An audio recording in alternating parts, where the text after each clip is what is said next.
Read by Grace Grant and Deacon Lee, with Elizabeth Louise.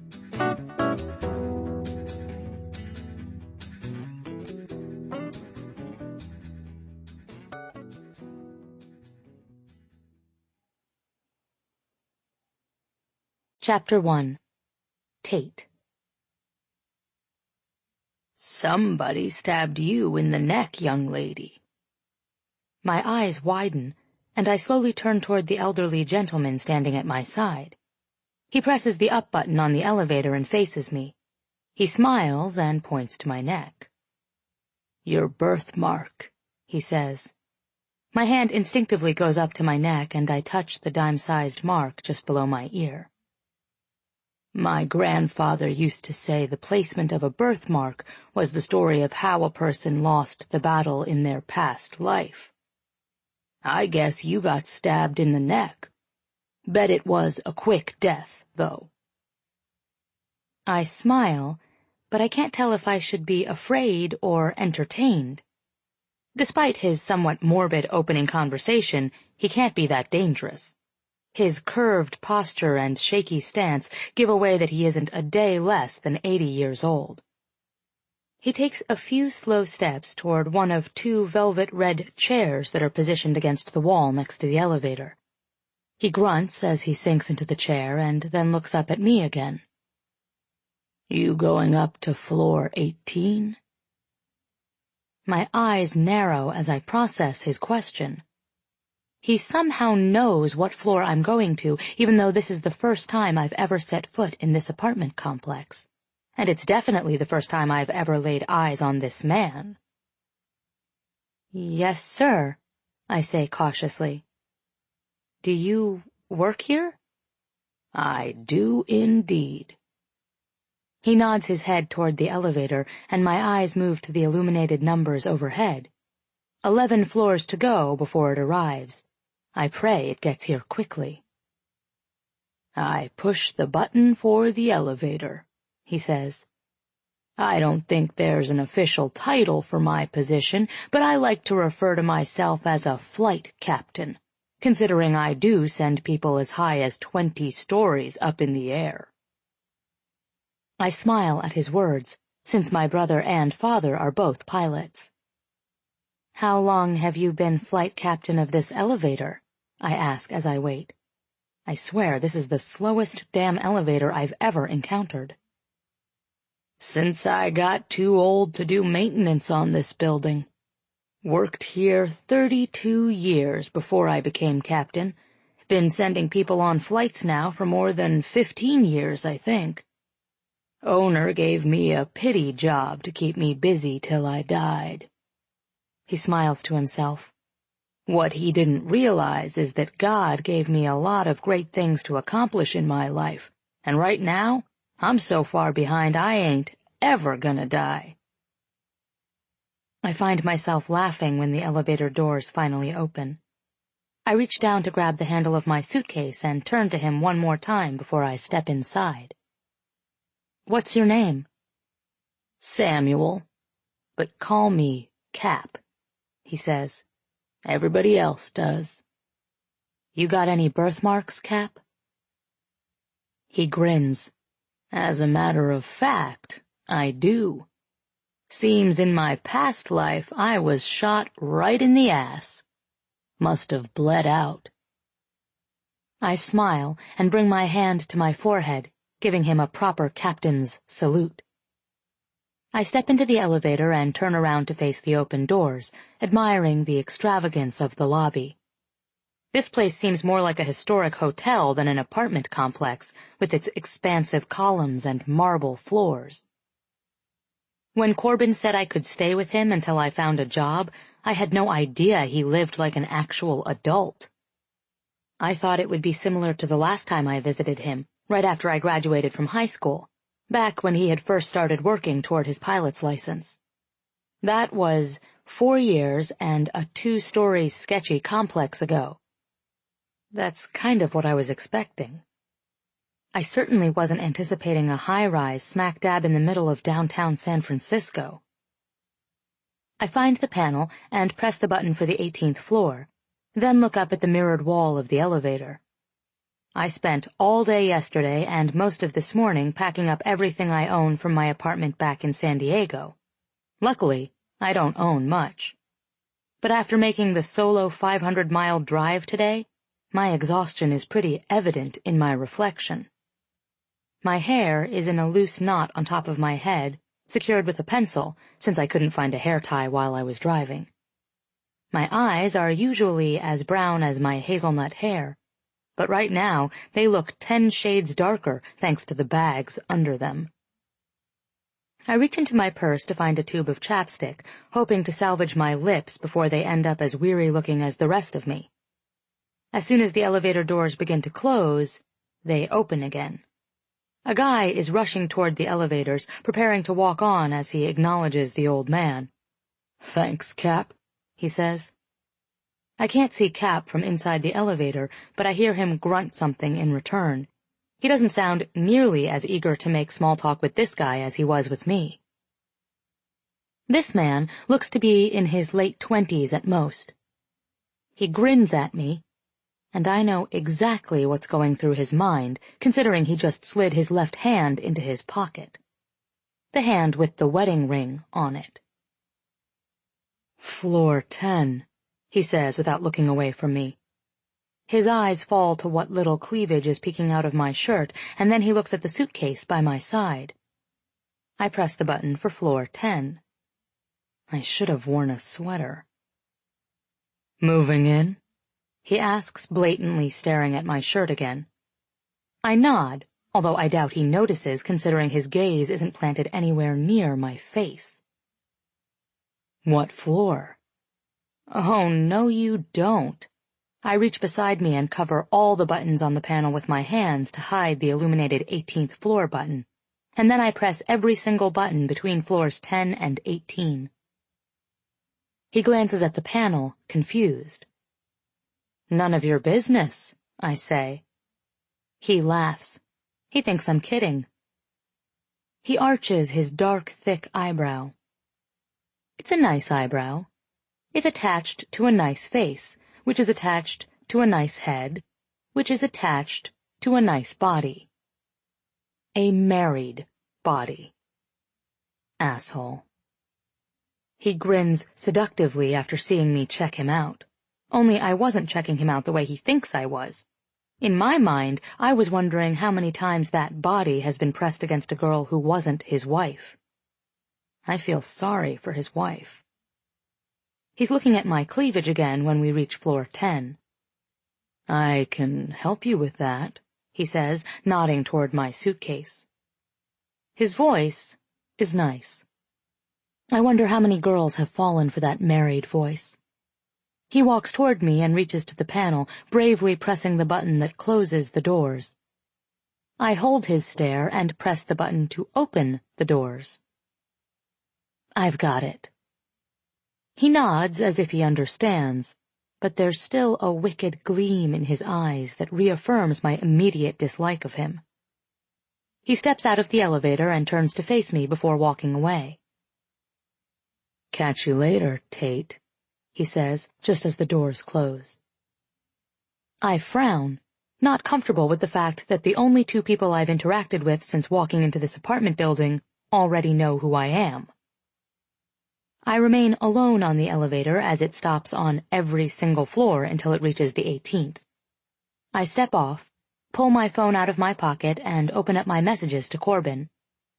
I can't remember which apartment number he said was his. It's either 1816 or 1814. Maybe it's 1826? I come to a stop at 1814 because there's a guy passed out on the floor of the hallway, leaning against the door to 1816. Please don't let it be 1816. I find the message on my phone and cringe. It's 1816. Of course it is. I walk slowly to the door, hoping I don't wake up the guy. His legs are sprawled out in front of him, and he's leaning with his back propped up against Corbin's door. His chin is tucked to his chest, and he's snoring. "Excuse me?" I say, my voice just above a whisper. He doesn't move. I lift my leg and poke his shoulder with my foot. I need to get into this apartment. He rustles and then slowly opens his eyes and stares straight ahead at my legs. His eyes meet my knees and his eyebrows furrow as he slowly leans forward with a deep scowl on his face. He lifts a hand and pokes my knee with his finger, almost as if he's never seen a knee before. He drops his hand, closes his eyes, and falls back asleep against the door. Great. Corbin won't be back until tomorrow, so I dial his number to see if this guy is someone I should be concerned about. "Tate?" he asks, answering his phone without a hello. "Yep," I reply. "Made it safe, but I can't get in because there's a drunk guy passed out at your front door. Suggestions?" 1816? he asks. "You sure you're at the right apartment?" "Positive." "Are you sure he's drunk?" "Positive." "Weird," he says. "What's he wearing?" "Why do you want to know what he's wearing?" "If he's wearing a pilot's uniform, he probably lives in the building. The complex contracts with our airline." This guy isn't wearing any type of uniform, but I can't help but notice that his jeans and black t-shirt do fit him very nicely. "No uniform," I say. "Can you get past him without waking him up?" "I'd have to move him. He'll fall inside if I open the door." He's quiet for a few seconds while he thinks. "Go downstairs and ask for Cap," he says. "I told him you were coming tonight. He can wait with you until you're inside the apartment." I sigh, because I've been driving for 6 hours, and going all the way back downstairs is not something I feel like doing right now. I also sigh because Cap is the last person who could probably help in this situation. "Just stay on the phone with me until I'm inside your apartment." I like my plan a lot better. I balance my phone against my ear with my shoulder and dig inside my purse for the key Corbin sent me. I insert it into the lock and begin to open the door, but the drunk guy begins to fall backward with every inch the door opens. He groans, but his eyes don't open again. "It's too bad he's wasted," I tell Corbin. "He's not bad looking." "Tate, just get your ass inside and lock the door so I can hang up." I roll my eyes. He's still the same bossy brother he always was. I knew that moving in with him would not be good for our relationship, considering how fatherly he acted toward me when we were younger. However, I had no time to find a job, get my own apartment, and get settled before my new classes started, so it left me with little choice. I'm hoping things will be different between us now, though. Corbin is 25 and I'm 23, so if we can't get along better than we did as kids, we've got a lot of growing up left to do. I guess that mostly depends on Corbin, and whether he's changed since we last lived together.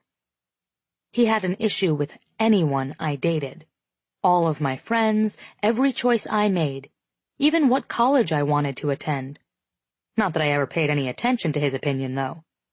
The distance and time apart has seemed to get him off my back for the last few years, but moving in with him will be the ultimate test of our patience. I wrap my purse around my shoulder, but it gets caught on my suitcase handle, so I just let it fall to the floor. I keep my left hand wrapped tightly around the doorknob and hold the door shut so the guy won't fall completely into the apartment. I take my foot and press it against his shoulder, pushing him from the center of the doorway. He doesn't budge. "Corbin, he's too heavy. I'm gonna have to hang up so I can use both hands." "No, don't hang up. Just put the phone in your pocket, but don't hang up."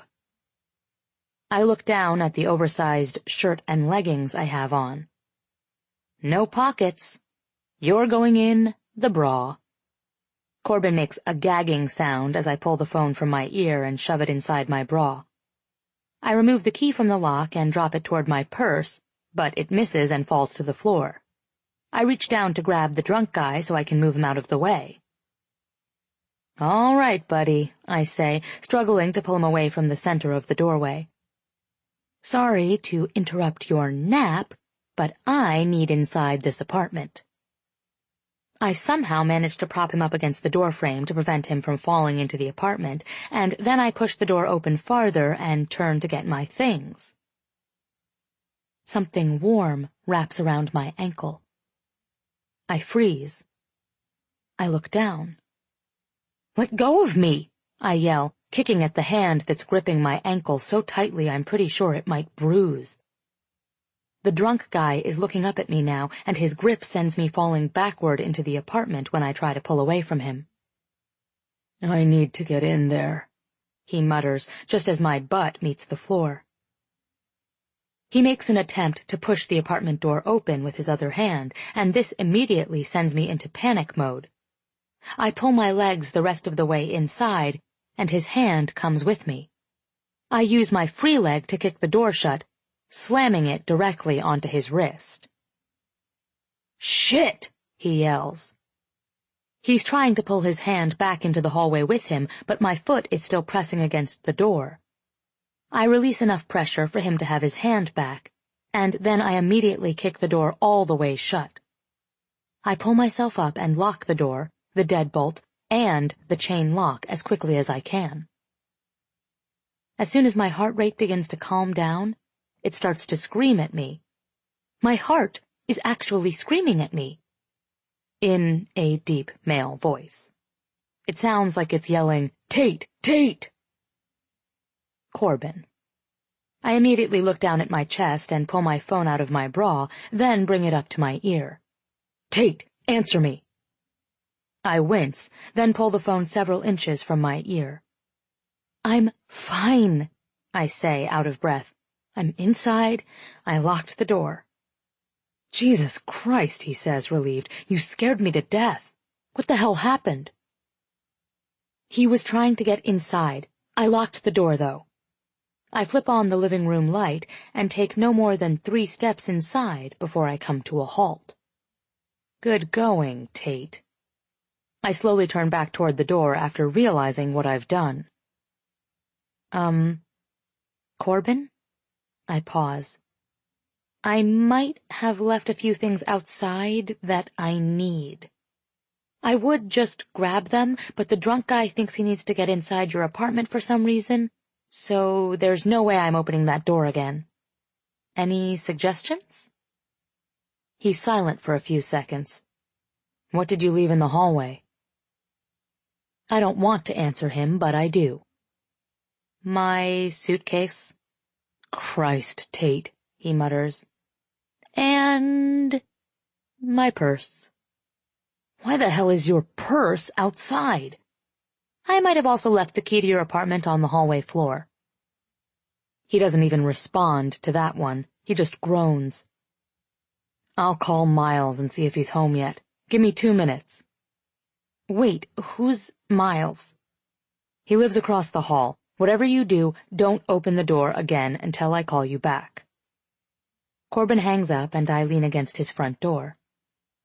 I've lived in San Francisco all of 30 minutes, and I'm already being a pain in his ass. Figures. I'll be lucky if he lets me stay here until I find a job. I hope that doesn't take long, considering I applied for 3 RN positions at the closest hospital. It might mean working nights, weekends, or both, but I'll take what I can get if it prevents me having to dip into savings while I'm back in school. My phone rings. I slide my thumb across the screen and answer it. Hey. Tate? Yep, I reply, wondering why he always double-checks to see if it's me. He called me. So who else would be answering it who sounds exactly like me? I got hold of Miles. Good. Is he going to help me get my stuff? Not exactly, Corbin says. I kind of need you to do me a huge favor. My head falls against the door again. I have a feeling the next few months are going to be full of inconvenient favors, since he knows he's doing me a huge one by letting me stay here. Dishes? Check. Corbin's laundry? Check. Corbin's grocery shopping? Check. "What do you need?" I ask him. "Miles kind of needs your help." "The neighbor?" I pause as soon as it clicks, and I close my eyes. "Corbin, please don't tell me the guy you called to protect me from the drunk guy is the drunk guy." Corbin sighs. "I need you to unlock the door and let him in. Let him crash on the couch. I'll be there first thing in the morning. When he sobers up, he'll know where he is and he'll go straight home." I shake my head. "What kind of apartment complex are you living in? Do I need to prepare to be groped by drunk people every time I come home?" Long pause. "He groped you?" "Grope might be a bit strong. He did grab my ankle, though." Corbin lets out a sigh. "Just do this for me, Tate. Call me back when you've got him and all your stuff inside." "Fine," I groan, recognizing the worry in his voice. I hang up with Corbin and open the door. The drunk guy falls onto his shoulder and his cell phone slips from his hand and lands on the floor next to his head. I flip him onto his back and look down at him. He cracks his eyes open and attempts to look up at me, but his eyelids fall shut again. "You're not Corbin," he mutters. "No, I'm not. But I am your new neighbor, and from the looks of it, you're about to owe me at least 50 cups of sugar." I lift him by his shoulders and try to get him to sit up, but he doesn't. I don't think he can, actually. How does a person even get this drunk? I grab his hands and pull him inch by inch into the apartment, stopping when he's just far enough inside for me to be able to close the door. I retrieve all of my things from outside the apartment, then shut and lock the front door. I grab a throw pillow from the couch, prop his head up, and roll him onto his side in case he pukes in his sleep. And that's all the help he's getting from me. When he's comfortably asleep in the middle of the living room floor, I leave him there while I look around the apartment. The living room alone could fit 3 of the living rooms from Corbin's last apartment. The dining area is open to the living room, but the kitchen is separated from the living room by a half wall. There are several modern paintings throughout the room, and the thick plush sofas are a light tan, offsetting the vibrant paintings. The last time I stayed with him, he had a futon, a beanbag chair, and posters of models on the walls. I think my brother might finally be growing up. "Very impressive, Corbin," I say out loud as I walk from room to room and flip on all the lights, inspecting what has just become my temporary home. I kind of hate that it's so nice. It'll make it harder to want to find my own place once I get enough money saved up. I walk into the kitchen and open the refrigerator. There's a row of condiments in the door, a box of leftover pizza on the middle shelf, and a completely empty gallon of milk still sitting on the top shelf. Of course, he doesn't have groceries. I can't have expected him to change completely. I grab a bottled water and exit the kitchen to go search for the room I'll be living in for the next few months. There are 2 bedrooms, so I take the one that isn't Corbin's and set my suitcase on top of the bed. I have about 3 more suitcases and at least 6 boxes down in the car, not to mention all my clothes on hangers. But I'm not about to attempt those tonight. Corbin said he'd be back in the morning, so I'll leave that to him. I change into a pair of sweats and a tank top, then brush my teeth and get ready for bed. Normally, I would be nervous about the fact that there's a stranger in the same apartment I'm in. But I have a feeling I don't need to worry. Corbin would never ask me to help someone he felt might be a threat to me in any way. Which confuses me, because if this is common behavior for Miles, I'm surprised Corbin asked me to bring him inside.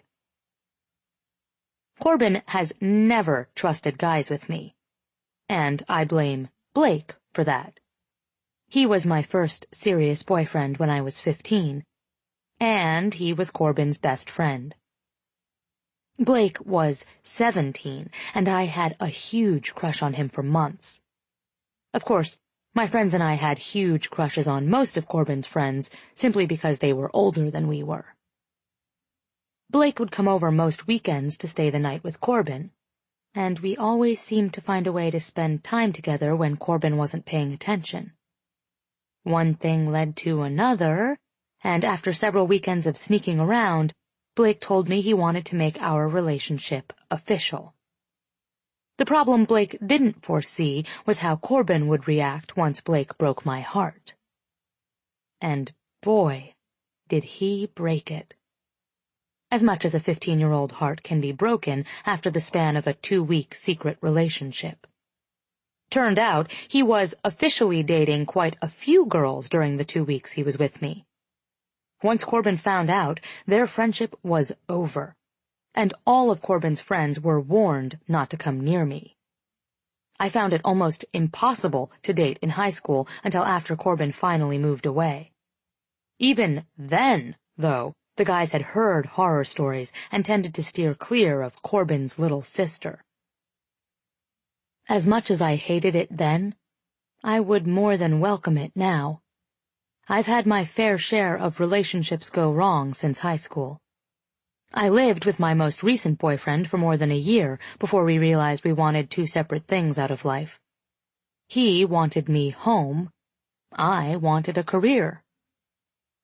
So now I'm here, pursuing my master's degree in nursing and doing whatever I can to avoid relationships. Maybe living with Corbin won't be such a bad thing after all. I head back to the living room to turn out the lights, but when I've rounded the corner, I come to an immediate halt. Not only is Miles up off the floor, but he's in the kitchen, with his head pressed against his arms, and his arms folded on top of the kitchen counter. He's seated on the edge of a bar stool, and he looks as if he's about to fall off it any second. I can't tell if he's sleeping again, or just attempting to recover. Miles? He doesn't move when I call his name, so I walk toward him and gently lay my hand on his shoulder to shake him awake. The second my fingers squeeze his shoulder, he gasps and sits up straight, as if I just woke him from the middle of a dream. Or a nightmare. Immediately, he slides off the stool and onto very unstable legs. He begins to sway, so I throw his arm over my shoulder and try to walk him out of the kitchen. Let's go to the couch, buddy. He drops his forehead to the side of my head and stumbles along with me, making it even harder to hold him up. My name isn't Buddy, he slurs. It's Miles. We make it to the front of the couch, and I start to peel him off me. Okay, Miles, whoever you are, just go to sleep. He falls onto the couch, but he doesn't let go of my shoulders. I fall with him and immediately attempt to pull away. Rachel, don't, he begs, grabbing me by the arm, trying to pull me to the couch with him. My name isn't Rachel, I say, freeing myself from his iron grip. It's Tate. I don't know why I clarify what my name is, because it's not likely he'll remember this conversation tomorrow. I walk to where the throw pillow is and pick it up off the floor. I pause before handing it back to him, because he's on his side now and his face is pressed into the couch cushion. He's gripping the couch so tightly his knuckles are white. At first, I think he's about to get sick. But then I realize how incredibly wrong I am. He's not sick. He's crying. Hard. So hard, he isn't even making a sound. I don't even know the guy, but the obvious devastation he's experiencing is difficult to witness. I look down the hallway and back to him, wondering if I should leave him alone in order to give him privacy. The last thing I want to do is get tangled up in someone's issues. I've successfully avoided most forms of drama in my circle of friends up to this point, and I sure as hell don't want to start now. My first instinct is to walk away, but for some reason, I find myself oddly sympathetic toward him. His pain actually appears genuine, and not just the result of an overconsumption of alcohol. I lower myself to my knees in front of him and touch his shoulder. Miles? He inhales a huge breath, slowly lifting his face to look at me. His eyes are mere slits and bloodshot red. I'm not sure if that's a result of the crying or the alcohol. "I'm so sorry, Rachel," he says, lifting a hand out toward me. He wraps it around the back of my neck and pulls me forward toward him, burying his face in the crevice between my neck and shoulder. "I'm so sorry." I have no idea who Rachel is or what he did to her, but if he's hurting this bad, I shudder to think what she's feeling. I'm tempted to find his phone and search for her name and call her so she can come rectify this. Instead, I gently push him back into the couch. I lay his pillow down and urge him onto it. "Go to sleep, Miles," I say gently. His eyes are so full of hurt when he drops to the pillow. "You hate me so much," he says as he grabs my hand. His eyes fall shut again and he releases a heavy sigh. I stare at him silently, allowing him to keep hold of my hand until he's quiet and still and there aren't any more tears. I pull my hand away from his, but I stay by his side for a few minutes longer. Even though he's asleep, he somehow still looks as if he's in a world of pain. His eyebrows are furrowed and his breathing is sporadic, failing to fall into a peaceful pattern. For the first time, I notice a faint, jagged scar, about 4 inches long, that runs smoothly across the entire right side of his jaw. It stops just 2 inches shy of his lips. I have the strange urge to touch it and run my finger down the length of it. But instead, my hand reaches up to his hair. It's short on the sides, a little longer on the top, and just the perfect blend of brown and blonde. I stroke his hair, comforting him, even though he may not deserve it. This guy may deserve every single bit of the remorse he's feeling for whatever he did to Rachel. But at least he's feeling it. I have to give him that much. Whatever he did to Rachel, at least he loves her enough to regret it.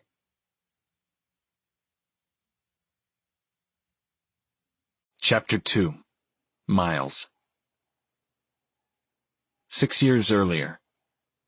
I open the door to the administration office and walk the roll sheet to the secretary's desk. Before I turn and head back to class, she stops me with a question. "You're in Mr. Clayton's senior English class, aren't you, Miles?" "Yep," I reply to Mrs. Borden. "Need me to take something to him?" The phone on her desk rings, and she nods, picking up the receiver. She covers it with her hand. "Wait around another minute or two," she says, nodding her head in the direction of the principal's office. "We've got a new student who just enrolled, and she also has Mr. Clayton this period. I need you to show her to the classroom." I agree and plop into one of the chairs next to the door. I look around the administration office and realize this is the first time in the 4 years I've been in high school that I've ever sat in one of these seats, which means I've successfully made it 4 years without being sent to the office. My mother would have been proud to know that, although it leaves me kind of disappointed in myself. Detention is something every male in high school should accomplish at least once. I have the rest of my senior year to achieve it, though, so there's still that to look forward to. I retrieve my phone from my pocket, secretly hoping Mrs. Borden sees me with it and decides to slap me with a detention slip. When I look up at her, she's still on the phone, but she makes eye contact with me. She simply smiles and goes about her secretarial duties. I shake my head in disappointment and open up a text to Ian.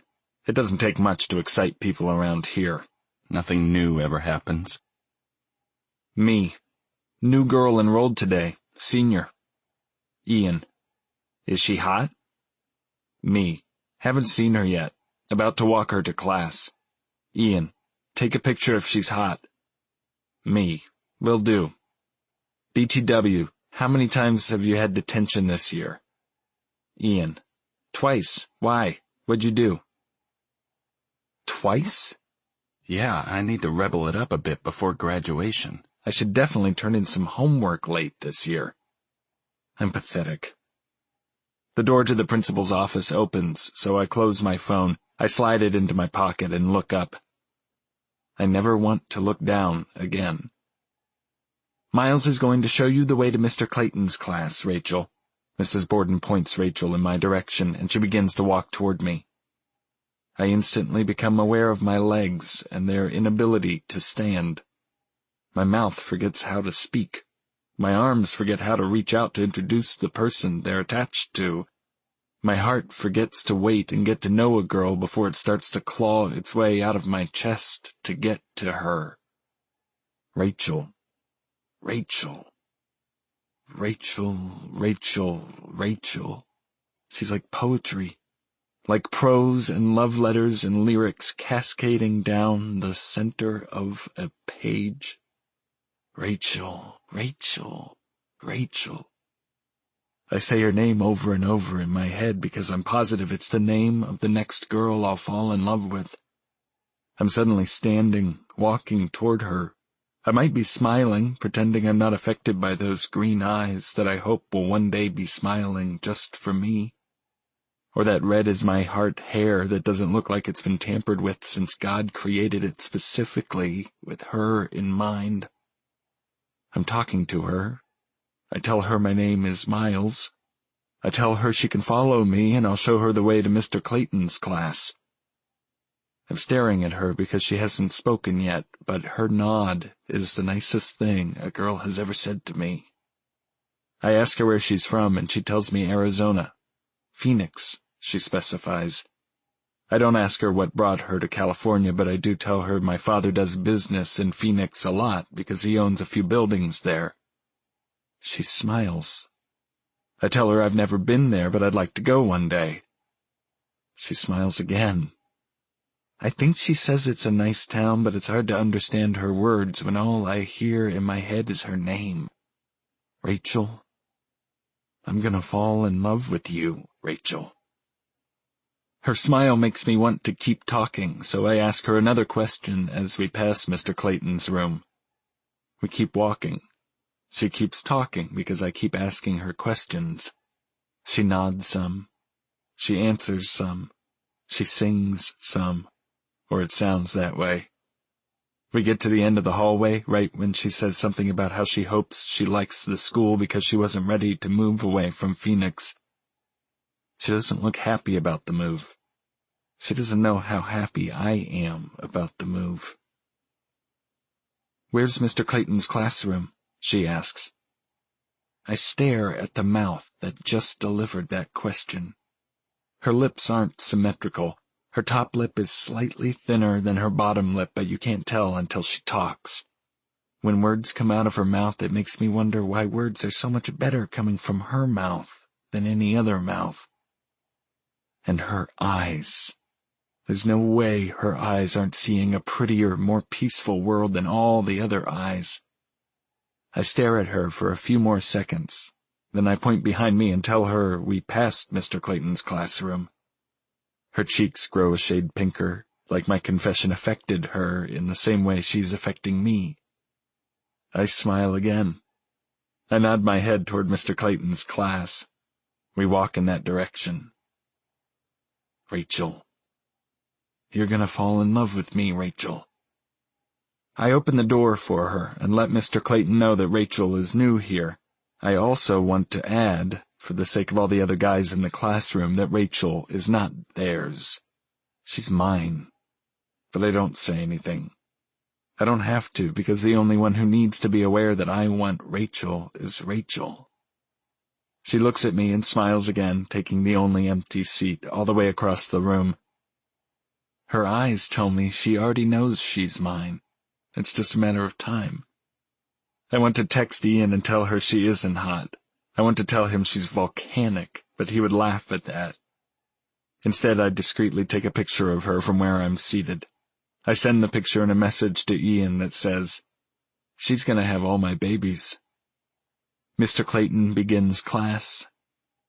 Miles Archer becomes obsessed. I met Rachel on Monday. It's Friday. I've said nothing to her since the day we met. I don't know why. We have 3 classes together. Every time I see her, she smiles at me like she wants me to talk to her. Every time I work up the courage, I talk myself down. I used to be confident. Then Rachel happened. I gave myself until today. If I didn't work up the courage by today, I'd be giving up my only shot with her. Girls like Rachel aren't available for long. If she's even available. I don't know her story or if she's wrapped up in a guy back in Phoenix, but there's only one way to find out. I'm standing next to her locker waiting for her. She exits the classroom and smiles at me. I say, "Hi," when she walks up to her locker. I notice that same subtle change in her skin color. I like that. I ask how her first week was. She tells me it was fine. I ask her if she's made any friends, and she shrugs as she says, "A few." I smell her, subtly. She notices anyway. I tell her she smells good. She says, "Thank you." I push through the sound of my heart pounding in my ears. I push past the sheen of moisture developing on my palms. I drown out her name, which I keep wanting to repeat out loud over and over. I push it all down and hold her stare while I ask her if she'd like to do something later. I keep it all pushed away and make room for her response because it's the only thing I want. I want that nod, actually. The one that doesn't require words. Just a smile. I don't get her nod. She has plans tonight. It all comes back tenfold, spilling over like a flood, and I'm the dam. The pounding, the sweaty palms, her name, a newfound insecurity I never knew existed, burying itself in my chest. All of it takes over and feels like it's building a wall around her. "I'm not busy tomorrow, though," she says, obliterating the wall with her words. I make room for those words. Lots of room. I let them invade me. I soak those words up like a sponge. I pluck them out of the air and swallow them. "Tomorrow works for me," I say. I pull my phone out of my pocket, not even bothering to hide my smile. "What's your number? I'll call you." She tells me her number. She's excited. She's excited. I save her contact to my phone, knowing it'll be there for a long, long time. And I'm gonna use it. A lot.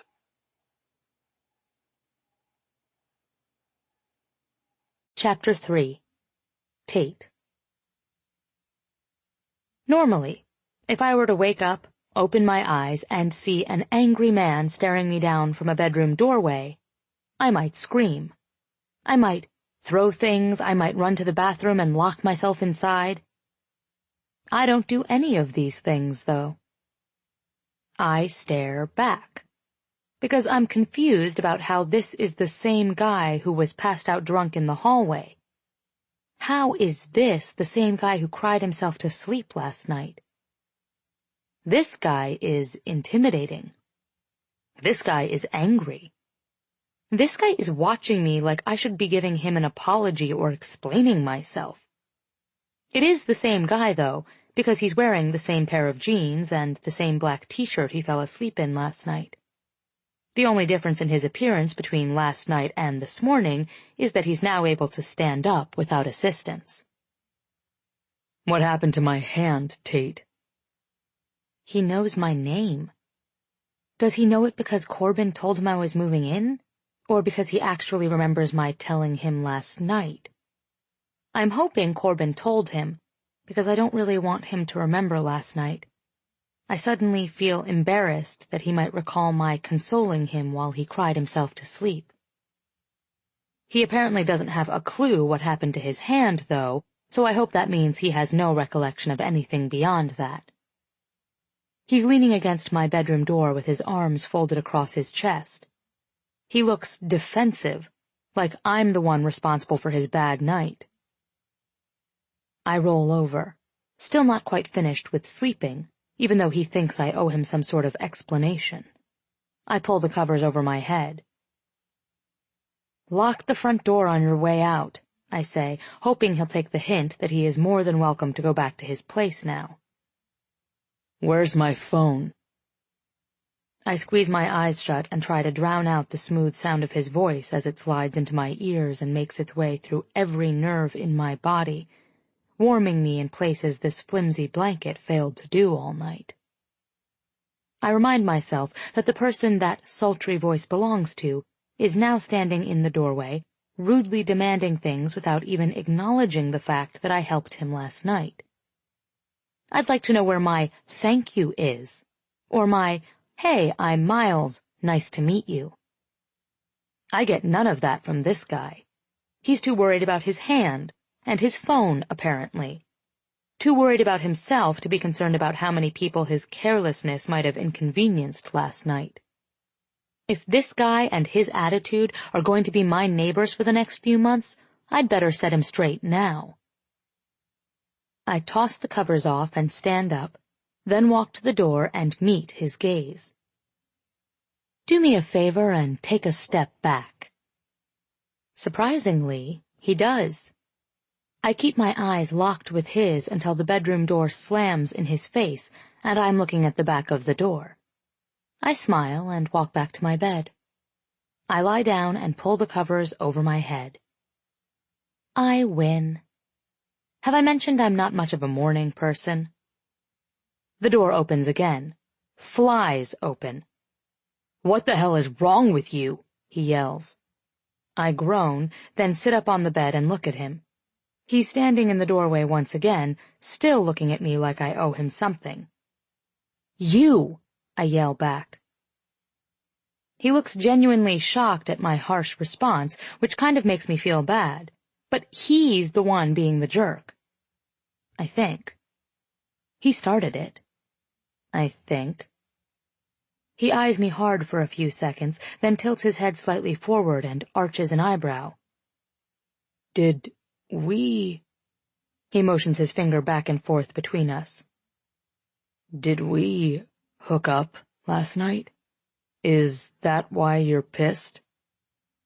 I laugh when my initial thoughts are confirmed. He's being the jerk. And this is great. I'm neighbors with a guy who gets shit-faced on weeknights and obviously brings home so many girls in the process that he can't even remember which ones he messed around with. I open my mouth to respond, but am cut off by the sound of the apartment door closing and Corbin's voice yelling out, "Tate?"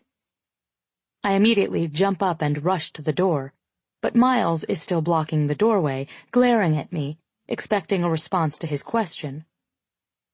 I look him straight in the eyes to give him an answer, but his eyes catch me off guard for a short moment.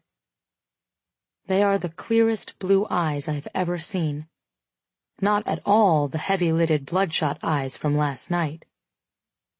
His eyes are so light blue they're almost colorless. I continue to stare at them, half expecting to see waves if I look closely enough. I'd say they were as clear blue as the waters of the Caribbean, but I've never actually been to the Caribbean, so I wouldn't know. He blinks, and it immediately pulls me away from the Caribbean and back to San Francisco. Back to this bedroom. Back to the last question he asked before Corbin walked through the front door. "Not sure if you can call what we did hooking up," I whisper. I stare at him, waiting for him to move out of my way. He stands taller, putting up an invisible wall of armor with his posture and his rigid body language. Apparently he doesn't like to envision the two of us making out, based on the unyielding look he's giving me. It almost seems like he's looking at me in disgust, which makes me dislike him that much more. I don't back down, and neither of us breaks eye contact when he steps out of my way and allows me to pass him. Corbin is rounding the hallway when I exit my room. He glances back and forth between me and Miles, so I quickly shoot him a look to let him know that's not even remotely a possibility. "Hey, sis," he says, pulling me in for a hug. I haven't seen him in almost 6 months. Sometimes it's easy to forget how much you miss people until you see them again. That's not the case with Corbin. I always miss him. As much as his protectiveness can get old at times, it's also a testament to how close we are. Corbin releases me and pulls at a lock of my hair. "It's longer," he says. "I like it." This may be the longest we've gone without seeing each other. I reach up and flick the hair hanging across his forehead. "So is yours," I say, "and I don't like it." I smile to let him know I'm kidding. I actually like the shaggier look on him. People have always said we look a lot alike, but I don't see it. His skin is a lot darker than mine, which I've always envied. Our hair is the same rich hue of brown, but our facial features are nothing alike, specifically our eyes. Mom used to tell us that if we put our eyes together, they would look just like a tree. His were as green as the leaves, and mine were as brown as the trunk. I always envied that he got to be the leaves of the tree, because green was my favorite color growing up. Corbin acknowledges Miles with a nod of his head. "Hey, man, rough night?" He asks the question with a laugh, as he knows exactly what kind of night Miles had last night. Miles walks past both of us. "I don't know," he says in response. "I don't remember it." He walks into the kitchen and opens a cabinet, retrieving a cup like he's comfortable enough here to do so. I don't like that. I don't like comfortable Miles. Comfortable Miles opens another cabinet and takes out a bottle of aspirin, fills his cup with water, and pops 2 of the aspirin into his mouth. "Did you get all your stuff brought up?" Corbin asks me. "Nope," I say, glancing at Miles when I respond. "I was kind of preoccupied with your neighbor most of the night." Miles nervously clears his throat as he washes the glass and places it back in the cabinet. His discomfort with his lapse in memory makes me laugh. I like that he has no idea what happened last night. I even kind of like that the thought of being with me seems to unnerve him. I might keep this facade going for a while for my own sick enjoyment. Corbin looks at me as if he knows what I'm trying to pull. Miles steps out of the kitchen and glances my way, then looks back to Corbin. "I would have gone back to my place by now, but I can't find my keys. You have my spare set?" Corbin nods and walks to a drawer in the kitchen. He opens it, grabs a key, and tosses it to Miles, who catches it in midair. "Can you come back in an hour and help me unload Tate's car? I want to shower first." Miles nods, but his eyes cut briefly to mine as Corbin starts walking to his bedroom. "We'll catch up when it's not too morning," Corbin tells me. It may have been 7 years since we've lived together, but he apparently remembers I'm not much of a talker in the morning. Too bad Miles doesn't know this about me. After Corbin disappears into his bedroom, I turn and face Miles again. He's already looking at me expectantly, like he's still waiting for me to answer whatever questions he asked me earlier. I just want him to leave, so I answer them all at once. "You were passed out in the hallway last night when I got here. I didn't know who you were, so when you tried to get inside the apartment, I might have slammed the door on your hand. It's not broken. I checked it out, and it's bruised at best. Just put some ice on it and wrap it for a few hours. And no, we didn't hook up. I helped you into the apartment, and then I went to bed. Your phone is on the floor by the front door where you dropped it last night because you were too shit-faced to walk." I turned to head to my room, just wanting to get away from the intensity in his eyes. I spin around when I reach my bedroom door.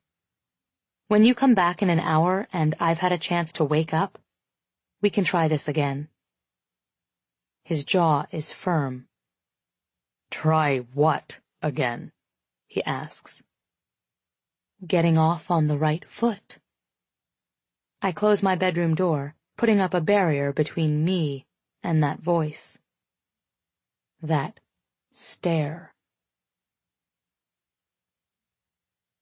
"How many boxes do you have?" Corbin asks. He's slipping on his shoes by the door. I grab my keys off the bar. 6, plus 3 suitcases and all my clothes on hangers. Corbin walks to the door directly across the hall and bangs on it, then turns and heads toward the elevators. He pushes the down button. "Did you tell Mom you made it?" "Yeah, I texted her last night." I hear his apartment door open just as the elevator arrives, but I don't turn to watch him walk out of it. I step in, and Corbin holds the elevator for Miles. As soon as he comes into view, I lose the war I didn't even know I was fighting. It doesn't happen often, but when I do find a guy attractive, it's better when it happens with a person I want it to happen with. Miles is not the person I want to be feeling this for. I don't want to be attracted to a guy who drinks himself into oblivion, cries over other girls, and can't even remember if he screwed you the night before. But it's hard not to notice his presence when his presence becomes everything. "Should just be 2 trips, Corbin says to Miles as he presses the button for the ground floor. Miles is staring at me, and I can't quite judge his demeanor, because he still looks pissed. I stare back, because no matter how good-looking he may be with that attitude, I'm still waiting for the thank you I never got. "Hi," Miles finally says. He steps forward and completely ignores unspoken elevator etiquette by stepping too close and holding out his hand. "Miles Archer. I live across the hall from you." And I'm confused. "I think we've established that," I say, looking down at his outstretched hand. "Starting over?" he says, arching a brow. "On the right foot." Ah, yes, I did tell him that. I take his hand and shake it. "Tate Collins, I'm Corbin's sister." The way he steps back and keeps his eyes locked with mine makes me a little uncomfortable, since Corbin is standing only a foot away. Corbin doesn't seem to care, though. He's ignoring both of us, preoccupied with his phone. Miles finally breaks his stare and pulls his phone out of his pocket. I take the opportunity to study him while his attention is off of me. I come to the conclusion that his appearance is completely contradictory. It's as if 2 different creators were at war when he was envisioned. The strength in his bone structure contrasts with the soft, inviting appeal of his lips. They seem harmless and welcoming compared with the harshness in his features and the jagged scar that runs the length of the right side of his jaw. His hair can't decide if it wants to be brown or blonde or wavy or straight. His personality flips between inviting and callously indifferent, muddling my ability to discern hot from cold. His casual posture is at war with the fierceness I've seen in his eyes. His composure this morning contradicts his inebriated state from last night. His eyes can't decide if they want to look at his phone or at me, because they waver back and forth several times before the elevator doors open. I stop staring and step off the elevator first. Cap is seated in his chair, ever so vigilant. He glances at the 3 of us exiting the elevator and pushes up on the arms of his chair, coming to a slow, shaky stand. Corbin and Miles both nod at him and continue walking. "How was your first night, Tate?" he asks with a smile, stopping me mid-stride.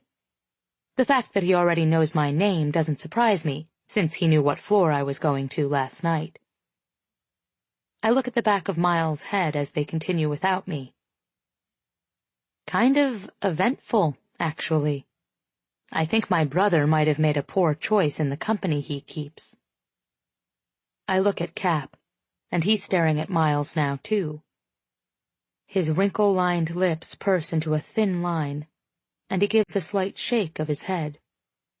"Ah, that boy probably can't help it none," he says, dismissing my comment. I'm not sure if he's referring to Corbin or Miles when he says, "that boy," but I don't ask. Cap turns away from me and begins shuffling in the direction of the lobby restrooms. "I think I just pissed on myself," he mutters. I watch him disappear through the restroom door, wondering at what point in a person's life he becomes old enough to lose his filter. Although Cap doesn't seem like the type of man who ever even had a filter. I kind of like that about him. "Tate, let's go," Corbin yells from the far end of the lobby. I catch up with them to show them the way to my car.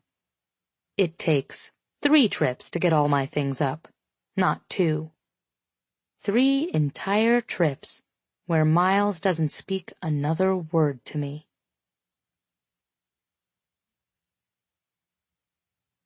Chapter 4. Miles. 6 years earlier. Dad. Where are you? Me. Ian's house? Dad. We need to talk. Me. Can it wait until tomorrow? I'll be home late. Dad. No, I need you home now. I've been waiting for you since school let out. Me. Fine. On my way. That was the conversation that led to this moment. Me, sitting in front of my dad on the couch, my dad telling me something I don't care to hear. I would have told you sooner, Miles. I just felt guilty, I interrupt. Like you're doing something wrong? His eyes meet mine, and I feel bad for saying what I said, but I push the feeling down and keep going. She's been dead less than a year. As soon as the words leave my mouth, I want to throw up. He doesn't like being judged, especially by me. He's used to my supporting his decisions. Hell, I'm used to supporting his decisions. Until now, I always thought he made good ones. Look, I know this is hard for you to accept, but I need your support. You have no idea how hard it's been for me to move on since she died. Hard? I'm standing. I'm raising my voice. I'm acting like I give a shit for some reason when I really don't. I could care less that he's already dating again. He can see whoever he wants. He can screw whoever he wants. I think the only reason I'm reacting this way is because she can't. It's hard to defend your marriage when you're dead. That's why I'm doing it for her. It's obviously not very hard for you at all, Dad. I walk to the opposite end of the living room. I walk back. The house is too damn small to fit all of my frustration and disappointment. I look at him again, recognizing that it's not so much the fact that he's seeing someone already. It's the look he gets in his eyes when he talks about her that I hate. I never saw him look at my mother that way, so whoever she is, I know it's not a casual thing. She's about to seep into our lives, intertwining around and through and between my relationship with my father like she's poison ivy. It'll no longer be just my father and me. It'll be me, my father, and Lisa. Doesn't feel right considering my mother's presence is still everywhere in this house. He's sitting with his hands folded in front of him, clasped together. He's looking down at the floor. I don't know if this will go anywhere, but I want to give it a shot. Lisa makes me happy. Sometimes moving on is the only way to move on. I open my mouth to respond to him, but my words are cut off by the doorbell. He looks up at me, hesitantly coming to a stand. He seems smaller, less heroic. I'm not asking you to like her. I'm not asking you to spend time with her. I just want you to be nice to her. His eyes are pleading with me, and it makes me feel guilty for being so resistant. I nod. I will, Dad. You know I will. He hugs me, and it feels good and bad. It doesn't feel like I've just hugged the man I've had on a pedestal for 17 years. It feels as though I just hugged my peer. He asks me to get the door while he heads back to the kitchen to finish dinner, so I do. I close my eyes and let my mom know that I'm going to be nice to Lisa, but she'll always just be Lisa to me, no matter what happens between her and Dad. I open the door. Miles? I look at her face, and it's completely opposite from my mother's face. This makes me feel good. She's a lot shorter than my mother. She's not as pretty as my mother either. There's nothing about her that can be compared to my mother, so I don't even try. I accept her for what she is, our dinner guest. I nod and open the door wider to let her in. You must be Lisa. Good to meet you. I point behind me. My father is in the kitchen. Lisa leans forward and gives me a hug, one that I successfully make awkward after it takes me several seconds to hug her back. My eyes meet the eyes of the girl standing behind her. The eyes of the girl standing behind her meet mine. You're gonna fall in love with me, Rachel. Miles? She says in a broken whisper. Rachel sounds a little bit like her mother, but sadder. Lisa looks back and forth between us. You know each other? Rachel doesn't nod. Neither do I. Our disappointment melts to the floor and combines in a puddle of premature tears at our feet.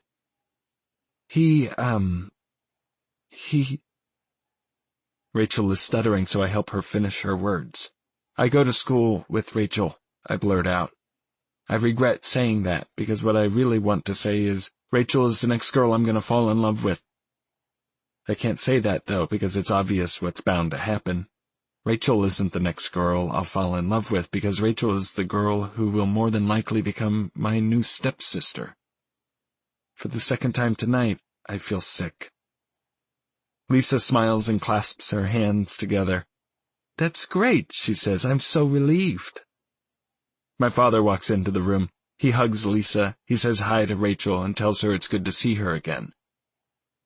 My father already knows Rachel. Rachel already knows my father. My father is Lisa's new boyfriend. My father visits Phoenix a lot. My father has been visiting Phoenix a lot since before my mother died. My father is a bastard. Rachel and Miles already know each other, Lisa says to my father. He smiles and relief floods his face. Good, good, he says, repeating the word twice as if it could make things better. No, bad, bad. That'll make tonight a lot less awkward, he says with a laugh. I look back at Rachel. Rachel looks at me.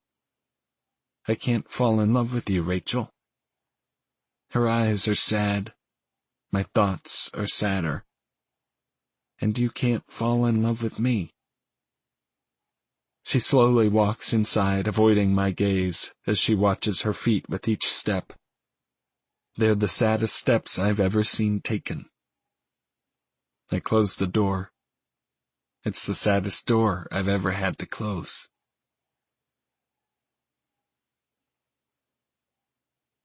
Chapter 5. Tate. Are you off for Thanksgiving? My mother asks. I switch my cell to my other ear and pull the apartment key out of my purse. Yeah, but not Christmas. I only work weekends for now. Good. Tell Corbin we're not dead yet if he ever gets the urge to call us. I laugh. I'll tell him. Love you. I hang up and put my cell phone into the pocket of my scrub top. It's only a part-time job, but it gets my foot in the door. Tonight was my last night of training before I start weekend rotations tomorrow night. I like the job so far, and I was honestly shocked to land it after my first interview. It works out with my school schedule, too. I'm in school every weekday, doing either clinical or classroom hours. Then I work second shift on the weekends over at the hospital. It's been a seamless transition up to this point. I also like San Francisco. I know it's only been 2 weeks, but I could see myself staying here after graduation next spring rather than going back to San Diego. Corbin and I have even been getting along, although he's gone more than he's home, so I'm sure that has everything to do with it. I smile, finally feeling like I've found my place, and I open the door to the apartment. My smile fades as soon as it meets the eyes of 3 other guys, only 2 of whom I recognize. Miles is standing in the kitchen, and the married asshole from the elevator is sitting on the couch, Why the hell is Miles here? Why the hell are any of them here? I glare at Miles as I kick off my shoes and drop my purse on the counter. Corbin isn't due back for 2 more days, and I was looking forward to the peace and quiet tonight so I could get some studying done. It's Thursday, Miles says when he sees the scowl on my face, like the day of the week is supposed to be some sort of explanation. He's watching me from his position in the kitchen. He can see I'm not happy. So it is, I reply, and tomorrow is Friday. I turn to the other 2 guys sitting on Corbin's couch. Why are you all in my apartment? The blonde, lanky guy immediately stands up and walks over to me. He extends his hand. Tate, he asks. I'm Ian. I grew up with Miles. I'm a friend of your brother's. He points to the elevator guy who is still seated on the couch. This is Dylan. Dylan gives me a nod but doesn't bother speaking. He doesn't have to. His shit-eating grin says enough about what he's thinking right now. Miles walks back into the living room and points to the television. This is kind of a thing we do some Thursdays if either of us is home. Game night. I don't care if it's their thing. I have homework. Corbin isn't even home tonight. Can't you do this at your apartment? I need to study. Miles hands Dylan a beer and then looks back at me. I don't have cable. Of course you don't. And Dylan's wife doesn't let us use his place. Of course she doesn't. I roll my eyes and walk to my bedroom, slamming the door unintentionally. I change out of my scrubs and pull on a pair of jeans. I grab the shirt I slept in last night and just get it over my head when someone knocks on the door. I swing it open almost as dramatically as I slammed it earlier. He's so tall. I didn't realize how tall he was, but now that he's standing in my doorway, filling it, he seems really tall. If he were to wrap his arms around me right now, my ear would press against his heart. Then his cheek would rest comfortably on top of my head. If he were to kiss me, I'd have to tilt my face up to meet his. But it would be nice because he would probably wrap his arms around my lower back and pull me to him, so that our mouths would come together, like 2 pieces of a puzzle. Only they wouldn't fit very well because they are most definitely not 2 pieces from the same puzzle. Something strange is going on in my chest. A flutter kind of thing. I hate it, because I know what it means. It means my body is really starting to like Miles. I just hope my brain never catches up. If you need quiet, you can go to my place, he says. I cringe at the way his offer works knots into my stomach. I shouldn't be excited about the possibility of being inside his apartment, but I am. We'll probably be here another 2 hours, he adds. There's regret in his voice somewhere. It would more than likely take a search party to locate it, but it's buried there somewhere beneath all the sultriness. I expel a quick, relinquishing breath. I'm being a bitch. This isn't even my apartment. This is their thing that they obviously do on a regular basis, and who am I to think I can just move in and put a stop to it? I'm just tired, I say to him. It's fine. I'm sorry if I was rude to your friends. Friend, he says as clarification. Dylan is not my friend.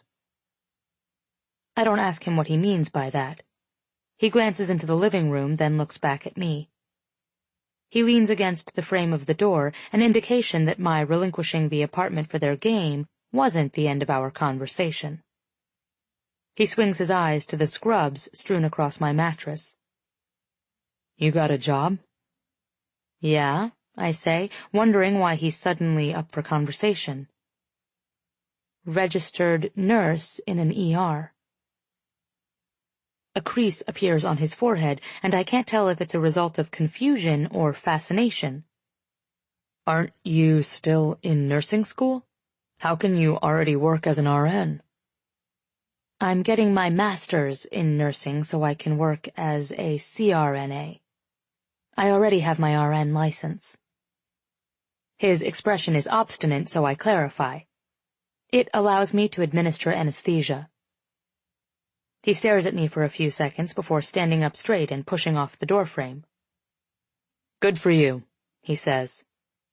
There's no smile, though. Why doesn't he ever smile? He walks back to the living room. I step out of the doorway and watch him. Miles takes his seat on the couch and gives the TV his full attention. Dylan is giving me his full attention, but I look away and head to the kitchen to find something to eat. There isn't much, considering I haven't cooked all week, so I grab all the stuff I need from the refrigerator in order to make a sandwich. When I turn around, Dylan is still staring. Only now he's staring from about a foot away instead of all the way from the living room. He smiles, then steps forward and reaches into the refrigerator, coming inches from my face. So, you're Corbin's little sis. I think I'm with Miles on this one. I don't much like Dylan either. Dylan's eyes aren't anything like Miles's eyes. When Miles looks at me, his eyes hide everything.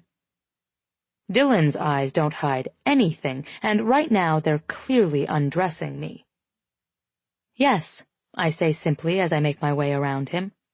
I walk to the pantry and open it to look for the bread. Once I find it, I set it on the bar and begin making my sandwich. I lay out bread for an extra sandwich to take to Cap. He's kind of grown on me in the little time I've lived here. I found out he works up to 14 hours a day sometimes, but only because he lives in the building alone and doesn't have anything better to do. He seems to appreciate my company, and especially gifts in the form of food. So, until I make more friends here, I guess I'll be spending my downtime with an 80-year-old. Dylan casually leans across the counter. You a nurse or something? He opens his beer and brings it to his mouth, but pauses before taking a drink. He wants me to answer him first. Yep, I say with a clipped voice. He smiles and takes a swig of his beer. I continue making my sandwiches, intentionally trying to appear closed off. But Dylan doesn't seem to take the hint. He just continues to stare at me until my sandwiches are made. I'm not offering to make him a damn sandwich if that's why he's still here. I'm a pilot, he says. He doesn't say it in a smug way. But when no one's asking you what your occupation is, voluntarily contributing it to the conversation naturally comes off as smug. I work at the same airline as Corbin. He's staring at me, waiting for me to be impressed by the fact that he's a pilot. What he doesn't realize is that all the men in my life are pilots. My grandfather was a pilot, my father was a pilot until he retired a few months ago. My brother is a pilot. Dylan, if you're trying to impress me, you're going about it the wrong way. I much prefer a guy with a little more modesty and a lot less wife. My eyes flash down to the wedding ring on his left hand.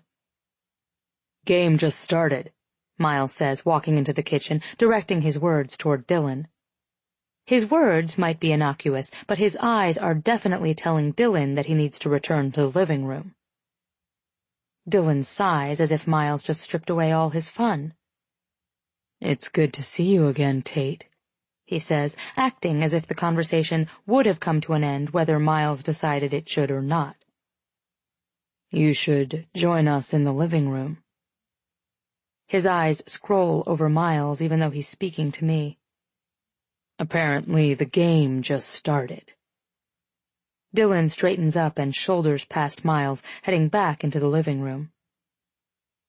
Miles ignores Dylan's display of annoyance and slides his hand into his back pocket, pulling out a key. He hands it to me. Go study at my place. It's not a request. It's a demand.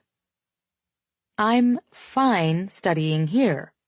I set the key on the counter and put the lid back on the mayonnaise, refusing to be displaced from my own apartment by 3 boys. I wrap both sandwiches in a paper towel. The TV isn't even that loud. He takes a step forward until he's close enough to whisper. I'm pretty sure I'm leaving finger indentations on the bread, considering every single part of me, right down to my toes, just tensed. I'm not fine with you studying here. Not until everyone leaves. Go. Take your sandwiches with you. I look down at my sandwiches.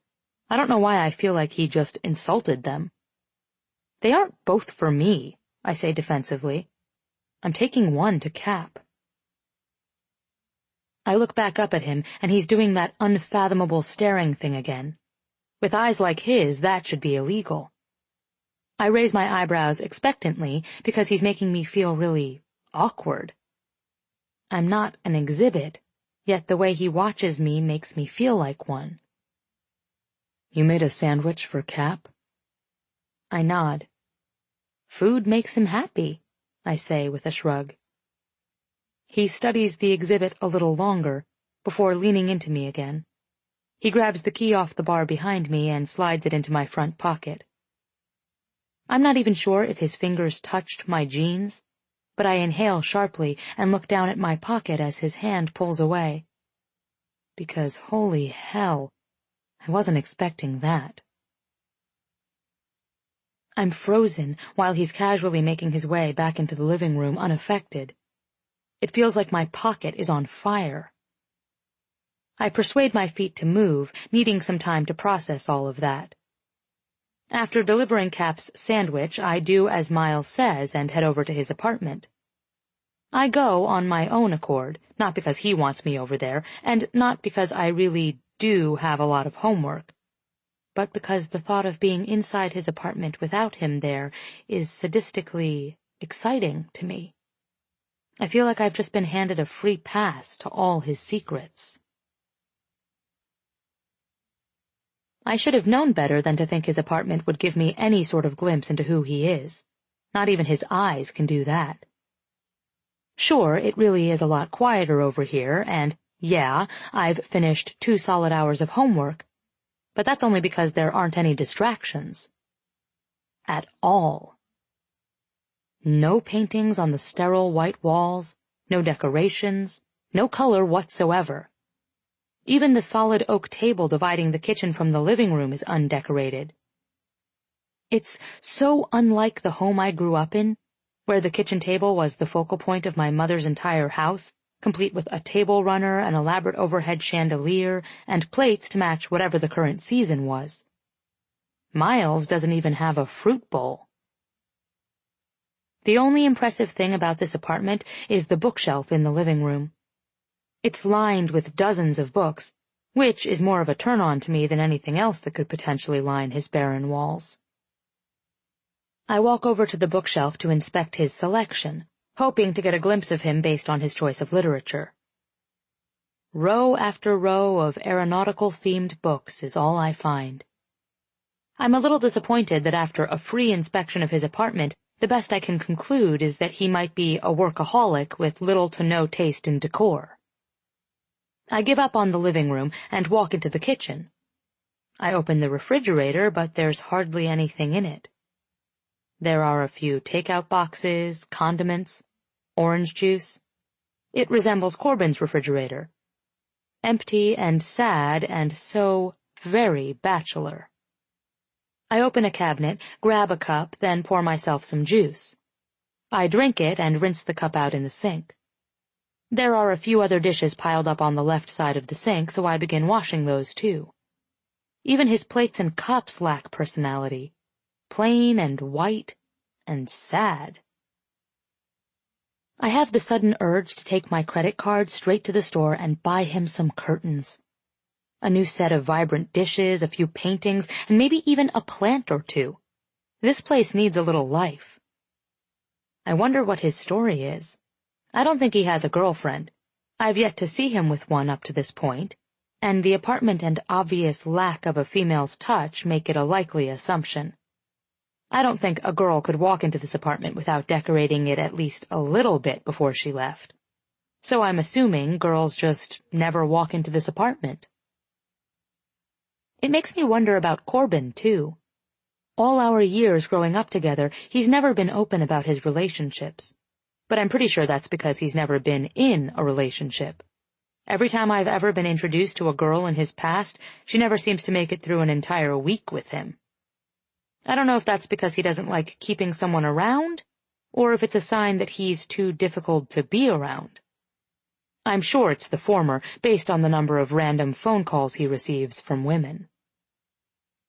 Considering his abundance of one-night stands and lack of commitment, it confuses me how he could be so protective of me growing up. I guess he just knew himself too well. He didn't want me dating guys like him. I wonder if Miles is a guy like Corbin. Are you washing my dishes? His voice catches me completely off guard, making me jump in my skin. I spin around and catch sight of a looming Miles, almost dropping the glass in my hands in the process. It slips, but I somehow manage to catch it before it crashes to the floor. I take a calming breath and set it down gently in the sink. Finished my homework, I say, swallowing the thickness that just swelled in my throat. I look at the dishes that are now in the strainer. They were dirty. He smiles. I think. Just as soon as his lips start to curl up, they mash back into a straight line. False alarm. Everyone's gone, Miles says, giving me the all-clear to vacate his premises. He notices the orange juice still out on the counter, so he picks it up and puts it back in the refrigerator. Sorry, I mutter. I was thirsty. He turns to face me and leans his shoulder into the refrigerator, folding his arms over his chest. I don't care if you drink my juice, Tate. Oh, wow. That was an oddly sexy sentence. So was his presence in delivering it. Still no smile, though. Jesus Christ, this man. Does he not realize that facial expressions are supposed to accompany speech? I don't want him to see my disappointment, so I turn back toward the sink. I use the sprayer to wash the remaining suds down the drain. I find it quite fitting, considering the weird vibes floating around his kitchen. How long have you lived here? I ask, attempting to alleviate the awkward silence as I turn and face him again. 4 years. I don't know why I laugh, but I do. He raises an eyebrow, confused about why his answer caused me to laugh. It's just that your apartment... I glance toward the living room, then back to him. It's kind of bland. I thought maybe you just moved in and haven't had a chance to decorate. I didn't mean for that to come out like an insult, but that's exactly how it sounded. I'm just trying to make conversation, but I think I'm only making this awkwardness worse. His eyes move slowly around his apartment as he processes my comment. I wish I could take it back, but I don't even try. I'd probably just make it worse. I work a lot, he says. I never have company, so I guess it just hasn't been a priority. I want to ask him why he never has company, but certain questions seem off-limits to him. Speaking of company, what's up with Dylan? Miles shrugs his shoulders, leaning his back completely against the refrigerator. Dylan's an asshole who has no respect for his wife, he says flatly. He turns around completely and walks out of the kitchen, heading toward his bedroom. He pushes his bedroom door closed, but leaves it open just enough so that I can still hear him speak. Thought I'd warn you before you fell for his act. I don't fall for acts, I say, especially acts like Dylan's. Good, he says. Good? Ha! Miles doesn't want me to like Dylan. I love that Miles doesn't want me to like Dylan. Corbin wouldn't like it if you started something up with him. He hates Dylan. Oh, He doesn't want me to like Dylan for Corbin's sake. Why did that just disappoint me? He walks back out of his bedroom, and he's no longer in his jeans and t-shirt. He's in a familiar pair of slacks and a crisp white shirt, unbuttoned and open. He's putting on a pilot's uniform. "You're a pilot?" I ask, somewhat perplexed. My voice makes me sound oddly impressed. He nods and walks into the laundry room adjacent to the kitchen. "That's how I know Corbin," he says. "We were in flight school together." He walks back into his kitchen with a laundry basket and sets it on the counter. "He's a good guy." His shirt isn't buttoned. I'm staring at his stomach. Stop staring at his stomach. Oh my word, he has the V. Those beautiful indentations on men that run the length of their outer abdominal muscles, disappearing beneath their jeans as if the indentations are pointing to a secret bullseye. Jesus Christ, Tate, you're staring at his damn crotch. He's buttoning his shirt now, so I somehow gain superhuman strength and force my eyes to look back up at his face. Thoughts. I should have some of those, but I can't find them. Maybe it's because I just found out he's an airline pilot. But why would that impress me? It doesn't impress me that Dylan's a pilot. But then again, I didn't find out Dylan was a pilot while he was doing laundry and flaunting his abs. A guy folding laundry while flaunting his abs and being a pilot is seriously impressive. Miles is fully dressed now. He's putting on his shoes, and I'm watching him like I'm in a theater and he's the main attraction. "Is that safe?" I ask, finding a coherent thought somehow. "You've been drinking with the guys, and now you're about to be at the controls of a commercial jet?" Miles zips his jacket, then picks up an already packed duffel bag from the floor. "I've only had water tonight," he says, right before exiting the kitchen. "I'm not much of a drinker. And I definitely don't drink on work nights." I laugh and follow him toward the living room. I walk to the table to grab my things. "I think you're forgetting how we met," I say. "Move-in day? Someone passed out drunk in the hallway day?" He opens the front door to let me out. "I have no idea what you're talking about, Tate," he says. "We met on an elevator. Remember?" I can't tell if he's kidding because there's no smile or gleam in his eyes. He closes the door behind us. I hand him back his apartment key and he locks his door. I walk to mine and open it. "Tate?" I almost pretend I don't hear him, just so he'll have to say my name again. Instead, I turn around and face him, pretending to be completely unaffected by this man. "That night you found me in the hallway? That was an exception. A very rare exception." There's something unspoken in his eyes, and maybe even in his voice. He stands paused at his front door, poised to walk toward the elevators. He's waiting to see if I have anything to say in response. I should tell him goodbye. Maybe I should tell him to have a safe flight. That could be considered bad luck, though. I should just say goodnight. Was the exception because of what happened with Rachel? Yes, I really just chose to say that instead. Why did I just say that? His posture changes. His expression freezes as if my words jolted him with a bolt of lightning. He's more than likely confused that I said that, because he obviously doesn't remember anything about that night. "Quick, Tate, recover." "You thought I was someone named Rachel," I blurt out, explaining away the awkwardness as best I can. "I just thought maybe something happened between the two of you, and that's why, you know." Miles inhales a deep breath, but he tries to hide it. I hit a nerve. We don't talk about Rachel, apparently. "Good night, Tate," he says, turning away. I can't tell what just happened. Did I embarrass him? Piss him off? Make him sad? Whatever I did, I hate this thing now. This awkwardness that's filling the space between my door and the elevator he's now standing in front of. I walk inside my apartment and close my door. But the awkwardness is everywhere. It didn't remain out in the hallway.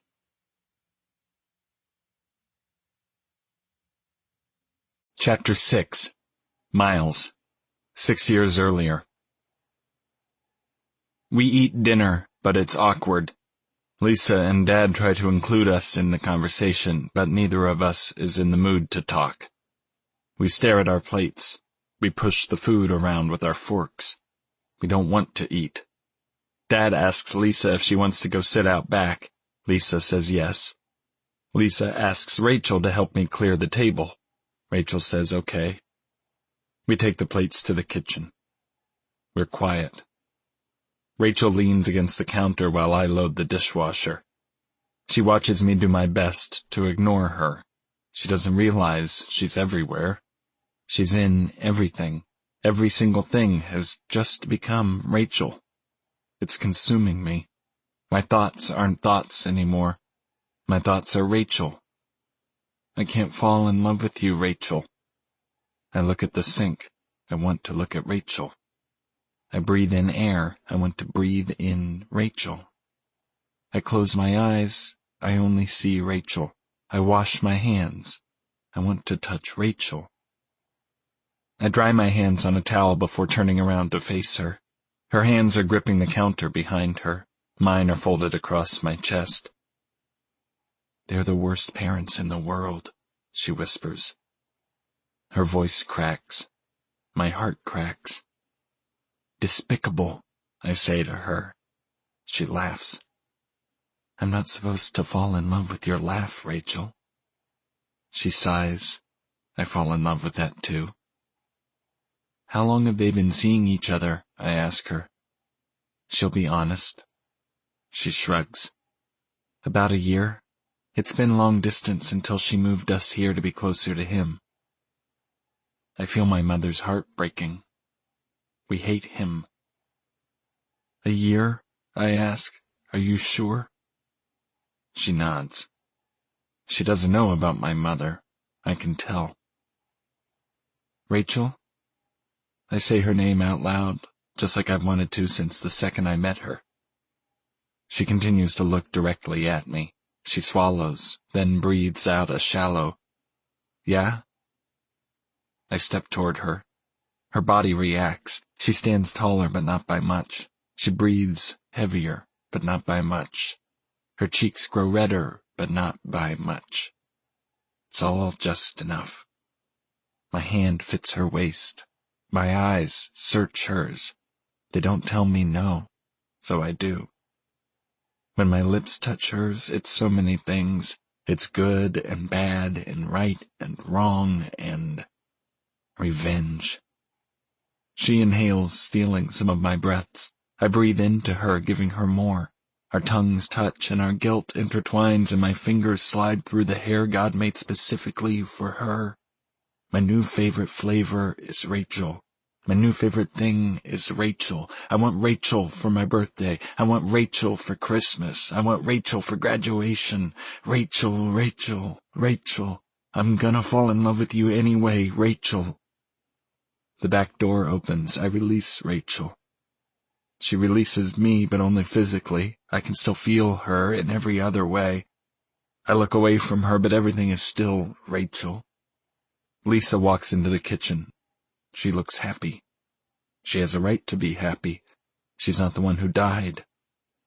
Lisa tells Rachel it's time to go. I tell them both goodbye, but my words are only for Rachel. She knows this. I finish the dishes. I tell my father Lisa was nice. I don't tell him I hate him yet. Maybe I never will. I don't know what good it would do to let him know that I don't see him in the same way anymore. Now he's just normal, human. Maybe that's the rite of passage before you become a man, realizing your father doesn't have life figured out any more than you do. I go to my room, I take out my phone, and I text Rachel. Me, what can we do about tomorrow night? Rachel, we lie to them? Me. Can you meet me at 7? Rachel. Yes. Me. Rachel? Rachel. Yeah? Me. Good night. Rachel. Good night, Miles. I turn off my phone because I want that to be the last text I receive for the night. I close my eyes. I'm falling, Rachel.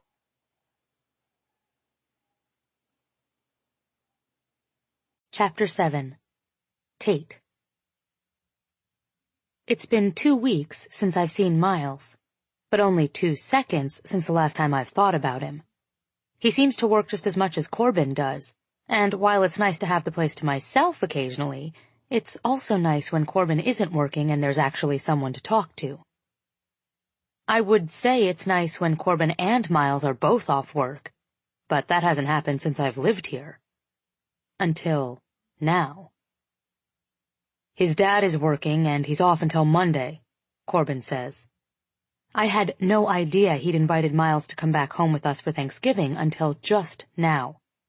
He's knocking on Miles' apartment door.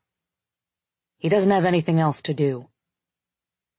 I'm pretty sure I nod after hearing those words, but I turn and walk straight toward the elevator. I'm afraid that when Miles opens his door, my excitement over the fact that he's coming with us will be transparent. I'm on the elevator at the far back wall when they both step on. Miles finds me and nods, but that's all I get. The last time I spoke to him, I made things completely awkward between us, so I don't say a word. I also try not to stare at him, but it's extremely difficult to focus on anything else. He's casually dressed in a baseball cap, jeans, and a 49ers t-shirt. I think that's why I find him hard to look away from, though, because I've always found guys more attractive when they put less effort into trying to appear attractive. My eyes leave his clothes and meet his concentrated stare. I don't know whether to smile in embarrassment or look away, so I just choose to copy his next move, waiting for him to look away first. He doesn't. He continues to watch me in silence for the remainder of the elevator ride, and I stubbornly do the same. When we finally make it to the ground floor, I'm relieved he steps off first, because I have to inhale a pretty noticeable breath, considering I haven't inhaled in at least 60 seconds. "Where you 3 headed?" Cap asks once we're all off the elevator. "Home to San Diego," Corbin says. "You have any plans for Thanksgiving?" "Gonna be a busy day for flights," Cap says. "Reckon I'll be here, working." He winks in my direction, and I wink back before he shifts his attention toward Miles. "How about you, boy? You headed home yourself?" Miles silently watches Cap in the same way he silently stared at me on the elevator. This disappoints me tremendously, because on the elevator I had a small glimmer of hope that Miles was staring at me like he was because he feels the same pull to me that I feel when I'm around him. But now, watching his visual standoff with Cap, I'm almost certain it doesn't mean Miles is attracted to a person simply because he stares unabashedly. Miles apparently just looks at everyone this way. A very silent and awkward 5 seconds follows, with neither of them speaking. Maybe Miles doesn't like being referred to as boy? "Have a good Thanksgiving, Cap," Miles finally utters, not even bothering to answer Cap's question. He turns and begins walking through the lobby with Corbin. I look at Cap and shrug my shoulders. "Wish me luck," I say quietly. Seems Mr. Archer might be having another bad day. Cap smiles. "Nah," he says, backing up a step toward his chair. "Some people just don't like questions is all." He falls into his chair. He gives me a farewell salute, and I salute him back before walking toward the exit. I can't tell if Cap excuses Miles' rude behavior because he likes Miles, or if he just makes excuses for everyone. "I'll drive there if you want," Miles says to Corbin when we all reach the car. I know you haven't slept yet. You can drive back tomorrow. Corbin agrees, and Miles opens the driver's side door. I climb into the back seat and try to figure out where to sit. I don't know if I should sit directly behind Miles, in the middle, or behind Corbin. Anywhere I sit, I'll feel him. He's everywhere. Everything is Miles.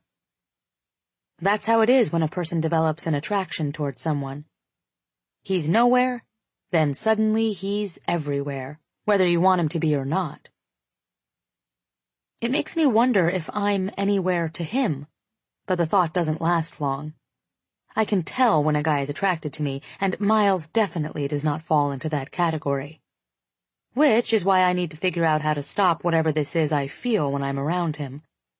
The last thing I want right now is a silly crush on a guy when I've barely got time to focus on both work and school. I pull a paperback out of my purse and begin to read. Miles turns on the radio, and Corbin lays his seat back and kicks his feet up on the dash. "Don't wake me up until we're there," he says, pulling his cap over his eyes. I glance at Miles, and he's adjusting his rearview mirror. He turns around and looks behind us to back out of the spot, and his eyes briefly meet mine. "You comfortable?" he asks. He turns around before getting my answer and puts the car in drive, then glances at me in the rearview mirror. "Yep," I say. I make sure to tack a smile onto the end of that word. I don't want him to think I'm upset that he came. But it's hard for me not to appear closed off when I'm around him, since I'm trying so hard to be. He looks straight ahead, and I look back down at my book. 30 minutes pass, and the movement of the car, accompanied by my attempt to read, is making my head hurt. I set the book down beside me and readjust myself in the back seat. I lean my head back and prop my feet up on the console between Miles and Corbin. He glances at me in the rearview mirror, and his eyes feel like they're hands, running over every inch of me. He holds his stare for no longer than 2 seconds, then looks back at the road. I hate this. I have no idea what's going through his head. He never smiles, he never laughs, he doesn't flirt. His face appears as if he keeps a constant veil of armor between his expressions and the rest of the world. I've always been a sucker for the quiet types of guys. Primarily because most guys talk too much, and it's painful having to suffer through every single thought that goes through their heads. Miles makes me wish he were the opposite of the quiet type, though. I want to know all the thoughts that pass through his head, especially the one thought that's in there right now, hiding behind that unwavering stoic expression. I'm still staring at him in the rearview mirror, trying to figure him out, when he glances at me again. I look down at my phone, a little embarrassed that he caught me staring at him. But that mirror is like a magnet, and damn it if my eyes don't shoot back up to it. The second I look into the mirror again, so does he. I look back down. Shit. This drive is about to be the longest drive of my entire life. I make it 3 minutes, then I look again. Shit, so does he. I smile, amused by whatever game this is we're playing. He smiles too. He smiles too. Miles looks back at the road, but his smile remains for several seconds. I know because I can't stop staring at it. I want to take a picture of it before it disappears again, but that would be weird. He lowers his arm to rest it on the console, but my feet are in his way. I push up on my hands. "Sorry," I say, as I begin to pull them back. His fingers wrap around my bare foot, stopping me. "You're fine," he says. His hand is still wrapped around my foot. I'm staring at it. Holy hell, his thumb just moved. Deliberately moved, stroking the side of my foot. My thighs clench together and my breath halts in my lungs and my legs tense, because I'll be damned if his hand didn't just caress my foot before he pulled it away. I have to chew on the inside of my cheek to keep from smiling. I think you're attracted to me, Miles. As soon as we arrive at my parents' place, my father puts Corbin and Miles to work hanging Christmas lights. I take our things into the house and give Corbin and Miles my room, since it's the only one with 2 beds. I take Corbin's old bedroom, then head to the kitchen to help my mom finish prepping dinner. Thanksgiving has always been a small affair at our house. Mom and Dad didn't like having to choose between families, and my dad was hardly ever home, since a pilot's busiest times of year are the holidays. My mother decided Thanksgiving would be reserved for immediate family only. So every year on Thanksgiving Day, it's always just been me, Corbin, Mom, and Dad, when Dad is home. Last year it was just Mom and me, since Dad and Corbin were both working. This year, it's all of us. And Miles. It's strange, him being here like this. Mom seemed happy to meet him, so I guess she didn't mind too much. My dad loves everyone, and he's more than happy to have someone else helping with the Christmas lights, so I know the presence of a third person doesn't bother him in the least.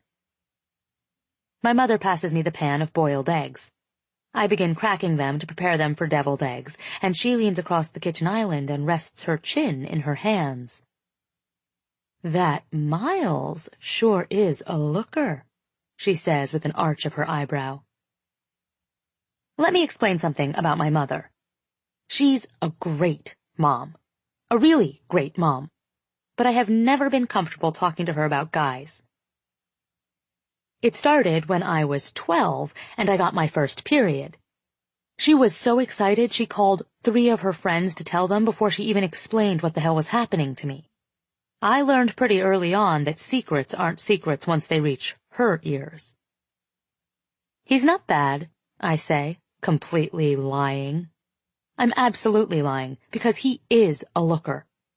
His golden brown hair paired with those mesmerizing blue eyes, his broad shoulders, the scruff that lines his firm jaw when he's had a couple of days off work, the way he always smells so fantastically delicious, like he just stepped out of the shower and hasn't even towel dried yet. Oh, my God. Who the hell am I right now? Does he have a girlfriend? I shrug. I don't really know him, Mom. I take the pan to the sink and run water over the eggs to loosen the shells. How is Dad liking retirement? I ask, attempting to change the subject. My mother grins. It's a knowing grin, and I absolutely hate it. I guess I never have to tell her anything. Because she's my mom. She already knows. I blush, then turn around and finish cracking the damn eggs.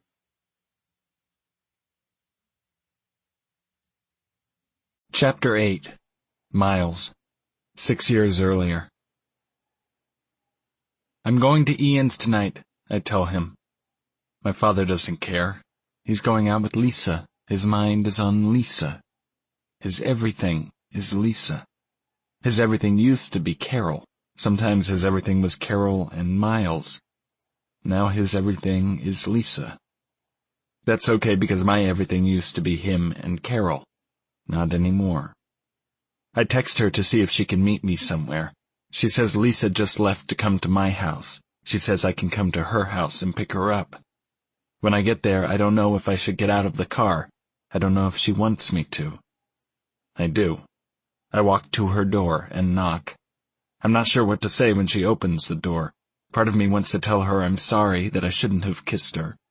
Part of me wants to ask her a million questions until I know everything about her. Most of me wants to kiss her again, especially now that the door is open and she's standing right in front of me. Want to come in for a little while? She asks. She won't be back for a few hours, at least. I nod. I wonder if she loves my nod as much as I love hers. She shuts the door behind me, and I look around. Their apartment is small. I've never lived in a place this small. I think I like it. The smaller the house, the more a family is forced to love one another. They have no extra space not to. It makes me wish my dad and I would get a smaller place, a place where we'd be forced to interact. A place where we'd stop having to pretend that my mother didn't leave way too much space in our house after she died. Rachel walks to the kitchen. She asks me if I want something to drink. I follow her and ask her what she has. She tells me she has pretty much everything except milk, tea, soda, coffee, juice, and alcohol. I hope you like water, she says. She laughs at herself. I laugh with her. Water is perfect. Would have been my first choice. She gets us each a glass of water. We lean against opposite counters. We stare at each other.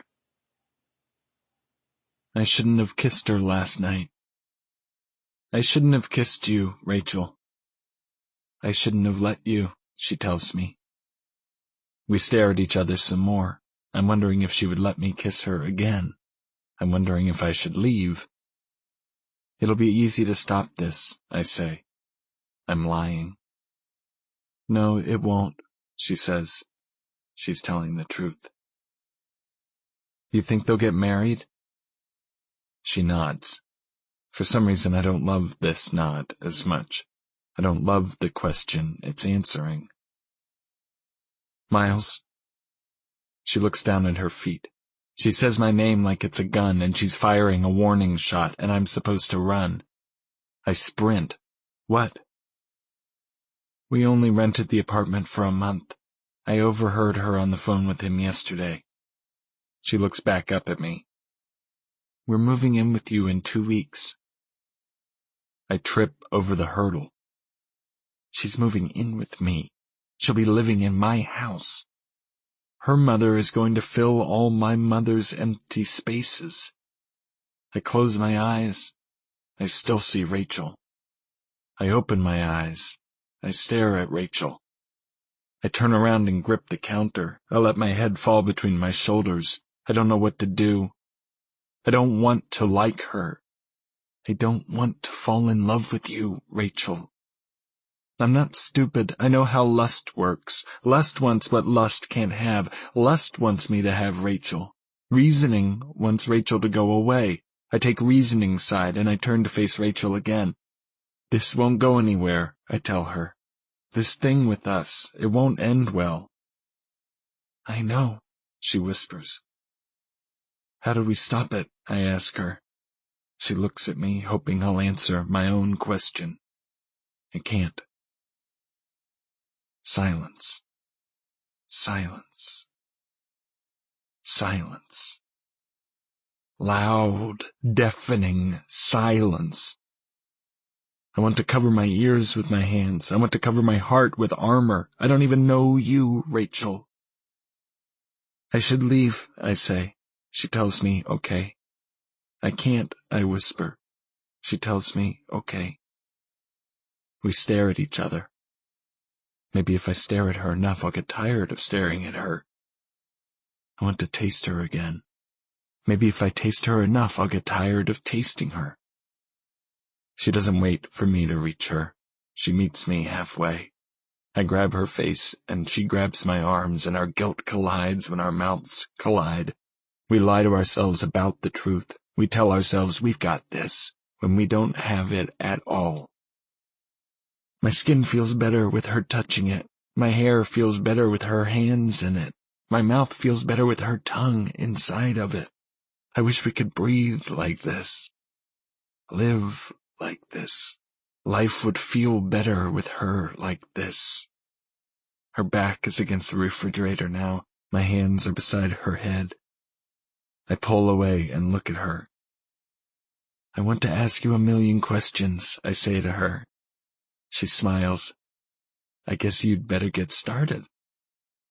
Where are you going to college? Michigan, she says. What about you? Staying here to get my bachelor's, and then my best friend Ian and I are going to flight school. I want to be a pilot. What do you want to be? Happy, she says with a smile. That's the perfect answer. When's your birthday? I ask her. January 3rd, she says. I'll be 18. When's yours? Tomorrow, I tell her. I'll be 18. She doesn't believe that my birthday is tomorrow. I show her my ID. She tells me happy early birthday. She kisses me again. What happens if they get married? I ask her. They'll never approve of us being together even if they don't get married. She's right. It would be hard to explain to their friends, hard to explain to the rest of the family. So what's the point of continuing this if we know it won't end well? I ask her. Because we don't know how to stop. She's right. You're going to Michigan in 7 months, and I'll be here in San Francisco. Maybe that's our answer. She nods. 7 months? I nod. I touch her lips with my finger, because her lips are the kind of lips that need appreciating, even when they aren't being kissed. We do this for 7 months. We don't tell anyone. Then I stop talking because I don't know how to say the words, we stop. Then we stop, she whispers. Then we stop, I agree. She nods, and I can actually hear our countdown begin. I kiss her, and it feels even better now that we have a plan. We've got this, Rachel. She smiles in agreement. We've got this, Miles.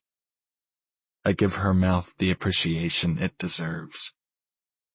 I'm gonna love you for 7 months, Rachel.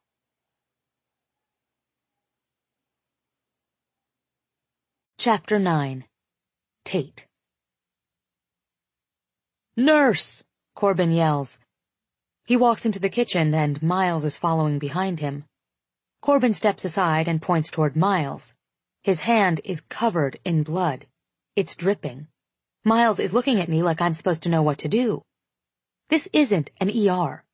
This is my mom's kitchen. A little help here? Miles says, gripping his wrist tightly. His blood is dripping all over the floor. Mom, I yell, where's your first aid kit? I'm opening cabinets trying to find it. Downstairs bathroom, under the sink, she yells. I point toward the bathroom and Miles follows me. I open the cabinet and pull out the kit. Closing the lid on the toilet, I direct Miles to take a seat. Then I sit on the edge of the tub and pull his hand to me. What'd you do? I begin to clean it and inspect the cut. It's deep, right across the center of his palm. Grabbed the ladder. It was falling. I shake my head. You should have just let it fall. I couldn't, he says. Corbin was on it. I look up at him, and he's watching me with those contrastingly intense blue eyes of his. I look back down at his hand. You need stitches. You sure? Yeah, I say. I can drive you to the ER. Can't you just stitch it up here? I shake my head. I don't have the right supplies. I need sutures. It's pretty deep. He uses his other hand to rifle through the first aid kit. He pulls out a spool of thread and hands it to me. Do your best. It's not like I'm sewing on a damn button, Miles. I'm not spending the whole day in an emergency room for a cut. Just do what you can. I'll be fine. I don't want him to spend the day in an emergency room either. That means he wouldn't be here. If your hand gets infected and you die, I'm denying any part in this. If my hand gets infected and I die, I'd be too dead to blame you. Good point, I say. I clean his wound again, then take the supplies I'll need and lay them out on the counter. I can't get a good angle with how we're positioned, so I stand up and prop my leg on the edge of the tub. I put his hand on my leg. I put his hand on my leg. Oh, hell. This isn't going to work with his arm draped across my leg like this. If I want my hands to remain calm and not shake, I'm going to need to reposition us. This won't work, I say, turning to face him. I take his hand and rest it on the counter, then stand directly in front of him. The other way worked better, but I can't have him touching my leg while I do this. It's gonna hurt, I warn. He laughs as though he knows pain, and to him, this isn't pain.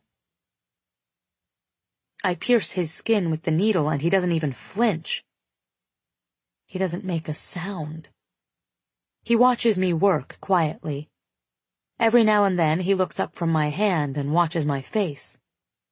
We don't speak, like always. I try to ignore him. I try to focus on his hand and his wound and how it desperately needs to be closed.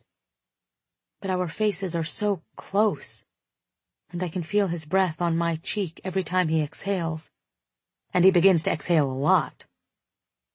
You'll have a scar, I say in a quiet whisper. I wonder where the rest of my voice went. I push the needle in for the 4th time. I know it hurts, but he doesn't let it show.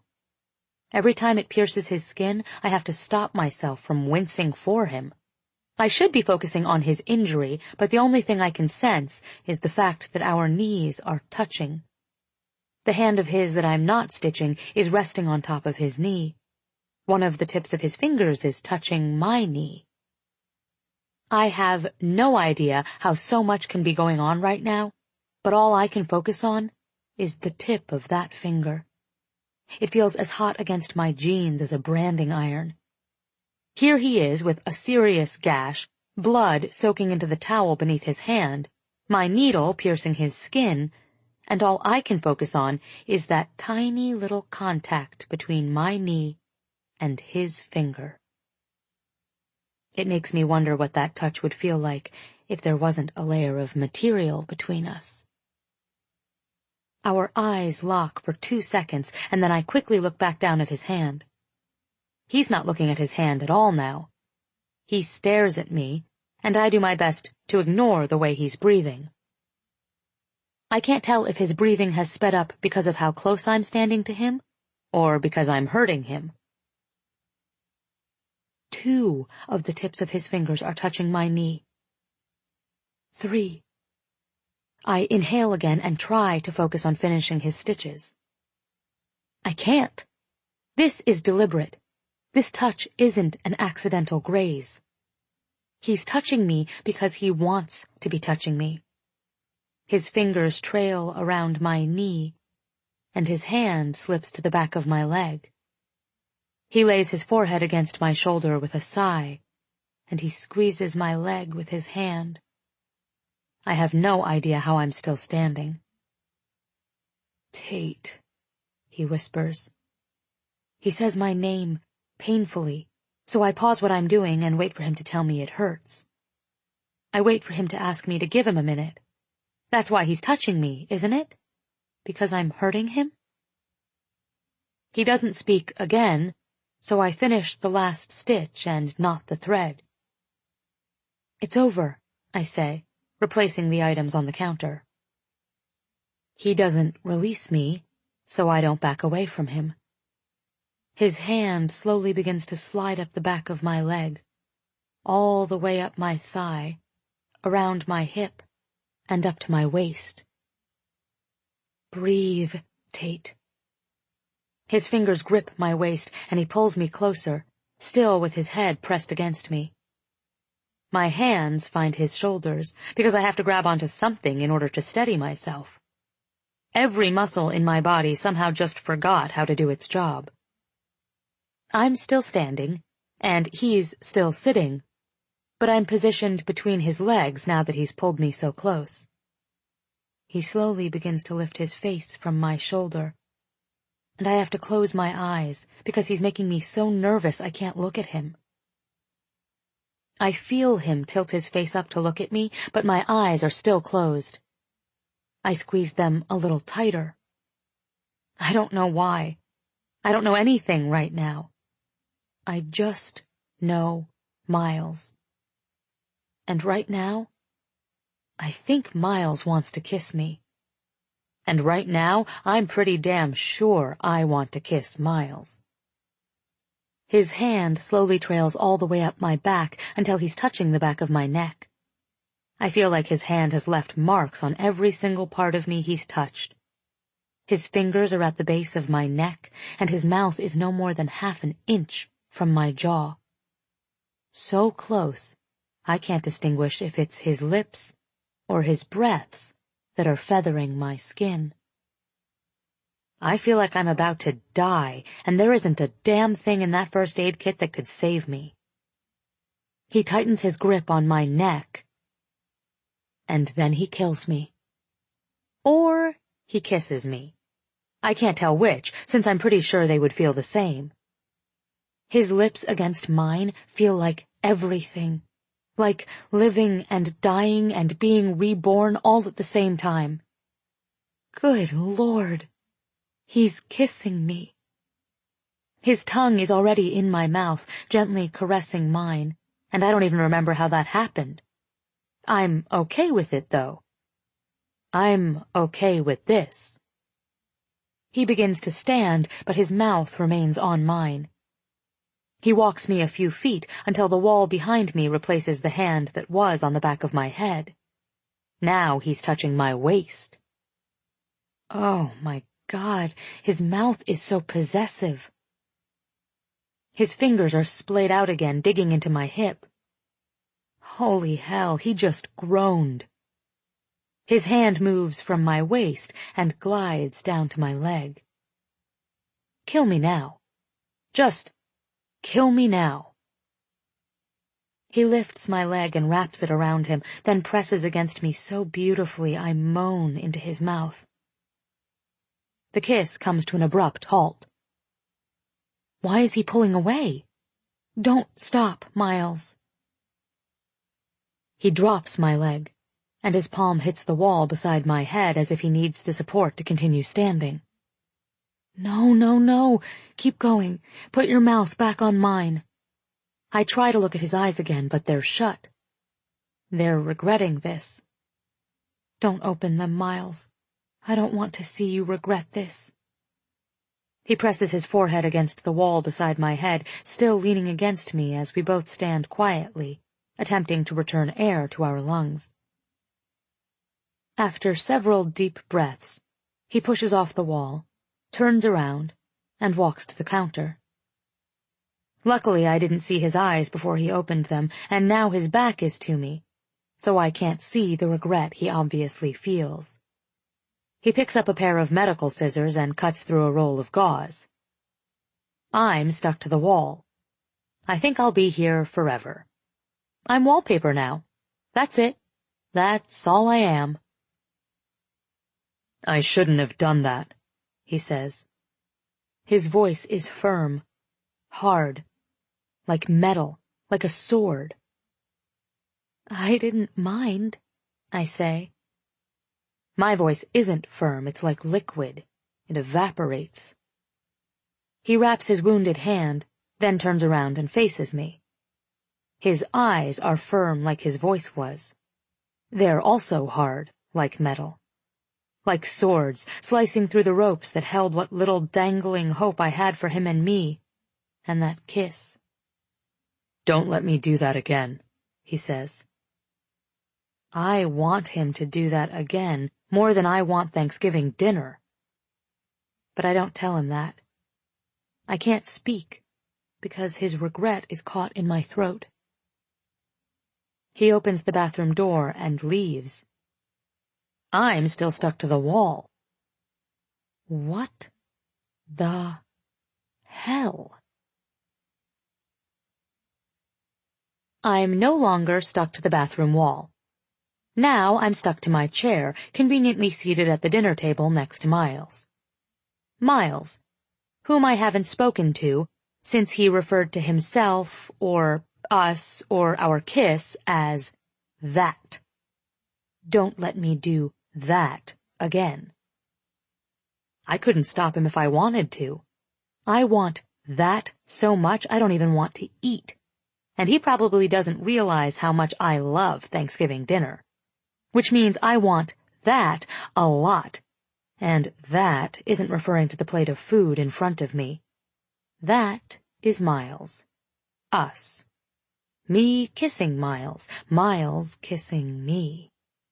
I'm suddenly very thirsty. I grab my glass and down half of my water in 3 huge gulps.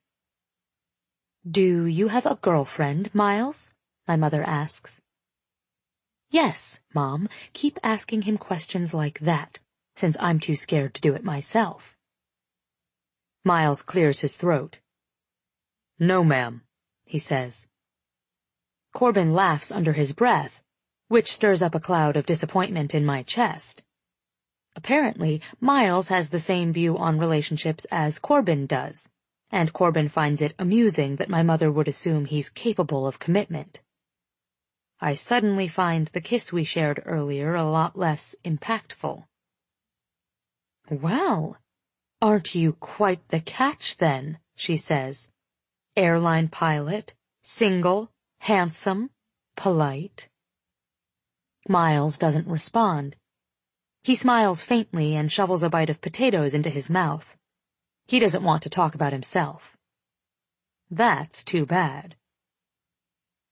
"Miles hasn't had a girlfriend in a long time, Mom," Corbin says, confirming my suspicion. "Doesn't mean he's single, though." My mom tilts her head in confusion. So do I. So does Miles. "What do you mean?" she says.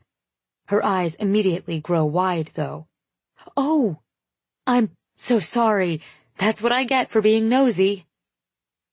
She says the last part of her sentence like she just came to some realization that I still haven't come to. She's apologizing to Miles now. She's embarrassed. Still confused. "Am I missing something?" my dad asks. My mother points her fork at Miles. "He's gay, honey," she says. "Is not," my dad says firmly, laughing at her assumption. I'm shaking my head. Don't shake your head, Tate. "Miles isn't gay," I say defensively, looking at my mother. Why did I say that out loud? Now Corbin looks confused. He looks at Miles. A spoonful of potatoes is paused in midair in front of Miles, and his eyebrow is cocked. He's staring at Corbin. "Oh, shit," Corbin says. "I didn't know it was a secret. Dude, I'm so sorry." Miles lowers his spoonful of mashed potatoes to his plate, still eyeing Corbin with a perplexed look about him. "I'm not gay." Corbin nods. He holds up his palms and mouths, "I'm sorry," like he didn't mean to reveal such a big secret. Miles shakes his head. "Corbin, I'm not gay. Never have been, and pretty sure I never will be. What the hell, man?" Corbin and Miles are staring at each other, and everyone else is watching Miles. But, Corbin stutters, "You said, one time, you told me—" Miles drops his spoon and covers his mouth with his hand, stifling his loud laughter. "Oh, my God, Miles. Laugh.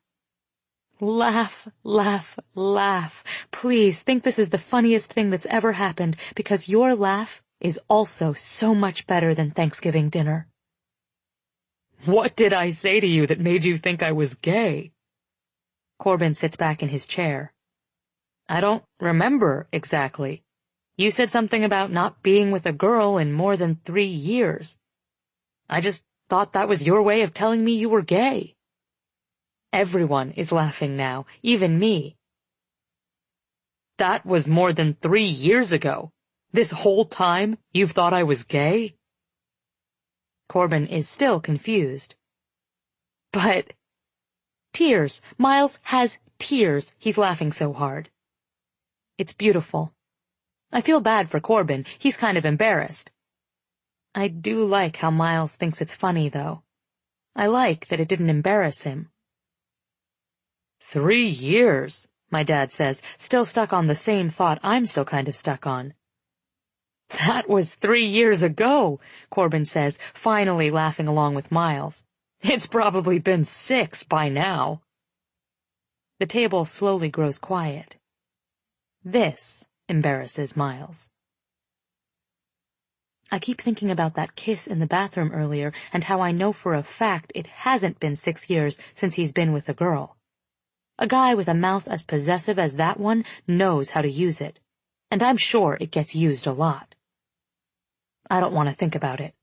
I don't want my family thinking about it. "You're bleeding again," I say, looking down at the blood-soaked gauze that's still wrapped around his hand. I turn to my mother.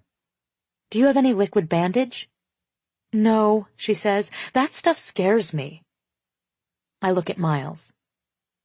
"After we eat, I'll check it," I say.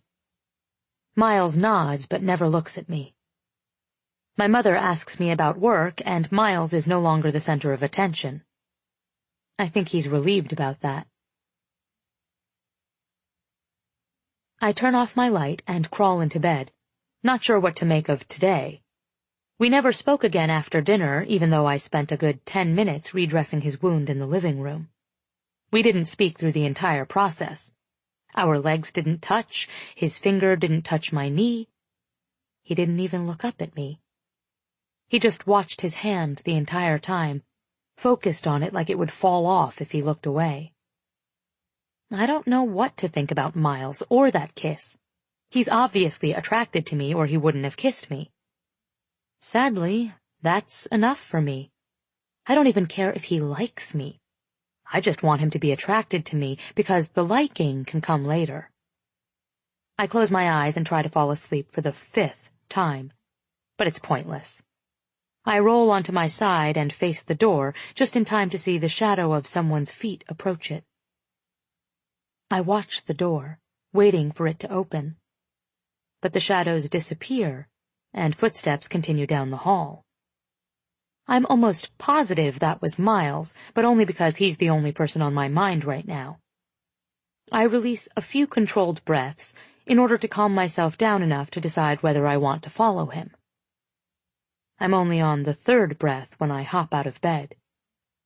I debate brushing my teeth again, but it's only been 20 minutes since I last brushed them. I check my hair in the mirror, then open my bedroom door and walk as quietly as I can into the kitchen. When I round the corner, I see him. All of him. He's leaning against the bar, facing me, almost like he was expecting me. God, I hate that. I pretend it's just a coincidence that we ended up here at the same time, even though it's midnight. Can't sleep? I walk past him to the refrigerator and reach for the orange juice. I take it out, pour myself a glass, then lean against the counter across from him. He's watching me, but he doesn't answer my question. "Are you sleepwalking?" He smiles, soaking me up from head to toe with his eyes like a sponge. "You really love orange juice," he says, amused. I look down at my glass, then back up to him, and shrug. He takes a step toward me and motions for the glass.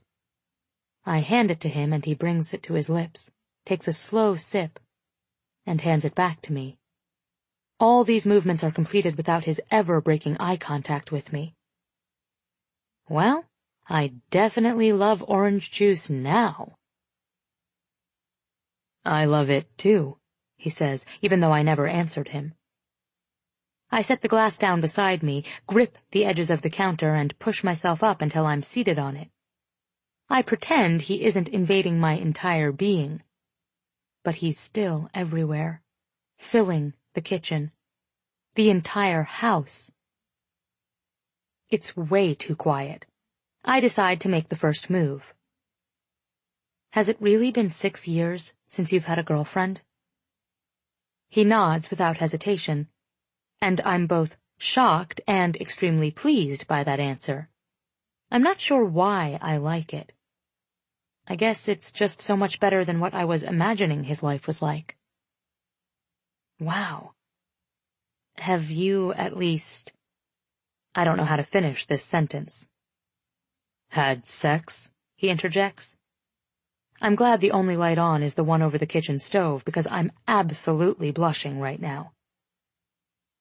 Not everyone wants the same things out of life, he says. His voice is soft, like a down comforter. I want to roll around in it, wrap myself up in that voice. Everyone wants love, I say. Or at least sex. It's human nature. I can't believe we're having this conversation. He folds his arms across his chest. His feet cross at the ankles. I've noticed this is his form of personal armor. He's putting up his invisible shield again, guarding himself from giving too much away. Most people can't have one without the other, he says. So I find it easier to just give up both. He's studying me, gauging my reaction to his words. I do my best not to give him one. So, which of the two do you not want, Miles? My voice is embarrassingly weak. Love? Or sex? His eyes remain the same, but his mouth changes. His lips curl up into a barely there smile. I think you already know the answer to that, Tate. Wow. I blow out a controlled breath, not even caring if he knows those words affected me like they did. The way he says my name makes me feel just as flustered as his kiss did. I cross my legs at the knees, hoping he doesn't notice it's my own personal armor. His eyes drop to my legs, and I watch him softly inhale. 6 years. Unbelievable. I look down at my legs, too. I want to ask him another question, but I can't look at him when I ask it. How long has it been since you kissed a girl? 8 hours, he replies without hesitation. I raise my eyes to his and he grins because he knows what I'm asking. The same, he utters quietly. 6 years. I don't know what happens to me, but something changes. Something melts. Something hard or cold or covered in my own personal armor is turning to liquid now that I'm realizing what that kiss really meant. I feel like I'm nothing but liquid, and liquid doesn't do a good job of standing or walking away. So I don't move. Are you kidding me? I ask disbelievingly. I think he's the one blushing now. I'm so confused. I don't understand how I've pegged him so wrong, or how what he's saying is even possible. He's good-looking, he has a great job, he definitely knows how to kiss. So why hasn't he been doing it? What's your deal, then? I ask him. You have STDs? It's the nurse in me. I have no medical filter. He laughs. Pretty damn clean, he says. He still doesn't explain himself, though. If it's been 6 years since you kissed a girl, then why did you kiss me? I was under the impression you didn't even really like me. You're really hard to read. He doesn't ask me why I'm under the impression that he doesn't like me. I think if it's obvious to me that he's different when he's around me, it's been intentional on his part. It's not that I don't like you, Tate. He sighs heavily and runs his hands through his hair, gripping the back of his neck. I just don't want to like you. I don't want to like anyone. I don't want to date anyone. I don't want to love anyone. I just... He folds his arms back across his chest and looks down at the floor. You just... what? I ask, urging him to finish that sentence. His eyes slowly lift back to mine, and it takes all I have to stay seated on this counter with the way he's looking at me right now. Like I'm Thanksgiving dinner. I'm attracted to you, Tate, he says, his voice low. I want you. But I want you without any of that other stuff. I have no thoughts left. Brain equals liquid. Heart equals butter. I can still sigh, though, so I do. I wait until I can think again. Then I think a lot. He just admitted that he wants to have sex with me, He just doesn't want it to lead to anything. I don't know why this flatters me. It should make me want to punch him. But the fact that he chose to kiss me after not having kissed anyone for 6 straight years makes this new confession seem like I just won a Pulitzer. We're staring at each other again, and he looks a little bit nervous. I'm sure he's wondering if he just pissed me off. I don't want him to think that because, honestly, I want to yell, "I won!" at the top of my lungs. I have no idea what to say. We've had the strangest and most awkward conversations since I met him, and this one definitely takes the cake. Our conversations are so weird, I say. He laughs with relief. Yes. The word yes is so much more beautiful coming from his mouth, laced with that voice. He could probably make any word beautiful. I try to think of a word I hate. I kind of hate the word ox. It's an ugly word, too short and clipped. I wonder if his voice could make me love that word. Say the word ox. His eyebrow rises like he's wondering if he heard me right. He thinks I'm weird. I don't care. Just say it, I tell him. Ox, he says with slight hesitation. I smile. I love the word ox. It's my new favorite word. You're so weird, he says, amused. I uncross my legs. He notices. So, Miles, I say. Let me see if I've got this straight. You haven't had sex in 6 years. You haven't had a girlfriend in 6 years. You haven't kissed a girl in 8 hours. You don't like relationships, obviously, or love. But you're a guy. Guys have needs. He's watching me, still amused. Go on, he says with that unintentionally sexy smirk. You don't want to be attracted to me, but you are. You want to have sex with me, but you don't want to date me. You also don't want to love me. You also don't want me to want to love you. I'm still amusing him. He's still smiling. I didn't realize I was so transparent. You're not, Miles, believe me. If we do this, I think we should take it slow, I say teasingly. I don't want to pressure you into anything you aren't ready for. You're practically a virgin. He loses his smile and takes 3 deliberately slow steps toward me. I stop smiling because he is seriously intimidating. When he reaches me, he places his hands on either side of me, then leans in close to my neck. It's been 6 years, Tate. Believe me when I tell you, I'm ready. Those all just became my new favorite words, too.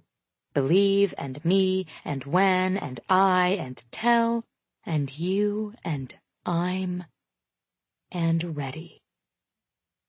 Favorites. All of them. He pulls back and can more than likely tell I'm not breathing at the moment. He steps back to his spot opposite from me. He's shaking his head like he can't believe what just happened. I can't believe I just asked you for sex. What kind of guy does that? I swallow. Pretty much all of them. He laughs, but I can tell he feels guilty. Maybe he's afraid I can't handle this. He might be right, but I'm not about to let him know that. If he thinks I can't handle this, he'll retract everything he's saying. If he retracts everything he's saying, that means I don't get to experience another kiss like the one he gave me earlier. I'd agree to anything if it means I get to be kissed by him again. Especially if it means I get to experience more than just his kiss. Simply thinking about it makes my throat dry. I pick up my glass and take another slow sip of my juice while I silently work this out in my head. He wants me for sex. I kind of miss sex. It's been a while. I know I'm definitely attracted to him and can't think of anyone else in my life I'd rather have casual, meaningless sex with than my airline pilot laundry-folding neighbor. I set the cup of juice back down, then press my palms into the counter and lean slightly forward. Listen to me, Miles. You're single. I'm single. You work way too much, and I'm focused on my career in an almost unhealthy way. Even if we wanted a relationship out of this, it would never work. Our lives wouldn't fit one. We also aren't really friends, so we don't have to worry about our friendship being ruined. You want to have sex with me? I'll totally let you. A lot. He's watching my mouth like all my words just became his new favorite words. A lot? He asks. I nod. Yes, a lot. He looks me in the eyes with a challenging stare. Okay, he says, almost like it's a dare. Okay. We're still several feet apart. I just told this guy I would have sex with him without any expectations, and he's still way over there, and I'm way over here, and it's becoming clear that I definitely had him pegged wrong. He's more nervous than I am. Although I think our nerves stem from two different places. He's nervous because he doesn't want this to turn into anything. I'm nervous because I'm not so sure that just sex with him is possible. Based on the way I'm drawn to him, I have a pretty good feeling sex will be the least of our problems. Yet here I sit, pretending to be fine with just sex. Maybe if it starts out this way, it'll eventually end up being something more. Well, we can't have sex right now, he says. Damn it. Why not? The only condom I have in my wallet has probably disintegrated by now. I laugh. I love his self-deprecating humor. I do want to kiss you again, though, he says with a hopeful smile. I'm actually surprised he isn't kissing me. Sure. He slowly walks back to where I'm seated, until my knees are on either side of his waist. I'm watching his eyes because they're looking at me like he's waiting for me to change my mind. I'm not changing my mind. I probably want this more than he wants this. He brings his hands up and slides them through my hair, brushing his thumbs across my cheeks. He inhales a shaky breath while looking down at my mouth. You make it so hard to breathe. He punctuates his sentence with his kiss, bringing his lips over mine. Every remaining part of me that had yet to melt in his presence is now liquefied like the rest of me. I try to recall a time when a man's mouth felt this good against mine.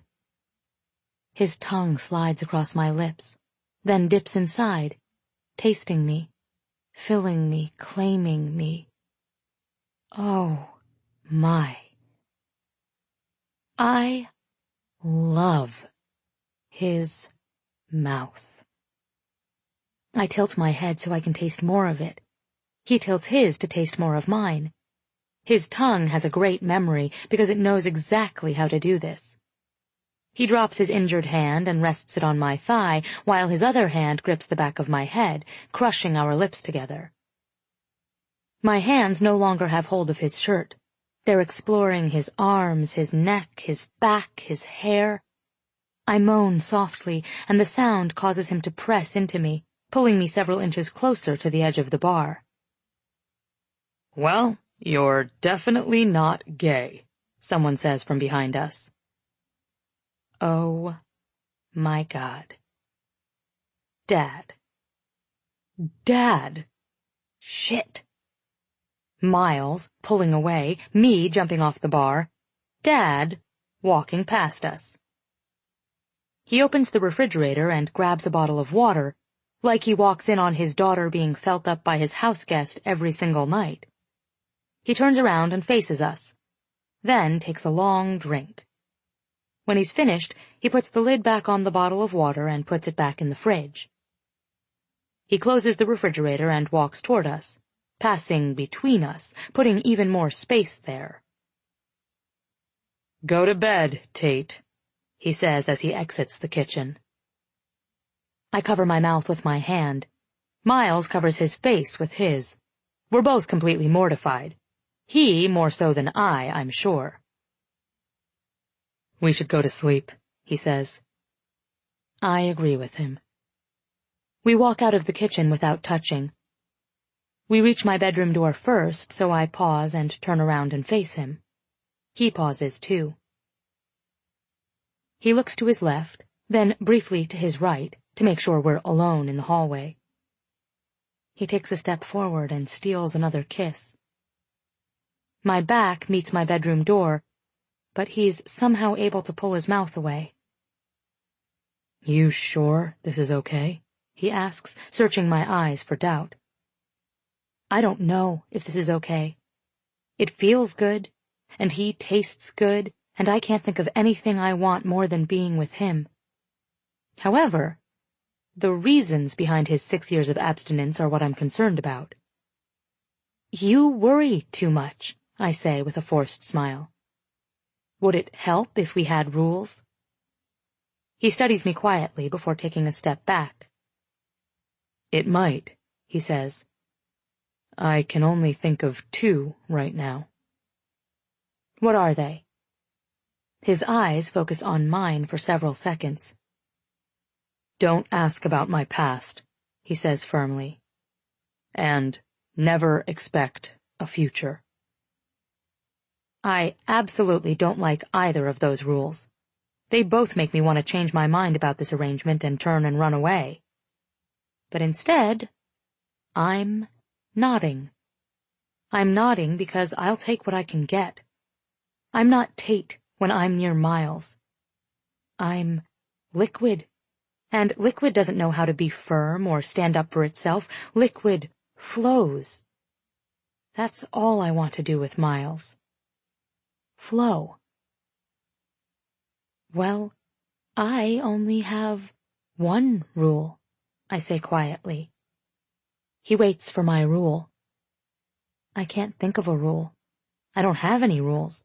Why don't I have rules? He's still waiting. I don't know what it is yet, but when I think of it, you have to follow it. Miles laughs. He leans forward and kisses me on the forehead, then walks toward his room. He opens the door but glances back at me for a brief second before disappearing into the room.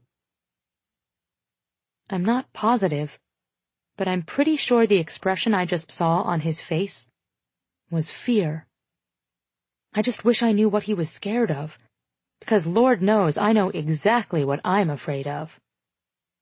I'm afraid of how this is going to end.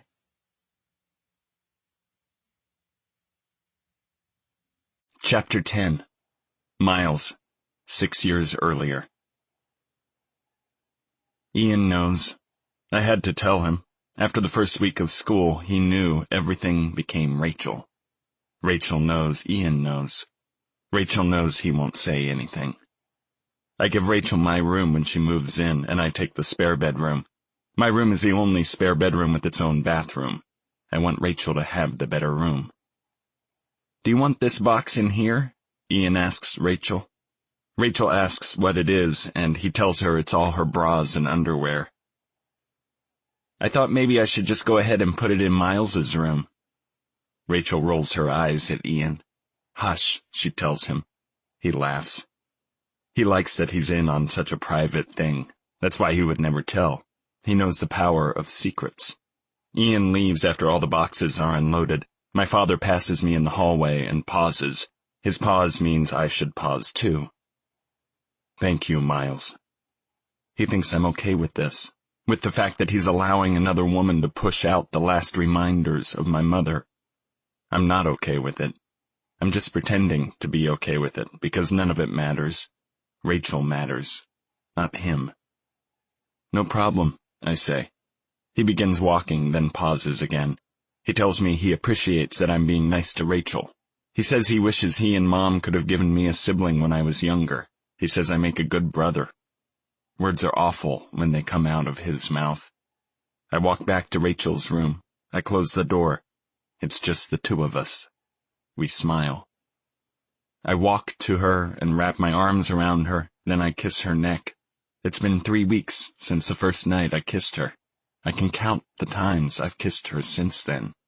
We can't interact like this at school. We can't interact like this in public. We can't interact like this in front of our parents. I can only touch her when we're alone, and we haven't been able to be alone much in the last 3 weeks. Now I kiss her. We need a few guidelines so we don't get ourselves in trouble, she says. She separates herself from me. She sits at my desk, and I sit on my bed. Well, she sits at her desk, and I sit on her bed. First, she says, no making out when they're home. It's too risky. I don't want to agree to that rule, but I'm nodding my head. Second, no sex. I'm not nodding anymore. Ever? I ask her. She's nodding. Oh, I really hate that nod. Why? She sighs heavily. Sex will make it that much harder when our time is up. You know that. She's right. She's also completely wrong, but I have a feeling she'll figure that out later. Can I ask what rule number 3 is before I agree to rule number 2? She grins. There is no rule number 3. I grin. So sex is the only thing off limits, and we're talking penetration, right? Not oral? She covers her face with her hands. Oh my God, do you have to get so specific? She's cute when she's embarrassed. Just clarifying, I have a lifetime of things I want to do to you, and only 6 months left to do them all. Let's leave the specifics up to the situation, she says. Fair enough, I say, admiring the blush in her cheeks. Rachel, are you a virgin? Her cheeks grow even redder. She shakes her head and tells me no. She asks if that bothers me. Not at all, I say, being honest. She asks if I'm a virgin, but her voice is timid when she asks it. No, I say, but now that I've met you, I kind of wish I was. She likes that I said this to her. I stand up and prepare to head to my new bedroom to begin rearranging. Before I walk out, I lock her bedroom door from the inside, and then I turn around and smile at her. I slowly walk to her. I take her by the hands and pull her up.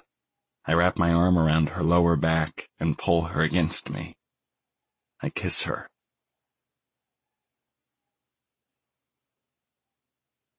Chapter 11. Tate. I have to pee. Corbin groans. Again? I haven't been in 2 hours, I say defensively.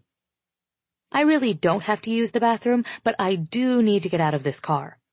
After the conversation I had with Miles last night, the car feels different with him in it. It feels like there's more of him, and every minute that passes and he's not talking, I'm wondering what's going through his head. I'm wondering if he regrets our conversation.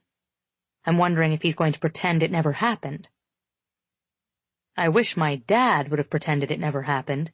Before we left this morning, I was seated at the kitchen table with him when Miles walked in. "Sleep well, Miles?" he asked as Miles took a seat at the table. I thought he was going to flush with embarrassment, but instead he regarded my dad with a shake of his head. "Not too well," Miles replied. "Your son talks in his sleep." My father picked up his glass and lifted it in Miles' direction. "Good to know you were in the room with Corbin last night." Luckily, Corbin had yet to sit down and hear that comment from my father. Miles was quiet through the rest of breakfast, and the only time I noticed him speaking after that was when Corbin and I were both in the car. Miles stepped over to my father and shook his hand, saying something that only my father could hear. I tried to read my father's expression, but he kept a tight lid on it. My father is almost as good at hiding his thoughts as Miles is. I really want to know what Miles said to my father this morning before we left. I also want to know about a dozen other answers to questions I have about Miles.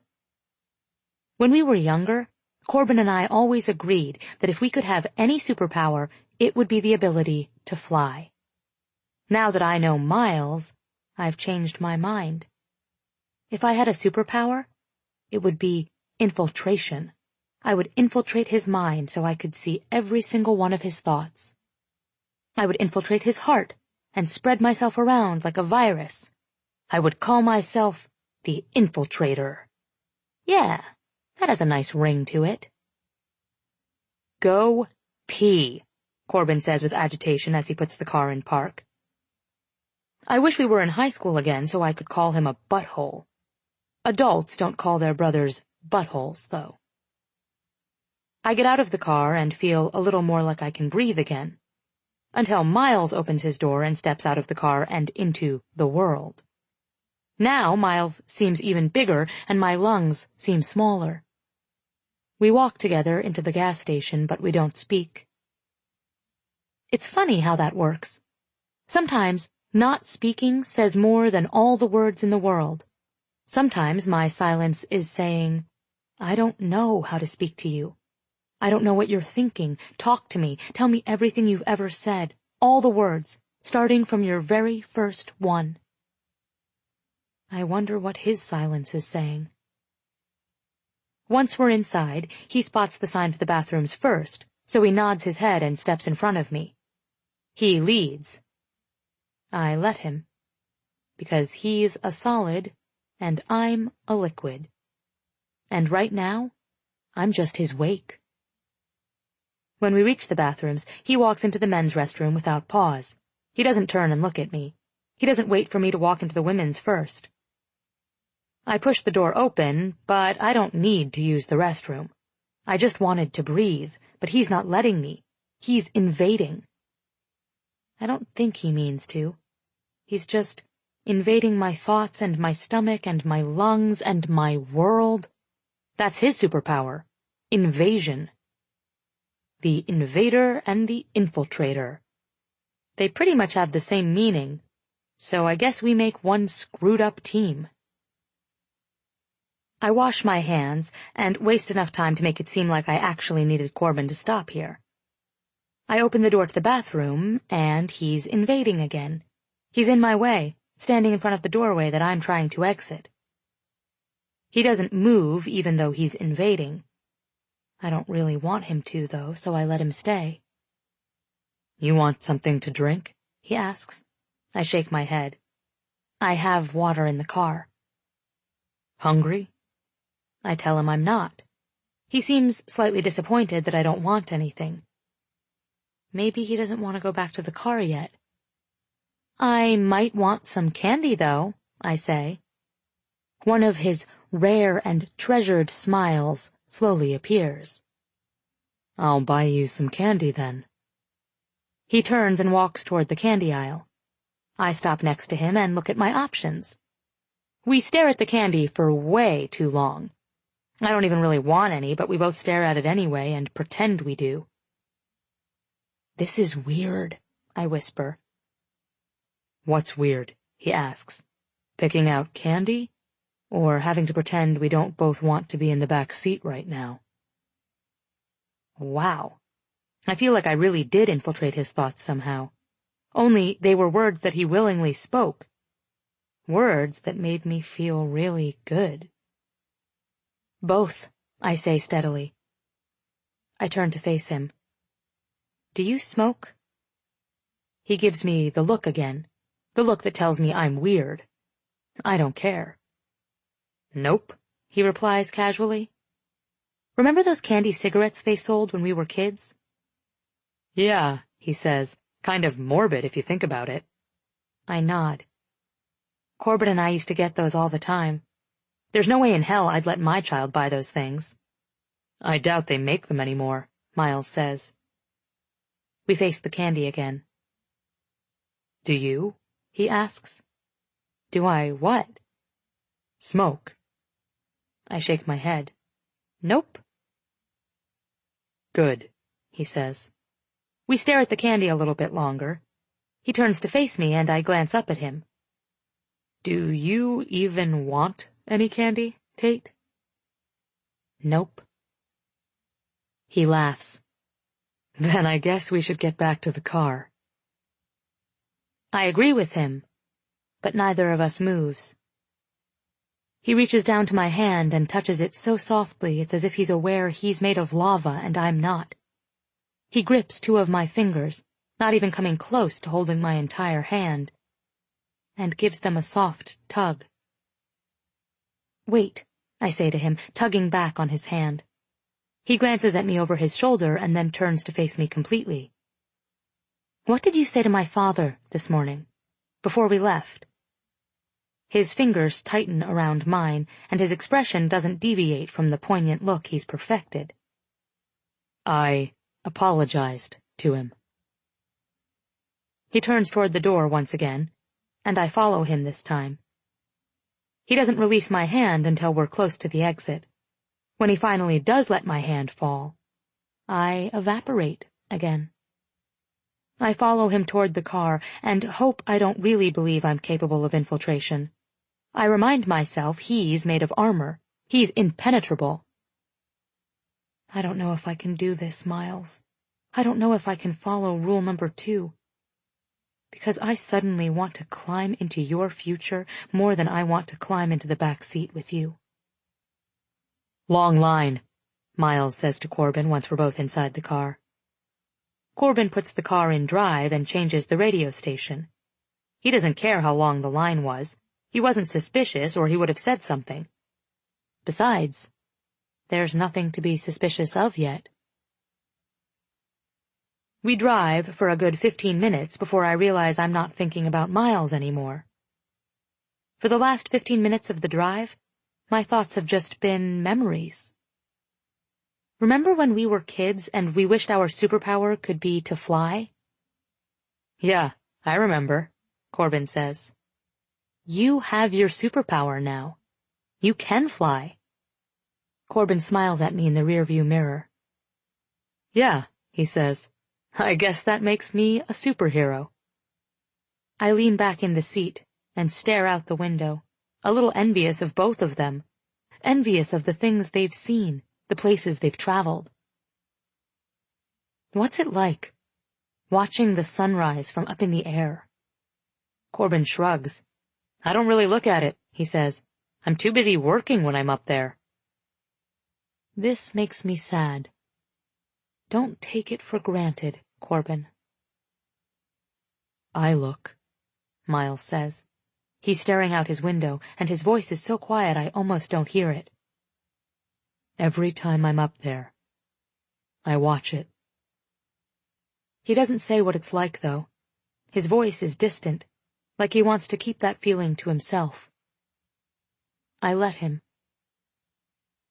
"You bend the laws of the universe when you fly," I say. "It's impressive. Defying gravity, watching sunrises and sunsets from places Mother Nature didn't intend for you to watch them from. You really are superheroes if you think about it." Corbin glances at me in the rearview mirror and laughs. "Don't take it for granted, Corbin." Miles isn't laughing, though. He's still staring out his window. "You save lives," Miles says to me. "That's way more impressive." My heart absorbs those words on impact. Rule number 2 is not looking good from back here.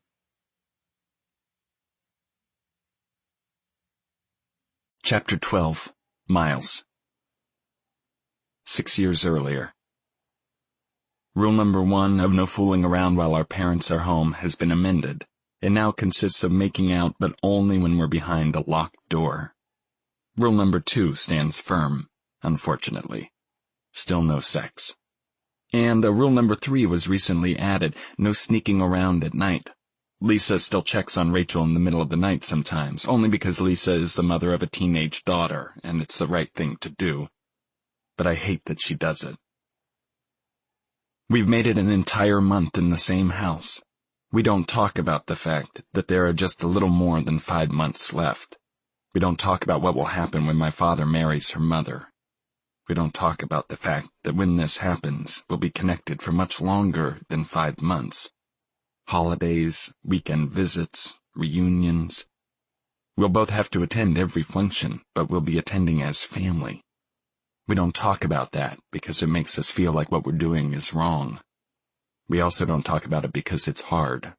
When I think about the day she moves to Michigan and I stay in San Francisco, I can't see beyond that. I can't see anything where she won't be my everything. We'll be back Sunday, he says. You'll have the house to yourself. Rachel is staying with a friend. You should invite Ian over. I did, I lie. Rachel lied too. Rachel will be here all weekend. We don't want to give them any reason to suspect us. It's hard enough trying to ignore her in front of them. It's hard pretending I have nothing in common with her when I want to laugh at everything she says. I want to high-five everything she does. I want to brag to my father about her intelligence, her good grades, her kindness, her quick-wittedness. I want to tell him I have this really amazing girlfriend whom I want him to meet because he would absolutely love her. He does love her, just not in the way I wish he loved her. I want him to love her for me. We tell our parents goodbye. Lisa tells Rachel to behave, but Lisa isn't really worried. As far as Lisa knows, Rachel is good. Rachel behaves. Rachel doesn't break rules. Except rule number 3. Rachel is definitely breaking rule number 3 this weekend. We play house. We pretend it's ours. We pretend it's our kitchen and she cooks for me.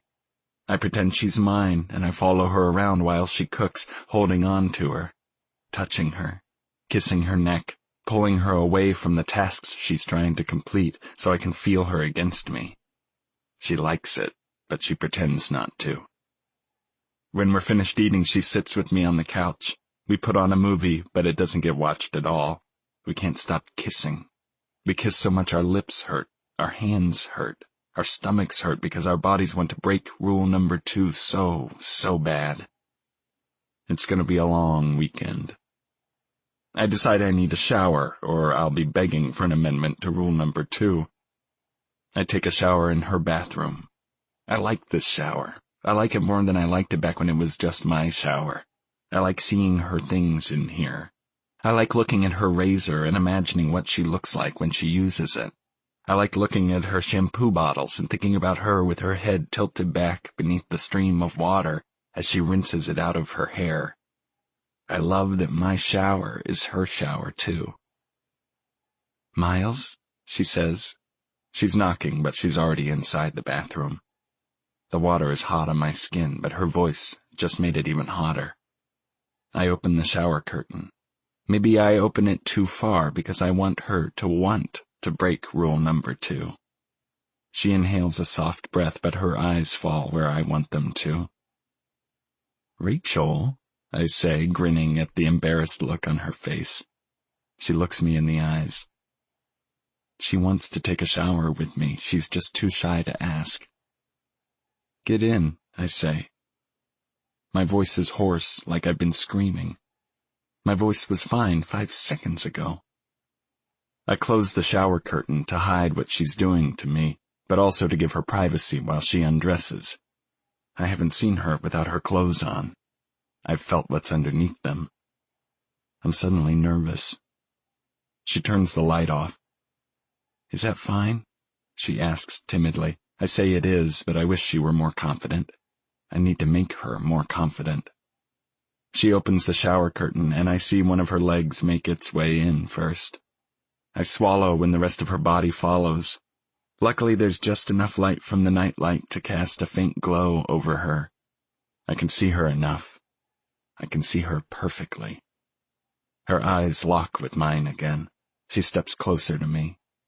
I wonder if she's ever shared a shower with anyone before, but I don't ask her. I take a step toward her this time because she seems scared. I don't want her to be scared. I'm scared. I touch her shoulders and guide her so that she's standing under the water. I don't press myself against her even though I need to. I keep distance between us. I have to. The only things that connect are our mouths. I kiss her softly, barely touching her lips, but it hurts so bad. It hurts worse than any other kiss we've shared. Kisses where our mouths collide, our teeth collide. Frantic kisses that are so rushed they're sloppy. Kisses that end with me biting her lip or her biting mine. None of those kisses hurt like this one does, and I can't tell why this one is hurting so much. I have to pull back. I tell her to give me a minute, and she nods, then rests her cheek against my chest. I lean back against the wall and pull her with me while I keep my eyes closed tightly. The words are once again attempting to break the barrier I've built up around them. Every time I'm with her, they want to come out, but I work and work to cement the wall that surrounds them. She doesn't need to hear them. I don't need to say them. But they're pounding on the walls. They always pound so hard until our kisses end up like this, me needing a minute and her giving me one. They need out now worse than ever. They need air. They're demanding to be heard. There's only so much pounding I can take before the walls collapse. There are only so many times my lips can touch hers without the words spilling over the walls, breaking through the cracks, traveling up my chest until I'm holding her face, looking into her eyes, allowing them to tear down all the barriers that stand between us and the inevitable heartbreak. The words come anyway. I can't see anything, I tell her. I know she doesn't know what I'm talking about. I don't want to elaborate, but the words come anyway. They've taken over. When you move to Michigan and I stay in San Fran, I don't see anything after that. I used to see whatever future I wanted, but now I don't see anything. I kiss the tear that's running down her cheek. I can't do this, I tell her. The only thing I want to see is you, and if I can't have that, nothing else is worth it. You make it better, Rachel. Everything. I kiss her hard on the mouth, and it doesn't hurt at all this time, now that the words are free. I love you, I tell her, freeing myself completely.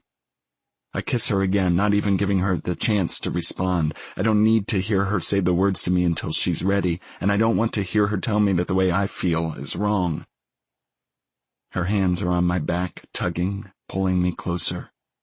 Her legs are wrapping around mine like she's trying to embed herself inside me. She already has.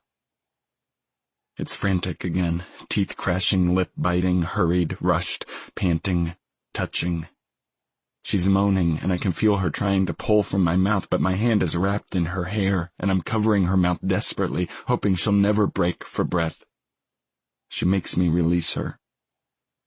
I drop my forehead to hers, gasping in an effort to keep my emotions from spilling over the edge. Miles, she says breathlessly. Miles, I love you. I'm so scared. I don't want us to end. You love me, Rachel. I pull back and look her in the eyes. She's crying. I don't want her to be scared.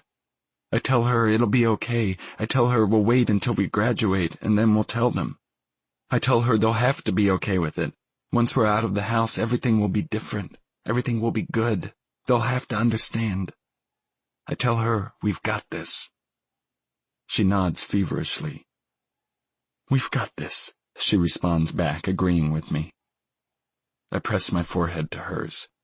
We've got this, Rachel, I tell her. I can't quit you now. No way. She takes my face between her palms and kisses me. You fell in love with me, Rachel. Her kiss removes a weight from my chest that is so heavy, I feel like I'm floating. I feel like she's floating with me. I turn her until her back is against the wall. I bring her arms above her head and link my fingers through hers, pressing her hands into the tile wall behind her. We look into each other's eyes, and we completely shatter rule number 2.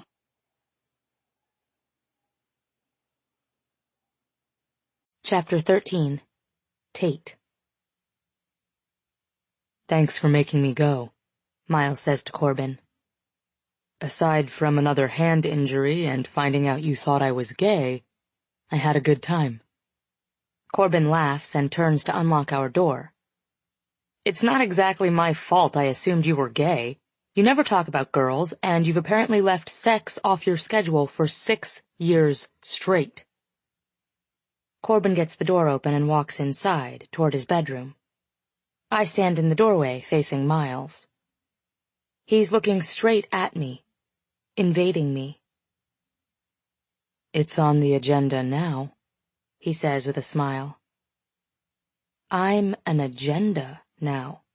I don't want to be an agenda, I want to be a plan, a map. I want to be on a map to his future. But that breaks rule number 2. Miles backs into his apartment after opening his door, and he nods his head in the direction of his bedroom. "After he goes to sleep?" he whispers. Fine, Miles. You can stop begging. I'll be your agenda. I nod before closing the door. I shower and shave and brush my teeth and sing and put on just enough makeup to make it look like I didn't put on any makeup at all, and fix my hair to make it look like I didn't fix my hair at all, and put back on the same clothes I had on earlier so it doesn't look like I changed clothes at all. But really, I changed my bra and my underwear because they didn't match before, but now they do. And then I freak the hell out, because Miles will see my bra and underwear tonight. And possibly touch them. If it's part of his agenda, he might even be the one to remove them. My phone receives a text, and the sound startles me because a text isn't on the agenda at 11 o'clock at night. The text is from an unrecognized number. All it says is he in his room yet? Me. How do you have my number? Miles. I stole it from Corbin's phone while we were driving. There's a weird voice in my head singing, "Nana Nana Boo Boo, he stole my number." I'm such a child. Me. No, he's watching TV. Miles. Good. I have to run an errand. I'll be back in 20 minutes, leaving the apartment unlocked in case he goes to bed before then. Who runs errands at 11 o'clock at night? Me. See ya. I stare at my last text to him and cringe. It sounds way too casual. I'm giving him the impression that I do this all the time. He probably thinks all my days go something like this. Random guy. Tate, you want to have sex? Me.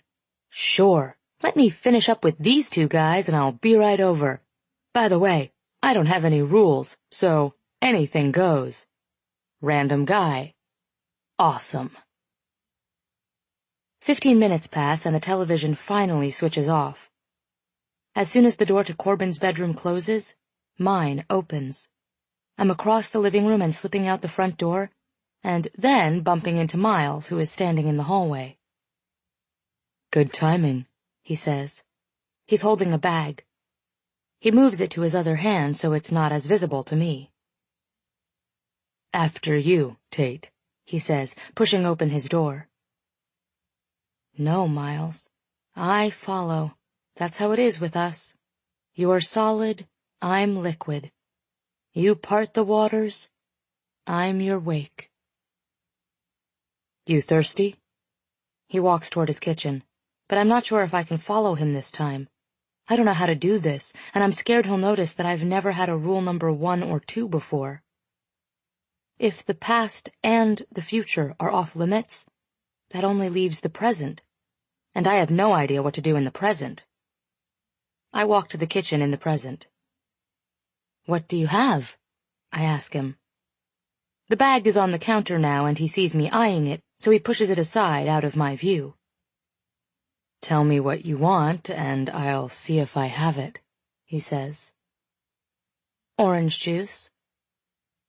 He grins, then reaches toward the bag. He pulls out a container of orange juice, and the simple fact that he even thought about it is testament to his generosity. It's also testament that it doesn't take much to make me melt. I should tell him my one rule has just become, stop doing things that make me want to break your rules. I take the orange juice from him with a smile. What else is in the bag?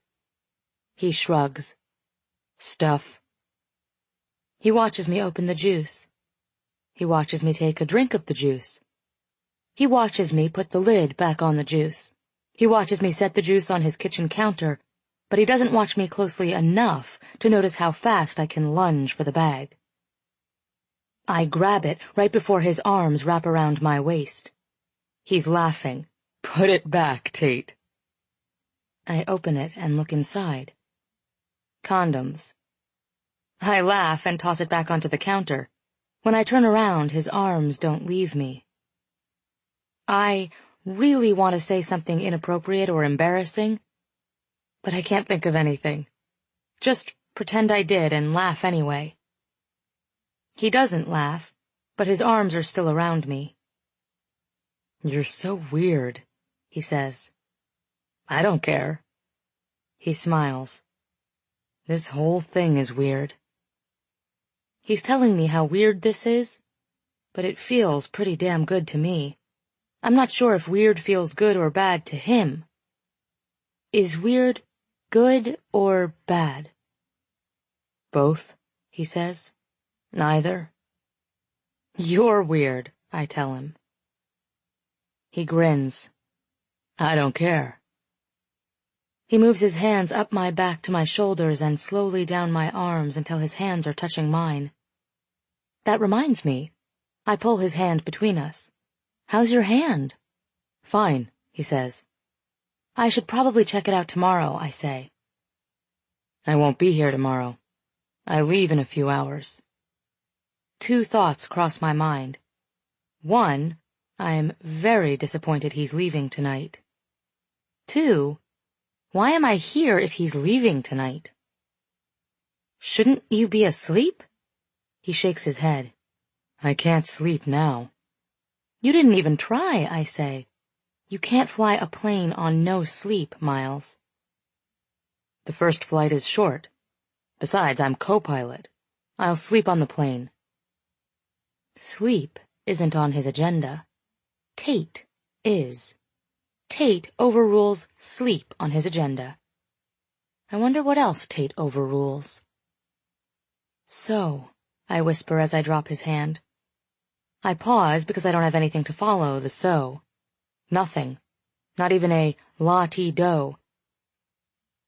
It's quiet. It's getting awkward. "So," he says. His fingers move through mine and spread them apart. My fingers like his fingers. "Do you want to know how long it's been for me, since I know such an intimate detail about you?" I ask him.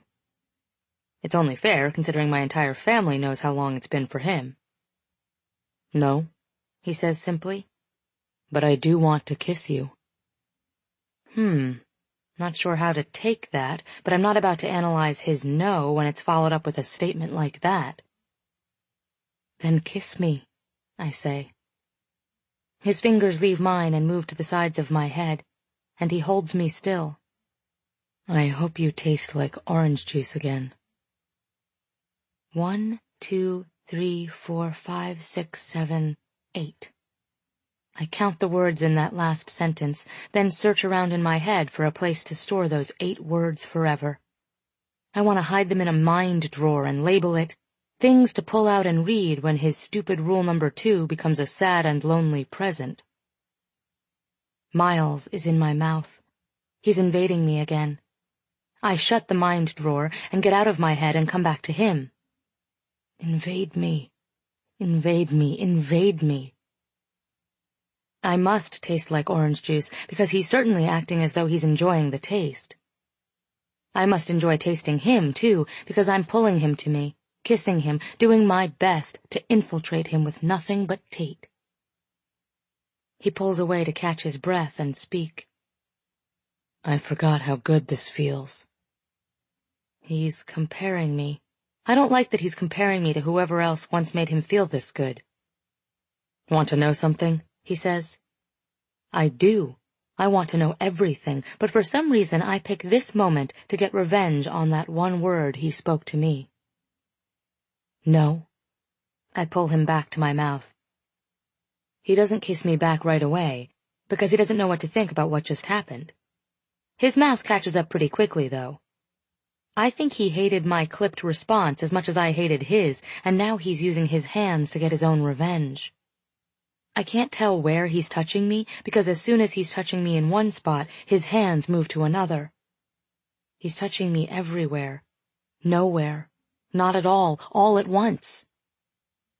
My favorite part about kissing Miles is the sound.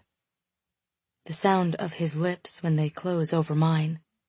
The sound of our breaths being swallowed by each other. I love the way he groans when our bodies join together. Guys usually tend to hold back their sounds more than girls do. Not Miles. Miles wants me, and he wants me to know it. And I love that. God, I love that. Tate, he mutters against my mouth. Let's go to my bedroom. I nod, so he pulls away from my mouth. He reaches across the bar to get the box of condoms. He begins walking with me to his bedroom, but he quickly walks back into the kitchen and grabs the orange juice. When he shoulders past me to lead the way to his bedroom, he winks. The way that one little wink makes me feel leaves me terrified about what it'll feel like once he's inside me. I don't know if I can survive it. Once we're in his bedroom, I begin to grow apprehensive. Mostly because this is his place, and this whole situation is pretty much on his terms, and I feel a little bit at a disadvantage. What's wrong? He asks. He's slipping off his shoes. He walks to the bathroom and flips off the light, then closes the door. I just got kind of nervous, I whisper. I'm standing in the middle of his bedroom, knowing exactly what's about to happen. Usually these things aren't discussed and prearranged like this. They're spontaneous and heated, and neither party knows what's happening until it happens. But Miles and I both know what's about to happen. He walks to the bed and sits on the edge of it. Come here, he says. I smile, then walk a few feet to where he's seated.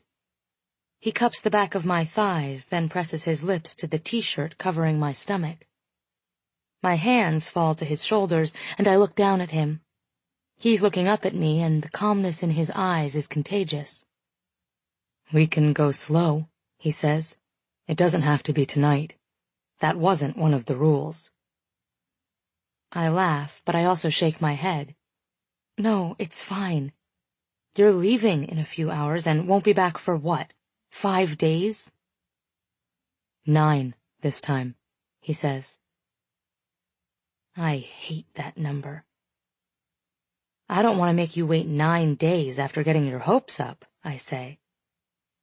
His hands slide up the backs of my thighs and come around to the front of my jeans. He flicks the button open effortlessly.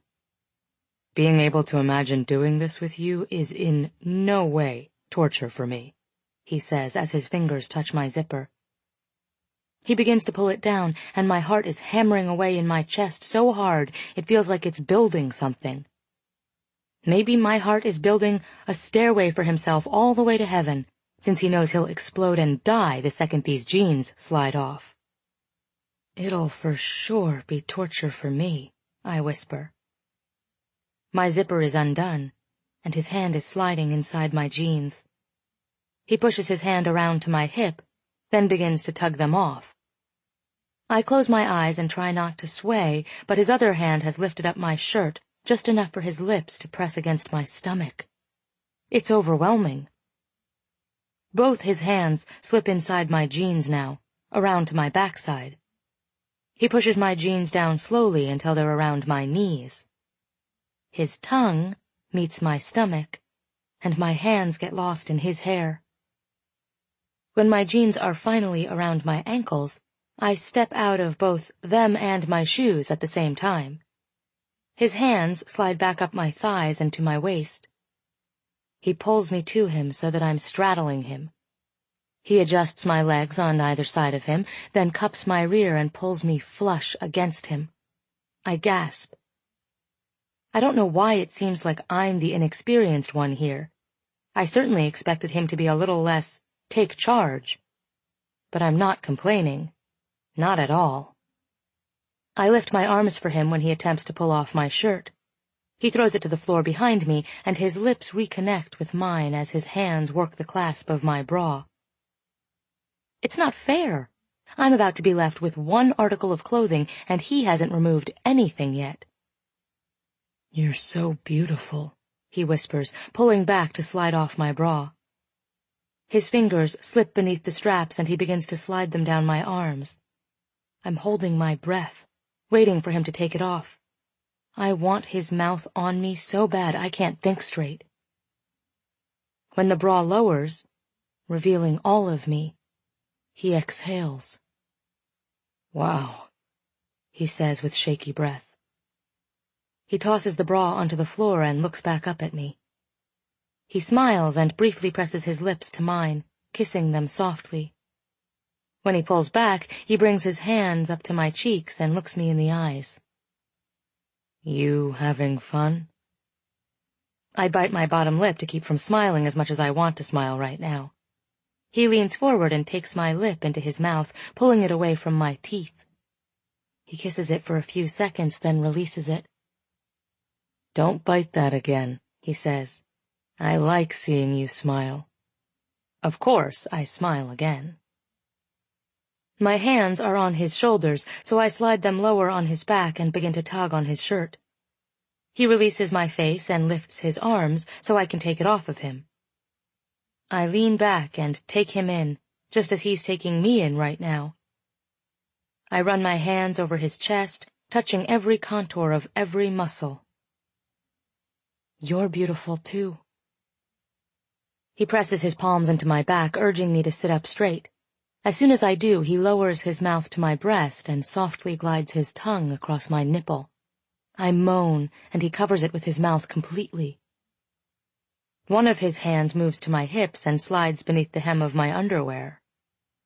"I want you on your back," he whispers. He keeps one hand on my back as he seamlessly switches positions, pulling me from his lap to his bed. He's bent over me now, pulling on my underwear as his tongue dips inside my mouth. My hands immediately fall to the button on his jeans, and I unbutton them, but he pulls away quickly. "I wouldn't do that yet," he warns. "Otherwise, this will be over faster than it started." I kind of don't care how long it lasts. I just really want his clothes off of him. He begins to slide my underwear off of me. He bends one of my legs and slips it off my foot, then does the same to the other. He's definitely not looking me in the eyes anymore. He allows my legs to fall back to the bed as he stands up straight and backs 2 feet away from me. "Wow," he whispers, staring down on me. He's just standing here, staring at me as I lie naked on his bed, while he's still in the comfort of his jeans. This feels a little unfair, I say. He shakes his head and pulls his fist against his mouth, biting his knuckles. He turns around until his back is to me and takes a long, deep breath. He faces me again, scrolling up the length of my body until he meets my eyes. "It's too much, Tate." I feel the disappointment seep in with his words. He's still shaking his head, but he's walking to the nightstand. He picks up the box of condoms and opens it, then pulls one out and puts it between his teeth, ripping it open. "I'm sorry," he says, frantically stepping out of his jeans. "I wanted this to be good for you. I wanted it to be memorable, at least." He's out of his jeans now. He's looking me in the eyes, but I'm finding it hard to keep eye contact with him because now his boxers are off. "But if I'm not inside you in 2 seconds, this is going to be really embarrassing for me." He walks swiftly to me and somehow slides the condom on at the same time as he's pushing my knees apart with his other hand. "I'll make it up to you in a few minutes. Promise," he says, pausing between my legs, waiting for my approval. "Miles," I say, "I don't care about any of that. I just want you inside me."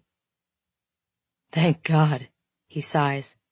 He takes my leg behind the knee with his right hand, and then his lips meet mine. He thrusts himself inside me so unexpectedly hard and fast I practically scream into his mouth. He doesn't stop to ask me if it hurts. He doesn't slow down. He pushes harder and deeper until there isn't any way we could possibly get any closer. It does hurt, but in the best possible way. I'm moaning into his mouth, and he's groaning against my neck, and his lips are everywhere along with his hands. It's rough, it's carnal and heavy and hot, and it's not quiet at all. It's fast, and I can tell by the tensing of his back beneath my hands that he was right. This won't take him long. "Tate," he breathes. "God, Tate." The muscles in his legs become tight, and he begins to shake. "Fuck," he groans. His lips press to mine, hard, and he holds himself still, despite the tremors moving throughout his legs and his back. He pulls his lips from mine and exhales a huge breath, dropping his forehead to the side of my head. "Jesus fucking Christ," he says, still tense, still shaking, still pressed deep inside me. The second he pulls out of me, his lips are on my neck, moving down until they meet my breasts. He kisses them, but only briefly before he's back at my mouth again. "I want to taste you," he says. "Is that okay?" I nod vigorously. He pulls away from the bed, disposes of the condom, and returns to his spot next to me. I watch him the entire time because, as much as he didn't want to know how long it's been since I've been with a guy, it's been almost a year. That's not anywhere near the 6 years he's waited, but it's been long enough that I don't want to miss this by keeping my eyes closed. Especially now that I get to stare freely at that V and not have to be embarrassed by the fact that I can't take my eyes off of him. He's watching my body now with the same fascination as his hand glides across my stomach, then moves down until he reaches my thighs. He pushes my legs apart as he watches what he's doing to me with so much enthrallment I have to keep my eyes open so I can watch him watch me. Seeing what I do to him is enough of a turn-on without him even touching me. 2 of his fingers slide into me, and I suddenly find it a lot more difficult to continue watching him. His thumb remains outside me, teasing every spot it can touch. I moan and let my hands fall to the bed above my head as my eyes close. I pray he doesn't stop. I don't want him to stop. His mouth meets mine, and he kisses me softly, his lips a stark contrast to the pressure of his hand. His mouth slowly begins to explore its way down my chin until it's on my neck, the dip in my throat trailing down my chest, covering my nipple, down my stomach, down, down. Holy shit. Down. He settles himself between my legs, leaving his fingers inside me as his tongue meets my skin, separating me, causing my back to arch and my mind to let go. I just let go. I don't care that I'm moaning so loudly I probably just woke up the entire floor. I don't care that I'm digging my heels into the mattress, trying to pull away from him because it's too much. I don't care that his fingers leave me in order to grip my hips and hold me against his mouth, refusing to let me climb away from him, thank God. I don't care that I'm more than likely hurting him, pulling his hair, pushing him into me, doing whatever I can to reach a point so high I'm almost positive I've never been there before. My legs begin to shake, and his fingers find their way back inside me. And I'm pretty sure I'm trying to smother myself with his pillow because I don't want to get him kicked out of this apartment building by screaming as loudly as I need to scream right now. All of a sudden, I feel as if I'm up in the air, flying. I feel like I could look down and there would be a sunrise below me. I feel like I'm soaring. Oh God, Jesus Christ, him. I'm falling, I'm floating. Wow. Wow, wow, wow. I never want to touch the ground again. When I've completely melted to the bed, he hungrily works his mouth back up my body. He takes the pillow off my face and tosses it aside, then kisses me briefly. "One more time," he says. He's off the bed and back on it in a matter of seconds, and then he's inside me again. But I don't even try to open my eyes this time. My arms are splayed out above my head, and his fingers are entwined with mine, and he's pushing, thrusting, living inside me. Our cheeks are pressed together, and his forehead is against my pillow, and neither of us has the energy left to even make a sound this time. He tilts his head until his lips meet my ear. And then he slows down to a gentle rhythm, pushing into me, then pulling completely out. He holds himself still, then pushes into me again, then pulls all the way out. He does this several more times, and all I can do is lie here and feel him. "Tate," he whispers, his lips close to my ear. He pulls out of me and stills himself again. "I can already say this with 100% certainty." He thrusts back inside me. He pulls out, then repeats his movement again. "Best, again, thing, again, I've, again, ever, again, felt." He holds himself still, breathing heavily against my ear, gripping my hands so hard they hurt. But he doesn't make a single sound while he releases for the second time. We don't move. We don't move for a long time. I can't wipe the exhausted smile off my face. I'm pretty sure it's there permanently now. Miles pulls back and looks down on me. He smiles when he sees my face, and looking at him brings it to my attention that he never once made eye contact either time he was inside me. It makes me wonder if this was intentional, or if it was just a coincidence. "Comments?" he asks teasingly. "Suggestions?" I laugh. "I'm sorry. I can't. Words." I shake my head, letting him know I still need a little time before I can speak. "Speechless," he says. "Even better." He kisses me on the cheek, then stands up and walks to his bathroom. I close my eyes and wonder how in the hell this whole thing between us will ever end well. It can't. I can already tell because I never want to do this with anyone else ever again. Only Miles. He walks back into the bedroom and bends down to pick up his boxer shorts. He picks up my underwear and jeans in the process and lays them on the bed beside me. I'm guessing that's his hint that he wants me to get dressed. I sit up and watch as he picks up my bra and shirt and hands them to me. Every time his eyes meet mine, he smiles, but I'm finding it hard to smile back. Once I'm dressed, he pulls me up and kisses me, then wraps his arms around me. "I changed my mind," he says. "After this, I'm pretty sure the next 9 days are going to be pure torture."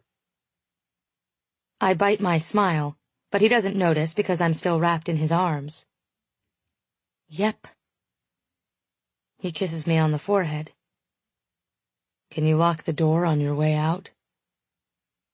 I swallow my disappointment and somehow find the strength to smile at him when he releases me. "Sure." I walk toward his bedroom door and hear him fall onto his bed. I leave, not knowing what to feel. He didn't promise me anything more than what just happened between us. We did what I willingly agreed to, which was have sex. I just wasn't expecting this overwhelming feeling of embarrassment. Not because of the way he dismissed me immediately after we had sex, but rather for the way that dismissal made me feel. I thought I would want this to be strictly sex between us just as much as he does. But based on the beating my heart took in the last 2 minutes, I'm not so sure I'm capable of anything simple with him.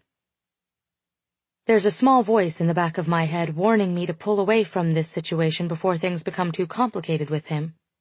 Unfortunately, there's a much louder voice urging me to just go for it, telling me I deserve a little fun in my life with all the work I've got going on. Just thinking about how much I enjoyed tonight is enough to make me accept and even embrace his casualness afterward. Maybe, with a little more practice, I can even learn how to enforce it myself. I walk to my apartment door, but pause when I hear someone speaking. I press my ear to the door and listen. Corbin is having a one-sided conversation in the living room, presumably with someone on the other end of his cell phone. I can't walk in now. He thinks I'm in bed. I look back at Miles' apartment door, but I'm not about to knock on it. Not only would that be awkward, but it would also mean he'd get even less sleep than he's already about to get. I walk to the elevator and decide to sit out the next half hour in the lobby, hoping Corbin will go back to his bedroom soon. It's ridiculous that I even feel I have to hide this from Corbin. But the last thing I want is for him to be upset with Miles, and that's exactly what would happen. I make it to the lobby and step off the elevator, not quite sure what I'm even doing. I guess I could go wait it out in my car. You lost? I glance over to Cap, and he's seated in his usual spot, despite the fact that it's almost midnight. He pats the empty chair next to him. Have a seat. I walk past him to the empty chair. I didn't bring any food this time, I say. Sorry. He shakes his head. I don't like you for your food, Tate. You're not that good of a cook. I laugh, and it feels good to laugh. Things have just felt so intense for the past 2 days. How was Thanksgiving? He asks. Did the boy have a good time? I look at him and tilt my head in confusion. The boy? He nods. Mr. Archer. Didn't he spend the holiday with you and your brother? I nod, understanding his question now. Yes, I say. I want to add that I'm pretty sure Mr. Archer just had the best Thanksgiving he's had in more than 6 years, but I don't. Mr. Archer had a great time, I think. And what's the smile for? I immediately wipe away the grin I didn't realize was plastered on my face. I scrunch up my nose. What smile? Cap laughs. Oh, hell, he says. You and the boy? Are you fallen in love, Tate? I shake my head. No, I say immediately. It's not like that. How so, then? I quickly look away as soon as I feel the blush creep up my neck. Cap laughs when he sees my cheeks turn as red as the chairs we're seated on. I may be old, but that don't mean I can't read body language, he says. Does this mean you and the boy are, what's the term they use now? Hooking up? Bumping uglies? I lean forward and bury my face in my hands. I can't believe I'm having this conversation with an 80-year-old man. I quickly shake my head. I'm not answering that. I see, Cap says with a nod. We're both quiet for a moment while we process what I more or less just told him. Well, good, he says. Maybe that boy will actually smile every now and then. I nod in complete agreement. I could definitely use more of his smile. Can we change the subject now? Cap slowly turns his head toward me and arches his bushy gray eyebrow. I ever tell you about the time I found a dead body on the 3rd floor? I shake my head, relieved that he changed the subject, but confused that the subject of a dead body has somehow helped me find relief.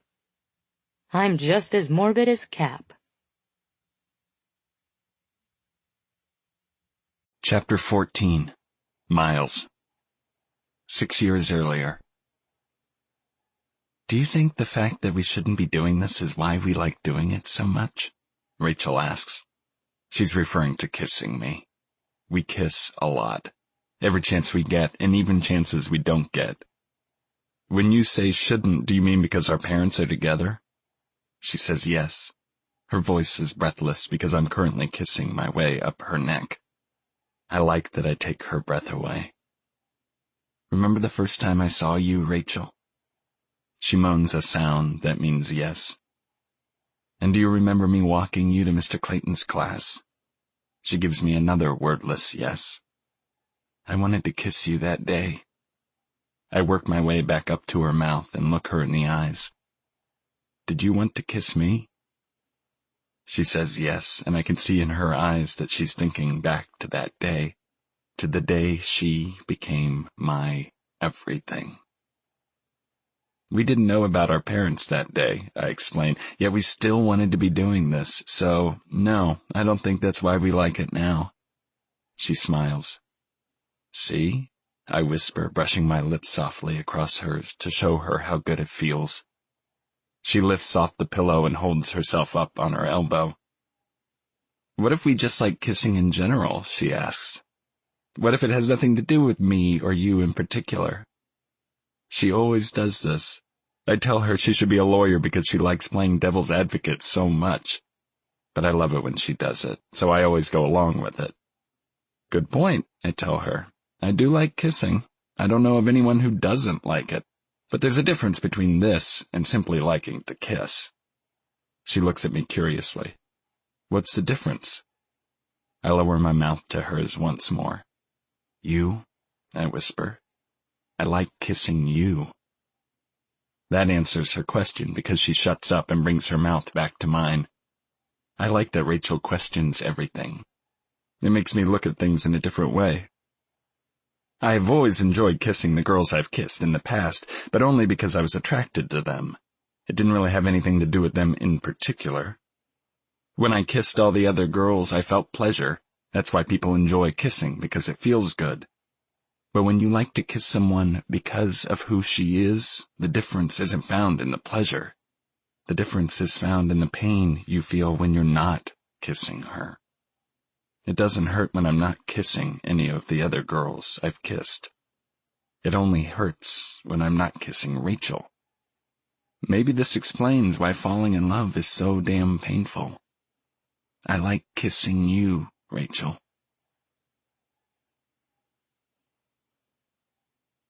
Chapter 15. Tate. Miles. Are you busy? Me. Always busy. What's up? Miles. I need your help. Won't take long. Me. Be there in 5. I should have given myself 10 minutes rather than 5 because I haven't had a shower today. After a 10-hour shift last night, I'm sure I need one. If I knew he was home, a shower would have been my top priority, but I thought he wasn't due back until tomorrow. I pull my hair up into a loose bun and change from my pajama bottoms into a pair of jeans. It's not quite noon yet, but I'm embarrassed to admit I was still in bed. He yells for me to come in after I knock on his door, so I push it open.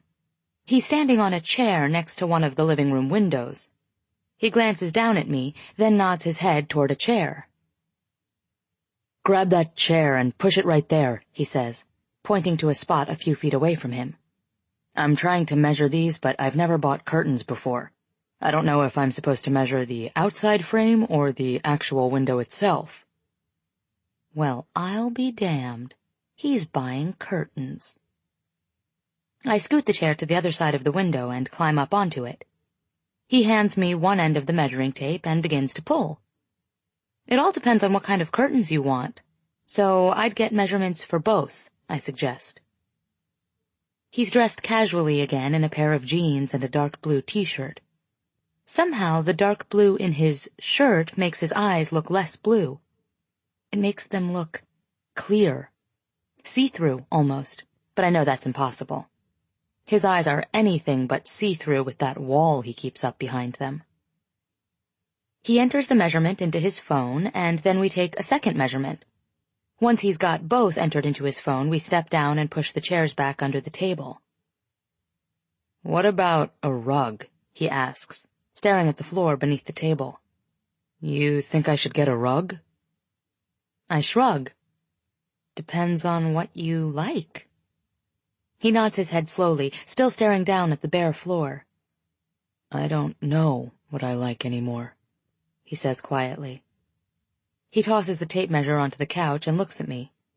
You want to come? I refrain from immediately nodding. Where to? He brushes his hair off his forehead and reaches for his jacket, tossed over the back of his couch. Wherever people buy curtains. I should say no. Picking out curtains is something couples do. Picking out curtains is something friends do. Picking out curtains is not something Miles and Tate should do if they want to stick to their rules. But I absolutely, positively, most definitely don't want to do anything else. I shrug to make my answer appear much more casual than it is. Sure, Let me lock my door. What's your favorite color? I ask him once we're on the elevator. I'm trying to stay focused on the task at hand, but I can't deny the desire I have for him to reach out and touch me. A kiss, a hug, anything. We're standing on opposite sides of the elevator, though. We haven't touched since the night we first had sex. We haven't even spoken or texted since then, either. Black? He says, unsure of his own answer. I like black. I shake my head. You can't decorate with black curtains. You need color. Maybe something close to black, but not black.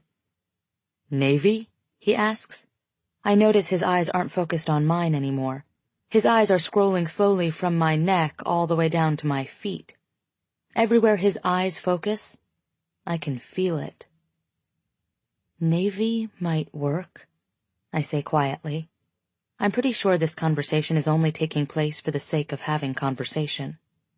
I can see by the way he's looking at me that neither of us is thinking about colors or curtains or rugs right now. Do you have to work tonight, Tate? I nod. I like that he's thinking about tonight, and I love how he ends most of his questions with my name. I love how he says my name. I should require him to say my name every time he speaks to me. I don't have to be in until 10. The elevator reaches the bottom floor, and we both move to the doors at the same time. His hand connects with the small of my back, and the current that moves through me is undeniable. I've had crushes on guys before. Hell, I've even been in love with guys before. But none of their touches have ever been able to make me respond the way his do. As soon as I step off the elevator, his hand leaves my back. I'm more aware of the absence of his touch now than before he even touched me.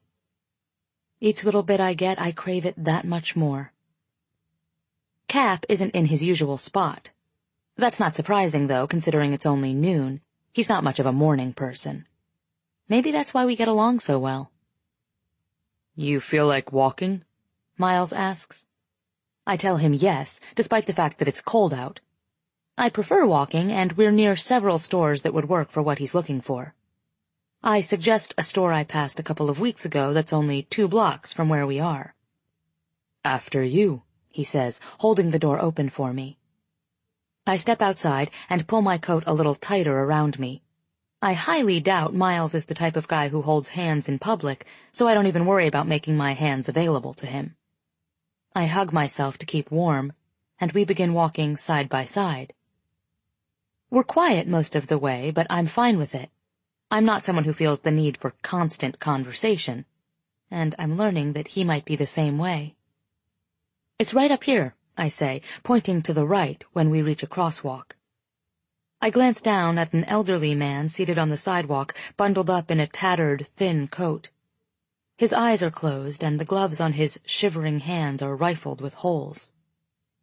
I've always been sympathetic to people who have nothing and nowhere to go. Corbin hates that I can never pass homeless people without giving them money or food. He says the majority of them are homeless because they have addictions, and that when I give them money it only feeds those addictions. Honestly, I don't care if that's the case. If someone is homeless because he has a need for something that is stronger than his need for a home, it doesn't deter me in the least. Maybe it's because I'm a nurse, but I don't believe addiction is a choice. Addiction is an illness, and it pains me to see people forced to live this way because they're unable to help themselves. I would give him money if I had brought my purse. I realize I'm no longer walking when I feel Miles steal a glance back in my direction. He's watching me watch the old man, so I pick up my pace and catch back up with him. I don't say anything to defend the troubled expression on my face. It's pointless.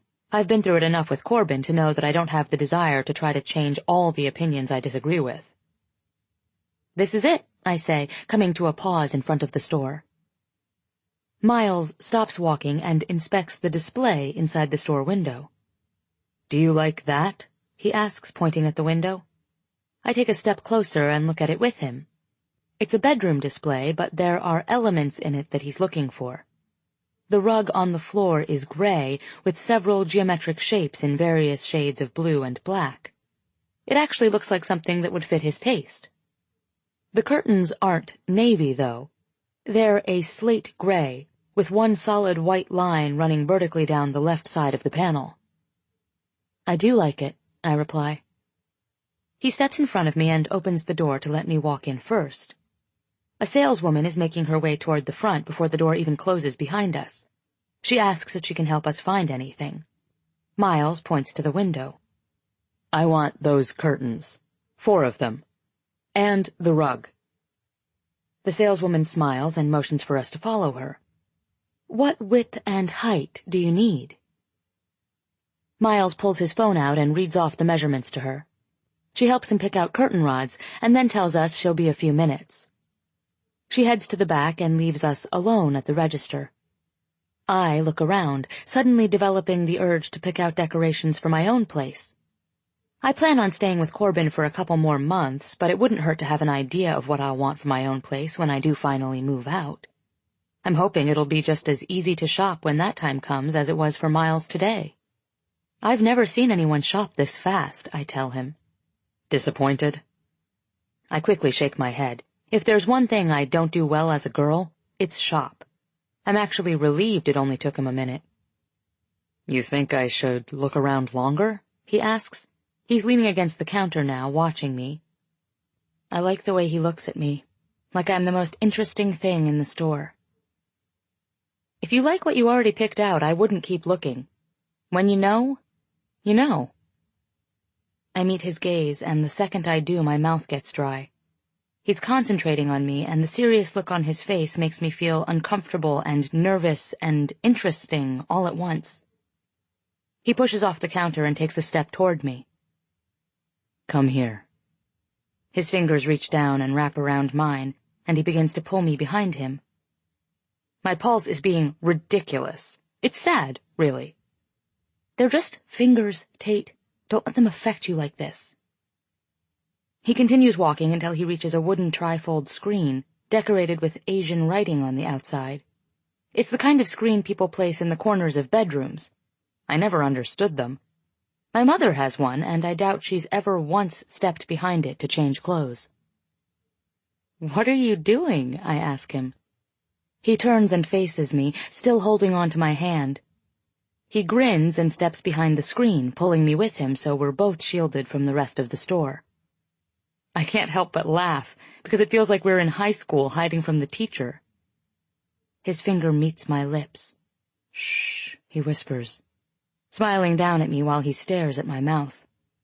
I immediately stop laughing, but not because I don't find this amusing anymore. I stop laughing because as soon as his finger is pressed against my lips, I forget how to laugh. I forget everything. Right now, the only thing I can focus on is his finger as it slides softly down my mouth and chin.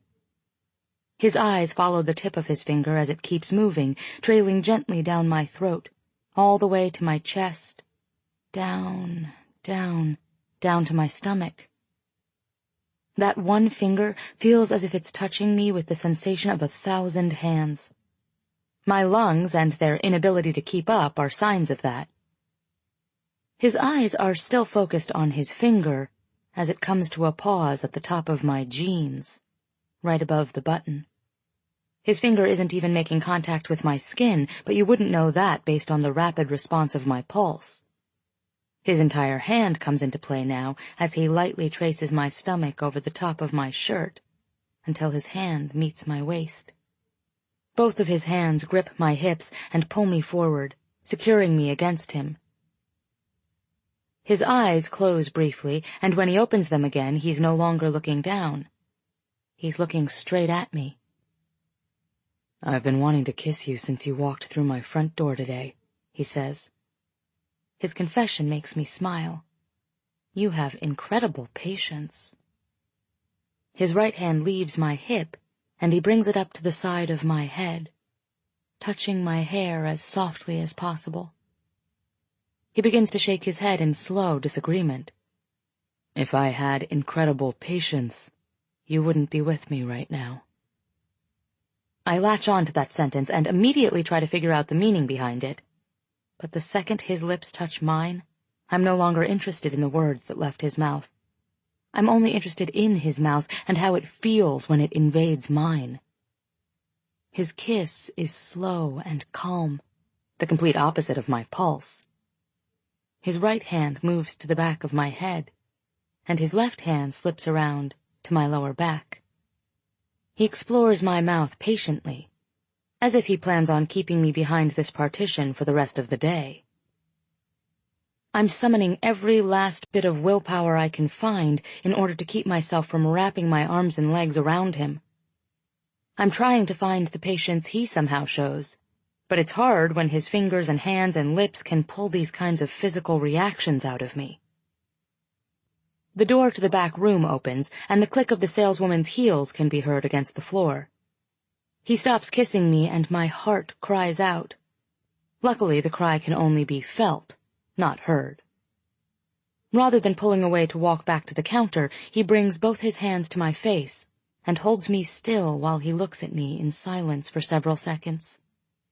His thumbs brush lightly across my jaw, and he releases a soft breath. His brows furrow and his eyes close. He presses his forehead to mine, still holding on to my face, and I can feel his internal struggle. Tate. He says my name so quietly I can feel his regret in the words he hasn't even spoken yet. He opens his eyes and looks at me. I like kissing you, Tate. I don't know why that sentence seemed hard for him to say, but his voice trailed off toward the end as though he was attempting to stop himself from finishing his words. As soon as the sentence leaves his mouth, he releases me and quickly steps around the partition as if he's trying to escape from his own confession. I like kissing you, Tate. Despite the regret I think he feels for saying them, I'm pretty sure I'll be silently repeating those words for the rest of the day. I spend a good 10 minutes mindlessly browsing, running his compliment through my head over and over while I wait for him to finish his transaction. He's handing over his credit card when I reach the counter. We'll have these delivered within the hour, the saleswoman says. She hands him back his credit card and begins to take the bags off the counter to place them behind her. He takes one of the bags from her when she begins to lift it. I'll take this one, he says. He turns and faces me. Ready? We make our way outside, and it somehow feels as if it dropped 20 degrees since we were last out here. That may just be because he made things seem a lot warmer inside. We reach the corner, and I begin to head back in the direction of the apartment complex, but I notice he's stopped walking. I turn around, and he's pulling something out of the bag he's holding. He tears away a tag, and a blanket unfolds. No, he didn't. He holds the blanket out to the old man still there bundled up on the sidewalk. The man looks up at him and takes the blanket. Neither of them says a word. Miles walks to a nearby trash can and tosses the empty bag into it, then heads back toward me while staring down at the ground. He doesn't even make eye contact with me when we both begin walking in the direction of the apartment complex. I want to tell him thank you, but I don't. If I tell him thank you, it would seem like I assume he did that for me. I know he didn't do it for me. He did it for the man who was cold. Miles asked me to go home as soon as we returned. He said he didn't want me to see his apartment until he had everything decorated, which was good because I had a lot of homework to catch up on anyway. I didn't really have time carved out of my schedule to hang up curtains, so I appreciated that he didn't expect my help. He seemed a little bit excited about hanging up new curtains. As excited as Miles can seem, anyway. It's been several hours now. I have to be at work in less than 3 hours, and as soon as I begin to wonder if he's even going to ask me to come back over, I receive a text from him. Miles, have you eaten yet? Me. Yes. I'm suddenly disappointed that I already ate dinner, but I got tired of waiting for him and he never said anything about dinner plans. Me. Corbin made meatloaf last night before he left. You want me to bring you a plate? Miles. I'd love that. Starving. Come look now.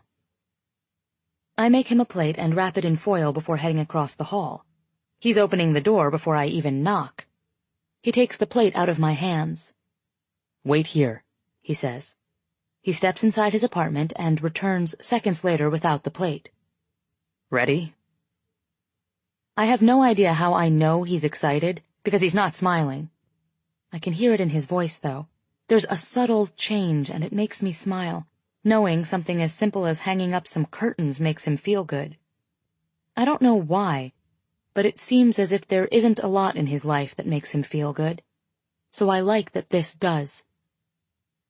He opens the door all the way, and I take a few steps into the apartment. The curtains are up, and even though it's a small change, it feels huge. Knowing he's lived here for 4 years and he's just now putting up curtains gives the whole apartment a different feel. You made a good choice, I tell him, admiring how well the curtains match what little I know about his personality. I look down at the rug, and he can see the confusion as it crosses my face. I know it's supposed to go under the table, he says, looking down at it. It will. Eventually. It's positioned in an odd spot. It's not in the center of the room or even in front of the couch. I'm confused about why he placed it where he did, if he knows where it would look the best. I left it there because I was hoping we could christen it first. I look back up at him and see the adorably hopeful expression on his face. It makes me smile. I like that idea, I say, looking back down at the rug. A long silence passes between us.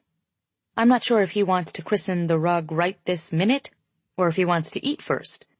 I'm fine with either, as long as his plan fits within my 3-hour time frame. We're both still staring at the rug when he speaks again. I'll eat later, he says, answering the question that was silently running through my head. He pulls off his shirt, and I kick off my shoes, and the rest of our clothes eventually end up together, next to the rug.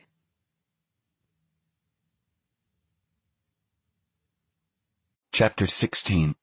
Miles. 6 years earlier. Everything is better now that I have Rachel. Falling asleep is better, knowing Rachel is falling asleep right across the hall. Waking up every morning is so much better, knowing Rachel is waking up right across the hall. Going to school is better now that we go together. Let's skip today, I tell Rachel when we pull into the parking lot of the school. I'm sure skipping school is even better with Rachel. What if we get caught? She doesn't sound like she really cares if we get caught. I hope we get caught, I tell her. That means we'd be grounded, together, in the same house. My words make Rachel smile. She leans across the seat and slides her hand around my neck. I love it when she does that. Being grounded with you sounds really fun. Let's do it. She leans forward and gives me a simple, quick peck on the lips. Simple kisses are better when they're from Rachel. You make everything better, I tell her. My life, it's better with you in it. My words make Rachel smile again. Rachel doesn't know this, but every word I speak is voiced for that sole reason, to make her smile. I pull out of the parking lot and tell Rachel we're going to the beach. She says she wants a bathing suit, so we go to the house first and get our bathing suits. We also pack a lunch and a blanket. We go to the beach. Rachel wants to sunbathe while she reads. I want to watch Rachel sunbathe while she reads. She's lying on her stomach, propped up on her elbows. I lay my head on my arms and watch her. My eyes follow the smooth curves of her shoulders, the sway in her back, the way her knees are bent and her legs are up in the air with her feet crossed at the ankles. Rachel is happy. I make Rachel happy. I make Rachel's life better. Her life is better with me in it. Rachel, I whisper. She places her bookmark inside the book and closes it, but she doesn't look at me. I want you to know something.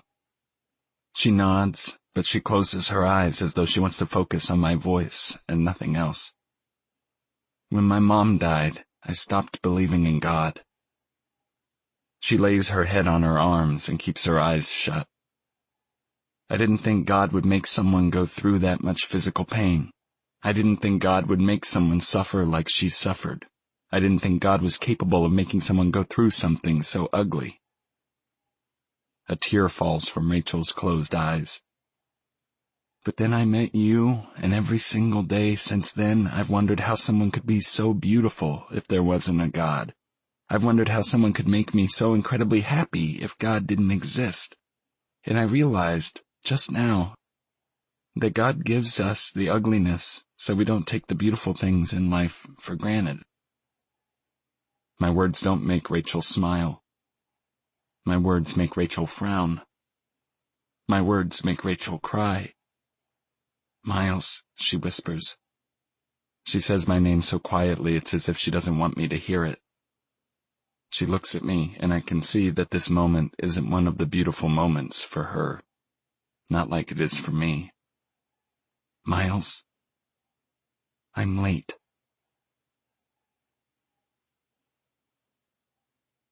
Chapter 17.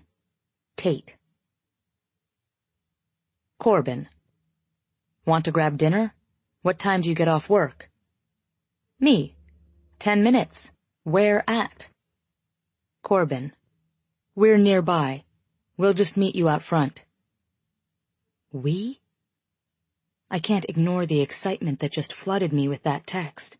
Surely the we means him and Miles. I can't think of anyone else who would be coming with him, and I know Miles came home last night.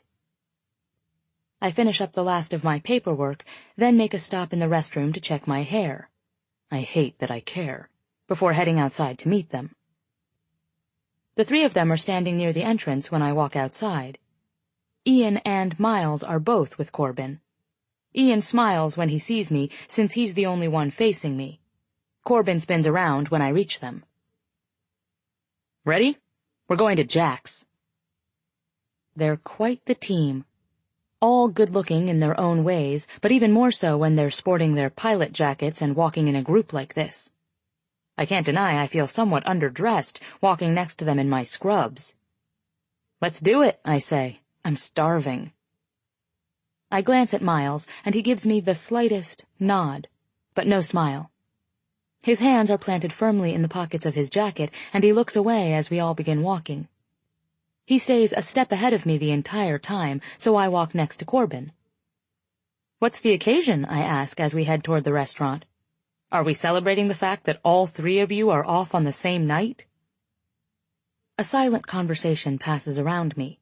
Ian looks at Miles. Corbin looks at Ian. Miles looks at no one. He keeps his eyes forward, focused on the sidewalk ahead of us.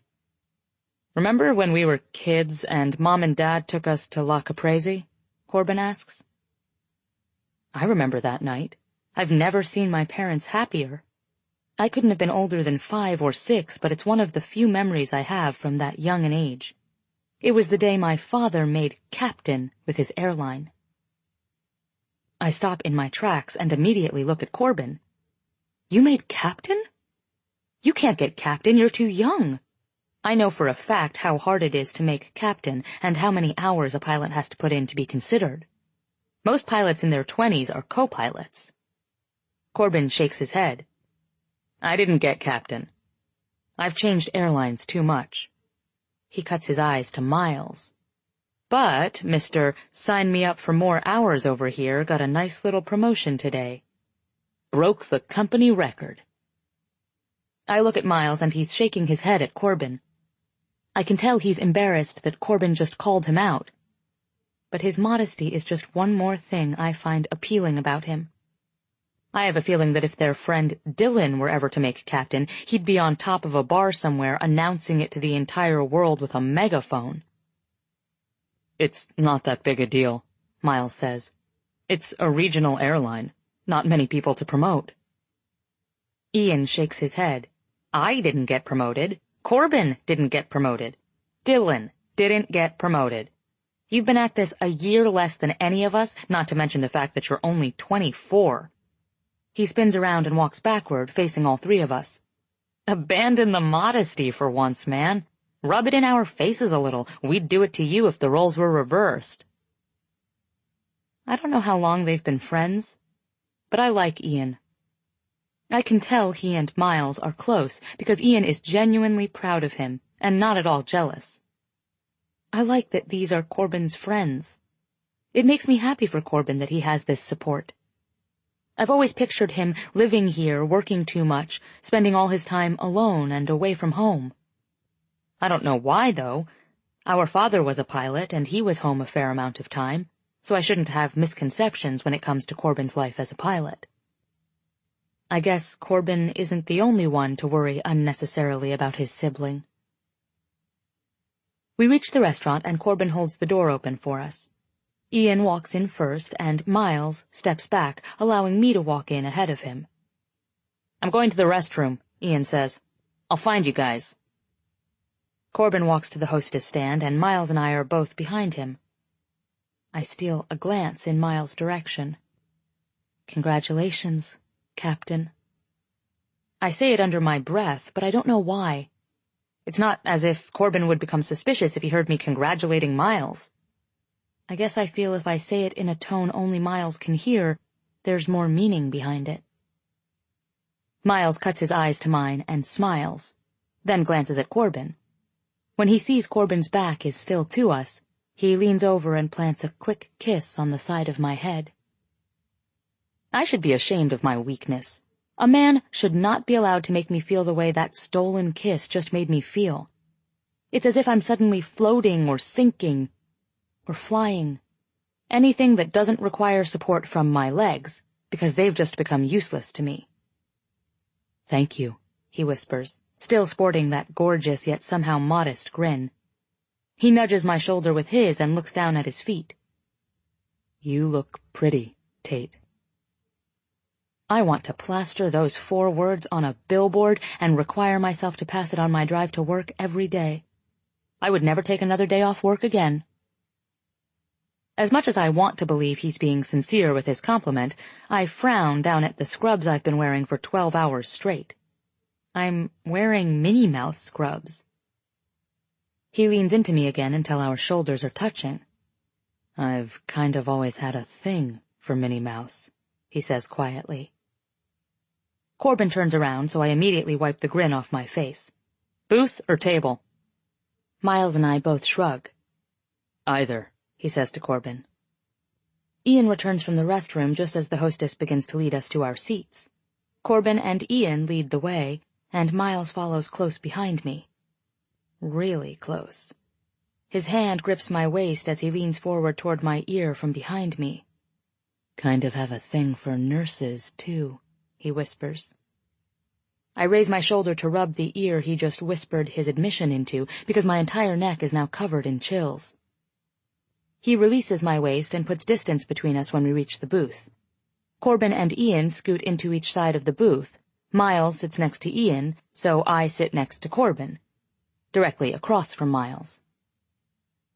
Miles and I both order sodas, compared with Ian and Corbin's beer. His drink choice is just one more thing to mull over. Several weeks ago, he admitted he doesn't usually drink. But considering he was beyond wasted the first night I met him, I figured he would at least have one drink tonight. He certainly has reason to celebrate. When the drinks are brought to the table, Ian raises his glass. "To showing us up," he says. "Again," Corbin adds. "To working twice as many hours as either of you," Miles says in mock defensiveness. "Corbin and I actually have sex lives that interfere with working overtime," Ian retorts. Corbin shakes his head. "No discussing my sex life in front of my sister." "Why not?" I pipe up. "It's not like I don't notice all the random nights you spend away from the apartment when you aren't working." Corbin groans. "I'm serious. Change of subject." I grant him his request gladly. "How long have the 3 of you known each other?" I ask the question to no one in particular, but I only care to hear the answers that involve Miles. "Miles and I have known your brother since meeting him in flight school a few years back. I've known Miles since I was 9 or 10, Ian says. "We were both 11, Miles corrects. We met during 5th grade. I have no idea if this conversation is breaking the rule 1 of no asking about the past, but Miles doesn't seem uncomfortable talking about it. The waitress brings us a complimentary basket of bread, but none of us has even opened a menu yet, so she tells us she'll be back to take our order.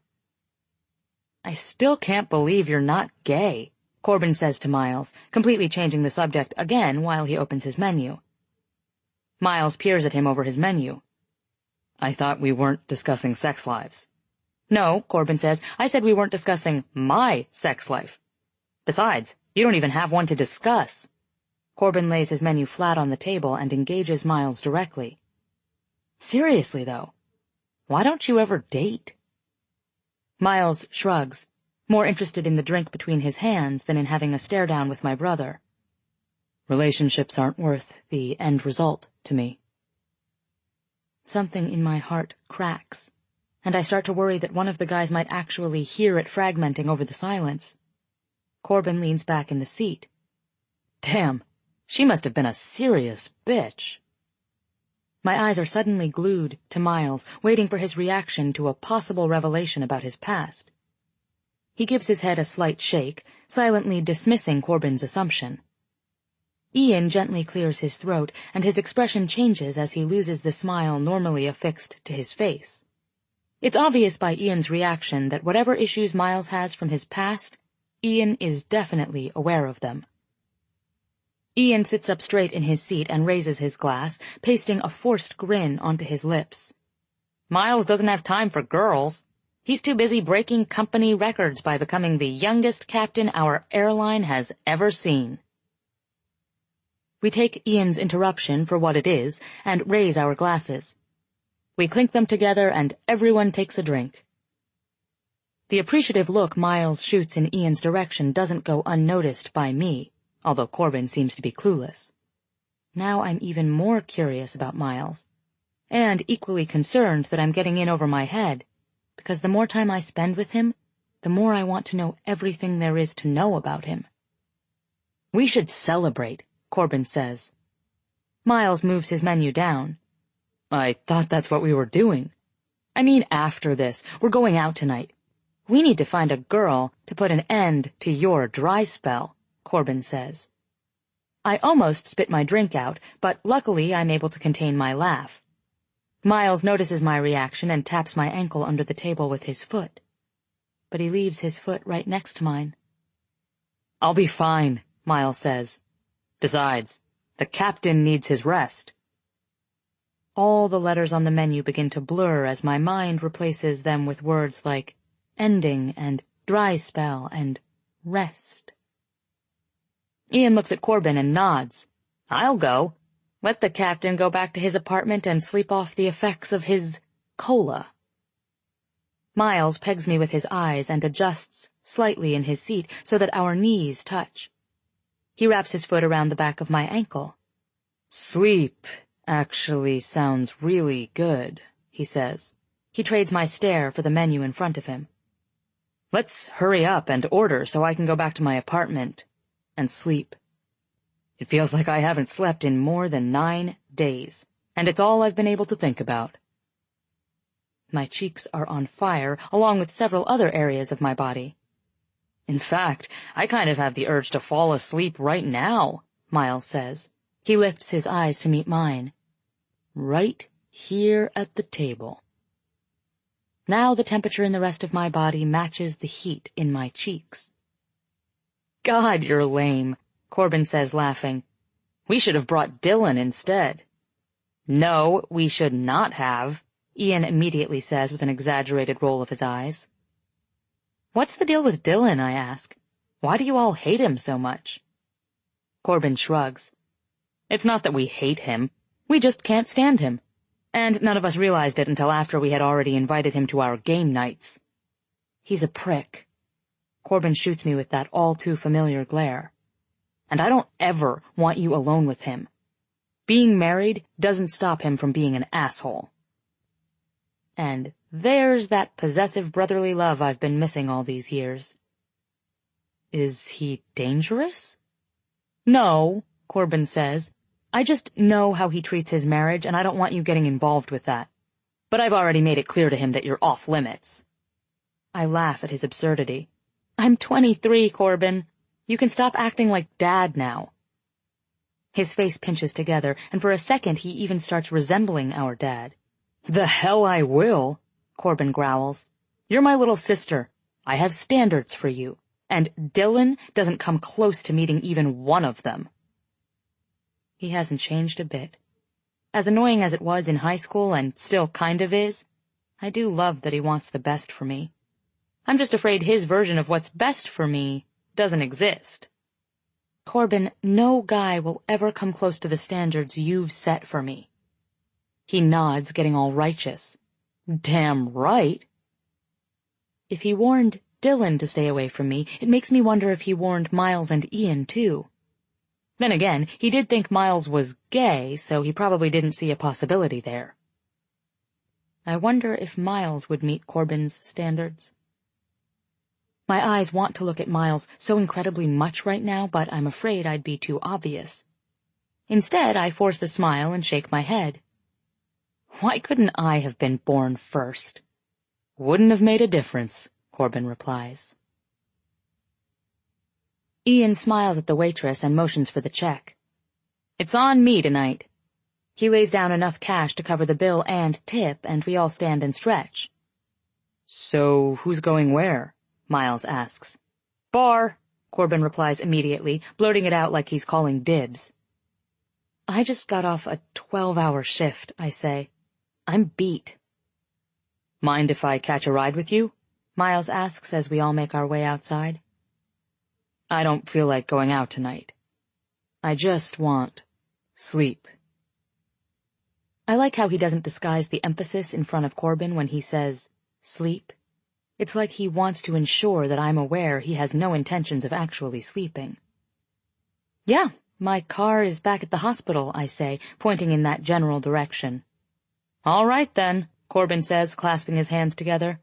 You lame asses go sleep. Ian and I are going out. Corbin turns, and he and Ian waste no time heading in the other direction. Corbin spins around, walking backward in pace with Ian. We'll drink a shot in your honor, El Capitan. Miles and I remain motionless, boxed into a circle of light cascading down from a street lamp as we watch them walk away. I look down at the sidewalk below us and scoot one of my shoes to the edge of the circle of light, watching as it disappears into the darkness. I look up at the street lamp, wondering why it's shining down on us with the intensity of a spotlight. Feels like we're on a stage, I say, still looking up at the light. He tilts his head back and joins my inspection of the odd lighting. The English patient, he says. I look at him questioningly. He gestures to the street lamp above our heads. If we were on a stage, it would probably be a production of The English Patient. He flicks his hand back and forth between us. We're already dressed the part. A nurse and a pilot. I mull over what he says, probably a little too much. I know he says he's the pilot, but if this really were a stage production of The English Patient, I think he would be the soldier rather than the pilot. The soldier is the character who is sexually involved with the nurse, not the pilot. But the pilot is the one with the secretive past. That movie is the reason I became a nurse, I say, looking at him with a straight face. He returns his hands to his pockets, shifting his gaze from the light overhead back to me. For real? My laugh escapes. No. Miles smiles. That rhymes. We both turn at the same time to head back toward the hospital. I find myself using the lull in our conversation to construct a really bad poem in my head. Miles smiles. For no one else. Miles only smiles. For me. Why are you grinning? He asks. Because I'm reciting embarrassing third-grade level rhymes about you. I pin my lips together, forcing my smile away. When I know it's gone for good, I answer him. Just thinking about how tired I am, looking forward to a really good... I cut my eyes to his. Sleep tonight. He's the one smiling now. I know what you mean. I don't think I've ever been this tired. I might even sleep as soon as we're inside your car. That would be nice. I smile but bow out of the metaphor-laden conversation.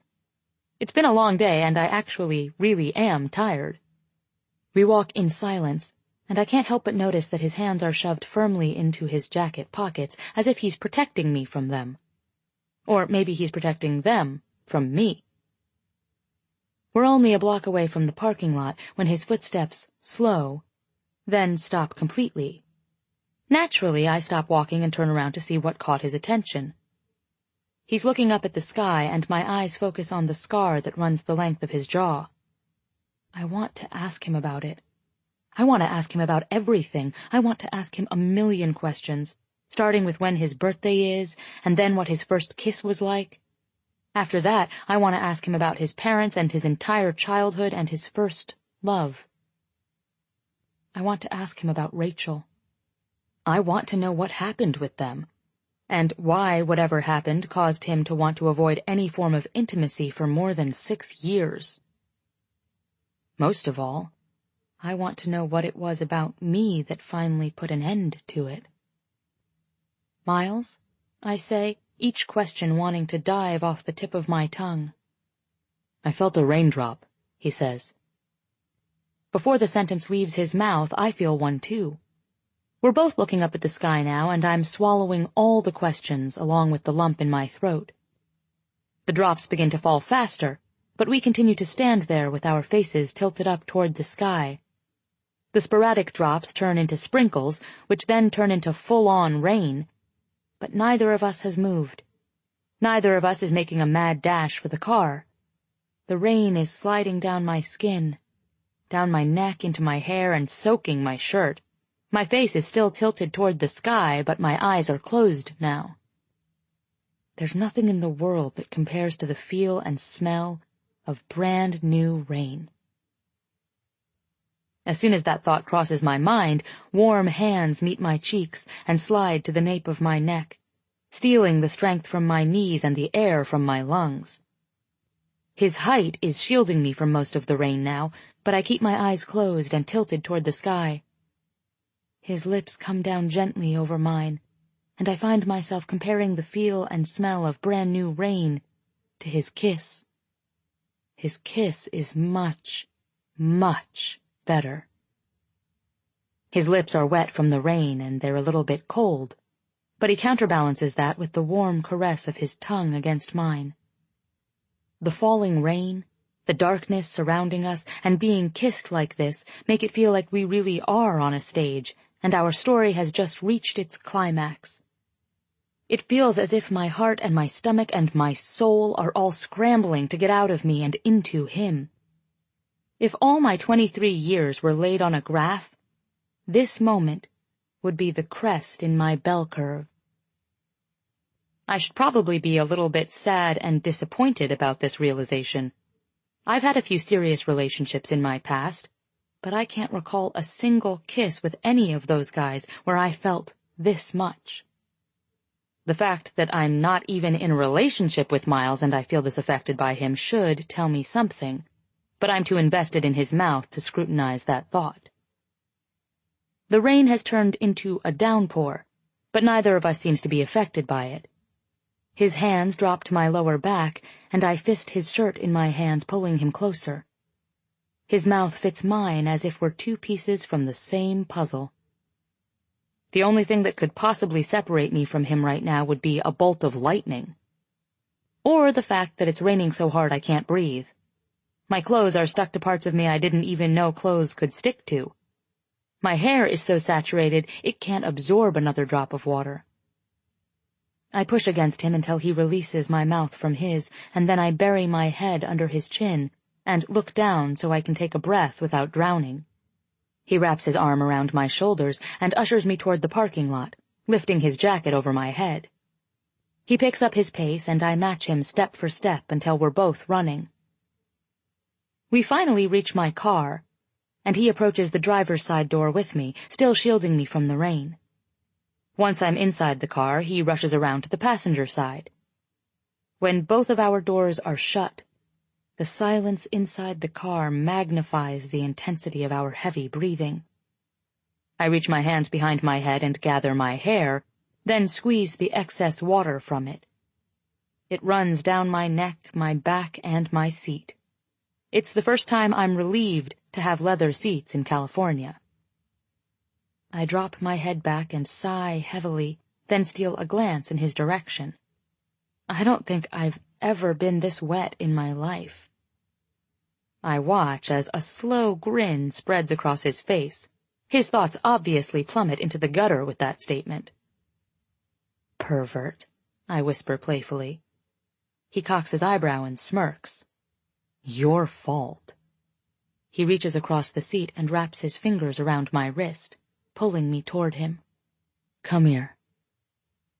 I make a quick inventory of our surroundings, but the rain is falling so hard I can't even see outside, which means no one can see in. I adjust myself on top of him and straddle his lap as he scoots the seat as far back as it goes. He doesn't kiss me, though. His hands slide down my arms and come to rest on my hips. "I've never had sex in a car before," he says, with a little bit of hope in his confession. "I've never had sex with a captain before," I offer. He runs his hands under my scrub top, sliding them up my stomach until they meet my bra. He cups both breasts, then leans forward and kisses me. His kiss doesn't last long because he breaks it to speak again. "I've never had sex as a captain before." I smile. "I've never had sex in scrubs before." His hands slide around to my back, and he dips them inside my waistband. He pulls my hips toward him at the same time as he lifts himself ever so slightly, immediately causing my grip to tighten around his shoulders and a gasp to pass my lips. His mouth moves to my ear as his hands recreate the sensual rhythm between us by pulling my hips forward again. "As hot as you look in uniform, I'd much rather have sex with you in nothing at all." I'm embarrassed at how easily his words alone can make me moan. I'm also embarrassed at how quickly his voice can undo me, to the point where I probably want my clothes to come off more than he does. "Please tell me you came prepared," I say, my voice already heavy with want. He shakes his head. "Just because I knew I would see you tonight doesn't mean I came with expectations." I'm immediately filled with disappointment. He lifts himself off the seat and slides his hand into his back pocket. "I did, however, come with a hell of a lot of hope." He pulls the condom out of his wallet with a grin, and we both immediately begin to take action.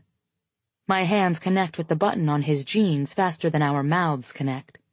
He slides his hands up the back of my top and begins to unclasp my bra, but I shake my head. "Just leave it on," I say breathlessly. "The less clothes we take off, the faster we'll be able to get dressed if we get caught." He continues to unfasten it despite my protest. "I don't want to be inside you unless I can feel you against me." Wow. Okay, then. When my bra is undone, he lifts my shirt over my head, and his fingers slide under the straps of my bra. He pulls them down my arms until the bra falls away. He tosses it into the back seat, and then pulls his own shirt over his head. After his shirt joins my bra in the back seat, he wraps his arms around me and pulls me against him until our bare chests meet. We both immediately inhale sharp breaths. The warmth of his body creates a sensation that I don't want to pull away from. He begins kissing his way down my neck, his breath coming in rough waves against my skin. "You have no idea what you do to me," he whispers against my throat. I smile, because that same exact thought just went through my own head. "Oh, I think I have an idea," I reply. His left hand palms one of my breasts, and he groans as his right hand dips into my pants. "Off," he says simply, tugging at the elastic band. He doesn't have to ask twice.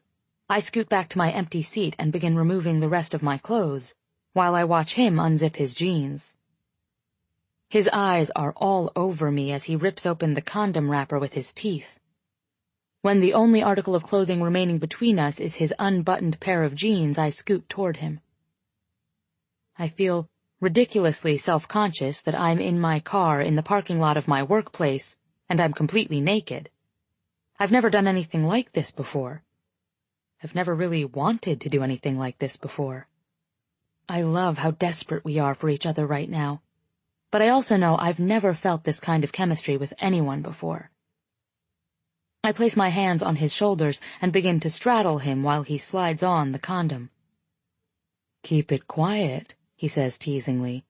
"I'd hate to be the reason you get fired." I glance at the window, still unable to see outside. "It's raining too hard for anyone to hear us," I say. "Besides, you were the louder one last time." He dismisses that with a quick laugh and begins kissing me again. His hands grip my hips and he pulls me to him, readying himself against me. This position would normally cause me to moan, but I'm suddenly feeling stubborn with my noises now that he's mentioned it. "There's no way I was the louder one," he says with his lips still touching mine. "If anything, we tied." I shake my head. I don't believe in ending things with a tie. That's a cop-out for people who are too scared they might lose. His hands meet my hips, and he's positioned against me in such a way all I would have to do to take him inside me would be to allow it to happen. However, I'm refusing to lower myself onto him simply because I like competition, and I feel one about to begin. He lifts his hips, obviously ready to get things going between us. My legs tense, and I pull away just enough. He laughs at my resistance. "What's wrong, Tate? You scared now? Afraid once I'm inside you we'll both see who the loud one really is?" There's a challenging gleam in his eyes. I don't verbally accept his challenge to see who can stay quieter. Instead, I keep my eyes locked with his while I slowly ease myself onto him. Both of us gasp simultaneously, but that's the only sound that passes between us. As soon as he's all the way inside me, his hands meet my back and he pulls me against him. The only sounds we make are heavy sighs and even heavier gasps. The rain slapping against the windows and the roof magnifies the silence we're experiencing inside the car. The strength it takes to hold back is coupled with a need to hold on to each other with more desperation. His arms are around my waist, gripping me so tightly it makes it hard to move. My arms are wrapped around his neck and my eyes are shut. We're barely moving now because of the tight grips we have on each other. But I like it. I like how slow and steady our rhythm remains while we both focus on how to continue suppressing the moans caught in our throats. For several minutes, we continue in the same manner, moving just enough, but at the same time not nearly enough. I think we're both too afraid to make any sudden movements or the intensity will cause one of us to lose. One of his hands glides around to my lower back, and the other hand meets the back of my head. He takes a handful of my hair and gently tugs until my throat is exposed to his mouth. I wince the second his lips meet my neck, because staying quiet is a lot more challenging than I imagined it would be, especially since he's at an advantage with the way we're positioned. His hands are free to roam anywhere they want, and that's exactly what they're doing right now. Roaming, caressing, trailing down my stomach so that he can touch the one place that could make me cede victory. I feel like he's cheating somehow. As soon as his fingers find the exact spot that would normally make me scream his name, I tighten my hold against his shoulders and reposition my knees so that I have more control of my movements. I want to put him through just as much torture as he's putting me through right now. As soon as I'm repositioned and able to ease myself further onto him, the slow and steady disappears. His mouth meets mine in a frantic kiss, one with more need and more force than any kiss before it. It's as if we're attempting to kiss away our natural desire to verbalize just how good this feels. I'm suddenly hit with a sensation that ripples through my entire body, and I have to lift myself off of him and hold still before I lose. Despite my need to slow things down, he does the opposite and applies more pressure to me with his hand. I bury my face against his neck and bite down gently on his shoulder in order to stop myself from moaning his name. The second my teeth meet his skin, I hear the hitch in his breath and feel the stiffening in his legs. He almost loses. Almost. If he moves inside me even an inch more while he's touching me this way, he'll win. I don't want him to win. Then again, I kind of do want him to win, and I'm thinking he wants to win with the way he breathes against my neck, gently lowering me back down onto him. Miles, Miles, Miles. He can sense that this isn't about to end in a tie, so he adds more pressure against me with his fingers at the same time as his tongue meets my ear. Oh. Wow, I'm about to lose any second now. Oh. My word. He lifts his hips when he pulls me against him, forcing an involuntary Miles out of my mouth, along with a gasp and a moan. I lift off of him, but as soon as he realizes he just won, he exhales heavily and pulls me back onto him with more force. Finally, he says breathlessly against my neck. I didn't think I could last another second. Now that the competition is over, both of us let loose completely, until we're being so loud we have to kiss again to stifle our sounds. Our bodies are moving in sync, speeding up, crashing harder together. We continue our frantic pace for a few more minutes, escalating in intensity until I'm positive I can't take another second of him.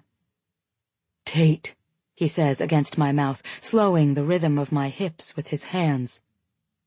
I want us to come together. Oh, holy hell.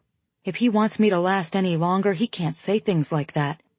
I nod my head, unable to form a coherent response. Are you almost there? He asks. I nod again and try my best to speak this time, but nothing comes out other than another moan. Is that a yes? His lips have stopped kissing mine, and he's focused on my response now. I bring my hands to the back of his head and press my cheek to his. Yes, I somehow utter. Yes, Miles. Yes. I feel myself begin to tense at the same time as he sucks in a sharp breath. I thought we were holding each other tightly before, but that doesn't begin to compare to this moment. It feels as if all our senses have magically melded together and we're feeling the exact same sensations, making the exact same noises, experiencing the exact same intensity, and sharing the exact same response. Our rhythm gradually begins to slow, right along with the tremors in our bodies. The tight grips we have around each other begin to loosen. He buries his face into my hair and exhales heavily. Loser, he whispers. I laugh and move to bite him playfully on his neck. You cheated, I say. You brought in illegal reinforcement when you started using your hands. He laughs with a shake of his head. Hands are fair game. But if you think I cheated, maybe we should have a rematch. I raise my eyebrows. Best 2 out of 3? He lifts me by my waist and begins to push me toward the passenger door as he struggles to get behind the steering wheel. He hands me my clothes, pulls his shirt back over his head, and buttons his jeans. Once he's situated, I adjust myself in the passenger seat and finish dressing while he cranks the car. He throws it in reverse and begins backing out. Buckle up, he says with a wink. We barely made it out of the elevator, much less to his bed. He almost took me right there in the hallway. The sad part is, I wouldn't have minded. He won Again. I'm beginning to realize that competing for who can stay the quietest isn't really a good idea when my competitor is naturally the quietest person I've ever met. I'll get him in round 3. Just not tonight, because Corbin will more than likely be heading home soon. Miles is staring at me. He's on his stomach with his hands folded across his pillow and his head resting on his arms. I'm getting dressed because I want to beat Corbin to our apartment so I don't have to lie about where I've been. Miles follows me around his bedroom with his eyes as I dress. "I think your bra is still in the hallway," he says with a laugh. "Might want to grab it before Corbin finds it." I crinkle up my nose at the thought. "Good idea," I say. I kneel down on the bed and kiss him on the cheek, but he wraps his arm around my waist and pulls me forward as he rolls onto his back. He gives me an even better kiss than the one I was just giving him. "Can I ask you a question?" He nods, but it's a forced nod. He's nervous about my questions. "Why don't you ever make eye contact when we're having sex?" My question throws him for a loop. He regards me for several silent moments until I pull even farther away and sit next to him on the bed, waiting for his answer. He pushes himself up and leans back against his headboard, staring down at his hands. "People are vulnerable during sex," he says with a shrug. "It's easy to confuse feelings and emotions for something they aren't, especially when eye contact is involved." He lifts his eyes to mine. "Does it bother you?" I'm shaking my head, no, but my heart is crying, yes. I'll get used to it, I guess. I was just curious. I love being with him, but hate myself more and more with each new lie that passes my lips. He smiles and pulls me back to his mouth, kissing me with more finality this time. "Good night, Tate." I back away and walk out of his room, feeling his eyes on me the entire time. It's funny how he refuses to make eye contact during sex, yet can't seem to keep his eyes off me the rest of the time. I don't feel like going back to the apartment yet, so after retrieving my bra, I walk to the elevators and make my way down to the lobby to see if Cap is still around. I barely had a chance to wave at him earlier before Miles shoved me onto the elevator and ravished me. Sure enough, Cap is still planted in his chair, despite the fact that it's after 10 o'clock at night. "Do you ever sleep?" I ask as I make my way to the chair next to him. "People are more interesting at night," he says. "I like to sleep late. Avoid all the fools who are in too much of a rush in the mornings." I sigh a lot louder than I intend to when I lean my head back into the chair. Cap notices and turns to look at me. "Oh, no," he says. "Trouble with the boy? Looked like the two of you were getting along fine a couple of hours ago. Think I might have even seen a hint of a smile on his face when he walked in with you." "Things are fine," I say. I pause for a few seconds, gathering my thoughts. "Have you ever been in love, Cap?" A slow smile spreads across his face. "Oh, yes," he says. "Her name was Wanda." "How long were you married?" He looks at me and cocks an eyebrow. "I ain't never been married," he says. "I think Wanda's marriage lasted about 40 years before she passed, though." I tilt my head, trying to understand what he's saying. "You have to give me more than that." He sits up straighter in his chair, the smile still on his face. "She lived in one of the buildings I did maintenance for. She was married to a bastard of a man who was only home about 2 weeks out of the month. I fell in love with her when I was around 30 years old. She was in her mid-20s. People just didn't get divorced back then once they got married, especially women like her, who came from the type of family she came from. So, I spent the next 25 years loving her as hard as I could, for 2 weeks out of every month." I stare at him, not sure how to respond to that. It's not the typical love story people usually tell. I'm not even sure if it can be considered a love story. I know what you're thinking, he says. Sounds depressing. More like a tragedy. I nod, confirming his assumption. Love isn't always pretty, Tate. Sometimes you spend all your time hoping it'll eventually be something different, something better. Then, before you know it, you're back to square one and you lost your heart somewhere along the way. I stop looking at him and face forward. I don't want him to see the frown that I can't seem to remove from my face. Is that what I'm doing? Waiting for things with Miles to become something different? Something better? I contemplate his words for way too long. So long, in fact, I hear snoring. I cut my eyes in Cap's direction, and his chin has dropped to his chest. His mouth is wide open, and he's sound asleep.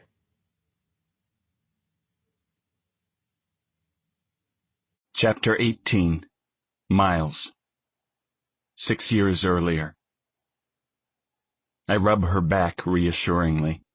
2 more minutes, I tell her. She nods but keeps her face pressed into the palms of her hands. She doesn't want to look.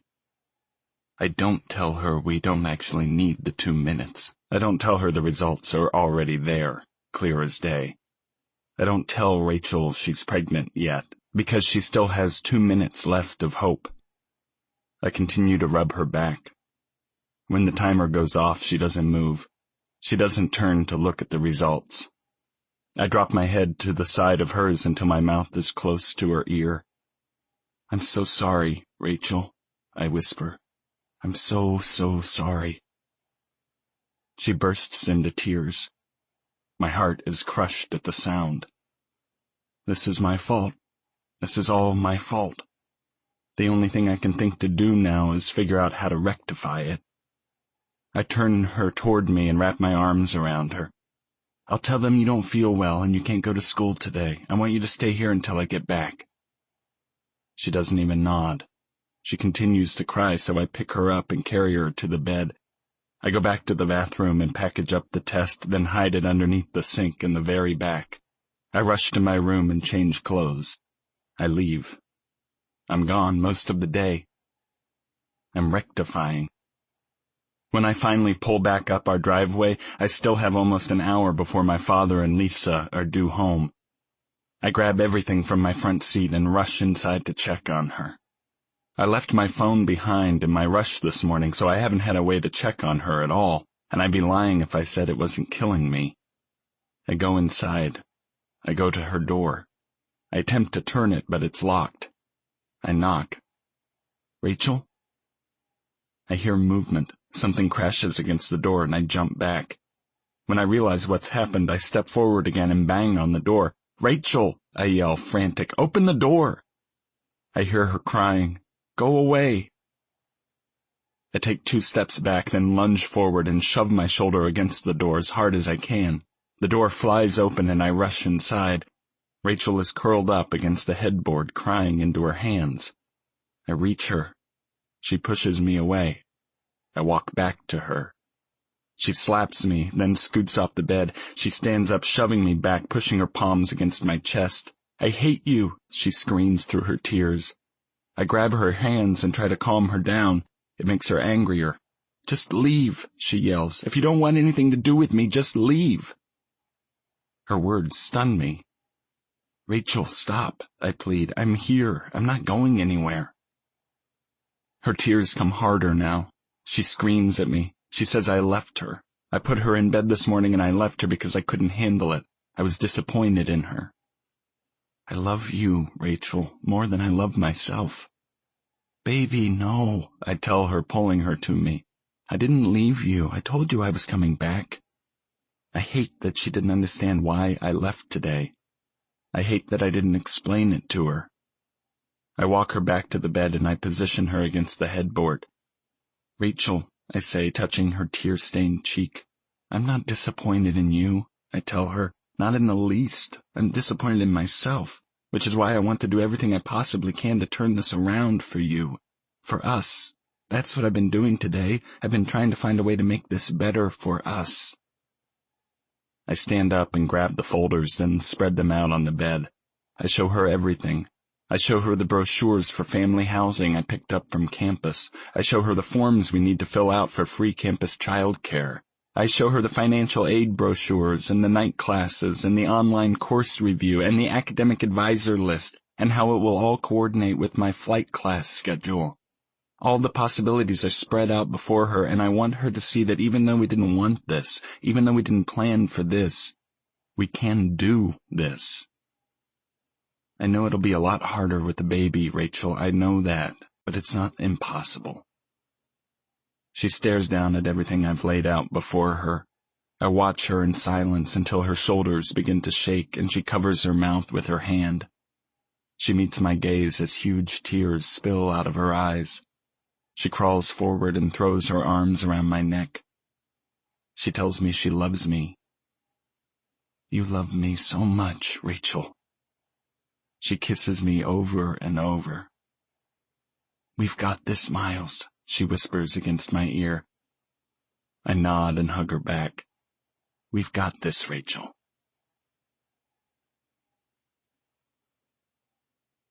Chapter 19. Tate. It's Thursday. Game night. Normally, the sound of their Thursday night game gets under my skin. Tonight, it's music to my ears, knowing that Miles should be home. I have no idea what to expect from him or this arrangement we've got going on. I haven't texted or spoken to him in the 5 days since he's been gone. I know that with as much as I'm thinking about him, I shouldn't be doing this. For something that's supposed to be a casual thing, it's felt anything but casual. For me, it's been extremely involved. Intense, even. He's pretty much all I've thought about since that night in the rain, and it's quite pathetic that I'm reaching for the doorknob to walk inside my apartment, and my damn hand is shaking, knowing he might be in there. I open the door to the apartment, and Corbin is the first to look up. He nods, but doesn't even say hi. Ian waves from his seat on the couch, then looks back at the TV. Dylan's eyes roam up and down my body, and I do what I can to stop myself from rolling my eyes. Miles doesn't do anything, because Miles isn't here. My whole body sighs from disappointment. I drop my purse onto the empty chair in the living room and tell myself it's a good thing he isn't here, because I've got way too much homework to do anyway. There's pizza in the fridge, Corbin says. Nice. I walk into the kitchen and open the cabinet to remove a plate. I hear footsteps closing in on me, and my heart rate kicks up a notch. A hand touches me on my lower back, and I immediately smile and turn around to face Miles. Only it isn't Miles. It's Dylan. Hey, Tate, he says, reaching around me to the cabinet. The hand that first touched my lower back is still on me, but now that I've turned to face him, his hand has slid to my waist. He keeps his eyes locked with mine as he reaches past me and opens the cabinet. Just need a cup for my beer, he says, excusing the fact that he's right here, touching me, his face only inches from my face. I hate that he saw me smiling when I turned around. I just gave him the wrong idea. Well, you won't find a cup in my pocket, I say, pushing his hand off of me. I look away from Dylan just as Miles steps into the kitchen. His eyes are burning holes into the part of me that Dylan was just touching. Miles saw Dylan's hand on me. Miles is looking at Dylan now as if he just committed murder. Since when do you drink beer from a cup? Miles says. Dylan turns around and looks at Miles, then glances back to me and smiles a very blatant, flirtatious smile. Since Tate was standing so close to the cabinet. Shit, he's not even hiding it. He thinks I'm into him. Miles walks to the refrigerator and opens it. So, Dylan, how's your wife? Miles doesn't make an attempt to remove anything. He's just standing there, staring into the refrigerator with his fingers gripping the door handle harder than it's ever been gripped, I'm sure. Dylan is still looking at me, staring down at me. She's at work, he says pointedly. For at least 4 more hours. Miles slams the refrigerator and takes 2 quick steps toward Dylan. Dylan stands up straight, and I immediately scoot 2 feet away from him. Corbin specifically instructed you to keep your hands off his sister. Show him some fucking respect. Dylan's jaw twitches, and he doesn't back down or look away from Miles. In fact, he takes a step toward him, closing the space between them. Sounds to me like this isn't really about Corbin, Dylan says, seething. My heart is pounding in my chest. I feel guilty that I gave Dylan the wrong idea, and even guiltier that they're arguing about it now. But damn it, I love that Miles hates him so much. I just wish I knew if it was because he doesn't like that Dylan is flirting when he's got a wife at home, or if he doesn't like that Dylan is flirting with me. And now Corbin is standing in the doorway. Shit. What really isn't about me? Corbin asks, watching the 2 of them in their standoff. Miles backs up a step and turns so that he can face Dylan and Corbin at the same time. His eyes remain locked hard with Dylan's. He's trying to fuck your sister. Jesus Christ, Miles, ever hear of sugarcoating? Corbin doesn't even flinch. Go home to your wife, Dylan, he says firmly. As embarrassing as this is, I don't do anything to step in and defend Dylan, because I get the feeling that Miles and Corbin have been looking for an excuse to defriend him for a while now. I would also never defend a man who has no respect for his marriage. Dylan stares at Corbin for several painstakingly long seconds, then turns to face me with his back to both Miles and Corbin. This boy seriously has a death wish. I live in 1012, he whispers with a wink. Stop by sometime. She works weeknights. He turns away and walks between Corbin and Miles. The 2 of you can go fuck yourselves. Corbin turns and his fists are clenched. He begins to stalk after Dylan, but Miles grabs his arm and pulls him back into the kitchen. He doesn't release Corbin's arm until the front door slams shut. Corbin turns to face me, and he looks so angry I'm surprised steam isn't coming from his ears. His face is red, and he's popping his knuckles. I forgot how insanely protective he is of me. I feel like I'm 15 again, only now I suddenly have 2 overprotective brothers. Erase that apartment number from your head, Tate, Corbin says. I shake my head, somewhat disappointed that he would even think I'd want to remember Dylan's apartment number. I have standards, Corbin. He nods, but he's still making an attempt to calm himself down. He inhales a deep breath, pops his jaw, then walks back into the living room. Miles is leaning against the counter, staring down at his feet. I watch him silently until he finally raises his eyes and looks up at me. He glances toward the living room, then kicks off the counter and walks toward me. Every step closer he takes, the more I press myself into the counter behind me, making an attempt to back away from the intensity in his eyes, even though I can't very well go anywhere. He reaches me. He smells good, like apples, forbidden fruit. Ask me if you can study at my place, he whispers.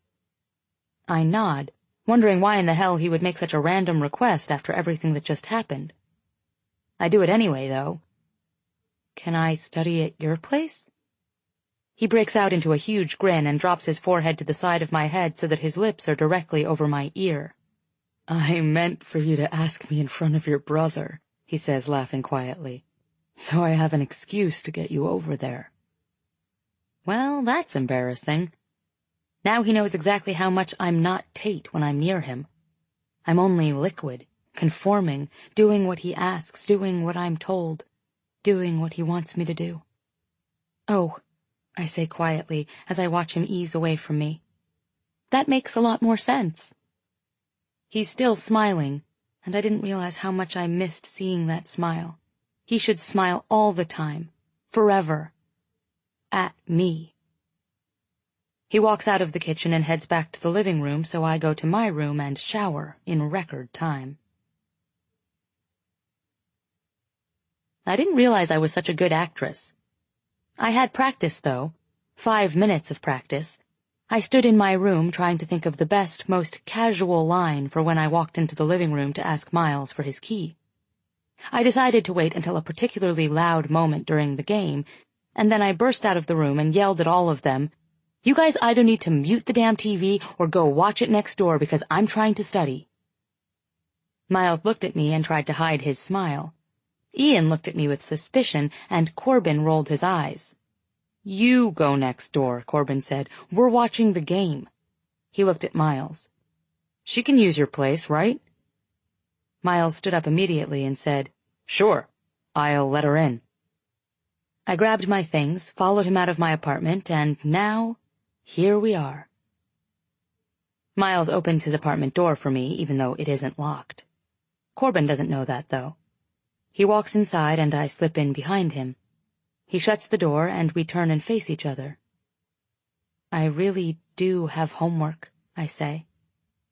I don't know what he's expecting to happen right this second, but I feel like I need to let him know that just because he shows up after a few days away, that doesn't mean he's my #1 priority. Even though he pretty much is. "I really do have a game to watch," he says, pointing over his shoulder at my apartment, but walking toward me at the same time. He takes my books out of my hands and walks with them to the table, where he sets them down. He starts walking back toward me and doesn't stop until his lips are pressed to mine and we can't walk any farther because my back is against the apartment door. His hands are gripping my waist and mine are gripping his shoulders. His tongue slides between my lips and into my mouth, and I take it very willingly. He groans and presses himself against me as my hands slide up his neck and through his hair. He pulls away just as fast and steps back several feet. He's looking at me like it's somehow my fault that he has to leave. He runs 2 frustrated palms down his face and releases a deep breath. "You didn't get to eat earlier," he says. "I'll bring you some pizza." He walks back toward me, and I step aside without responding. He opens the door and disappears. He's so weird. I walk to the table and begin to lay everything out that I need in order to study. I'm pulling out my chair to sit when his apartment door flies open again. I turn around, and he's walking toward the kitchen with a plate in his hands. He puts the pizza in his microwave, presses a few buttons and starts it, and then heads straight toward me. He's doing that intimidating thing again that makes me naturally back away from him, but his table is behind me and I can't go anywhere. He reaches me and quickly presses his lips to mine. "I have to go back over there," he says. "You good?" I nod. "You need anything?" I shake my head. "There's juice and bottled water in the fridge." "Thanks." He kisses me briefly again before he releases me and walks out the door. I fall into my chair. He's so nice. I could get used to this.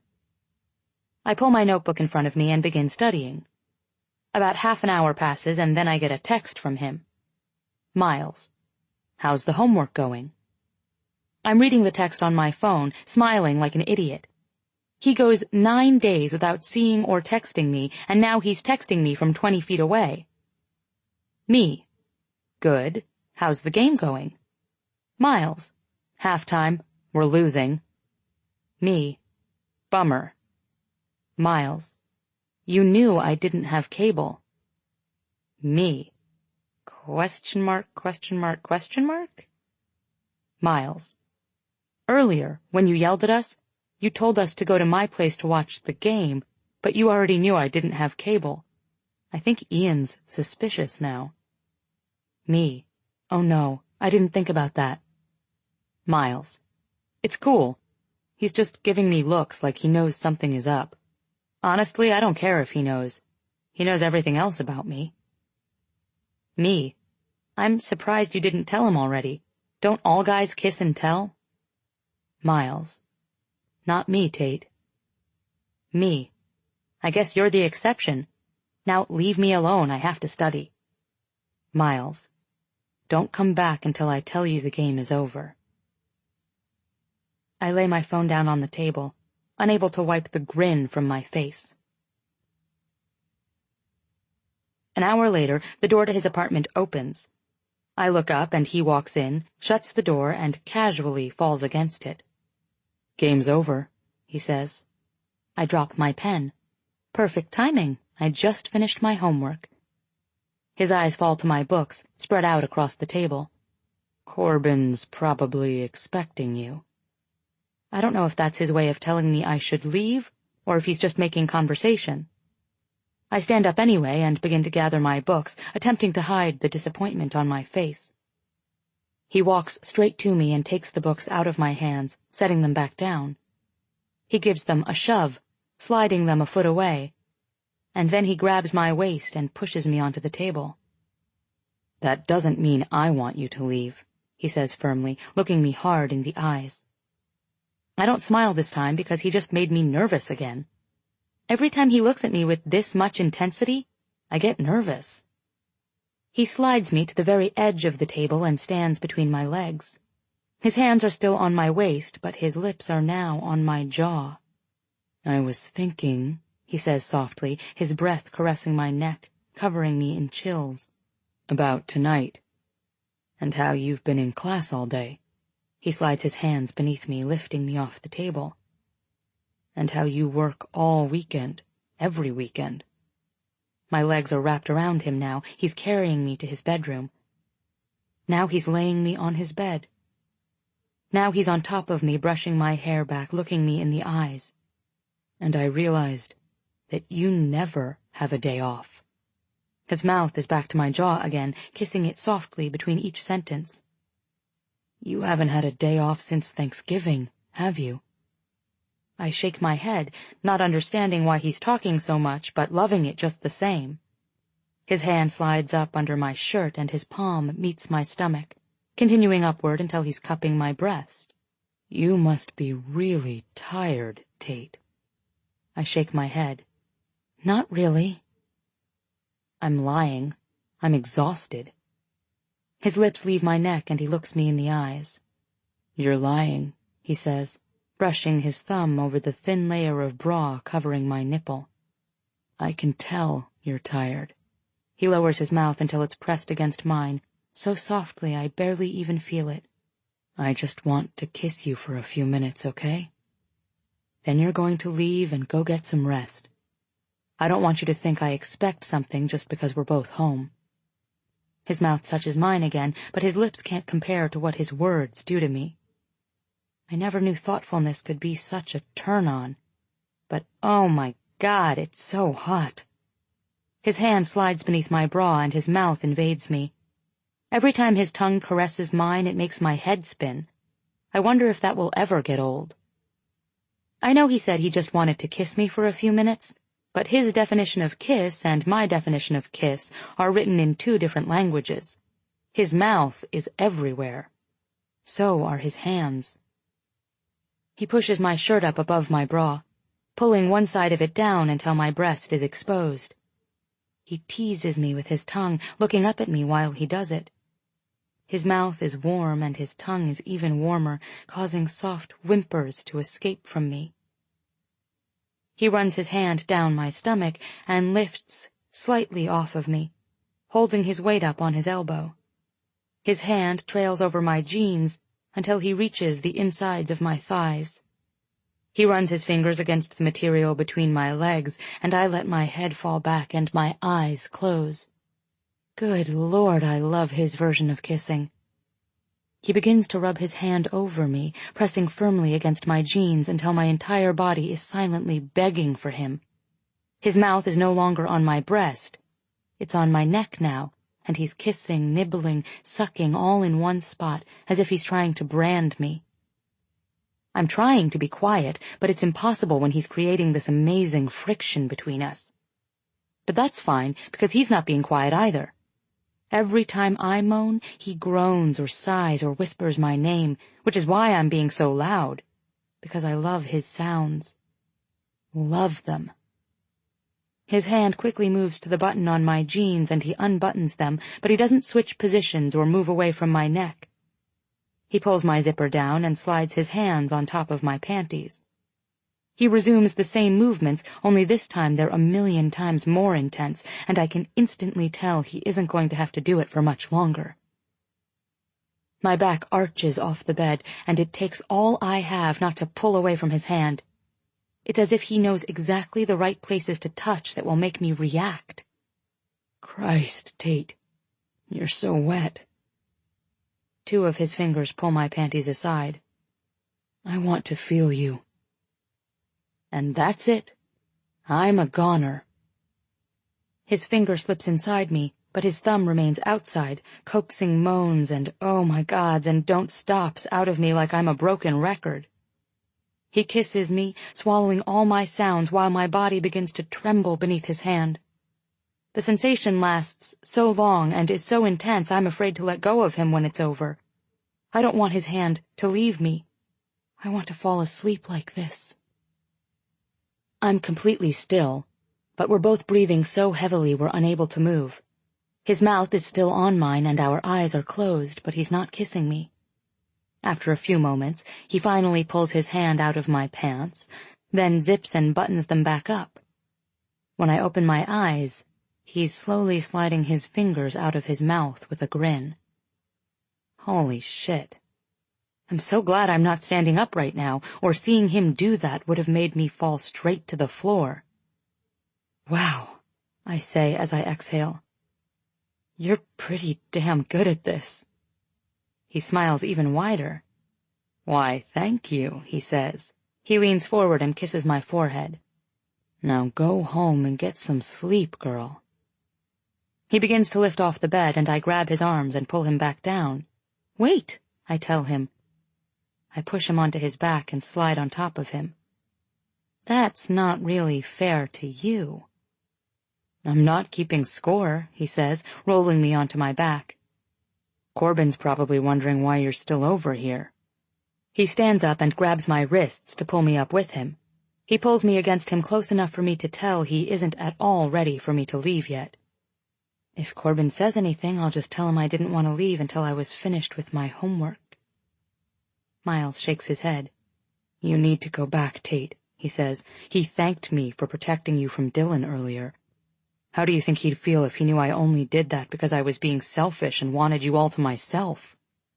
I shake my head. I don't care how he'd feel. It's not his business. Miles brings his hands to my cheeks. I care. He's my friend. I don't want him to find out what a hypocrite I am. He kisses my forehead and pulls me out of the bedroom door before I can respond. He gathers my books and hands them to me when I reach the front door. But before I walk out, he grabs my elbow and stops me. He's staring down at me, but there's something else in his expression this time. Something in his eyes that isn't desire or want or disappointment or intimidation. It's something unspoken, something he wants to say to me that he's too afraid to say. His hands cup my cheeks, and he presses his mouth to mine so hard I hit the frame of the door behind me.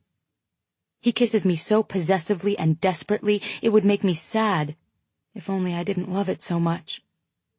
He inhales deeply and pulls away, exhaling slowly, staring me hard in the eyes. He drops his hand and steps back, waiting for me to step into the hallway before he closes his door. I have no idea what that was, but I need more of it. I somehow make my legs move and I walk into Corbin's apartment.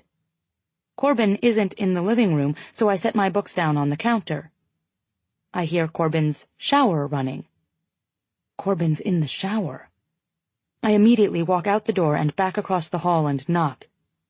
His door swings open so quickly, it's as if Miles was still standing in the same spot. He glances over my shoulder at my apartment door. Corbin's in the shower, I say.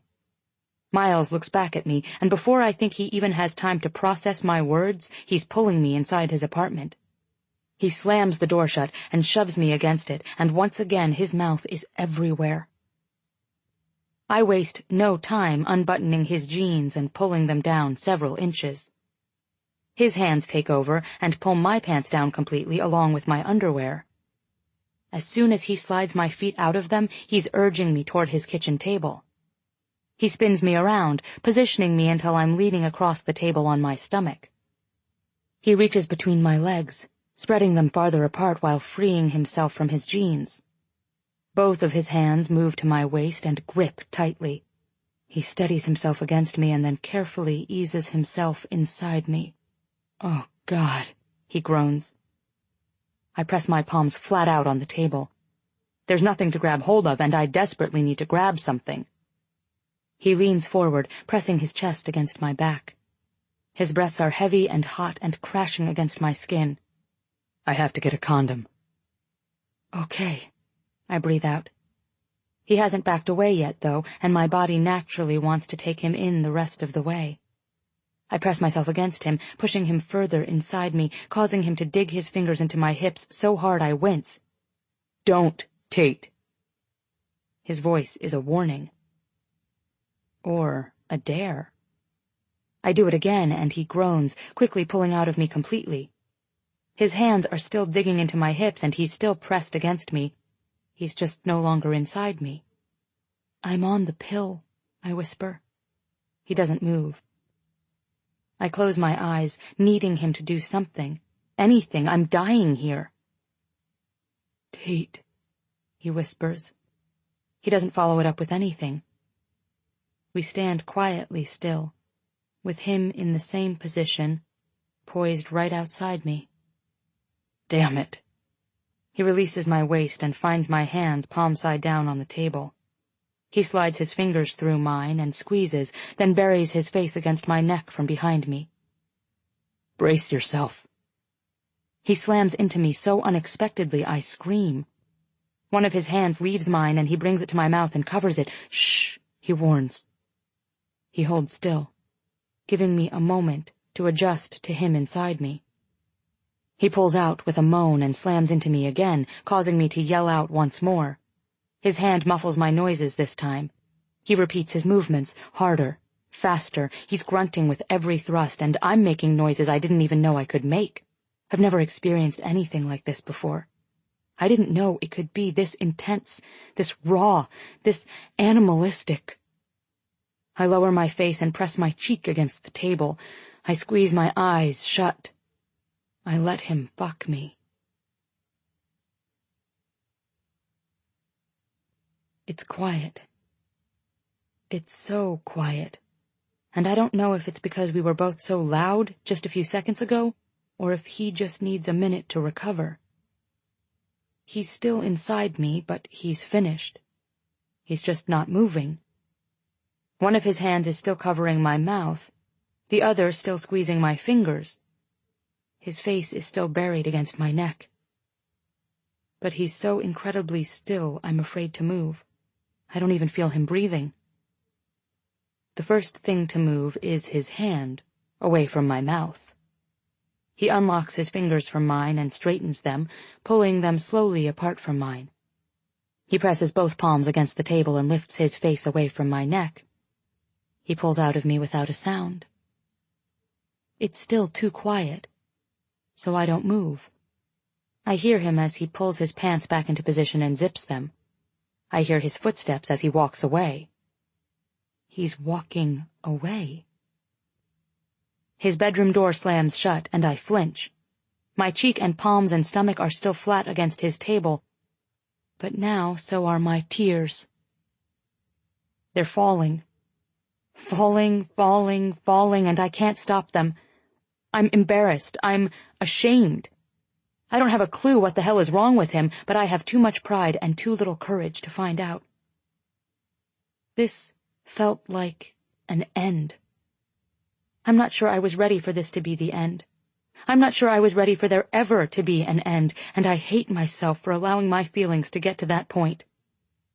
I'm also angry, because here I am, standing in his apartment, looking for my pants, trying to stop my ridiculous tears, still feeling the remnants of him sliding down my leg. And I have no fucking clue why he had to ruin it. Ruin me. I finish getting dressed, and I leave. Chapter 20. Miles. 6 years earlier. "You're getting an outie," I tell her. I run my fingers over her bare stomach and I kiss it. It's cute. I press my ear to her skin and close my eyes. "I bet he's lonely in there," I say. Are you lonely in there, buddy? Rachel laughs. You keep calling him a boy. What if he's a girl? I tell Rachel whatever he is, I'll love him the same. I already love him. Or her.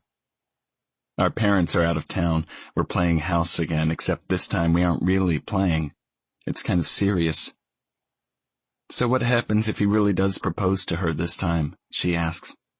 I tell her not to worry. I tell her he's not proposing. He would ask me first before he did it. I know that much about him. We have to tell them, I say to her. She nods. She knows we have to tell them. It's been 3 months. We graduate in 2. She's starting to show. She's getting an outie. It's cute. We should tell them tomorrow, I say. She says, okay. I move away from her stomach and lie beside her. I pull her against me. I touch her face. I love you, Rachel, I tell her. She's not as scared now. She tells me she loves me too. You're doing a good job, I say. She doesn't know what I'm talking about, so I grin and touch her stomach. You're doing a good job growing him. I'm pretty sure you're going to grow the best baby any woman has ever grown. She laughs at my silliness. You love me so much, Rachel. I look at her, at the girl I gave my heart to, and I wonder how I got so lucky. I wonder why she loves me just as much as I love her. I wonder what my dad is going to say when he finds out about us. I wonder if Lisa will hate me. I wonder if she'll want to take Rachel back to Phoenix. I wonder how I can convince them that we've got this. What are we going to name him? I ask her. She's excited when I ask her this. She likes talking about names. She says if it's a girl, she wants to name her Claire, after her grandmother. I tell her I wish I knew her grandmother. I want to know the woman my daughter will be named after. She tells me her grandmother would have loved me. I tell her I love the name Claire. What if he's a boy? I ask. You can pick the boy name, she says. I tell her that's a lot of pressure.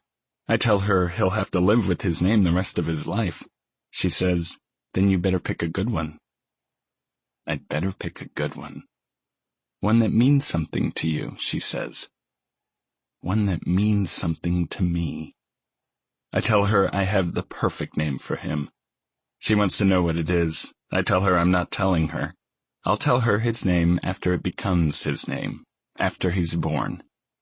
She tells me I'm insane. She says she refuses to give birth to our baby until she knows his name. I laugh. I tell her she has no choice. She tells me I'm crazy. You love that about me, Rachel.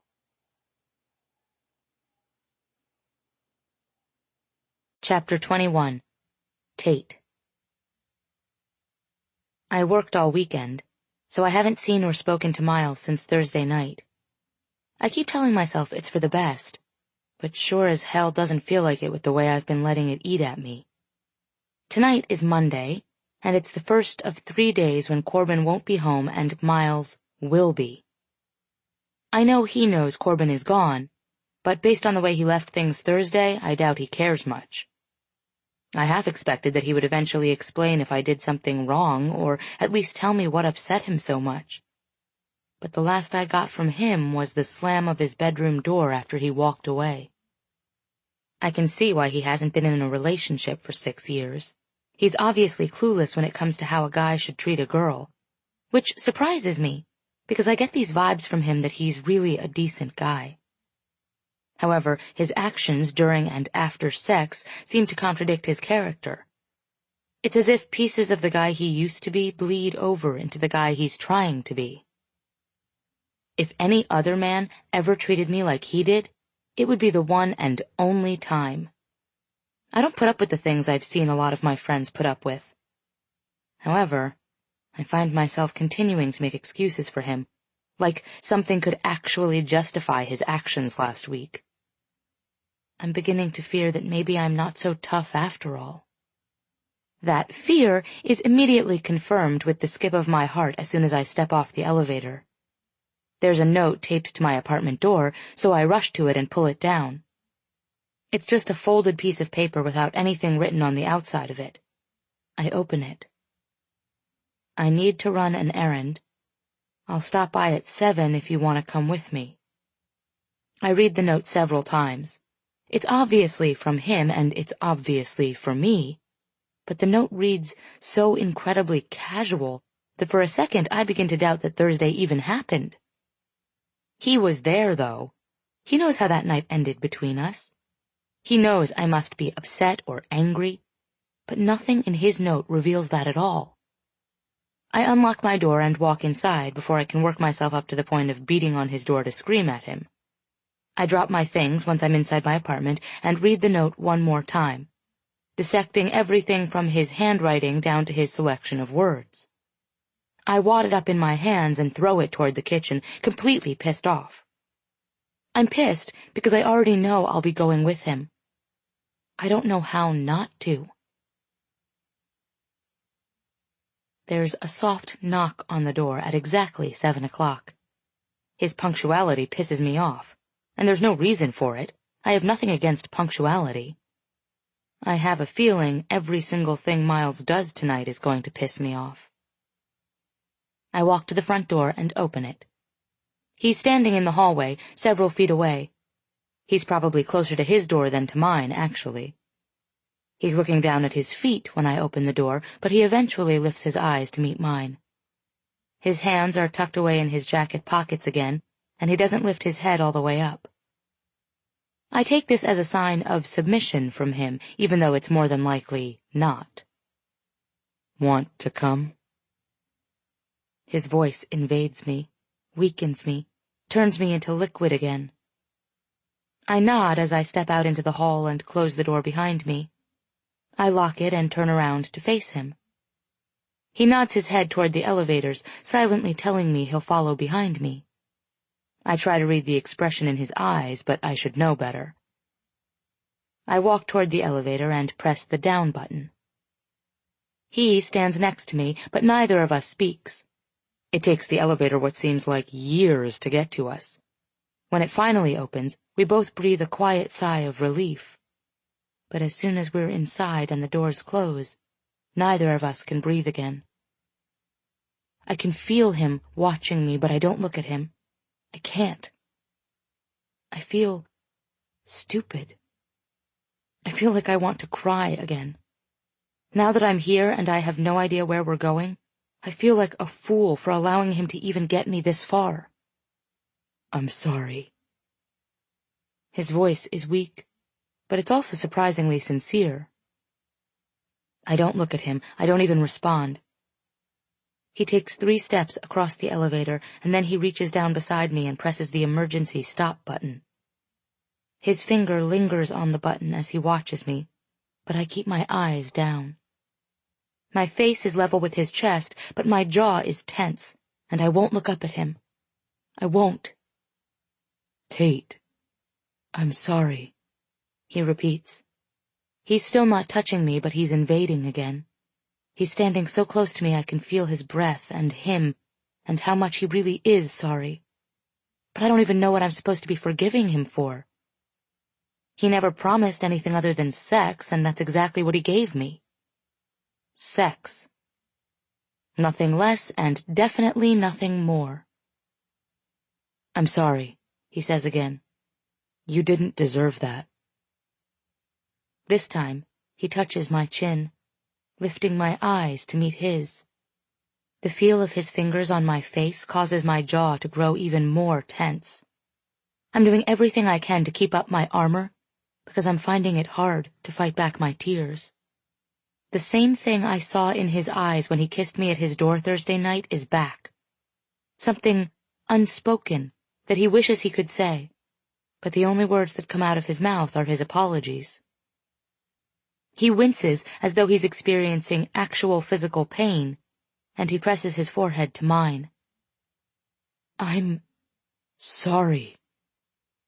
He presses his palms against the elevator wall and leans into me until our chests are touching. My arms are at my sides and my eyes are closed, and as much as I feel like crying right now, I refuse to do it in front of him. I'm still not sure what he's apologizing for specifically, but it doesn't matter, because it sounds like he's apologizing for everything. For starting something with me that we know wouldn't end well, for not being able to open up about his past, for not being able to open up about his future, for ruining me when he walked into his bedroom and slammed his door. One of his hands wraps around the side of my head, and he pulls me against him. His other hand drops to my back, and he squeezes me, pressing his cheek against the top of my head. "I don't know what this is, Tate," he confesses, "but I swear, I didn't mean to hurt you. I just don't know what the hell I'm doing." The apology in his voice is enough to make my arms want to hold him. I bring them up and grab the sleeves of his shirt, then press my face into his chest. We stand like this for several minutes, both of us completely lost, completely new to this, completely confused. He eventually releases me and hits the button to take us to the ground floor. I still haven't spoken, because I'm not even sure what words to use in this situation. When the elevator doors open, he takes my hand in his and holds it all the way to his car. He opens my door and waits for me to climb inside, then he closes it and walks around to his side. I've never been inside his car before. I'm surprised by the simplicity of it. I know Corbin makes a decent amount of money and usually likes to spend it on nice things. This car is understated, just like Miles. He exits the parking garage, and we drive in silence for several miles. I'm tired of the quiet and tired of the curiosity, so the first thing I say to him since he ruined me is, "Where are we going?" It's as if my voice makes the awkwardness completely disintegrate, because he exhales like he's relieved to hear it. "To the airport," he says. "Not for work, though. I go there sometimes to watch the planes take off." He reaches across the console and takes my hand in his. It's comforting and scary all at once. His hands are warm, and it makes me want him to hold my entire body in them, but it scares me how much I want that. It's completely quiet again until we reach the airport. There are restricted access signs, but he passes them like he knows exactly where he's going. We finally pull into a parking lot overlooking the runway. Several jets are lined up, waiting to take off. He points to the left, and I look, just as one of the planes begins to accelerate. His car fills with the sound of the engines as it zooms past us. We both watch it make its ascent until the landing gear disappears and the plane is swallowed up by the night. "You come here a lot?" I ask him while I continue to stare out my window. He laughs, so naturally I turn to face him.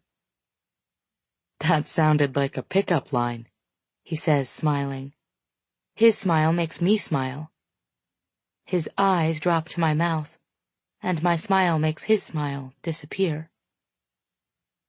"Yeah, I do," he says as he looks out his window again to watch the next jet prepare for takeoff.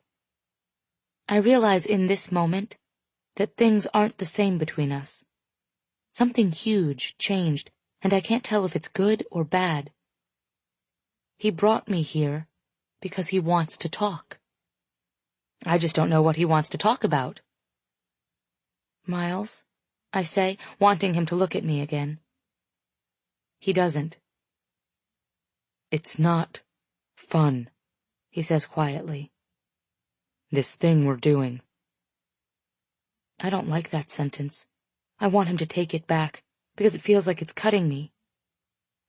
But he's right. "I know," I say. "If we don't stop now, it'll just get worse."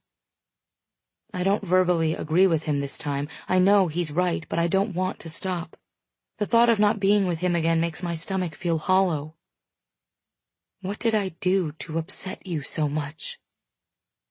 He cuts his eyes to mine, and I hardly recognize them from the ice built up behind them. "That was all me, Tate," he says firmly. "Don't think for a second that my issues are because of anything you do or don't do." I find a slight amount of relief from his answer, but still have no idea what went wrong with him. We keep our eyes locked, waiting for the other to fill the silence again. I have no idea what he's suffered through in the past, but it must have been pretty damn difficult if he can't move on after 6 years. You act like it's such a bad thing for us to like each other. Maybe it is, he says. I kind of want him to stop talking now, because everything he says is just causing me more pain and making me even more confused. So you brought me here to call it off? He sighs heavily. I just wanted it to be fun, but I think you might have different expectations from mine. I don't want to hurt you, and if we keep doing this, I will. He looks out his window again. I want to hit something, but instead I run 2 frustrated hands down my face and fall back heavily against my seat. I've never met anyone who can say so little when they speak. He's definitely perfected the art of evasiveness. You have to give me more than that, Miles. A simple explanation, maybe? What the hell happened to you? His jaw tightens as firmly as the grip he still has on his steering wheel. I asked you to do 2 things for me. Don't ask about my past, and never expect a future. You're doing both. I nod. Yes, Miles, you're right, I am. Because I like you, and I know you like me, and when we're together, it's phenomenal. So that's what normal people do. When they find someone they're compatible with, they open up to them. They let them in. They want to be with them. They don't fuck them against their kitchen table and then walk away and make them feel like complete shit. Nothing. He gives me nothing. No reaction whatsoever. He faces forward and starts his car. You were right, he says. He puts the car in reverse and prepares to pull out of the parking lot. It's a good thing we weren't friends first. Would have made this a lot harder. I turn away from him because I'm embarrassed at how angry his words are making me. I'm embarrassed it's hurting me like it is, but everything with Miles hurts. It hurts because I know how good our good moments are, and I know how easily the bad moments would go away if he would just stop trying to fight this. Tate, he says with remorse. I want to rip his voice from his throat. His hand meets my shoulder and the car isn't moving anymore.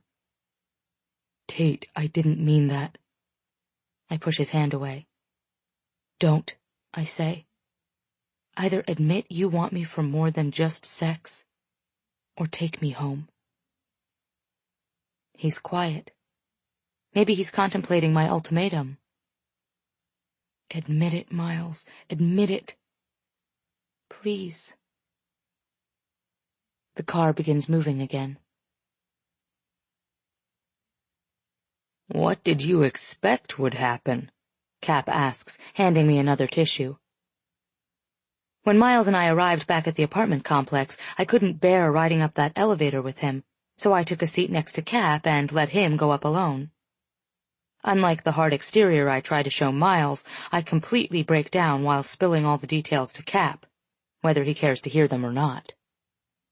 I wipe my nose again and drop the tissue, adding it to the pile next to me on the floor.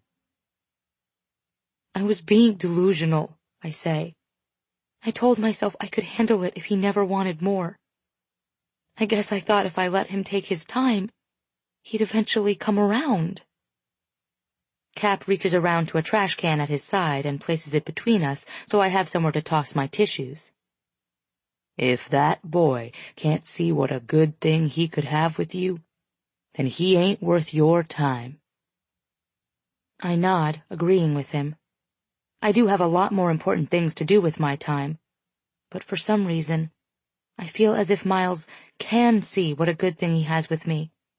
I feel like he wishes he could make this work between us, but something bigger than him or me or us is holding him back. I just wish I knew what it was. Have I told you my favorite joke yet? Cap asks.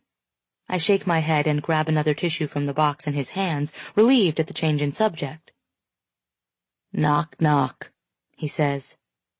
I don't expect his favorite joke to be a knock-knock joke, but I play along. Who's there interrupting cow? He says.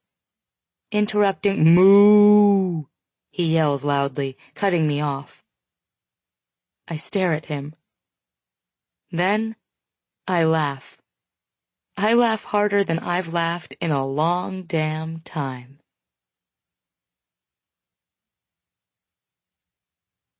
Chapter 22. Miles. 6 years earlier. My dad says he needs to speak to us. He asks me to get Rachel and meet him and Lisa at the dining room table.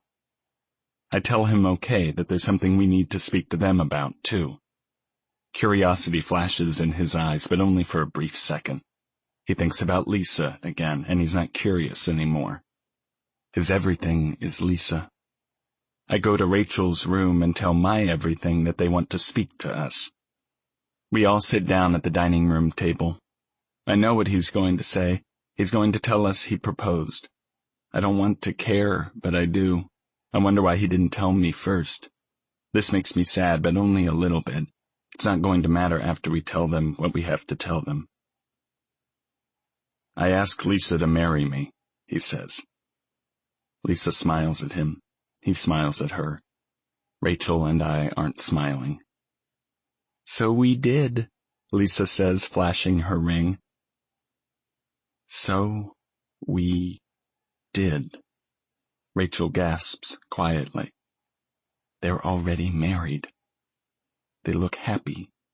They're looking at us, waiting for a reaction. Lisa is concerned. She doesn't like that Rachel looks so upset. Honey, it was spur of the moment. We were in Vegas. Neither of us wanted a big wedding. Please don't be mad. Rachel begins crying into her hands. I wrap my arm around her and want to console her. I want to kiss her reassuringly, but my father and Lisa wouldn't understand it. I need to tell them. My dad looks confused that Rachel is so upset. I didn't think either of you would mind, he says. You're both leaving for college in a couple of months. He thinks we're mad at them. Dad, I say, keeping my arm around Rachel. Lisa. I look at both of them.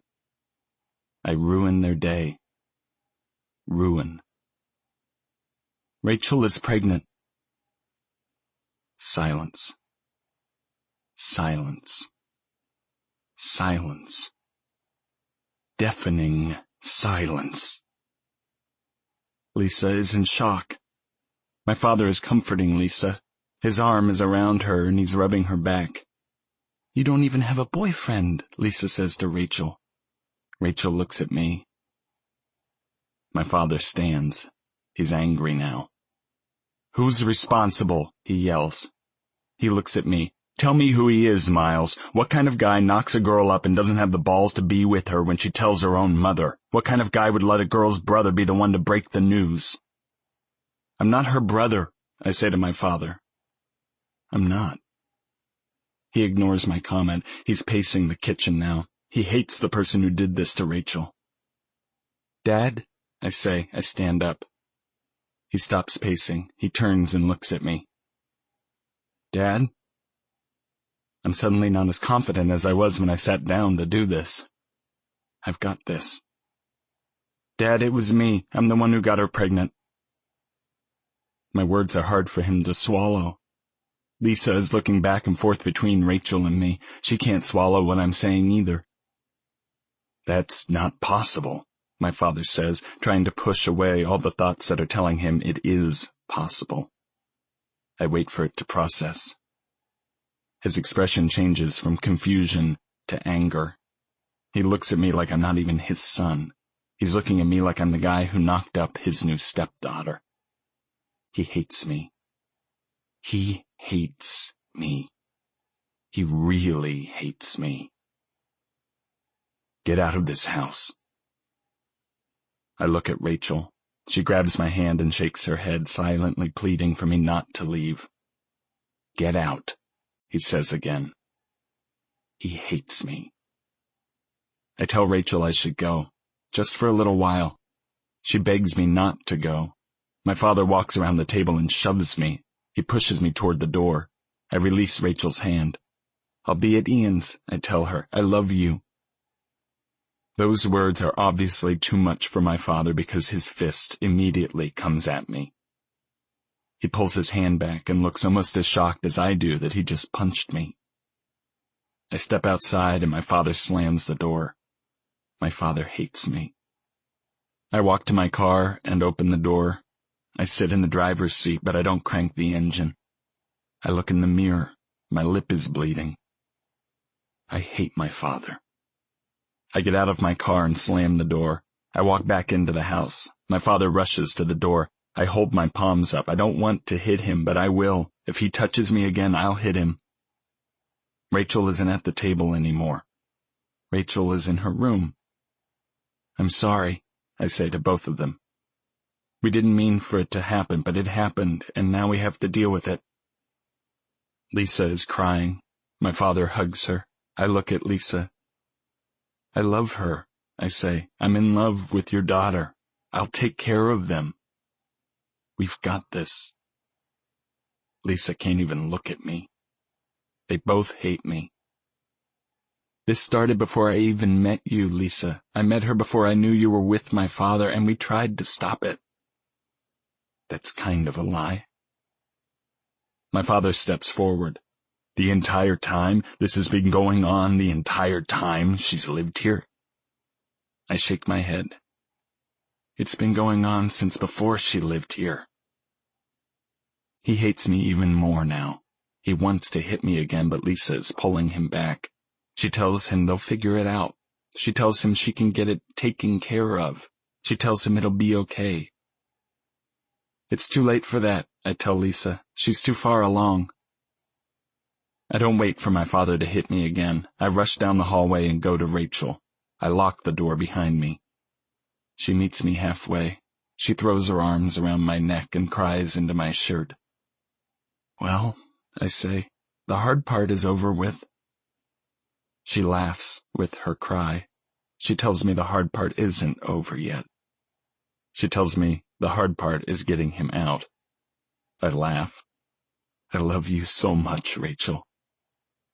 I love you so much, Miles, she whispers. Chapter 23. Tate. I miss you so much, Miles. Thoughts like that are why I'm drowning my sorrows in chocolate. It's been 3 weeks since he brought me home. It's been 3 weeks since I've laid eyes on him. Christmas came and went, but I barely noticed because I worked through it. 2 Thursday game nights that Miles didn't show up to. New Year's came and went, another semester of school began. And Tate still misses Miles. I take my chocolate chips and my chocolate milk and walk to the kitchen to hide them from the person knocking at the apartment door. I already know it's not Miles because the knock at my door belongs to Chad and Taryn. They're the only friends I've made here, as busy as I am, and they're only my friends because we're in study group together. Which is why they're knocking on my door right now.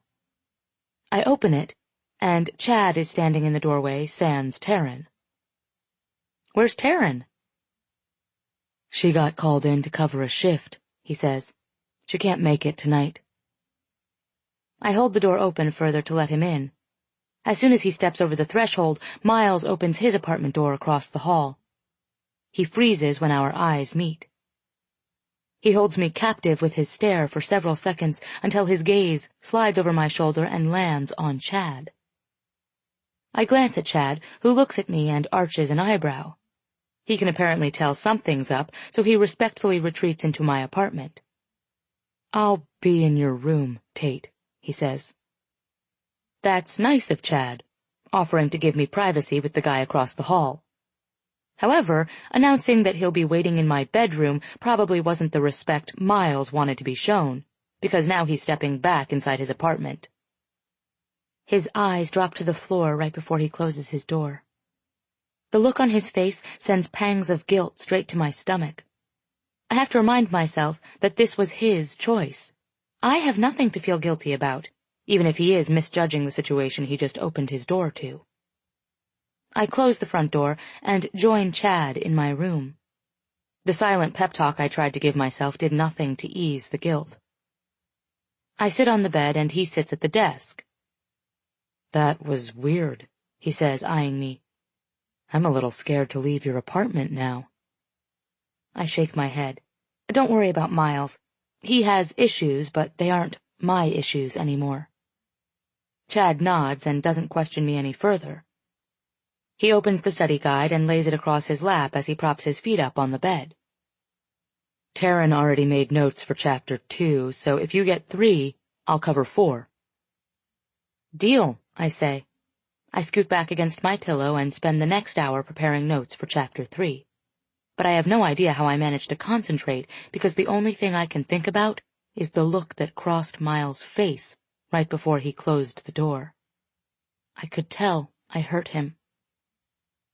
That makes us even now, I guess. After Chad and I exchange notes and answer the study questions at the end of every chapter, I make copies on my printer.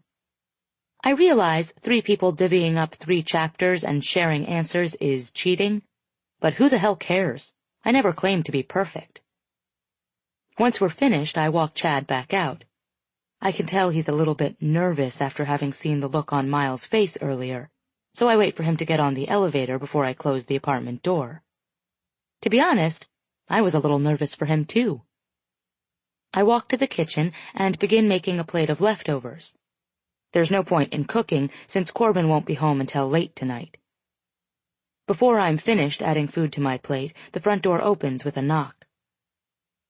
Miles is the only one who opens the door and knocks at the same time. Calm down.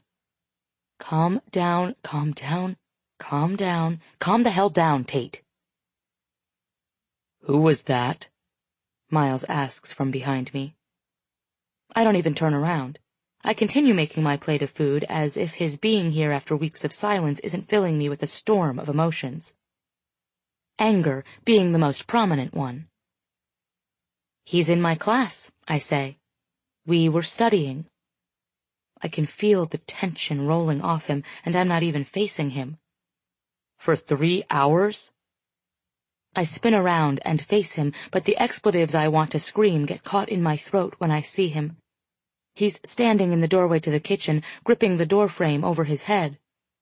I can tell he hasn't worked in a few days because his jaw is lined with a thin layer of stubble. He's barefoot, and his shirt has risen up with his arms, revealing that V. At first, I stare at him. Then I yell at him. "If I want to screw a guy in my bedroom for 3 hours, then good for me. You aren't at all entitled to have an opinion about what goes on in my life. You're a jerk, and you have serious issues, and I don't want to be a part of them anymore." I'm lying. I really do want to be a part of his issues. I want to immerse myself in his issues and become his issues. But I'm supposed to be this independent, headstrong girl who doesn't cave just because she likes a guy. His eyes are narrowed, and his breaths are coming hard and fast. He drops his arms and walks swiftly to me, grabbing my face, forcing me to look up at him. His eyes are frantic, and knowing that he's scared that I've moved on feels way too good. He waits several seconds before speaking, allowing his eyes to roam over my face. His thumbs brush lightly across my cheekbones, and his hands feel protective and good, and I absolutely hate that I want them everywhere right now. I don't like who he turns me into. "Are you sleeping with him?" he asks, finally resting his eyes on mine as they search for truth. "That's none of your business, Miles." "No," I say instead. "Have you kissed him?" "Still not your business, Miles." "No." He closes his eyes and exhales, relieved. He drops his hands to the bar on either side of me and lowers his forehead to my shoulder. He doesn't ask me another question. He's hurting, but I don't know what the hell to do about it. He's the only one who can change things between us, and as far as I know, he's still not willing to do that. "Tate," he says in a pained whisper. His face moves to my neck and one of his hands grips my waist. "Damn it, Tate. His other hand moves to the back of my head as his lips rest against the skin of my neck. "What do I do?" he whispers. "What the fuck do I do?" I squeeze my eyes shut because the confusion and pain in his voice are unbearable. I shake my head. I shake it because I don't know how to answer a question that I don't even know the meaning behind. I also shake my head because I don't know how to physically push him away. His lips meet the spot just below my ear, and I want to pull him closer and push him as far away as I can. His mouth continues to move across my skin, and I feel my neck tilting so that he can find even more of me to kiss. His fingers tangle in my hair as he grips the back of my head to hold me still against his mouth. "Make me leave," he says, his voice pleading and warm against my throat. "You don't need this."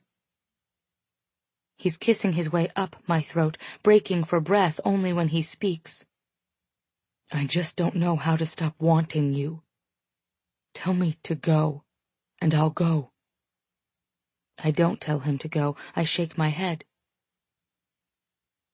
"I can't." I turn my face toward his, just as he's worked his way up to my mouth. Then I grab his shirt and pull him to me, knowing exactly what I'm doing to myself. I know this time won't end any prettier than the other times, but I still want it just as much, if not more. He pauses and looks me hard in the eyes.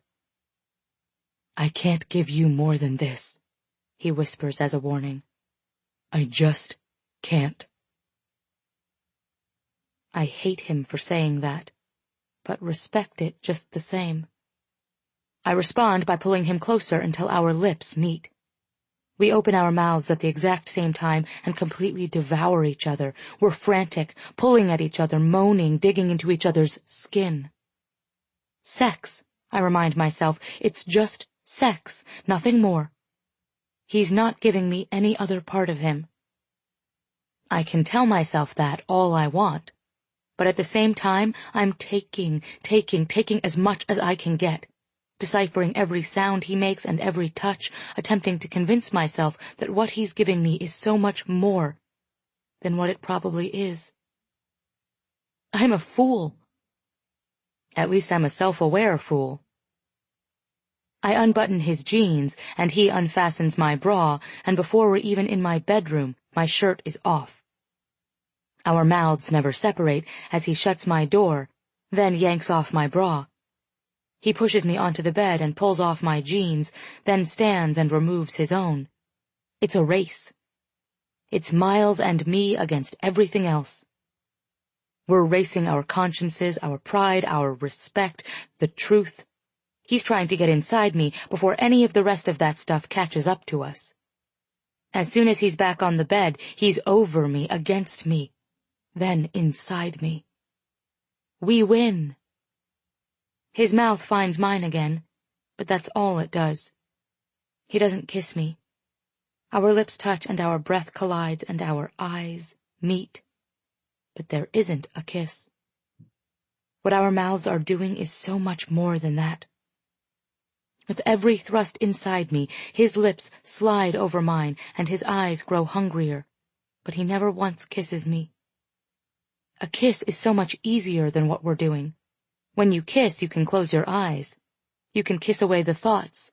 You can kiss away the pain, the doubt, the shame. When you close your eyes and kiss, you protect yourself from the vulnerability. This isn't us protecting ourselves.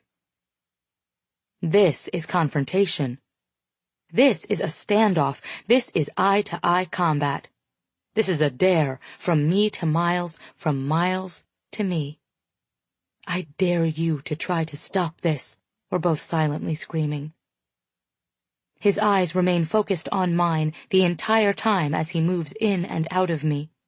With each thrust, I hear his words from just a few short weeks ago repeat in my head.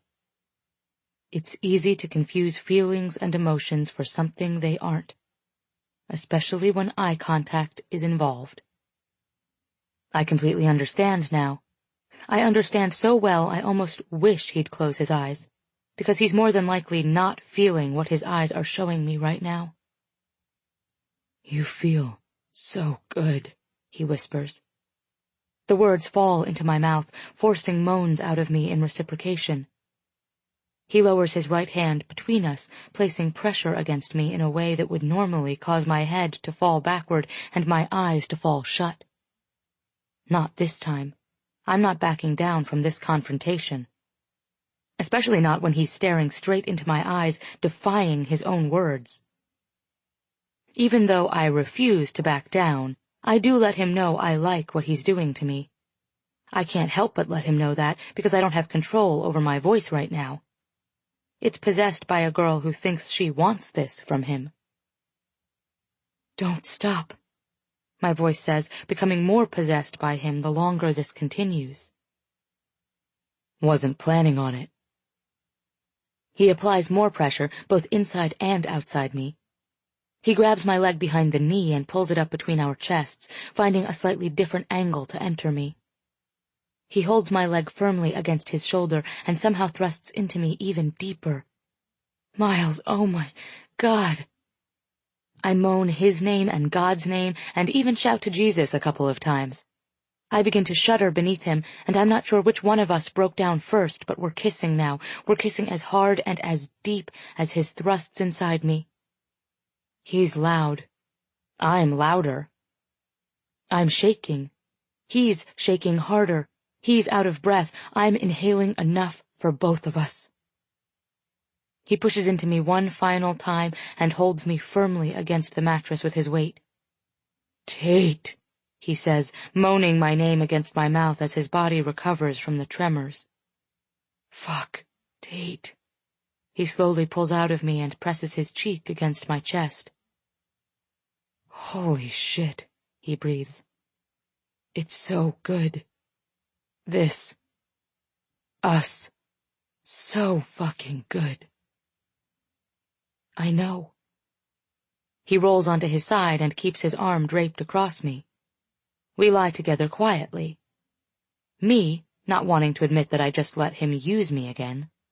Him, not wanting to admit that it was more than just sex. Both of us lying to ourselves. "Where's Corbin?" he asks. "He'll be home later tonight." He lifts his head and looks down at me, his brows furrowed in a line of worry. "I should go." He rolls off the bed and pulls his jeans back on. "Come over later?" I nod as I stand up and slide into my own jeans. "Grab my shirt from the kitchen," I tell him. I pull on my bra and fasten it. He opens my bedroom door, but he doesn't walk out. He pauses in the doorway. He's looking at someone. Shit. I don't have to see him to know that Corbin is standing there. I immediately rush to the door to stop whatever's about to happen. When I hold it open further, Corbin is standing in his doorway across the hall, glaring at Miles. I make the first move. "Corbin, before you say anything..." He holds up his hand to shut me up. His eyes drop for a second to my bra, and he winces as if he was hoping that what he heard didn't really happen. He looks away, and I immediately cover myself, embarrassed that he heard everything. He looks back at Miles, and his eyes are an equal mixture of anger and disappointment. "How long?" "Don't answer that, Miles," I say. I just want him to leave. Corbin has no right to be questioning him like this. It's ridiculous. "A while," Miles says shamefully.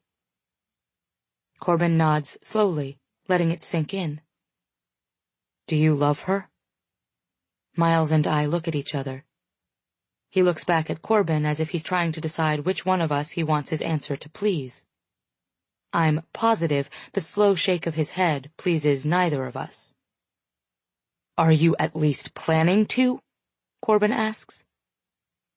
I continue to study Miles as if someone is asking him what the meaning of life is. I think I want his answer to Corbin's question more than Corbin does. Miles exhales and shakes his head again. "No," he whispers. No. He's not even planning to love me? I knew his answer. I expected it. However, it still hurts like hell. The fact that he can't even lie about it to save himself from disappointing Corbin proves that this isn't some game he's playing. This is Miles. Miles isn't capable of love. Not anymore, anyway. Corbin grips the frame of his door and presses his forehead against his arm, inhaling a slow, steady breath. He looks back up at Miles with eyes like arrows aimed at a target. In all my life, I've never seen Corbin this angry. You just fucked my sister? I'm waiting for Miles to fall backward with the impact of Corbin's words, but he takes a step toward him instead. Corbin, she's a grown woman. Corbin takes a quick step toward Miles. Get out. Miles glances back at me, and his eyes are apologetic and full of regret. I'm not sure if it's for me or for Corbin, but he does what Corbin asks. He leaves. I'm still standing in my bedroom doorway, looking at Corbin like I could fly across this hall and deck him. Corbin pierces me with a stare as firm as his stance. You're not a brother, Tate, he says. Don't you dare tell me I'm not allowed to be pissed. He steps back into his bedroom and slams his door. I blink rapidly, fighting back tears of anger because of Corbin, tears of hurt because of Miles, and tears of shame because of the selfish choices I made for myself. I refuse to cry in front of either of them. I walk to the kitchen and retrieve my shirt, then pull it over my head as I make my way toward the front door and across the hall. I knock on his door, and Miles opens it immediately. He looks behind me as if he expects Corbin to be standing there. Then he steps aside and lets me in. He'll get over it, I say to him after he closes his door. I know, he says quietly, but it won't be the same. Miles walks to his living room and sits on his couch, so I follow him and sit down beside him. I don't have any words of advice because he's right. Things more than likely won't be the same between him and Corbin. I feel shitty that I'm the reason for that. Miles sighs as he pulls my hand to his lap. He threads his fingers through mine. Tate, he says. I'm sorry. I look at him, and his eyes come up and meet mine. For what? I don't know why I'm pretending not to know what he's talking about. I know exactly what he's talking about. When Corbin asked if I planned on loving you, he says, I'm sorry I couldn't say yes. I just didn't want to lie to either of you. I shake my head. You've been nothing but honest about what you want from me, Miles. I can't be mad at you for that. He inhales a deep breath as he stands and begins pacing the living room. I remain on the couch and watch him as he works to gather his thoughts. He eventually pauses and locks his hands behind his head. I had no right to question you about that guy either. I don't allow you to question me or my life, so I have no right to question yours. Not about to argue with that logic. I just don't know how to deal with this thing between us. He steps closer to me and I stand up. He wraps his arms around my shoulders and holds me against his chest. I don't know an easy or even polite way to say this, but what I said to Corbin is the truth. I'll never love anyone again. It's not worth it to me. But I'm being unfair to you. I know I'm messing with your head, and I know I've hurt you, and I'm sorry for that. I just like being with you. But every time I'm with you, I'm scared you're seeing it for more than it really is. I know I should have some sort of reaction to everything he just said, but I'm still processing his words. Every single one of his admissions should be a red flag, since they were all also coupled with the hard truth that he doesn't plan on loving me or having a relationship with me. But the red flag doesn't rise. The green one does. Is it me specifically you don't want to love, or is it love in general you don't want to experience? He pulls me away from his chest so he can look at me while he answers my question. It's love in general I don't want, Tate. Ever. It's you specifically that I just want. I fall in and out and back in love with that answer. I'm so screwed up. Everything he says should send me running, but instead it makes me want to wrap my arms around him and give him whatever it is he's willing to take from me. I'm lying to him, and I'm lying to myself, and I'm not doing either of us any good. But I can't stop the words that come out of my mouth. I can handle this as long as it stays simple, I tell him. When you pull the shit you pulled a few weeks ago by walking away and slamming your door, that's not keeping it simple, Miles. Things like that make it complicated. He nods, contemplating what I've said. Simple, he says, rolling the word around in his mouth. If you can do simple, I can do simple. Good, I say. And when it becomes too hard for either of us, we'll end it for good. I'm not worried about it becoming too hard for me, he says. I'm worried about it becoming too hard for you. I'm worried about me too, Miles. But I want the here and now with you a whole lot more than I care about how it will affect me in the end.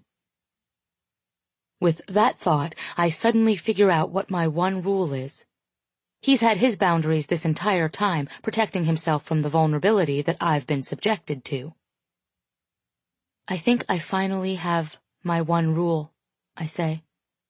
He looks at me and raises a brow, waiting for me to talk. Don't give me false hope for a future, I say, especially if you know in your heart we'll never have one. His posture immediately stiffens. Have I done that? He asks, genuinely concerned. Have I given you false hope before? Yes, about 30 minutes ago when you looked me in the eyes the entire time you were inside me. No, I say quickly. Just make sure you don't do or say things that would make me believe otherwise. As long as we both see this for what it is, I think we'll be fine. He stares at me silently for a while, studying me, evaluating my words.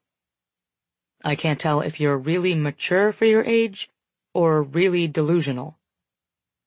I shrug, guarding my delusions deep inside my chest. An unhealthy mixture of both, I'm sure. He presses his lips against the side of my head. This feels really fucked up to say out loud, but I promise I won't give you hope for us, Tate. My heart frowns at his words, but my face forces a smile. Good, I say. You have serious issues that kind of freak me out, and I'd much rather fall in love with an emotionally stable man someday. He laughs. Probably because he knows the odds of finding someone who can put up with this kind of relationship, if you can even call it that, are extremely low. Yet, somehow, the one girl who might be fine with it just happened to move in across the hall from him. And he actually likes her. You like me, Miles Archer. Corbin found out, I say, as I take what has become my usual seat next to Cap. Uh-oh, he says. Is the boy still alive? I nod. For now, not sure how long that'll last, though. The doors to the lobby open, and I watch Dylan make his way inside.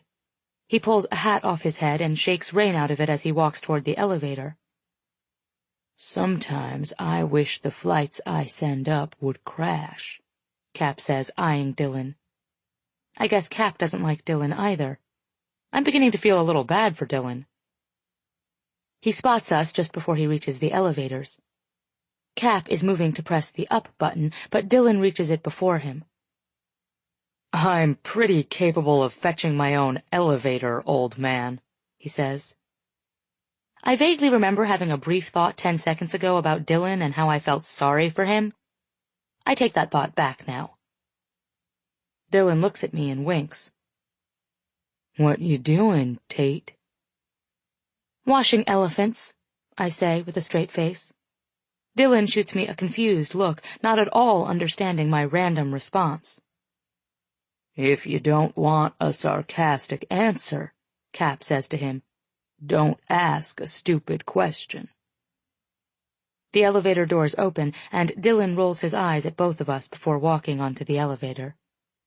Cap cuts his eyes to mine, and he grins. He holds a palm up in the air, and I high-five him.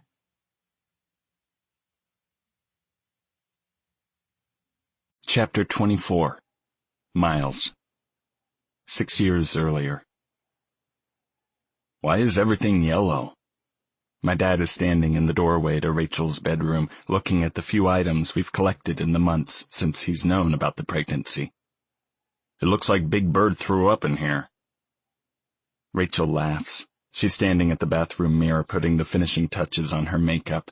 I've been lying on her bed watching her. We don't want to know if it's a boy or a girl, so we're buying gender-neutral colors. Rachel answers my dad's question as if it were one of many, but we both know it's the first. He hasn't asked about the pregnancy. He doesn't ask about our plans. He usually leaves the room if Rachel and I are both in it. Lisa isn't much different. She's not past the point of disappointment or sadness yet, so we don't push it. It'll take time, so Rachel and I are giving that to them. Right now, Rachel only has me to talk to about the baby, and I only have her, and even though that seems like too little, it's more than enough for the both of us. How long will the ceremony last? My dad asks me. No more than 2 hours, I tell him. He says we should go. I tell him that as soon as Rachel is ready, we can go. Rachel says she's ready. We go. Congratulations, I tell Rachel. Congratulations, she tells me. We both graduated 3 hours ago. Now we're lying on my bed thinking about our next step, or at least I am, anyway. Let's move in together, I tell her. She laughs. We already kind of live together, Miles, she points out. I shake my head. You know what I mean. I know we already have plans for after we start college in August, but I think we should do it now. She rises up on her elbow and looks at me, probably trying to read my expression to see if I'm serious. How? Where would we go? I reach over to my nightstand and open the top drawer. I pull out the letter and hand it to her. She begins reading it out loud. Dear Mr. Archer. She looks up at me, and her eyes are wide. Congratulations on your summer registration. We are pleased to inform you that your application for family housing has been processed and approved. Rachel smiles. Enclosed you will find a return envelope and the final paperwork, which will need to be returned by the postmarked date. Rachel looks at the envelope and quickly flips through the attached paperwork. She pulls the letter back to the top. We look forward to receiving the completed forms. Our contact information is below should you have any questions. Sincerely, Paige Donahue, Registrar. Rachel covers her smile with her hand and tosses the letter aside, then leans forward and hugs me. We get to move now, she says. I love how evident the excitement is in her voice. I tell her yes. Rachel is relieved. She knows as well as I do how awkward the next several weeks would have been in the same house as our parents. Have you asked your father yet? I tell her she forgets that we're adults now. We no longer have to ask for permission. We only have to inform. Rachel says she wants to inform them right now. I take Rachel's hand and we walk together to the living room and inform our parents that we are moving out. Together. Chapter 25. Tate. It's been a few weeks since Corbin found out. He hasn't accepted it, and he still hasn't spoken to Miles, but he's beginning to adapt. He knows on the nights I leave without explanation, only to come back a few hours later, where I've been. He doesn't ask. As far as things with Miles, I'm the one doing the adapting. I've had to adapt to his rules because there's no way Miles is adapting to breaking them. I've learned to stop trying to figure him out and to stop allowing things to get so tense between us. We're doing exactly what we agreed to do in the beginning, which was to have sex. A lot of sex. Shower sex, bedroom sex, floor sex, kitchen table sex. I've still never spent the night with him, and it still hurts sometimes how closed off he becomes right after it's over. But I still haven't figured out a way to say no to him.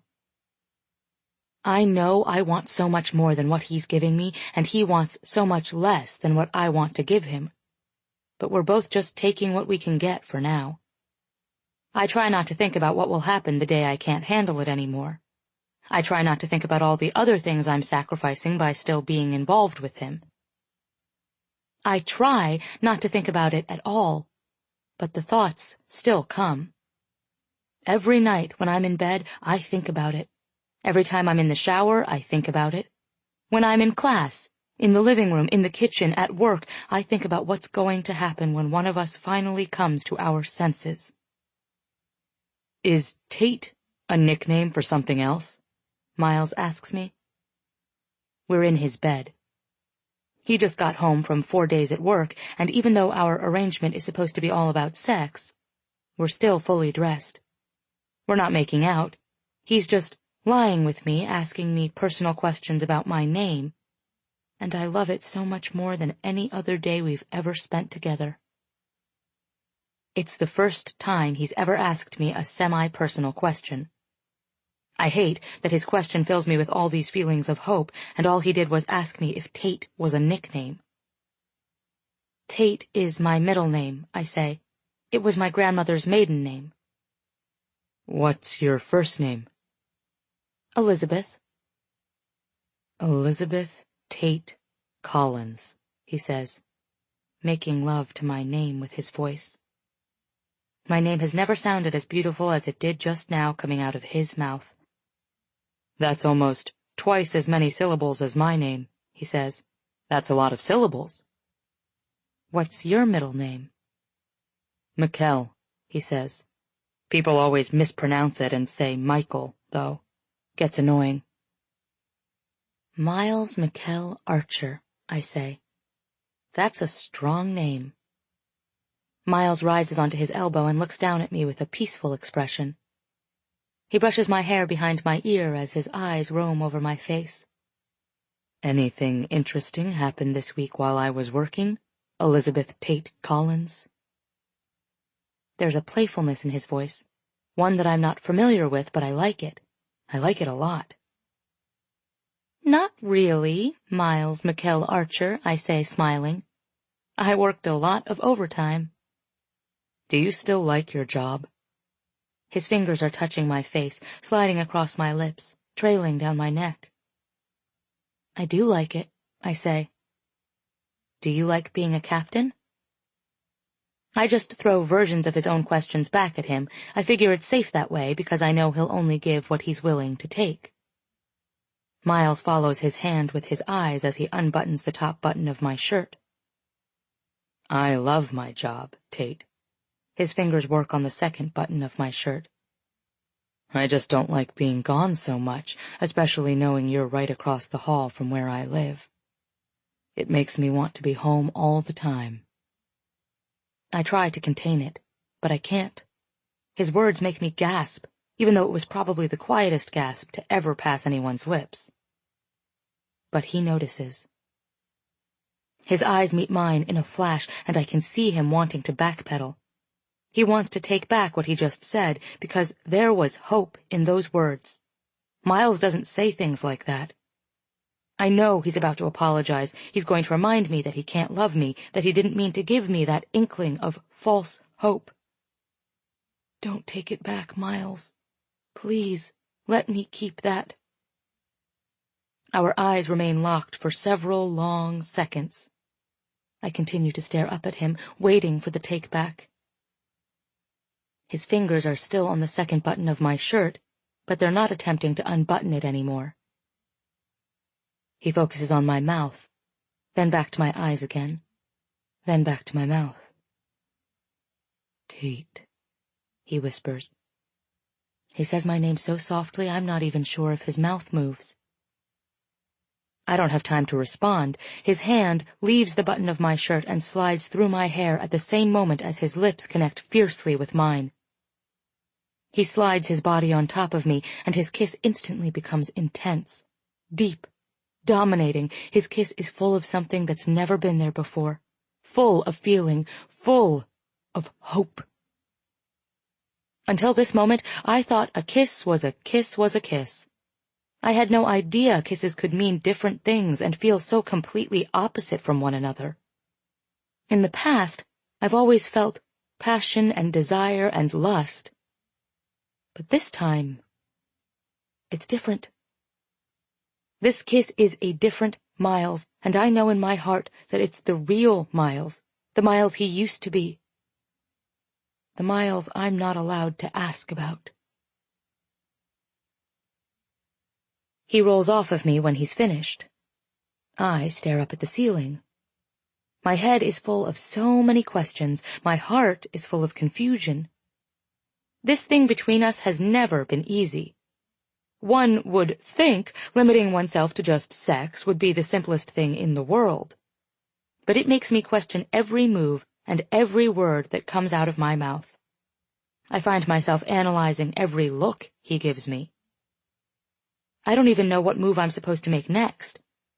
Do I lie here until he asks me to leave? I've never stayed the night with him before. Do I roll over and put my arms around him, hoping he'll hold me in return until we fall asleep? I'm too scared he'll reject me. I'm stupid. I'm a stupid, stupid girl. Why can't this just be sex for me too? Why can't I come over here, give him what he wants, get what I want, and leave? I roll onto my side and slowly sit up. I reach down for my clothes, then stand up and dress myself. He's watching me. He's quiet. I avoid looking at him until I'm fully dressed and slipping on my shoes. As much as I want to crawl back into the bed with him, I walk toward the door instead. I don't turn around to face him when I say, "See you tomorrow, Miles." I make it all the way to his front door. He doesn't speak. He doesn't tell me he'll see me tomorrow, and he doesn't tell me goodbye. I'm hoping his silence is proof that he doesn't like how it feels to be walked away from. I open the door and walk across the hall and into my apartment. Corbin is seated on the couch watching TV. He glances up at the door when he hears me enter, then shoots me a condescending look of disapproval. "Lighten up," I say as I make my way inside. I slip off my shoes by the door. "You have to get over this eventually." I see him shake his head, but I ignore it and walk toward my bedroom. "He was screwing you behind my back and lying to me," Corbin says. "That's not something I'll get over." I face the living room again and see that Corbin is looking at me. "Did you expect him to be open with you about it? My God, Corbin, you kicked Dylan out of your apartment for looking at me the wrong way." Corbin stands up angry now. "Exactly," he shouts. "I thought Miles was protecting you from Dylan when in reality he was laying claim. He's a goddamn hypocrite, and I'll be pissed at him for as long as I want to be pissed at him, so you get over it." I laugh, because Corbin has no right to point fingers. "What's funny, Tate?" he snaps. I walk back to the living room and stand directly in front of him. Miles has been nothing but honest with me about what he wants. He hasn't once fed me a line of bullshit. I'm the only girl he's been with in 6 years, and you're going to call him a hypocrite? I don't even try to keep my voice down anymore. You might want to look in the mirror, Corbin. How many girls have you been with since I've moved in here? How many of them do you think have brothers who would love to kick your ass if they found out about you? If anyone's the hypocrite here, it's you." His hands are on his hips, and he's watching me with a hardened look in his eyes. When he fails to respond, I turn to walk back toward my room, but the front door opens with a knock. Miles. Corbin and I both turn just as he peeks his head inside. "Everything good over here?" he asks, stepping into the living room. I glance at Corbin, and Corbin glares at me. I arch an eyebrow, waiting for him to respond to the question Miles posed, since he's the one with the issue. You okay, Tate? Miles asks, addressing only me now. I look back over at him and nod. I'm fine, I say. I'm not the one with unrealistic expectations of my sibling. Corbin groans loudly, then turns around and kicks the couch. Miles and I watch him as he slides his hands through his hair and grips the back of his neck tightly. He turns to face Miles again, then exhales heavily. Why couldn't you have just been gay? Miles looks at him with careful concentration. I'm waiting for either of them to have a reaction, so I'll know whether or not I can breathe. Miles begins to shake his head as soon as a smile appears on his face. Corbin starts to laugh, but he groans at the same time, indicating that he just came to terms with our arrangement, even though he still may not agree with it. I smile and walk quietly out of the apartment, hoping they're about to mend whatever was broken between them, when I stepped into the picture. The elevator doors open on the lobby level, and I'm prepared to step off, but Cap is poised in front of them as if he's about to step on. You coming for me? He asks. I nod and point upward. Corbin and Miles are working things out upstairs. I was giving them a minute. Cap steps into the elevator and presses the button for the 20th floor. Well, I suppose you can walk me home, he says. He grabs the bars behind him for support. I stand next to him and lean against the wall behind me. Can I ask you a question, Cap? He gives me the all clear with a nod. I love being asked them as much as I love asking them. I look down at my shoes, crossing one foot over the other. What do you think would make a man never want to experience love again? Cap doesn't answer my question for at least 5 floors. I eventually look at him, and he's looking right at me, his eyes narrowed, producing even more wrinkles between them. I suppose if a man lived through the ugliest side of love, he might never want to experience it again. I contemplate his answer, but it doesn't help much. I don't see how love could get ugly enough for a person to just shut himself off from it completely. The elevator doors open to the 20th floor, and I let him step off first. I walk with him to his apartment door and wait for him to open it. Tate, he says. He's facing his door, and he doesn't turn around to finish his sentence. Sometimes a man's spirit just ain't strong enough to withstand the ghosts from his past. He opens his apartment door and walks inside. Maybe that boy just lost his spirit somewhere along the way. He closes his door and leaves me attempting to decipher even more confusion.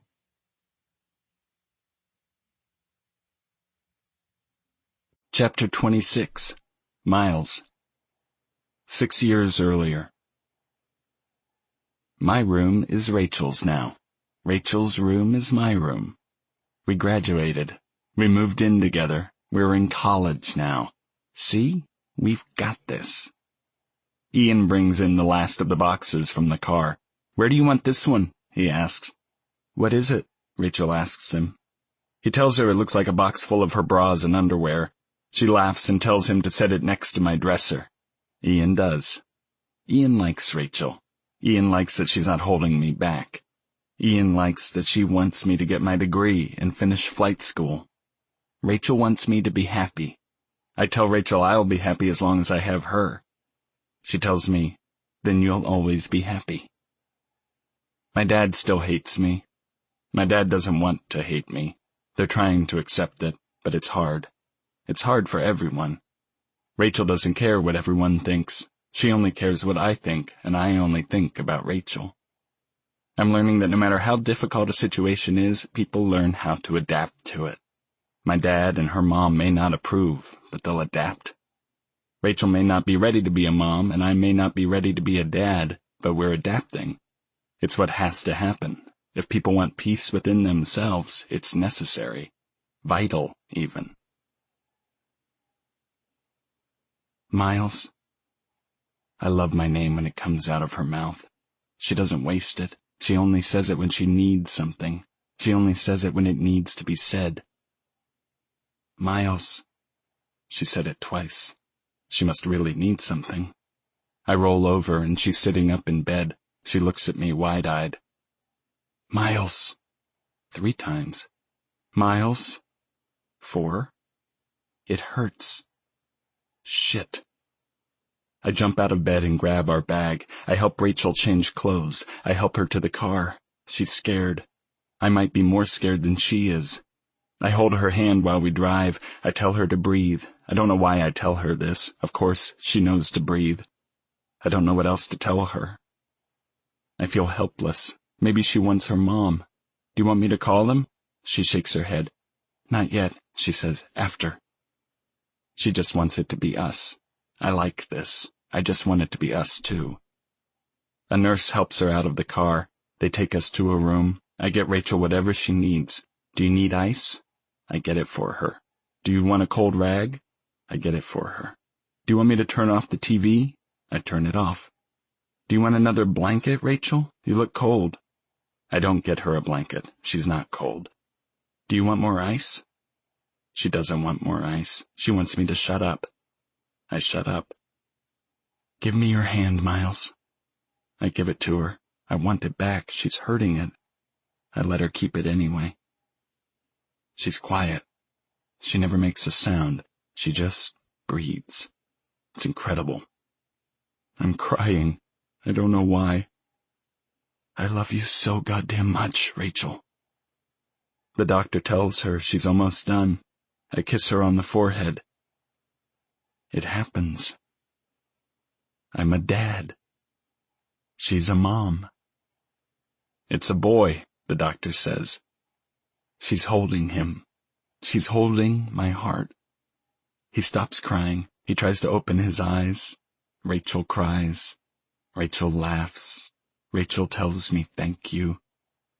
Rachel tells me thank you, like she wasn't the one who created this. Rachel is crazy. I love him so much, Miles, she says. She's still crying. I love him so, so much. I love him too, I tell her. I touch him. I want to hold him, but I want her to hold him even more. She looks beautiful holding him. Rachel looks up at me. Will you please tell me his name now? I was hoping he would be a boy so I could have this moment. I was hoping I could tell her what her son's name is because I know she'll love it. I hope she remembers the moment she became my everything. Miles is going to show you the way to Mr. Clayton's class, Rachel. His name is Clayton. She begins to sob. She remembers. It's perfect, she says, her words mixed with tears. She's crying too hard now. She wants me to hold him. I sit on the bed with her and take him. I'm holding him. I'm holding my son. Rachel rests her head on my arm and we stare at him. We stare at him for so long. I tell Rachel he has her red hair. Rachel says he has my lips. I tell Rachel I hope he has her personality. She disagrees and says she hopes he's just like me. He makes life so much better, she says. He sure does. We're so lucky, Miles. We sure are. Rachel squeezes my hand. We've got this, Rachel whispers. We've so got this, I tell her. Clayton yawns and it makes us both laugh. Since when did yawns become so incredible? I touch his fingers. We love you so much, Clayton.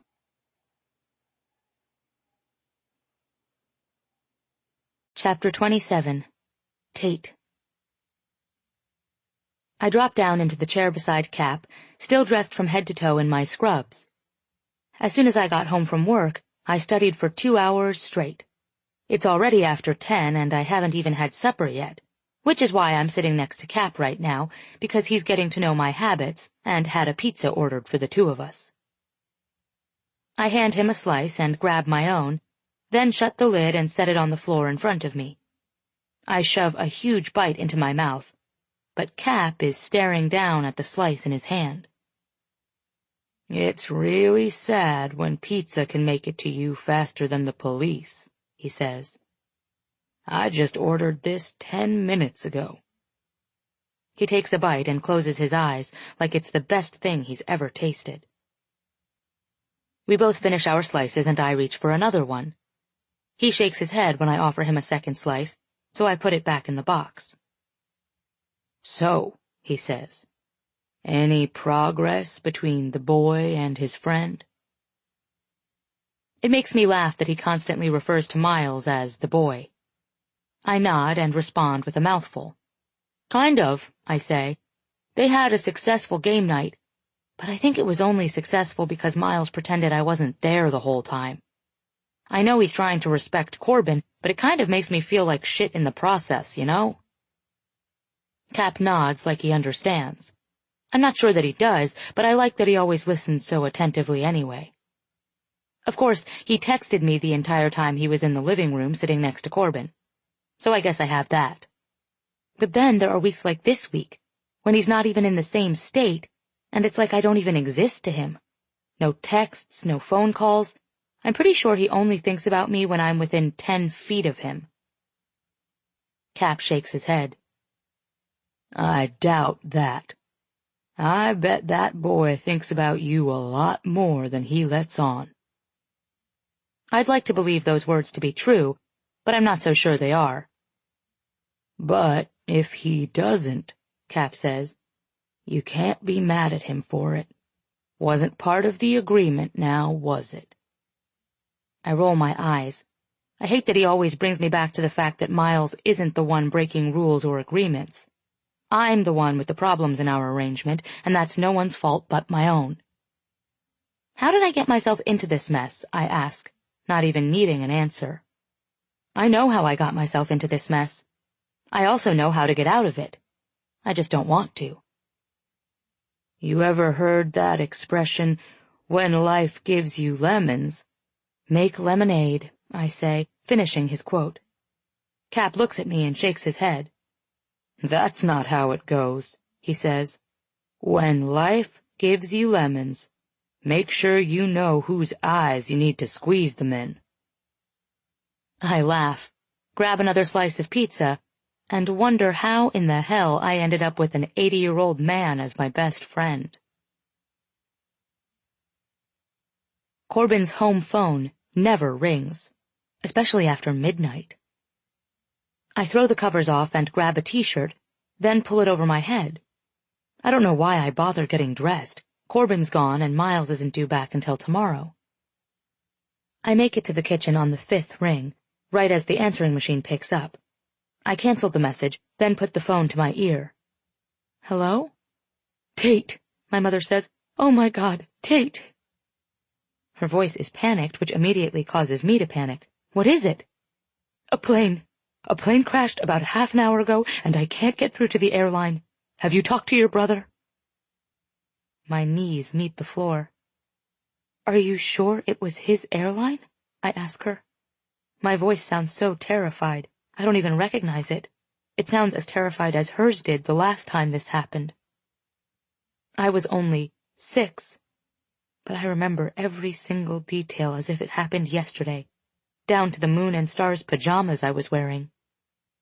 My father was on a domestic flight, and we had turned on the news right after dinner and saw that one of the planes had gone down due to engine failure. Everyone on board was killed. I remember watching my mother on the phone with the airline, hysterical, trying to find out information on who the pilot was. We found out it wasn't him within the hour, but that hour was one of the scariest of our lives. Until now. I rush to my room and grab my cell phone off my nightstand and immediately dial his number. "Have you tried calling him?"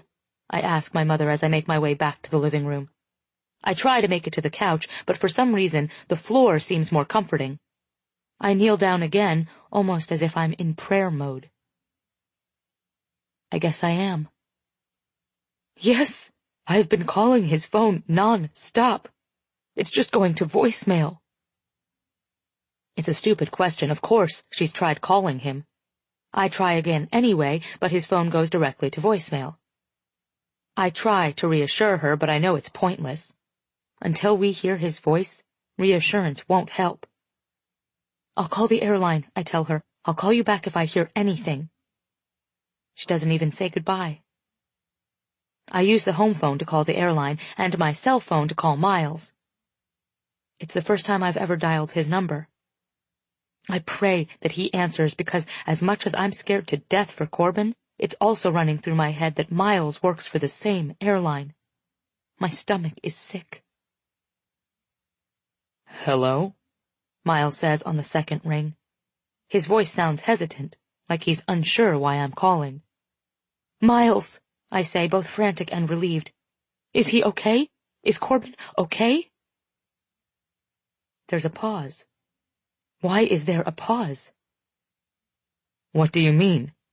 A plane, I say immediately. My mom called. There was a plane crash. He's not answering his phone. Where are you? He says quickly. The apartment? Let me in. I walk to the door and unlock it. He pushes the door open and still has the phone to his ear. When he sees me, he pulls the phone away, immediately rushes to the couch, grabs the remote, and turns on the television. He flips through the channels until he finds the TV news report. He dials numbers on his cell phone, then turns and rushes toward me. He takes my hand in his. Come here, he says, pulling me to him. I'm sure he's fine.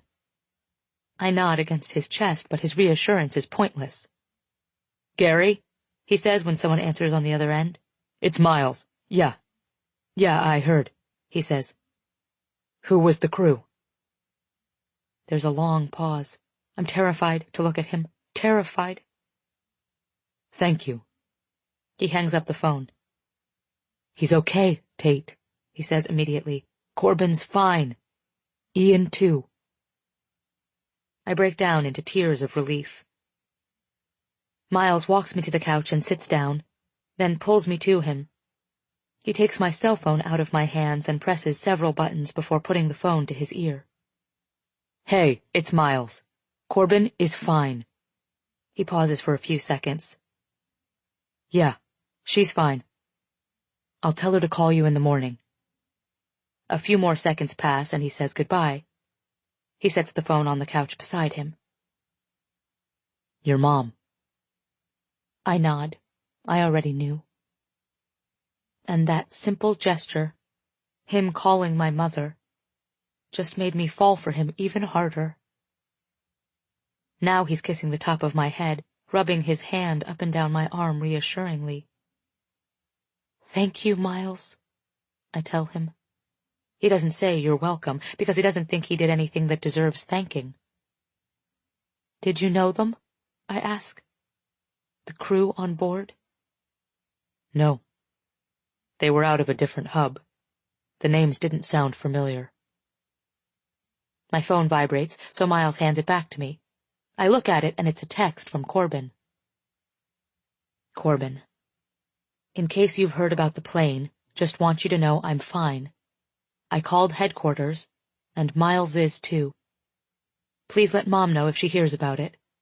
Love you. Receiving his text fills me with even more relief now that I know with 100% certainty that he's okay. It's a text from Corbin, I tell Miles.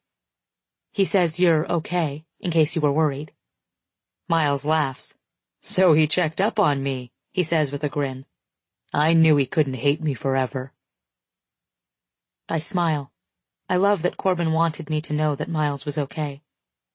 Miles continues to hold me, and I savor every second of it. When is he scheduled to come home? Not for 2 more days, I say. How long have you been home? About 2 minutes, he says. I had just plugged my phone in to charge when you called. I'm glad you're back. He doesn't respond. He doesn't tell me he's glad to be back. Instead of saying something that might give me false hope, he just kisses me. You know, he says, pulling me onto his lap. I hate the circumstances surrounding the reason you probably didn't have time to put on pants, but I love that you don't have on pants. His hands slide up my thighs, and he pulls me closer until we're flush together. He kisses the tip of my nose, then kisses my chin. Miles. I run my hands through his hair and down his neck, then pause with them on his shoulders. I was also scared it could have been you, I whisper. That's why I'm glad you're back. His eyes grow soft and the worry lines between them disappear. I may not know anything about his past or his life, but I definitely notice that he hasn't called anyone to let them know he's okay. That makes me sad for him. His eyes fall away from mine and land on my chest. He fingers the bottom edges of my shirt, then slowly pulls it over my head. I have nothing but a pair of panties on now. He leans forward, wraps his arms around my back, and pulls me against his mouth. His lips close softly over my nipple, and my eyes shut involuntarily. Chills erupt over my skin as his hands begin to explore every bare part of my back and my thighs. His mouth works its way to my other breast, just as his hands slip inside my panties at my hips. I think I have to rip these off you, because I sure don't want you to move off my lap, he says. I smile. Fine with me. I have more where these came from. I can feel him grin against my skin as his hands pull at the elastic band of my underwear. He pulls on one side but fails to tear them. He tries ripping the other side to pull them off me, but nothing gives. You're giving me a wedgie, I say, laughing. He lets out a frustrated sigh. It's always so much sexier when they do this on TV. I readjust myself and sit up straighter. Try it again, I encourage. You can do it, Miles. He grabs the left side of my panties and yanks them hard. Ouch, I yell, scooting in the direction of his pull to lessen the pain of the elastic digging into my right side. He laughs again and drops his face to my neck. Sorry, he says. Got any scissors? I cringe at the thought of him coming at me with a pair of scissors. I scoot off of him and stand up, then pull my underwear down, kicking them off and away from me. Watching you do that was totally worth my failed attempt at being sexy, he says. I smile. Your failed attempt at being sexy actually made you sexy. My comment makes him laugh again. I walk toward him and climb back onto his lap. He repositions me so that I'm straddling him again. My failures are a turn-on for you? He asks teasingly. Oh, yeah, I murmur. So hot. His hands are on me again, roaming across my back and down my arms. You would have loved me from the ages of 13 to 16, he says. I failed at pretty much everything, especially football. I grin. Now we're talking. Tell me more. Baseball, he says, right before he presses his mouth to my neck. He kisses his way up to my ear. And 1 semester of world geography. Holy shit, I moan. Now that's hot. He moves his lips to my mouth and pulls me in for a soft kiss. He barely touches his mouth to mine. I failed at kissing, too. Terribly. I almost choked a girl with my tongue once. I laugh. Want me to show you? As soon as I nod, he's repositioning us on the couch until I'm lying on my back and he's on top of me. Open your mouth. I open it. He drops his mouth to mine and shoves his tongue inside, giving me what is quite possibly the worst kiss I've ever experienced. I push against his chest, attempting to get his tongue out of my mouth, but he doesn't budge. I turn my face to the left, and he begins licking my cheek, causing me to laugh even harder. Oh my God, that was terrible, Miles. He pulls his mouth away and lowers himself on top of me. I got better. I nod. That's a fact, I say, agreeing wholeheartedly. We're both smiling. The relaxed look on his face fills me with so many emotions I can't even begin to classify them.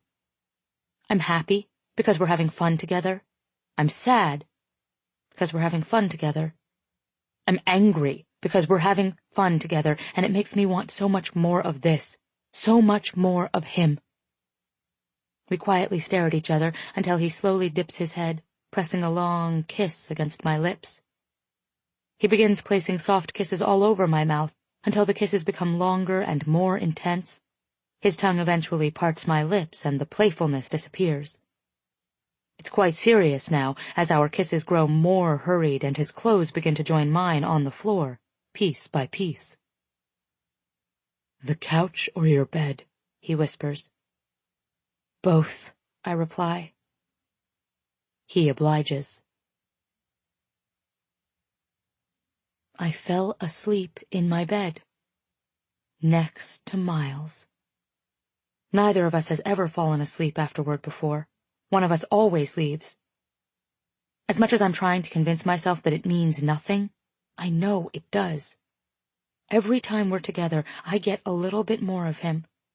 Whether it's a glimpse of his past, or time spent without the sex, or even time spent sleeping, he's giving me more and more of himself, little by little. I feel like this is both good and bad. It's good because I want and need so much more of him, so every little bit I get is enough to satisfy me when I begin worrying about everything I don't get from him. But it's also bad, because every time I get a little bit more of him, another part of him grows more distant. I can see it in his eyes. He's worried he's giving me hope, and I'm afraid he'll eventually just pull away completely. Everything with Miles will come crashing down. It's inevitable. He's so adamant about the things he doesn't want out of life, and I'm starting to understand just how serious he is. So as much as I try to protect my heart from him, it's pointless. He's going to break it eventually, yet I continue to allow him to fill it. Every time I'm with him, he fills my heart up more and more, and the more it's filled with pieces of him, the more painful it'll be when he rips it out of my chest as though it never belonged there in the first place. I hear the vibration of his phone and feel him roll over and reach for it on the nightstand next to him. He thinks I'm asleep, so I don't give him reason to think otherwise. "Hey," he whispers. There's a long pause, and I start to panic internally, wondering who he's talking to. "Yeah, I'm sorry. I should have called you. I figured you'd be asleep." My heart is in my throat now, crawling its way up, trying to escape from Miles and me and this entire situation. My heart knows by my reaction to this phone call that it's in trouble. My heart has just gone into fight or flight mode, and right now it's doing everything it can to run. I don't blame my heart one bit. "Love you too, Dad." My heart slides back down my throat and finds its normal home in my chest again. It's happy for now. I'm happy. Happy that he actually does have someone to call. In the same moment, I'm also reminded of how little I know about him, how little he shows me, how much he hides himself from me so that when I finally break, it won't be his fault. It won't be a quick break either. It'll be slow and painful, filled with so many moments like these that tear me up from the inside out. Moments when he thinks I'm asleep and he slides out of my bed. Moments when I keep my eyes closed but listen as he puts on his clothes. Moments when I make sure my breathing remains regular in case he's watching me when he leans over to kiss me on the forehead. Moments when he leaves. Because he always leaves.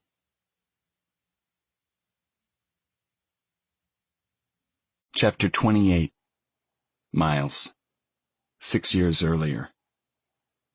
"What if he turns out to be gay?" Rachel asks me. "Would that bother you?" She's holding Clayton, and we're both sitting on the hospital bed. I'm on the foot of the bed facing her, watching her stare at him. She keeps asking me random questions, playing devil's advocate again. She says we need to work these things out now so we don't run into any parenting issues in the future. It would only bother me if he felt like he couldn't talk to us about it. I want him to know he can talk to us about anything. Rachel smiles at Clayton, but I know her smile is for me, because she loved my answer. What if he doesn't believe in God? She asks.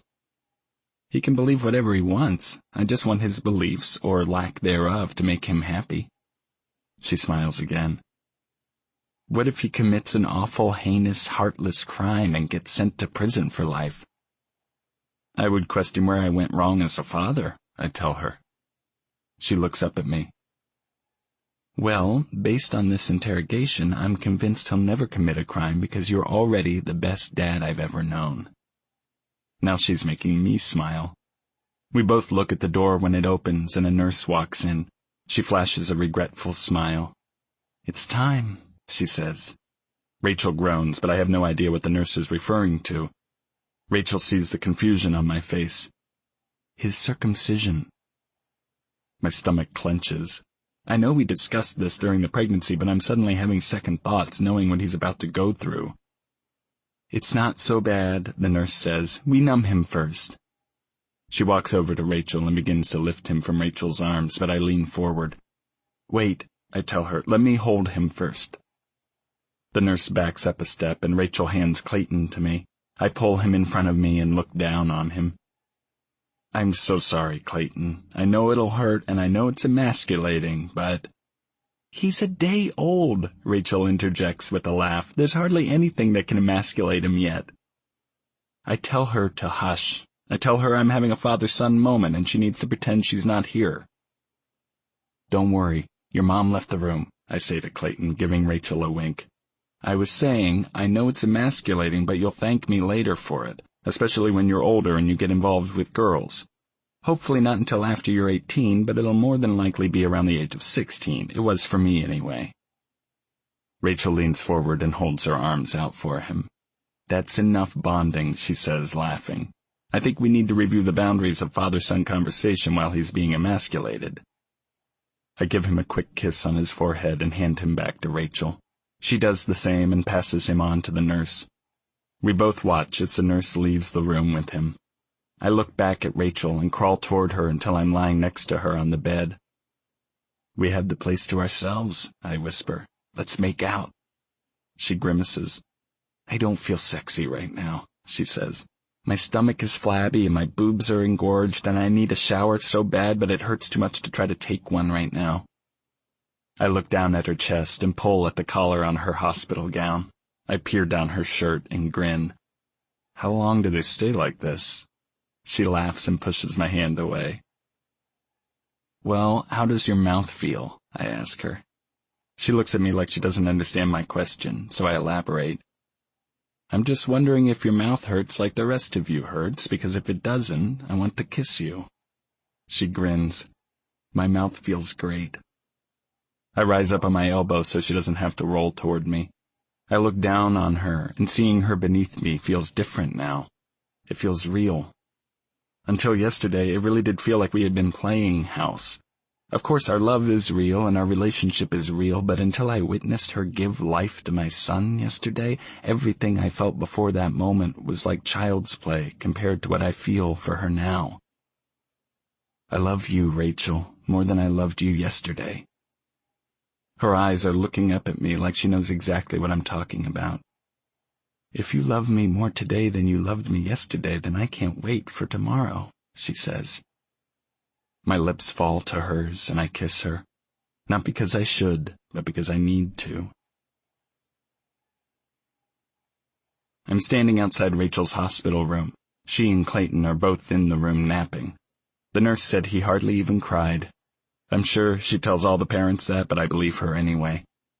I take out my phone to text Ian. Me. He got snipped a few hours ago. Took it like a champ. Ian. Ouch. I'm coming to meet him tonight. I'll be there after 7. Me. See you then. My father is walking toward me with 2 coffees in his hands, so I slide my phone into my back pocket. He hands me one of the coffees. He looks like you, he says. He's trying to accept it. Well, I look just like you, I say. Cheers to strong genes. I hold my coffee up and my dad bumps his against it, smiling. He's trying. He leans against the wall for support and looks down at his coffee. He wants to say something, but it's hard for him. What is it? I ask, giving him the opening he needs. He lifts his eyes from their focus on the coffee, and he meets my gaze. I'm proud of you, he says with sincerity. It's a simple statement. 4 words. 4 of the most impactful words I've ever heard. Of course, it's not what I wanted for you. No one wants to see his son become a dad at the age of 18, but I'm proud of you for how you handled it, for how you've treated Rachel. He smiles. You made the best of a difficult situation, and that's honestly more than most adults would do. I smile. I tell him thank you. I think the conversation is over, but it's not. Miles, he says, wanting to add more. About Lisa and your mom. I hold my hand up to stop him. I don't want to have this conversation today. I don't want this day to become his defense for what he did to my mother. It's fine, Dad. We'll discuss it another time. He tells me no. He says he needs to discuss it with me now. He tells me it's important. I want to tell him it's not important. I want to tell him Clayton is important. I want to focus on Clayton and Rachel and forget all about the fact that my father is human and makes awful choices like the rest of us. But I don't say any of that. I listen. Because he's my father.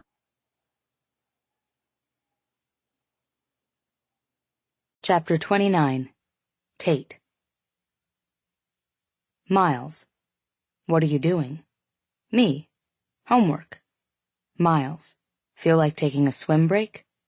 Me. Question mark? It's February. Miles.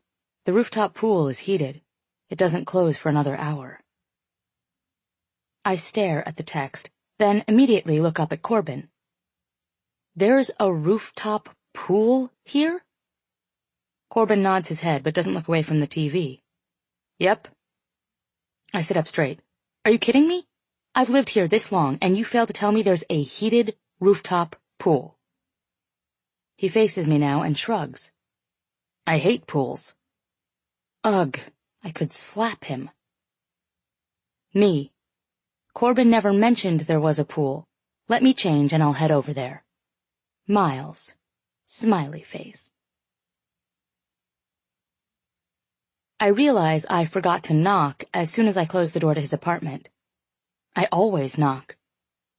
I guess my mentioning in a text that I was coming over after I changed seemed good enough to me.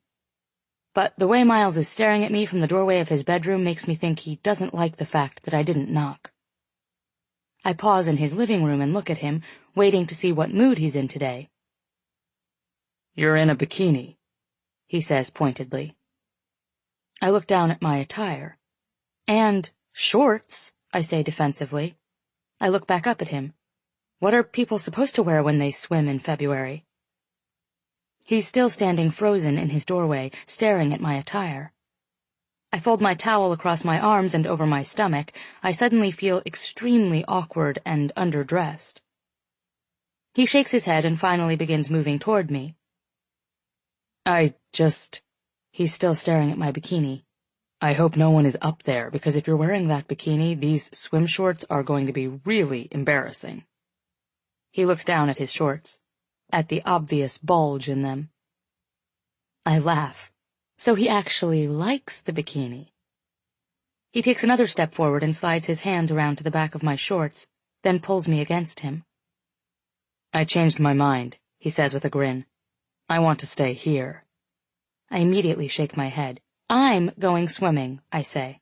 You can stay here if you want, but you'll be alone. He kisses me, then backs me toward his apartment door.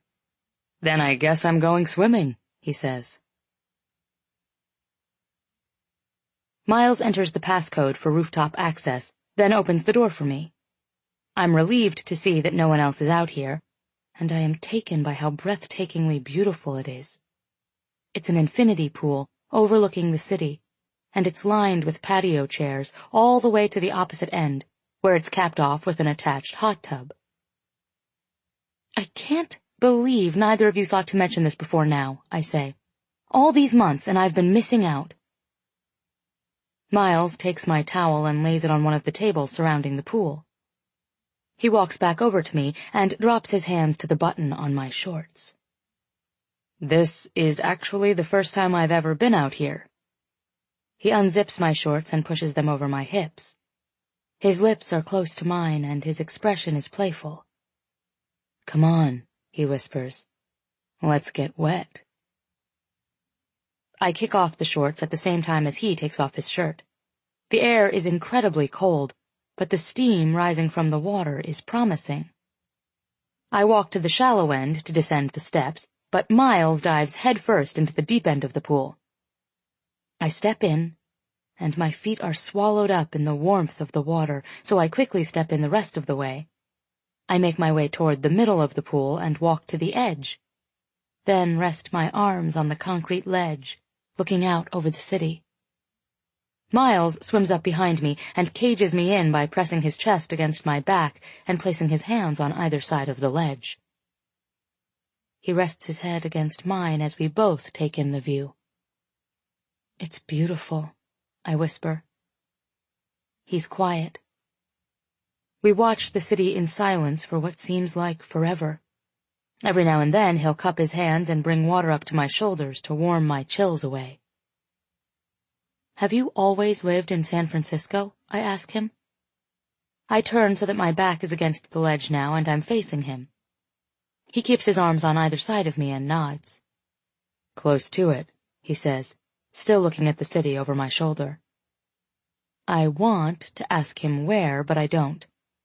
I can tell by his body language that he doesn't want to talk about himself. He never wants to talk about himself. "Are you an only child?" I ask, trying to see what I can get away with. "Any brothers or sisters?" He looks me in the eyes now. His lips are pressed into a firm, agitated line. "What are you doing, Tate?" He doesn't ask it in a rude way, but there's no other way his question can come across. "Just making conversation," I say. My voice is soft and sounds offended. "I can think of a lot more things I'd rather talk about than myself."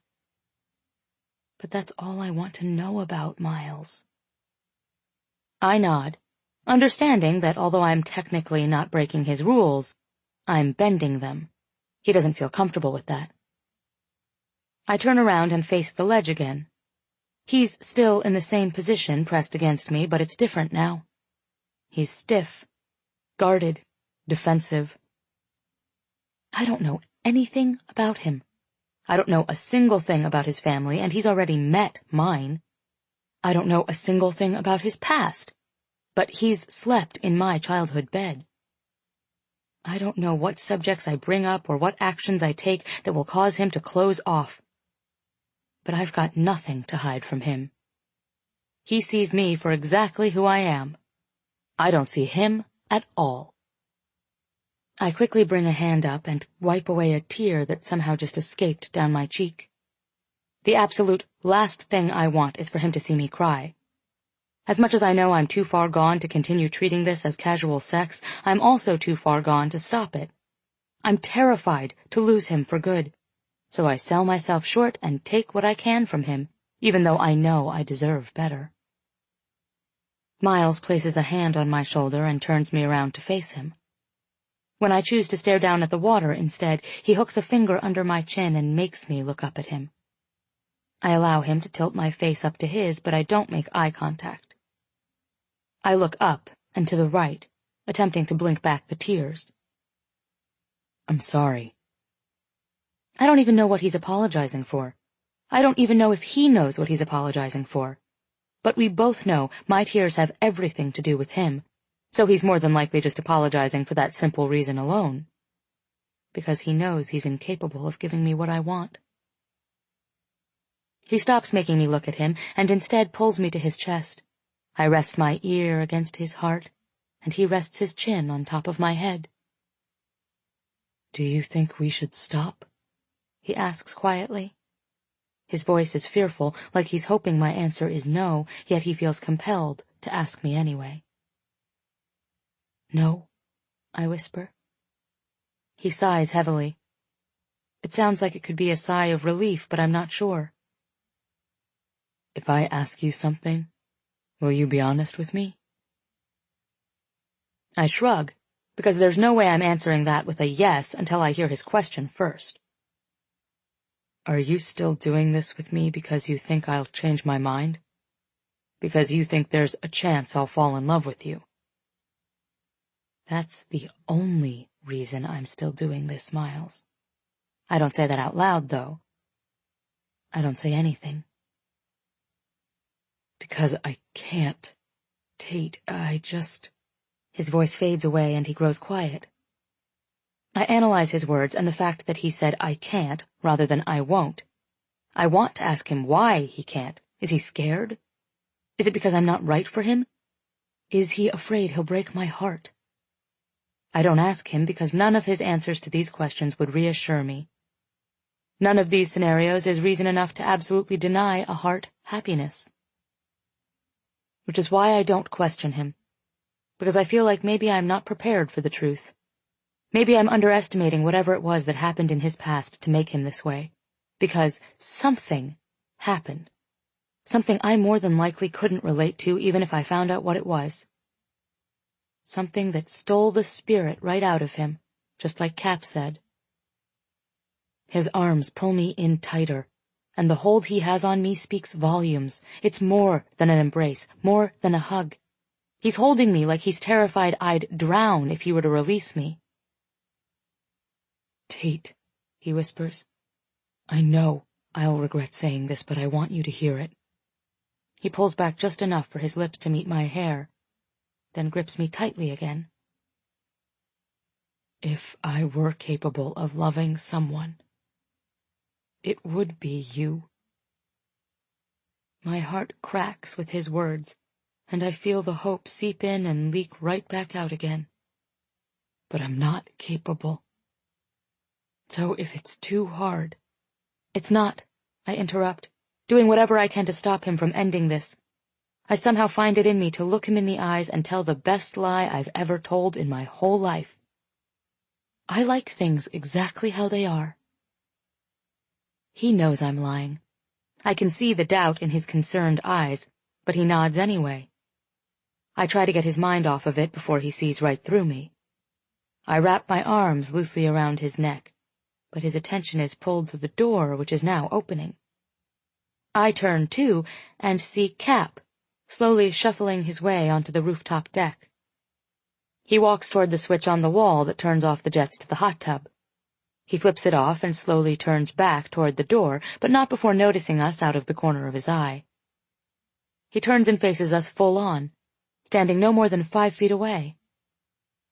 That you, Tate? He says, squinting. It's me, I say, still in the same position with Miles. Cap says, taking us both in. Anyone ever told the two of you that you make a pretty darn good-looking couple? I wince, because I know this isn't the best moment for Miles to hear that, especially after the awkward conversation we just had. I also know what Cap is up to with that comment. We'll shut the lights off when we leave, Cap, Miles says, ignoring Cap's question and redirecting the conversation. Cap narrows his eyes at him, shakes his head as though he's disappointed, and begins to turn back to the door. It was a rhetorical question anyway, he mumbles. I see his hand go up to his forehead, and he salutes the air in front of him. Good night, Tate, he says loudly. Good night, Cap. Miles and I both watch until the door closes behind Cap. I pull my hands away from his neck and gently push against his chest until he steps back in order for me to make my way around him. I swim backward toward the other side of the pool. Why are you always so rude to him? I ask. Miles lowers himself in the water, parting his arms in front of him and kicking off the wall behind him. He swims toward me, and I watch as his eyes remain focused on mine. I swim backward until my back is against the opposite wall of the pool.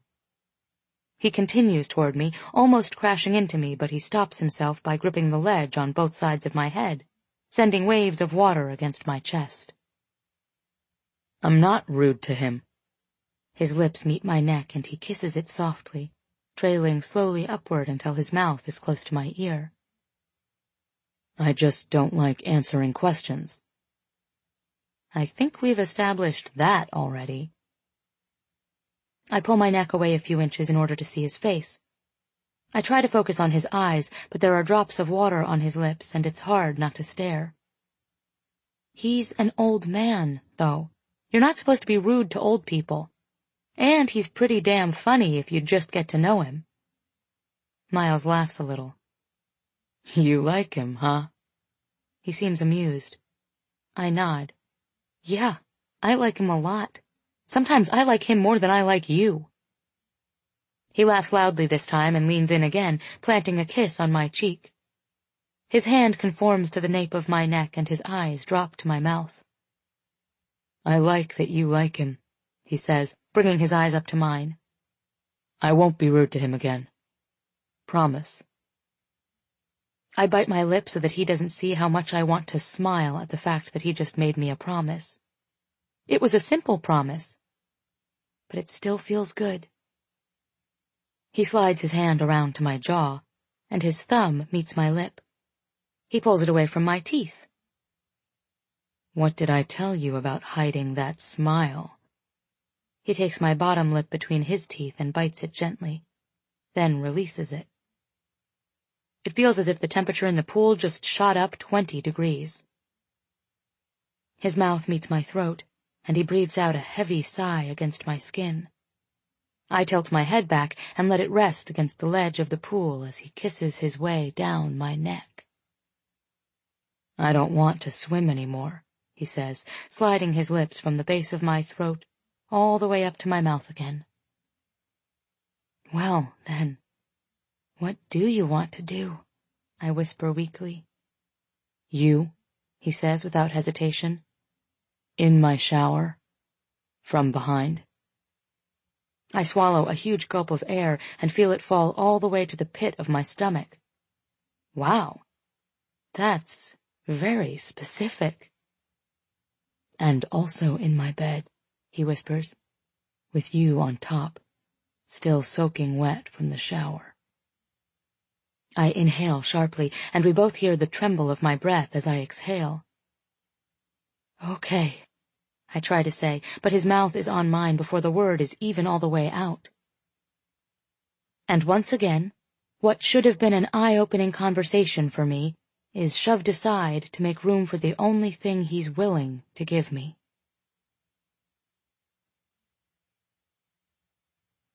Chapter 30. Miles. 6 years earlier. We walk quietly to an empty waiting area. My father sits first, and I reluctantly sit across from him. I wait for his confession, but he doesn't know I don't need it. I know about his relationship with Lisa. I know how long it's been going on. Your mother and I. He's looking at the floor. He can't even make eye contact with me. We decided to separate when you were 16. However, with as much as I traveled, it made financial sense for us to wait until you graduated before filing for divorce, so that's what we decided to do. 16. She got sick when I was 16. We had been split up for almost a year when I met Lisa. He's looking at me now. He's being honest. When she found out she was sick, it was the right thing to do, Miles. She was your mother, and I wasn't going to leave her when she needed me the most. My chest hurts. I know you've put 2 and 2 together, he says. I know you've done the math. I know you've been hating me, thinking I was having an affair while she was sick, and I hated allowing you to think that. Then why did you? I ask him. Why did you let me think that? He looks at the floor again. I don't know, he says. I thought maybe there was a chance that you didn't realize I'd been dating Lisa for longer than I let on, so I thought bringing it up would do more harm than good.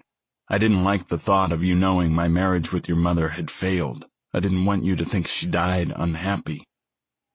She didn't, I reassure him. You were there for her, Dad. We both were. He appreciates that I say this because he knows it's true. My mother was happy with her life, happy with me.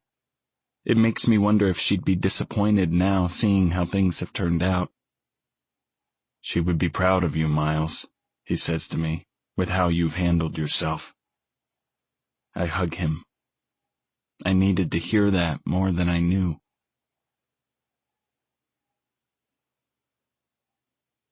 Chapter 31. Tate. I'm trying to listen to Corbin go on about his conversation with Mom, but all I can think about is the fact that Miles is due home any minute now. It's been 10 days since he's been home, and that's the longest we've gone without seeing each other since the weeks we spent not speaking. "Have you told Miles yet?" Corbin asks. "Told him what?" Corbin faces me. "That you're moving out." He points at the potholder on the counter next to me. I toss him the potholder and shake my head. "I haven't talked to him since last week. I'll probably tell him tonight." Honestly, I've wanted to tell him I found my own apartment all week, but that would involve either calling or texting him, two things we don't do. The only times we text each other are when we're both home. I think we do this because it helps us maintain our boundaries. It's not like the move is a big deal anyway. I'm only moving a few blocks away. I found an apartment that's closer to both work and school. It's definitely no downtown high-rise, but I love it. I do wonder, though, how it will affect things between Miles and me. I think that's one of the reasons I haven't mentioned that I was even looking for my own place. There's a fear in the back of my mind that not being right across the hall from him will be too inconvenient, and he'll just call off whatever is going on between us. Corbin and I both look up as soon as the apartment door opens, and there's a quick knock on it. I glance at Corbin, and he rolls his eyes. He's still adapting. Miles walks into the kitchen, and I see the smile that wants to spread across his face when he sees me, but he keeps it in check when he sees Corbin. "What are you cooking?" Miles asks him. He leans against the wall and folds his arms across his chest, but his eyes are scrolling up my legs. They pause when he sees I'm wearing a skirt, and then he smiles in my direction. Luckily, Corbin is still facing the stove. "Dinner?" Corbin says with a clipped voice. He takes a while to adapt. Miles looks at me again and stares for a few silent seconds.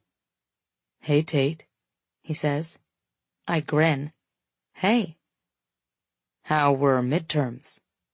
His eyes are everywhere on me but my face. "Good," I say. He mouths, "You look pretty."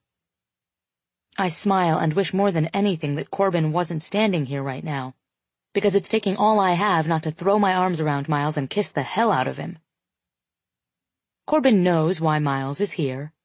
Miles and I just try to respect the fact that Corbin still doesn't like what's going on between us, so we keep it behind closed doors. Miles is chewing on the inside of his cheek, fidgeting with his shirt sleeve, watching me. It's quiet in the kitchen, and Corbin still hasn't turned around to acknowledge him. Miles looks like he's about to burst at the seams. "Fuck it," he says, gliding across the kitchen toward me. He takes my face in his hands and kisses me, hard, in front of Corbin. He's kissing me, in front of Corbin. Don't analyze this, Tate. He's pulling my hands, dragging me out of the kitchen. As far as I know, Corbin is still facing the stove, trying his best to ignore us. Still adapting. We get to the living room, and Miles separates his mouth from mine. "I haven't been able to think about anything else today," he says. "At all." "Me neither." He pulls me by the hand toward the front door. I follow. He opens it, walks to his apartment, and pulls his keys out of his pocket. His luggage is still outside in the hallway. "Why is your luggage out here?" Miles pushes open his apartment door. "I haven't been home yet," he says. He turns around and grabs his things from the hallway, then holds the door open for me. "You came to my apartment first?" He nods, then tosses his duffel bag onto the couch and pushes his suitcase against the wall. "Yep," he says. He grabs my hand and pulls me to him. "I told you, Tate. Haven't thought about anything else." He smiles and lowers his head to kiss me. I laugh. "Aw, you missed me," I say teasingly. He pulls back. You would think I'd just told him I loved him with the way his body tenses up. Relax, I say. You're allowed to miss me, Miles. It doesn't break your rules. He backs up a few steps. You thirsty? He asks, changing the subject like he always does. He turns and heads toward the kitchen, but everything about him just changed. His demeanor, his smile, his excitement over finally seeing me after 10 days. I stand in the living room and watch it all crumble. I'm hit by a reality check, but it feels more like a meteor. This man can't even admit that he misses me. I've been holding out hope that if I take it slowly enough with him, he'll eventually break through whatever it is that's holding him back. The entire past few months, I've been under the assumption that maybe he just can't handle the way things have developed between us, and he needs time. But it's clear now. It's not him. It's me. I'm the one who can't handle this thing between us. You okay? Miles says from the kitchen. He walks out from behind the obstructed view of the cabinets so he can see me. He waits for me to answer him, but I can't. Did you miss me, Miles? And up comes the armor again, shielding him. He looks away and walks back into the kitchen. We don't say things like that, Tate, he says. The hardness is back in his voice.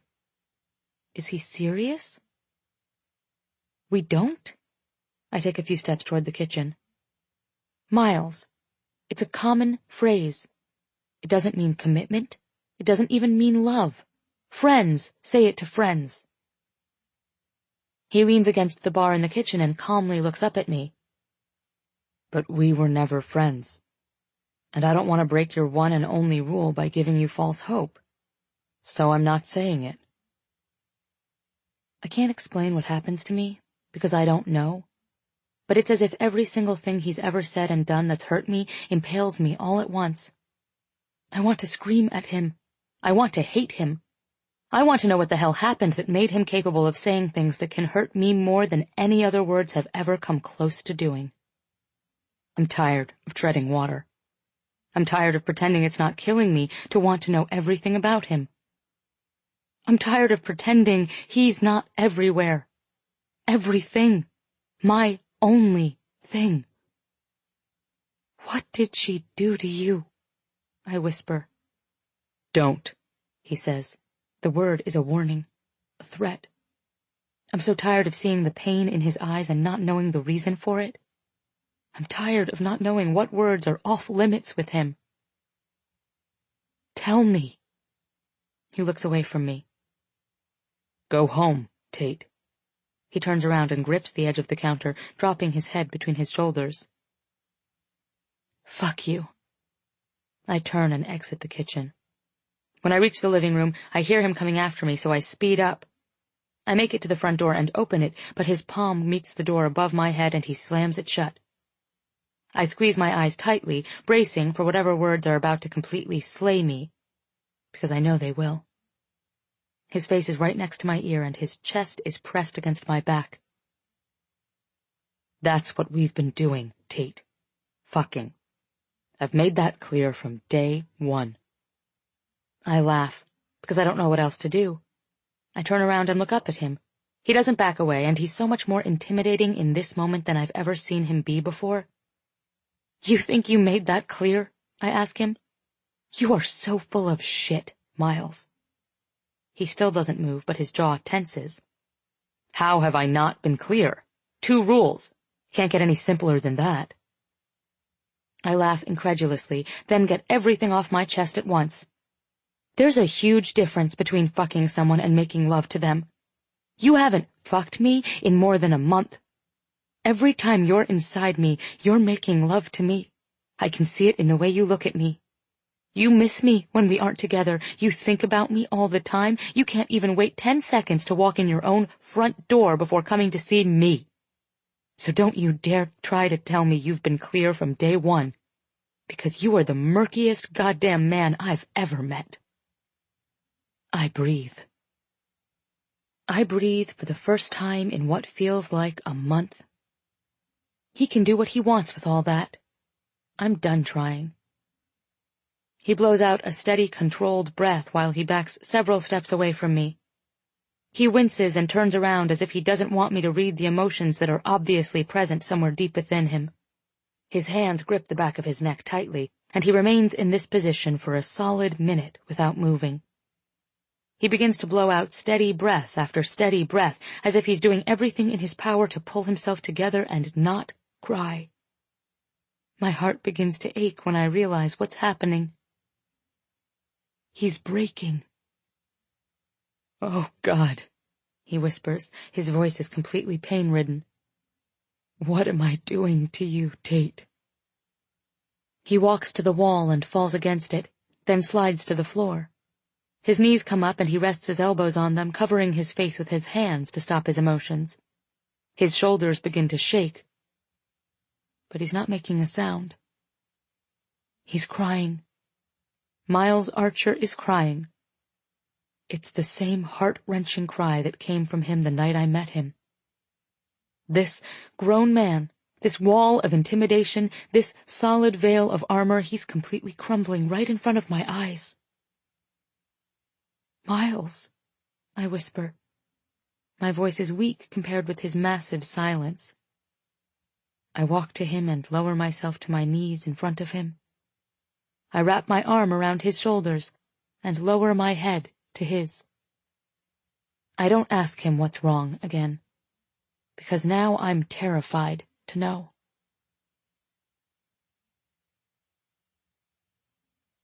Chapter 32. Miles. 6 years earlier. Lisa loves Clayton. My dad loves Clayton. Clayton fixes families. He's already my hero, and he's only 2 days old. Shortly after my dad and Lisa leave, Ian arrives. He says he doesn't want to hold Clayton, but Rachel makes him. He's uncomfortable because he's never held a baby before, but he holds him. "Thank God he looks like Rachel," Ian says. I agree with him.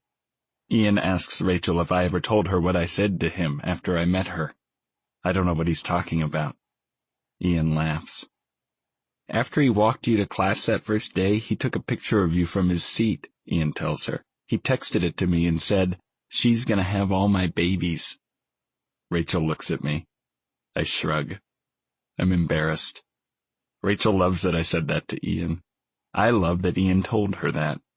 The doctor comes in and tells us we can go home now. Ian helps me take everything to the car and pull it up to the exit. Before I go back to Rachel's room, Ian touches my shoulder. I turn around and face him. I get the feeling he wants to tell me congratulations, but instead he just hugs me. It's awkward, but it's not. I like that he's proud of me. It makes me feel good, like I'm doing this right. Ian leaves. So do we.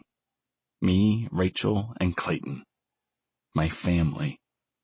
I want Rachel to sit in the front with me, but I love that she's riding in the back with him. I love how much she loves him. I love that I'm attracted to her even more now that she's a mom. I want to kiss her. I want to tell her I love her again, but I think I tell her way too much. I don't ever want her to get tired of hearing it. "Thank you for this baby," she says from the back seat. "He's beautiful." I laugh. "You're responsible for the beautiful part, Rachel. The only thing he got from me was his balls." She laughs. She laughs hard. "Oh my God, I know," she says. "They're so big." We both laugh at our son's big balls. She sighs. "Rest," I tell her. "You haven't slept in 2 days." I see her smile in the rearview mirror. "But I can't stop staring at him," she whispers. "I can't stop staring at you, Rachel." But I do stop, because the oncoming traffic is brighter than it should be. My hands grip the steering wheel. Too bright. I've always heard your life flashes before your eyes in the moments before you die. In a sense, that's true. However, it doesn't come at you in sequence or even in random order. It's just one picture that sticks in your head and becomes everything you feel and everything you see. It's not your actual life that flashes before your eyes. What flashes before your eyes are the people who are your life, Rachel and Clayton. All I see is the two of them, my whole life flash before my eyes. The sound becomes everything. Everything. Inside me, outside me, through me, under me, over me. Rachel. Rachel. Rachel. I can't find her. Clayton. Clayton. Clayton. I'm wet. It's cold. My head hurts. My arms hurt. I can't see her. I can't see her. I can't see her. I can't see him. Silence. Silence. Silence. Deafening silence. Miles? I open my eyes. It's wet. It's wet. There's water. It's wet. Water is in the car. I unbuckle my seatbelt and turn around. Her hands are on his car seat. Miles, help me. It's stuck. I try. I try again, but she needs to get out too. She needs to get out too. I kick my window and break the glass. I saw it in a movie once. Make sure there's a way out before there's too much pressure on the windows. Rachel, get out. I've got him. She tells me no. She won't stop trying to get him out. I'll get him, Rachel. She can't get out. Her seatbelt is stuck. It's too tight. I let go of the car seat and reach for her seatbelt. My hands are underwater when I find it. She slaps at my arms and attempts to push me away from her. Get him first, she screams. Get him out first. I can't. They're both stuck. You're stuck, Rachel. Oh, God. I'm scared. Rachel is scared. The water is everywhere. I can't see him anymore. I can't see her. I can't hear him. I reach for her seatbelt again. I get it off her. I grab her hands. Her window isn't broken. Mine is. I pull her forward. She's fighting me. She's fighting me. She stops fighting me. Fight me, Rachel. Fight me. Move. Someone is reaching in through my window. Give me her hand, I hear him yell. The water is coming in through my window now. The entire back seat is water. Everything is water. I give him Rachel's hand. He helps me get her out. Everything is water. I try to find him. I can't breathe. I try to find him. I can't breathe. I try to save him. I want to be his hero. I can't breathe. So I just stop. Silence. Silence. Silence. Silence. Silence. Silence. Silence. Silence. Silence. Deafening scream. I cover my ears with my hands. I cover my heart with armor. I cough until I can breathe again. I open my eyes. We're in a boat. I look around. We're on a lake. I bring my hand up to my jaw. My hand is red. Covered in blood as red as Rachel's hair. Rachel. I find Rachel. Clayton. I don't find Clayton. I push up on my hands and move to the edge of the boat. I need to find him. Someone stops me. Someone pulls me back. Someone won't let me. Someone is telling me it's too late. Someone tells me he's sorry. Someone tells me we can't get to him. Someone tells me we went over the bridge after the impact. Someone tells me he's so sorry. I move to Rachel instead. I try to hold her, but she won't let me. She's screaming, sobbing, crying, wailing. She hits me. She kicks me. She says I should have saved him instead. But I tried to save you both, Rachel. You should have saved him, Miles, she cries. You should have saved him. You should have saved him. I should have saved him. She's screaming, sobbing, crying, wailing. I hold her anyway. I let her hit me. I let her hate me. Rachel hates me. I hold her anyway. Rachel cries, but she's quiet. She's crying so hard her throat can't even make a sound. Her body is crying, but her voice is not. Ruined. Ruined. Ruined. I cry with her. I cry, and I cry, and I cry, and I cry, and we cry, and we cry, and we cry. Ruined. The water is everything now. I look at Rachel. I only see water. I close my eyes. I only see water. I look up at the sky. I only see water. It hurts so much. I never knew a heart could hold the weight of the entire world. I don't make Rachel's life better anymore. I ruined you, Rachel. My family. Me and you and Clayton. Ruined. You can't love me after this, Rachel. Chapter 33. Tate. My hands are on him, rubbing his back, touching his hair. He's crying, and the only thing I can do is tell him, never mind. I want to tell him to forget everything I said tonight. I want to do whatever I can to take this pain away from him, because whatever happened shouldn't matter. Whatever happened, no one deserves to feel the way he's feeling right now. I move his arms from his face, then slide onto his lap. I hold his face in my hands and tilt it to mine. He keeps his eyes closed. I don't have to know, Miles. His arms wrap around my back and he buries his face against my chest. His labored breaths come faster as he tries to push back his emotions. My arms are wrapped around his head, and I kiss his hair, then trail kisses down the side of his head until he pulls back and looks up at me. No amount of armor in the world, and no wall, no matter how thick, could hide the devastation in his eyes right now. It's so prominent, and there's so much of it, I have to hold my breath so I don't cry with him. What happened to you, Miles? I don't have to know, I whisper again, shaking my head. His hands move to the back of my head and he presses his mouth to mine, hard and painfully. He moves forward until my back is against the floor. His hands pull at my shirt and he's kissing me desperately, furiously, filling my mouth with the taste of his tears.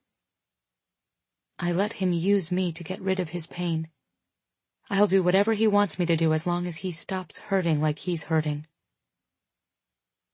He slips his hand beneath my skirt and begins to pull down my underwear at the same time as I hook my thumbs onto the hips of his jeans and push them down.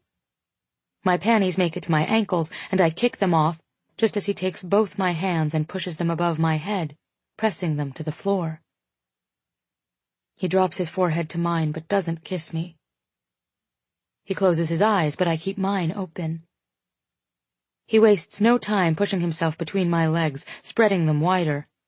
He moves his forehead to the side of my head, then slides into me, slowly. When he's all the way inside, he exhales, releasing some of his pain, taking his mind away from whatever horror he just went through. He pulls out, then thrusts inside me again, this time with all his strength. It hurts. Give me your pain, Miles. My God, Rachel, he whispers. My God, Rachel. Rachel, Rachel, Rachel. That word gets put on repeat inside my head. My God, Rachel. I turn my head away from his. It's the worst pain I've ever felt. The absolute worst. His body immediately stills inside mine when he realizes what he said. The only thing moving between us right now are the tears falling from my eyes. Tate, he whispers, shattering the silence between us. Tate, I'm so sorry. I shake my head, but the tears won't stop. Somewhere deep inside me I feel something harden. Something that was once liquid completely freezes. And it's in this moment that I know this is it. That name. It said it all. I'll never have his past because she has it. I'll never have his future because he refuses to give it to anyone who isn't her. And I'll never know why. Because he'll never tell me. He begins to pull out of me, but I tighten my legs around his. He sighs heavily against my cheek. I swear to God, Tate, I wasn't thinking about— Stop, I whisper. I don't want to hear him defend what just happened. Just finish, Miles. He lifts his head and looks down at me. I see the apology, clear as day, hiding behind fresh tears. I don't know if it's my words that have just cut him again, or the fact that we both know this is it. But it looks like his heart just broke again. If that's even possible. A tear falls from his eyes and lands on my cheek. I feel it roll down and combine with one of my own. I just want this to be over. I wrap my hand around the back of his head and pull his mouth to mine. He's not moving inside me anymore, so I arch my back, pressing my hips harder against him. He moans in my mouth and moves against me once, then stops again. Tate, he says against my lips. Just finish, Miles, I say to him through my tears. Just finish. He places a palm against my cheek and he presses his lips to my ear. We're both crying harder now, and I can see that I'm more than this to him. I know I am. I feel how much he wants to love me. But whatever is stopping him is more than I'm able to conquer. I wrap my arms around his neck. Please, I beg him, please, Miles. I'm crying, begging for something, but I don't even know what it is anymore. He thrusts against me, hard this time, so hard I scoot away from him. So he wraps his arms under my shoulders and cups his hands upward, holding me in place against him as he repeatedly pushes into me. Hard, long, deep thrusts that force moans out of both of us with every movement. Harder, I beg. He pushes harder. Faster. He moves faster. We're both gasping for breath between our tears. It's intense. It's heartbreaking. It's devastating. It's ugly. It's over. As soon as his body is motionless on top of mine, I push against his shoulders. He rolls off of me. I sit up and wipe my eyes with my hands, then stand up and pull on my underwear.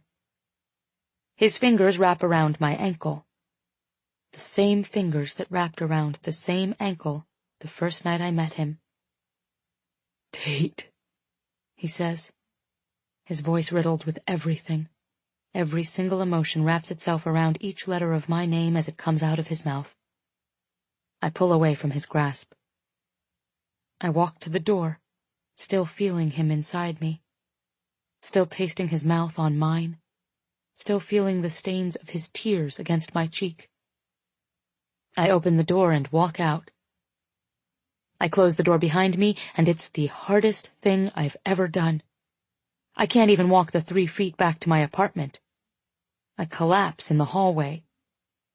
I'm liquid. Nothing but tears.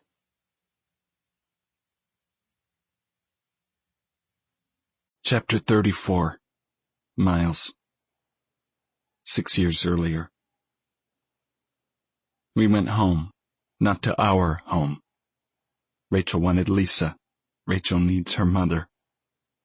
I kind of need my father. Every night I hold her. Every night I tell her I'm sorry. Every night we just cry. I don't understand how it can be so perfect, how life and love and people can be so perfect and beautiful. Then it's not. It's so ugly. Life and love and people become ugly. It all becomes water. Tonight is different. This night is the first night in 3 weeks when she's not crying. I hold her anyway.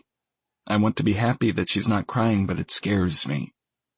Her tears mean she feels something. Even if that something is devastation, it's still something. There aren't any tears tonight. I hold her anyway. I tell her I'm sorry again. She never tells me it's okay. She never tells me it's not my fault. She never tells me she forgives me. She does kiss me tonight, though. She kisses me and takes off her shirt. She tells me to make love to her. I tell her we shouldn't. I tell her we're supposed to wait 2 more weeks. She kisses me, so I'll stop talking. I kiss her back. Rachel loves me again, I think. She's kissing me like she loves me. I'm gentle with her. I go slow. She's touching my skin like she loves me. I don't want to hurt her. She cries. Please don't cry, Rachel. I stop. She tells me not to stop. She tells me to finish. Finish. I don't like that word, like this is a job. I kiss her again. I finish. Miles. Rachel wrote me a letter. I'm sorry. No. I can't do this. It hurts too much. No. My mother is taking me back to Phoenix. We're both staying there. It's all too complicated, even between the two of them now. Your father already knows. Clayton brings families together. Miles rips them apart. I tried to stay. I tried to love you. Every time I look at you, I see him. Everything is him. If I stay, everything will always be him. You know that. I know you understand that. I shouldn't blame you. But you do. I'm so sorry. You stopped loving me with a letter, Rachel? Love, I feel it, all the ugly parts of it. It's in my pores, my veins, my memories, my future. Rachel. The difference between the ugly side of love and the beautiful side of love is that the beautiful side is much lighter. It makes you feel like you're floating. It lifts you up, carries you. The beautiful parts of love hold you above the rest of the world. They hold you so high above all the bad stuff, and you just look down on everything else and think, wow, I'm so glad I'm up here. Sometimes the beautiful parts of love move back to Phoenix. The ugly parts of love are too heavy to move back to Phoenix. The ugly parts of love can't lift you up. They bring you down. They hold you under, drown you. You look up and think, I wish I was up there. But you're not. Ugly love becomes you, consumes you, makes you hate it all, makes you realize that all the beautiful parts aren't even worth it. Without the beautiful, you'll never risk feeling this. You'll never risk feeling the ugly. So you give it up. You give it all up. You never want love again, no matter what kind it is, because no type of love will ever be worth living through the ugly love again. I'll never let myself love anyone again, Rachel. Ever.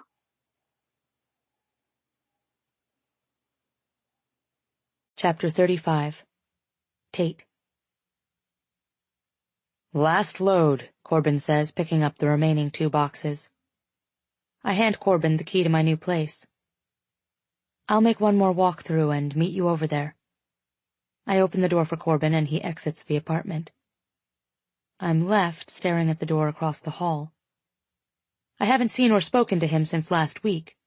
I've been selfishly hoping he would show up and apologize, but then again, what would he even be apologizing for? He never lied to me. He never verbalized promises that he broke. The only times he wasn't brutally honest with me were the times he didn't speak. The times he looked at me and I assumed the feelings I saw in his eyes were more than what he was able to verbalize. It's apparent now that I more than likely invented those feelings from him in order to match them to my own. The occasional emotion behind his eyes when we were together was obviously a figment of my own imagination. A figment of my hope. I scanned the apartment one last time to make sure I packed everything. When I step outside and lock Corbin's door behind me, my movements are taken over by something I'm unfamiliar with. I can't tell if it's braveness or desperation, but my hand is balled into a fist, and that fist is knocking on his door. I tell myself that I'm free to escape to the elevator if 10 seconds pass and the door doesn't open. Unfortunately, it opens after 7. My thoughts begin to riot with rationalization as the door opens wider. Before rationalization wins and I dart away, Ian appears in the doorway. His eyes change from complacent to sympathetic, when he sees me standing here. "Tate," he says, capping my name off with a smile. I notice the shift of his gaze toward Miles' bedroom before his eyes fall back on mine. "Let me get him," he says. I feel the ascent in the nod of my head, but my heart is making a descent, scaling down my chest, through my stomach, and straight to the floor. "Tate's at the door," I hear Ian say. I inspect every word, every syllable, searching for a clue wherever I can find one. I want to know if he rolled his eyes when he said that, or if he said it hopefully. If anyone knows how Miles would feel about me standing in his doorway, it would be Ian. Unfortunately, Ian's voice gives no indication of what Miles may feel about my presence. I hear footsteps. I dissect the sound of the footsteps as they close in on the living room. Are they hurried footsteps? Are they hesitant? Are they angry? When he reaches the door, my eyes fall to his feet first. I get nothing from them. No clues that will help me find the confidence I so desperately need in this moment. I can already tell my words will come out raspy and weak, but I force them up anyway. "I'm leaving," I say, still staring down at his feet. "I just wanted to say goodbye." There's no immediate reaction from him, physically or verbally. My eyes finally make the brave journey up to his. When I see the stoic look on his face, I want to step back, but I'm afraid I'll trip over my heart. I don't want him to watch me fall. My regret over making the choice to knock consumes me with the brevity in his response. "Goodbye, Tate."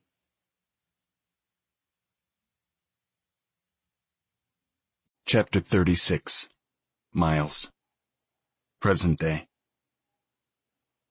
Her eyes finally find the courage to meet mine, but I try not to see her. When I really look at her, it's too much. Every time I'm with her, her eyes and her mouth and her voice and her smile find every vulnerable spot on me to breach, to seize, to conquer. Every time I'm around her, I have to fight it, so I try not to see her with anything other than my eyes this time. She says she's here to say goodbye, but that's not why she's here, and she knows it. She's here because she fell in love with me, even though I told her not to. She's here because she still has hope that I can love her back. I want to, Tate.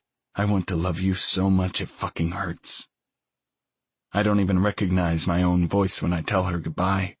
The lack of emotion behind my words could be misconstrued as hateful. A far cry from the apathy I'm attempting to convey, and an even farther cry from the urge I have to beg her not to go. She immediately looks down at her feet. I could tell my response just killed her, but I've given her enough false hope. Every time I ever allowed her in, it hurts her that much more when I have to push her away. But it's hard to feel bad for her, because as much as she's hurting, she doesn't know pain. She doesn't know it like I know it. I keep pain alive. I keep it in business. I keep it thriving with as much as I experience it. She inhales and then looks back up at me with slightly redder, glossier eyes. You deserve so much more than what you're allowing yourself to have. She stands on the tip of her toes and places her hands on my shoulders, then presses her lips to my cheek. Goodbye, Miles. She turns and walks toward the elevator just as Corbin steps out to meet her. I see her lift one of her hands to wipe away her tears. I watch her walk away. I shut my door, expecting to feel even the slightest ripple of relief over the fact that I was able to let her walk away.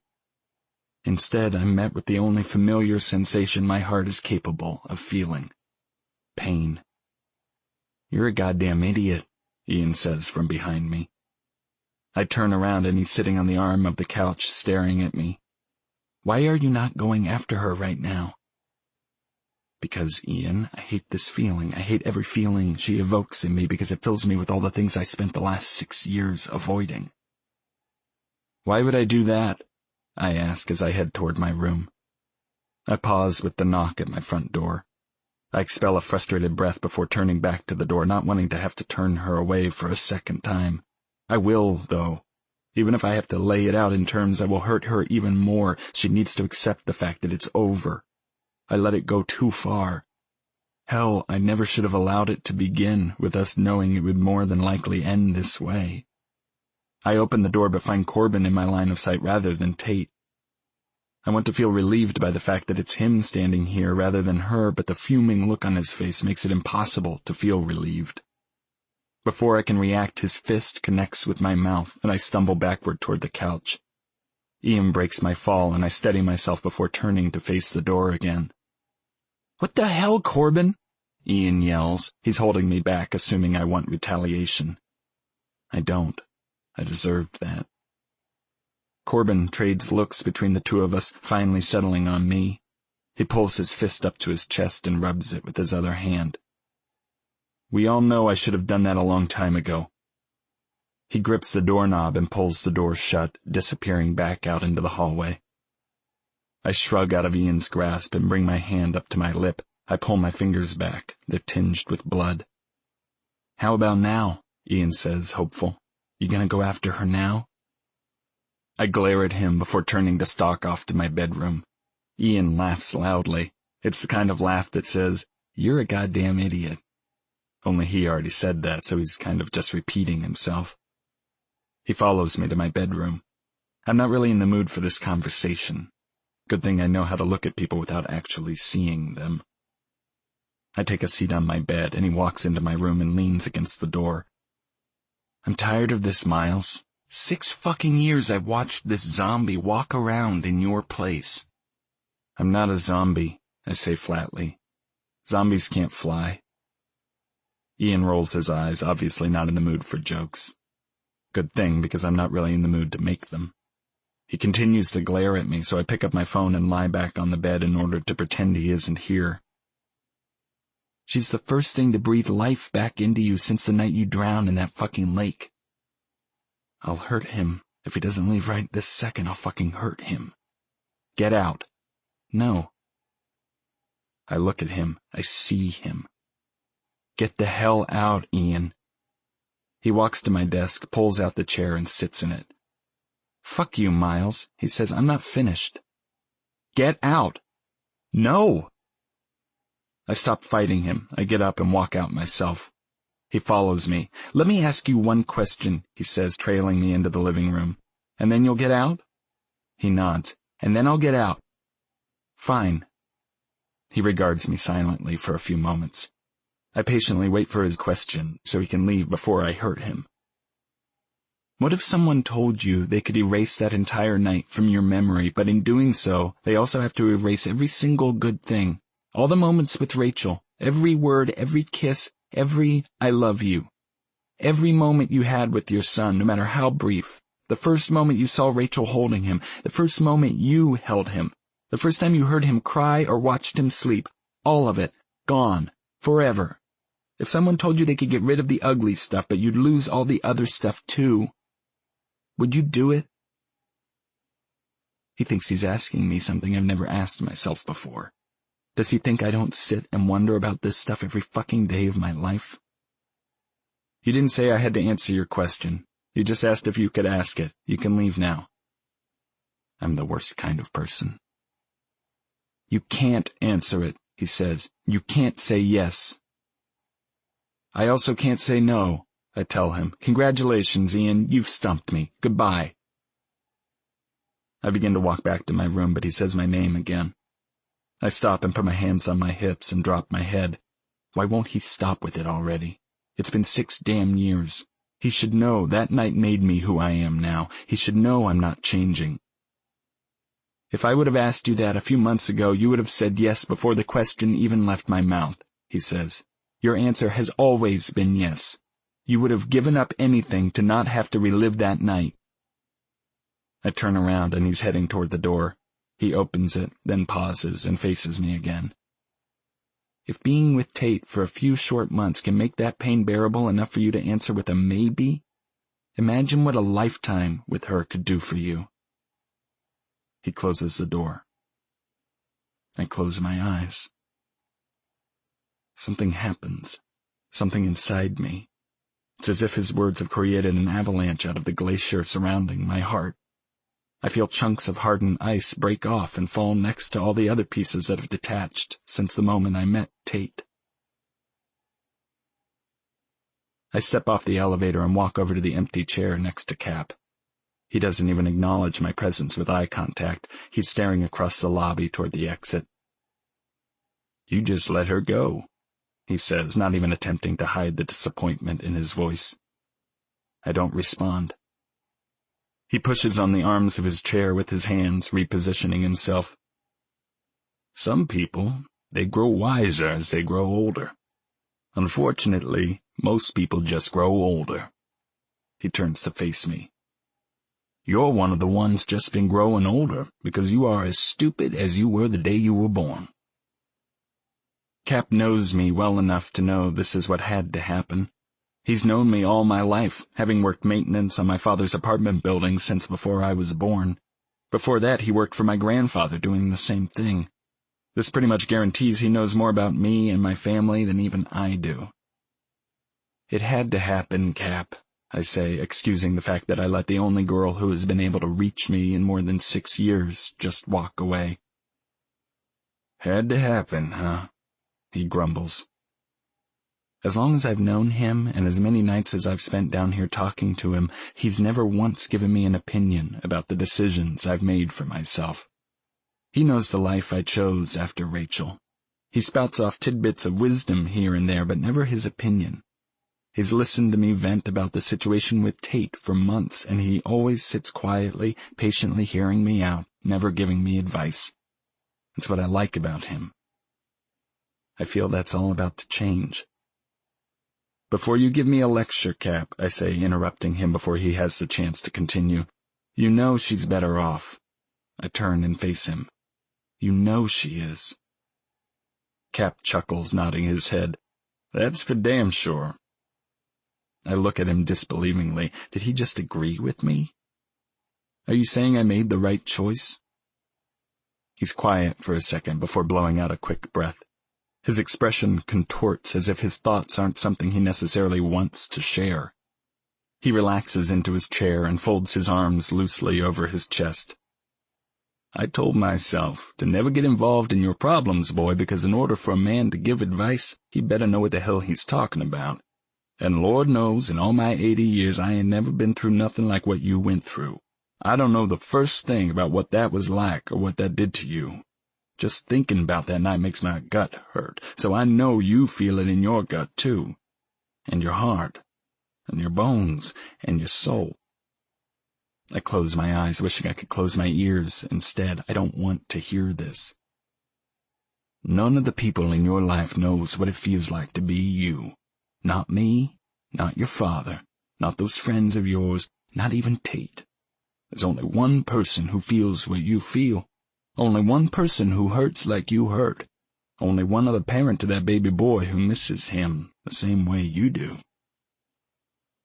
My eyes are closed tightly now, and I'm doing all I can to respect his end of the conversation, but it's taking all I have not to get up and walk away.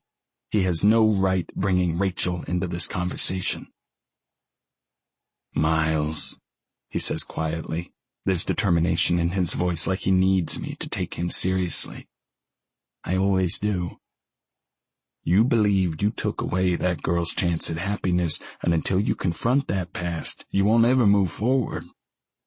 You're going to be reliving that day every single day until the day you die, unless you go see for your own eyes that she's okay. Maybe then you'll see it's okay for you to be happy too." I lean forward and run my hands over my face, then rest my elbows on my knees and look down. I watch as a single tear falls from my eye and drops to the floor beneath my feet. "And what happens if she's not okay?" I whisper. Cap leans forward and clasps his hands between his knees. I turn and look at him, seeing tears in his eyes for the first time in the 24 years I've known him. "Then I guess nothing changes. You can keep on feeling like you don't deserve a life for ruining hers. You can keep on avoiding everything that might make you feel again." He leans in toward me and lowers his voice. I know the thought of confronting your past terrifies you. It terrifies every man. But sometimes we don't do it for ourselves. We do it for the people we love more than ourselves.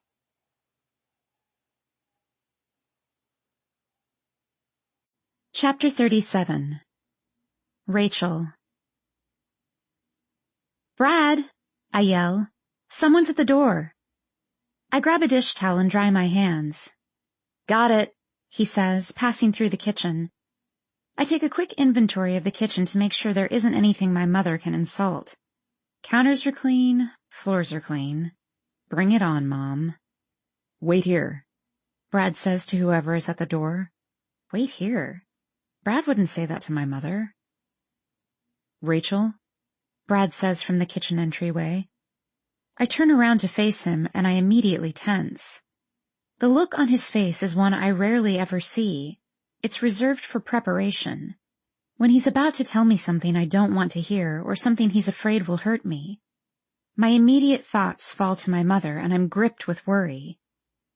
"Brad," I whisper, "what is it?" I'm holding the counter next to me. The familiar fear washes over me that used to live and breathe inside me, but now it's something that only grips me on occasion. Like right now, when my husband is too afraid to tell me something he's not sure I want to hear. "Someone's here to see you," he says. I don't know of anyone who could make Brad as concerned as he is right now. Who? He slowly walks toward me and cups my face in his hands when he reaches me. He looks into my eyes as if he's trying to brace me for a fall. "It's Miles." I don't move. I don't fall, but Brad holds me up anyway. He wraps his arms around me and pulls me against his chest. "Why is he here?" My voice trembles. Brad shakes his head. "I don't know." He pulls away and looks down on me. "I'll ask him to leave if you need me to." I immediately shake my head. I wouldn't do that to him. Not if he came all the way to Phoenix. Not after almost 7 years.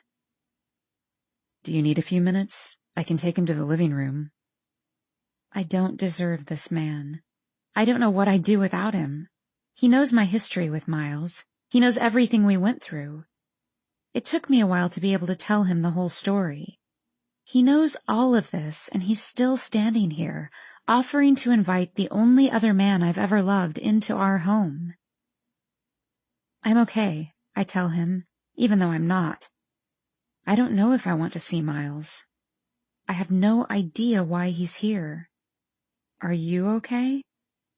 He nods. "He looks upset. I think you should talk to him." He leans in and kisses me on the forehead. "He's in the foyer. I'll be in my office if you need me." I nod, and then I kiss him. I kiss him hard. He walks away, and I'm left standing silently in the kitchen, my heart beating erratically within my chest. I take a deep breath, but it does nothing to calm me. I brush my hands down my shirt and walk toward the foyer. Miles's back is to me, but he hears me round the corner. He turns his head slightly over his shoulder, almost as if he's just as afraid to turn around and look at me as I am to see him. He does it carefully, slowly. Suddenly, my eyes are locked with his. I know it's been 6 years, but in that 6 years, he's somehow completely changed without changing at all. He's still Miles, but he's a man now. This makes me wonder what he's seeing, looking at me for the first time since the day I left him. "Hey," he says, treading carefully. His voice is different. It isn't the voice of a teenager anymore. "Hi." I lose his gaze as his eyes travel around the foyer. He takes in my home, a home I never expected to see him in. We both stand in silence for a whole minute, maybe 2. "Rachel, He looks back at me again. "I don't know why I'm here." I do. I can see it in his eyes. I got to know those eyes so well when we were together. I knew all his thoughts, all his emotions. He wasn't able to hide how he felt because he felt so much. He's always felt so much. He's here because he needs something. I don't know what. Answers, maybe? Closure? I'm glad he waited until now to get it because I think I'm finally ready to give it. It's good to see you, I tell him. Our voices are weak and timid. It's weird seeing someone for the first time under different circumstances from when you parted. I loved this man. I loved him with all my heart and soul. I loved him like I loved Brad. I also hated him. Come in, I say, motioning toward the living room. Let's talk. He takes 2 hesitant steps toward the living room. I turn around and let him follow me. We both take a seat on the sofa. He doesn't get comfortable. Instead, he sits on the edge of it and leans forward, resting his elbows on his knees. He's looking around, taking in my home once more, my life. You're brave, I say. He looks at me, waiting for me to continue. I've thought about this, Miles, about seeing you again. I look down. I just couldn't. Why not? He says almost immediately. I make eye contact with him again. The same reason you haven't. We don't know what to say. He smiles, but it's not the smile I used to love on Miles. This one is guarded, and I wonder if I did this to him, if I'm responsible for all the sad parts of him. There are so many sad parts of him now. He picks up a photo of Brad and me from the end table. His eyes study the picture in his hands for a moment. Do you love him? He asks, continuing to stare at the picture. Like you loved me? He's not asking in a bitter or jealous way. He's asking in a curious way. Yes, I reply, just as much. He places the picture back on the end table but continues to stare at it. How? He whispers. How did you do that? His words bring tears to my eyes because I know exactly what he's asking me. I asked myself the same question for several years until I met Brad. I didn't think I'd ever be able to love someone again. I didn't think I'd want to love someone again. Why would anyone want to put themselves in a position that could bring back the type of pain that makes a person envious of death? I want to show you something, Miles. I stand up and reach out for his hand. He watches my hand cautiously for a moment before finally reaching for it. His fingers slide through mine and he squeezes my hand as he stands up. I begin making my way toward the bedroom and he follows closely behind me. We reach the bedroom door and my fingers pause on the doorknob. My heart is heavy. The emotions and everything we went through are surfacing, but I know I have to allow them to surface if I want to help him.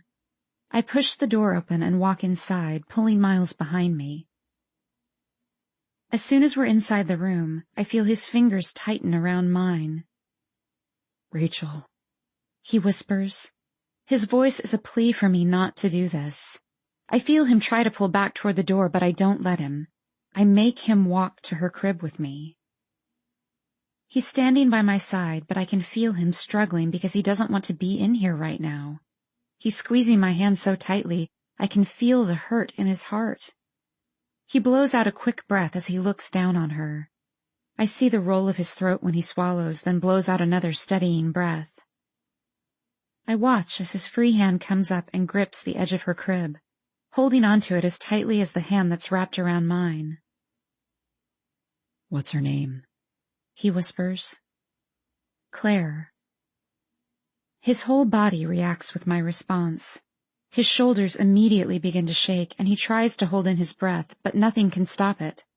Nothing can stop him from feeling what he's feeling, so I just allow him to feel it. He pulls his hand from mine and covers his mouth to conceal the quick rush of air released from his lungs. He turns and walks swiftly out of the room.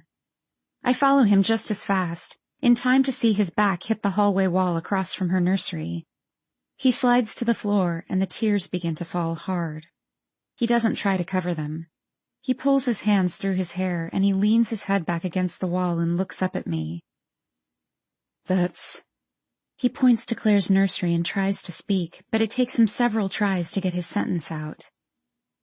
That's his sister, he finally says, blowing out an unsteady breath. Rachel, you gave him a sister. I sink to the floor next to him and wrap my arm around his shoulders, stroking his hair with my other hand. He presses his palms to his forehead and squeezes his eyes shut, crying quietly to himself. Miles? I don't even try to disguise the tears in my voice. Look at me. He leans his head back against the wall, but he can't look me in the eyes. I'm sorry I blamed you. You lost him too. I didn't know how else to deal with it back then. My words completely break him, and I'm consumed with guilt over allowing 6 years to pass without letting him hear those words. He leans over and wraps his arms tightly around me, pulling me against him. I let him hold me. He holds me for a long time, until all the apologies and forgiveness are absorbed and it's just us again. No tears. I would be lying if I said I never think about what I did to him. I think about it every day. But I was 18 and devastated, and nothing mattered to me after that night. Nothing. I just wanted to forget. But every morning I woke up and didn't feel Clayton by my side, I blamed Miles. I blamed him for saving me because I had no reason left to live. I also knew in my heart that Miles did what he could. I knew in my heart that it was never his fault, but at that point in my life I wasn't capable of rational thought or even forgiveness. At that point in my life, I was convinced I wouldn't be capable of anything at all but feeling pain. Those feelings never wavered for more than 3 years, until the day I met Brad. I don't know who Miles has, but the familiar struggle in his eyes proves there's someone. I used to see the same struggle every time I looked in the mirror, unsure if I had it in me to love again. Do you love her? I ask him. I don't need to know her name. We're beyond that now. I know he isn't here because he's still in love with me. He's here because he doesn't know how to love at all. He sighs and rests his chin on top of my head. I'm scared I won't be able to. Miles kisses the top of my head and I close my eyes. I listen to his heart beating inside his chest. A heart he's claiming isn't capable of knowing how to love, but in actuality, it's a heart that loves too much. He loved so much, and that one night took it away from us. Changed our worlds, changed his heart. I used to cry all the time, I tell him. All the time. In the shower, in the car, in my bed. Every time I was alone, I would cry. For those first couple of years, my life was constant sadness, penetrated by nothing, not even good moments. I feel his arms wrapped tighter around me, silently telling me he knows. He knows exactly what I'm talking about. Then when I met Brad, I found myself having these brief moments where my life wasn't sad every second of the day. I would go somewhere with him in a car and I'd realize it was my first time in a car without crying at least one tear. The nights we would spend together were the only nights I wouldn't cry myself to sleep. For the first time, this impenetrable sadness that had become me was being broken by the brief, good moments I spent with Brad. I pause, needing a moment. I haven't had to think about this in a while, and the emotions and feelings are too fresh, too real. I pull away from Miles and lean back against the wall, then rest my head on his shoulder. He tilts his head until it's resting against mine and grabs my hand, intertwining our fingers. After a while, I began to notice that the good moments with Brad began to outweigh all the sadness. The sadness that was my life became the moments, and my happiness with Brad became my life. I feel him exhale, and I know he knows what I'm talking about. I know that whoever she is, he's had those good moments with her. For the entire 9 months I was pregnant with Claire, I was so scared I wouldn't be able to cry from happiness when I saw her. Right after she was born, they handed her to me, just like they did when Clayton was born. Claire looked just like him, Miles. Just like him. I was staring down at her, holding her in my arms, and tears were running down my cheeks. But I was crying good tears, and I realized at that moment that they were the first tears of happiness I had cried since the day I held Clayton in my arms. I wiped my eyes and let go of his hand, then lift my head off his shoulder. You deserve that too, I tell him. You deserve to feel that again. He nods. I want to love her so much, Rachel, he says, breathing out the words like they've been pent up forever. I want that with her so much. I'm just scared the rest of it will never go away. The pain will never go away, Miles. Ever.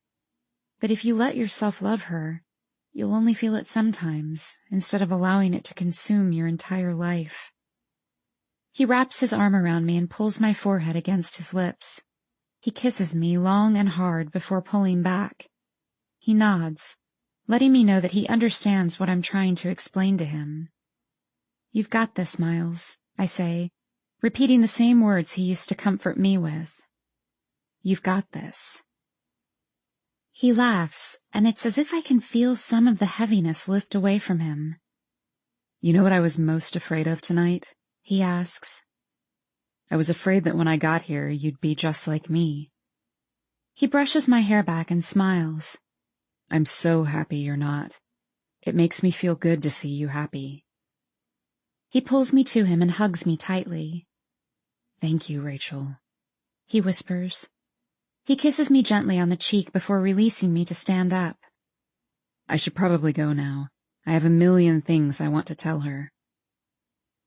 He makes his way down the hallway toward the living room, then turns to face me one last time.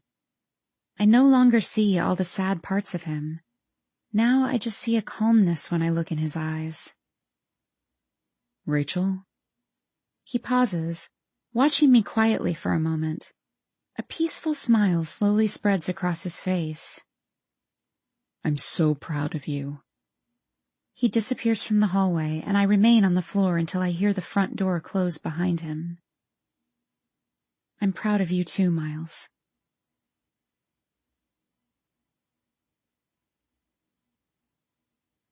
Chapter 38. Tate. I closed the door to my car and walked to the stairs leading up to the second floor of my apartment complex. I'm relieved not to have to use the elevator anymore, but I can't help but miss Cap a little bit, even if his advice didn't make a whole lot of sense to me the majority of the time. It was nice just having him there to vent to. I've been keeping myself busy with work and school, trying to stay focused. But it's been hard. I've been in my new apartment for 2 weeks now, and even though I wish I were alone, I never am. Every time I walk in through my front door, Miles is still everywhere. He's still in everything, and I keep waiting until he's not. I keep waiting for the day when it will hurt less, when I won't miss him as much. I would say my heart is broken, but it's not. I don't think it is. Actually, I wouldn't know, because my heart hasn't been in my chest since I left it lying in front of his apartment the day I told him goodbye. I tell myself to take it one day at a time, but it's so much easier said than done, especially when those days turn into nights and I have to lie in my bed alone, listening to the silence. The silence was never so loud until I told Miles goodbye. I'm already dreading opening my apartment door, and I'm not even halfway up the stairwell yet. I can already tell this night isn't going to be any different from all the other nights since Miles. I reach the top of the stairs and turn left toward my apartment, but my feet stop working. My legs stop working. I can feel the thumping of a heart somewhere in my chest again for the first time in 2 weeks. Miles? He doesn't move. He's sitting on the floor in front of my apartment, propped up against the door. I walk slowly toward him, not sure what to make of his appearance. He's not in uniform. He's casually dressed, and the stubble on his face proves he hasn't worked in a few days. There's also what looks like a fresh bruise under his right eye. I'm scared to wake him up, because if he's as belligerent as he was the first time I met him, I don't want to deal with it. But once again, there's no way I can get around him and inside my apartment without waking him up. I look up and inhale a deep breath, wondering what to do. I'm afraid if I wake him up, I'll cave. I'll let him inside, and I'll give him what he's here for, which definitely isn't the part of me I want to give him. "Tate," he says. I look down at him, and he's awake now, pulling himself up, watching me nervously. I take a step back once he's standing because I forgot how tall he is. How much he becomes everything when he's standing right in front of me. "How long have you been here?" I ask him. He glances down to the cell phone in his hand. 6 hours. He looks back up at me.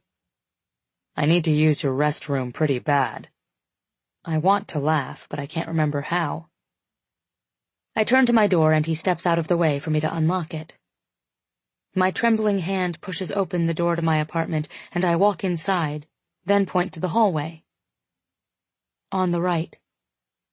I don't look back at him while he walks in that direction. I wait until the bathroom door closes and I fall onto the couch and bury my face in my hands. I hate that he's here. I hate that I let him in without question. I hate that as soon as he walks out of the bathroom, I'm going to have to make him leave. But I just can't do this to myself anymore. I'm still trying to gather myself when the bathroom door opens and he walks back into the living room. I look up at him and can't look away. Something is different. He's different. The smile on his face, the peacefulness in his eyes, the way he carries himself like he's floating.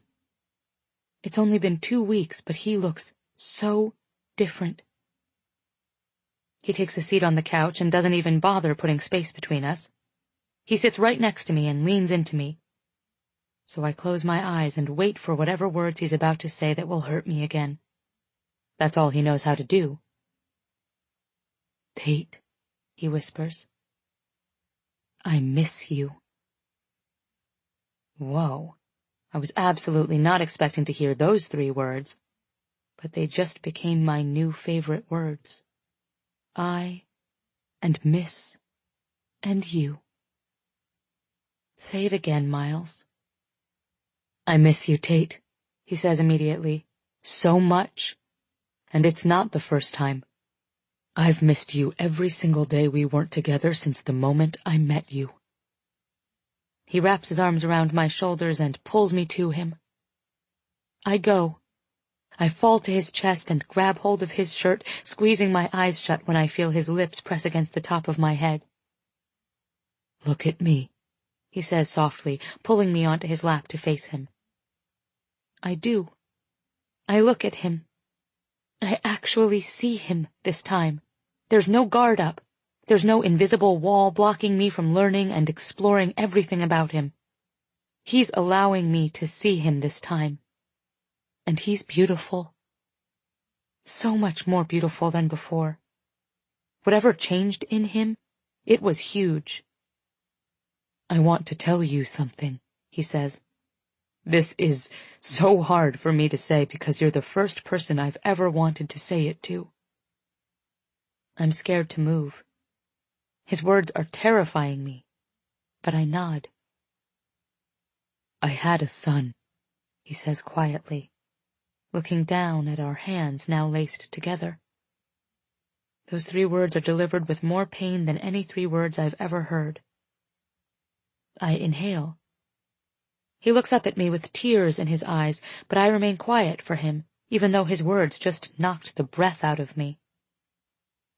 "He died 6 years ago." His voice is soft and distant, but it's still his voice. I can tell those words are some of the hardest he's ever had to say.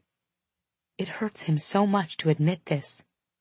I want to tell him to stop. I want to tell him I don't need to hear it if it hurts. I want to wrap my arms around him and rip the sadness from his soul with my bare hands. But instead, I let him finish. Miles looks back down at our interlocked fingers. I'm not ready to tell you about him yet. I need to do it at my own pace. I nod and squeeze his hands reassuringly. I will tell you about him, though, I promise. I also want to tell you about Rachel. I want you to know everything about my past. I don't even know if he's finished, but I lean forward and press my lips to his. He pulls me against him so tightly and pushes back against my mouth so hard, it's as if he's telling me he's sorry without using words. Tate, he whispers against my mouth. I can feel him smiling.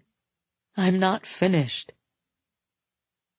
He lifts me and adjusts me next to him on the couch. His thumb circles my shoulder as he looks down at his lap, forming whatever words he's needing to say to me.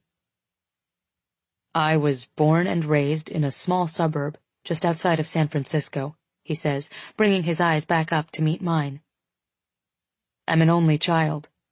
I don't really have any favorite foods because I like almost everything. I wanted to be a pilot for as long as I can remember. My mother passed away from cancer when I was 17. My father has been married for about a year to a woman who works for him. She's nice and they're happy together. I've always kind of wanted a dog, but I've never had one. I watch him, mesmerized. I watch his eyes as they roam around my face while he talks, while he tells me all about his childhood and his past, and how he met my brother and his relationship with Ian. His hand finds mine, and he covers it as though he's becoming my shield, my armor. The night I met you, he finally says. The night you found me in the hallway. His eyes dart toward his lap, unable to hold contact with mine. My son would have been 6 that day. I know he said he wants me to listen to him, but right now I just need to hug him. I lean forward and wrap my arms around him, and he lies back on the couch, pulling me on top of him. It took everything I had to try to convince myself that I wasn't falling for you, Tate. Every single time I was around you, the things I would feel terrified me. I had gone 6 years thinking I had control of my life and my heart and that nothing could ever hurt me again. But when we were together, there were moments I didn't care if I ever hurt again, because being with you almost felt worth the potential pain. Every time I began to feel that way, I would just push you farther away out of guilt and fear. I felt like I didn't deserve you. I didn't deserve happiness at all, because I'd taken it away from the only 2 people I had ever loved. His arms tighten around me when he feels my shoulders shaking, from the tears making their way out of my eyes. His lips meet the top of my head, and he inhales a steady breath as he kisses me, long and hard. I'm sorry it took me so long, he says with a voice full of remorse. But I'll never be able to thank you enough for not giving up on me. You saw something in me that gave you hope in us, and you didn't give up on that. And Tate, that means more to me than anything anyone's ever done. His hands meet my cheeks, and he lifts me away from his chest so he can see me face to face. It may be a small piece at a time, but my past is yours now. All of it. Anything you want to know, I want to tell you. But only if you promise me I can also have your future. The tears cascade down my cheeks, and he wipes them away, even though I don't need him to. I don't care that I'm crying, because they aren't sad tears. Not in the least. We kiss for so long my mouth starts to hurt as much as my heart. My heart isn't hurting from pain this time, though. It hurts because it's never felt this full.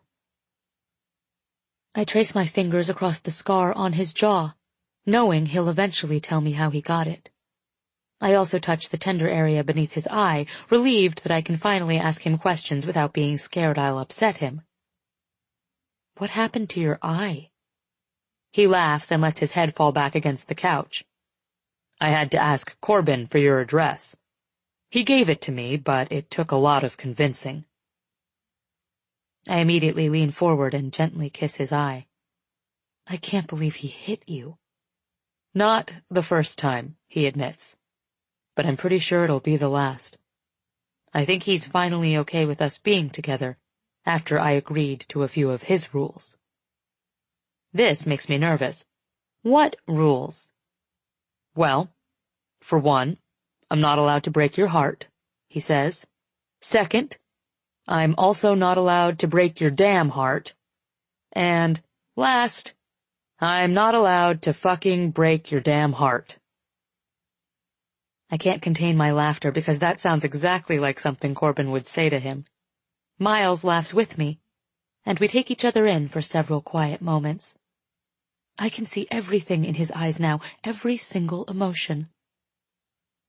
Miles, I say with a smile, you're looking at me like you fell in love with me. He shakes his head. I didn't fall in love with you, Tate. I flew. He pulls me back to him and gives me the only part of himself that he's never been able to give me until now. His heart.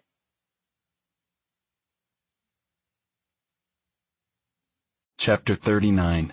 Miles. I stand in the doorway of my bedroom and watch her sleep. She doesn't know it, but I do this every morning she's here with me. She's what starts my day off right. The first time I did this was the morning after I met her. I couldn't remember much from the night before. The only thing I remembered was her. I was on the couch and she was stroking my hair, whispering, telling me to go to sleep. When I woke up in Corbin's apartment the next morning, I couldn't get her out of my head. I thought she had been a dream until I saw her purse in the living room. I peeked inside her bedroom just to see if anyone was in the apartment with me. What I felt the moment I laid eyes on her was something I hadn't felt since the moment I first laid eyes on Rachel. I felt like I was floating. Her skin and her hair and her lips and the way she looked like an angel while I stood there and watched her brought back so many feelings that had become foreign to me over the past 6 years. I had gone so long refusing to allow myself to feel anything for anyone. Not that I could have controlled the feelings I was experiencing toward Tate that day. I couldn't control them if I'd wanted to. I know, because I tried. I tried like hell. But the second she opened her eyes and looked at me, I knew. She was either going to be the death of me, or she was going to be the one who finally brought me back to life. The only problem I had with that was the fact that I didn't want to be brought back to life. I was comfortable.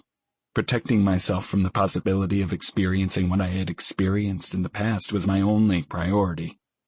However, there were so many moments when I forgot what my only priority was supposed to be. When I finally caved in and kissed her, that was the point at which everything changed. I wanted so much more after experiencing that kiss with her. I wanted her mouth and her body and her mind, and the only reason I stopped was that I felt myself also wanting her heart. I was good at lying to myself, though, convincing myself that I was strong enough to have her physically and no other way. I didn't want to get hurt again, and I sure as hell didn't want to hurt her. I did anyway, though. I hurt her so much, more than once. Now I plan to spend a lifetime making it up to her.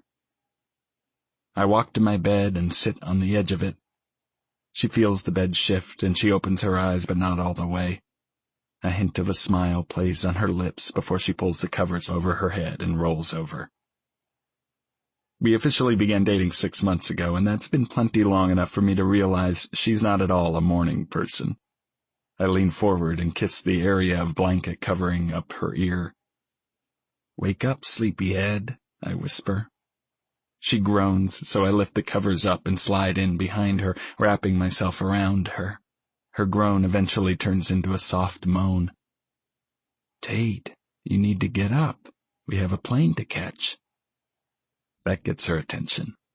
She rolls over cautiously and pulls the covers from over our heads. "What the hell do you mean we have a plane to catch?" I'm grinning, trying to contain my anticipation. "Get up, get dressed, let's go." She's eyeing me suspiciously, which makes total sense considering it's not even 5 o'clock in the morning yet.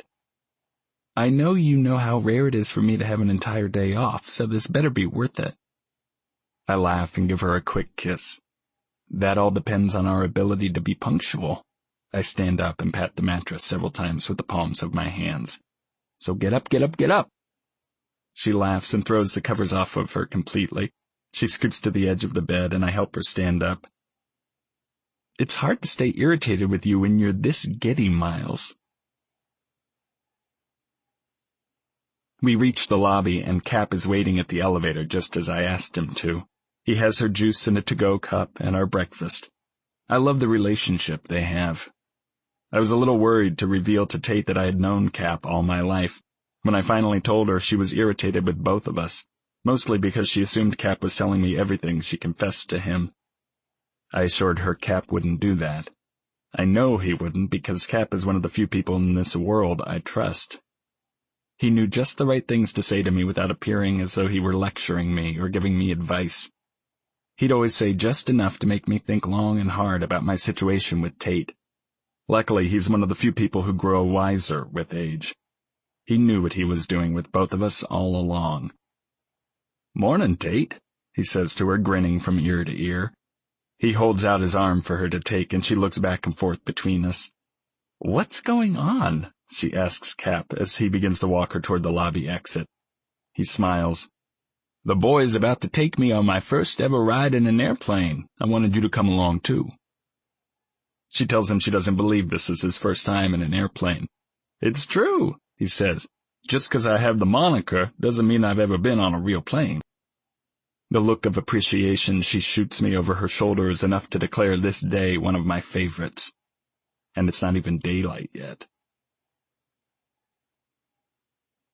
"You okay back there, Cap?" I say into the headset. He's seated right behind Tate, staring out his window. He gives me a thumbs up, but doesn't take his eyes off the window. The sun hasn't even broken through the clouds yet, and there's not very much to see at this point. We've only been in the plane 10 minutes, but I'm pretty sure he's just as fascinated and mesmerized as I hoped he would be. I return my attention to the controls until I reach optimal altitude, and then I mute Cap's headset. I glance at Tate, and she's staring at me, watching me with an appreciative smile spread across her lips. "Want to know why we're here?" I ask her. She glances over her shoulder at Cap and then looks back at me. "Because he's never done this before." I shake my head, timing it just right. "Remember the day we were driving back from your parents' house after Thanksgiving?" She nods, but her eyes are curious now. "You asked what it was like to experience the sunrise from up here. It's not something that can be described, Tate." I point out her window. "You just have to experience it for yourself." She immediately turns and looks out her window. Her palms press against the glass, and for 5 minutes straight she doesn't move a muscle. She watches it the entire time, and I don't know how, but I fall even more in love with her in this moment. When the sun has broken through the clouds and the airplane is completely filled with sunlight, she finally turns back to face me. Her eyes are filled with tears, and she doesn't speak a word. She just reaches for my hand and holds it. "Wait here," I tell her. "I want to help Cap out first. A driver is taking him back to the apartment because you and I are going to breakfast after this." She tells Cap goodbye and waits patiently in the plane as I help him down the steps. He reaches into his pockets and hands me the boxes, then flashes me one of his approving smiles. I shove the boxes into the pocket of my jacket and turn back toward the steps. "Hey, boy!" Cap yells right before climbing into the car. I pause and turn around to face him. He looks at the plane behind me. "Thank you," he says, waving his hand down the length of the plane.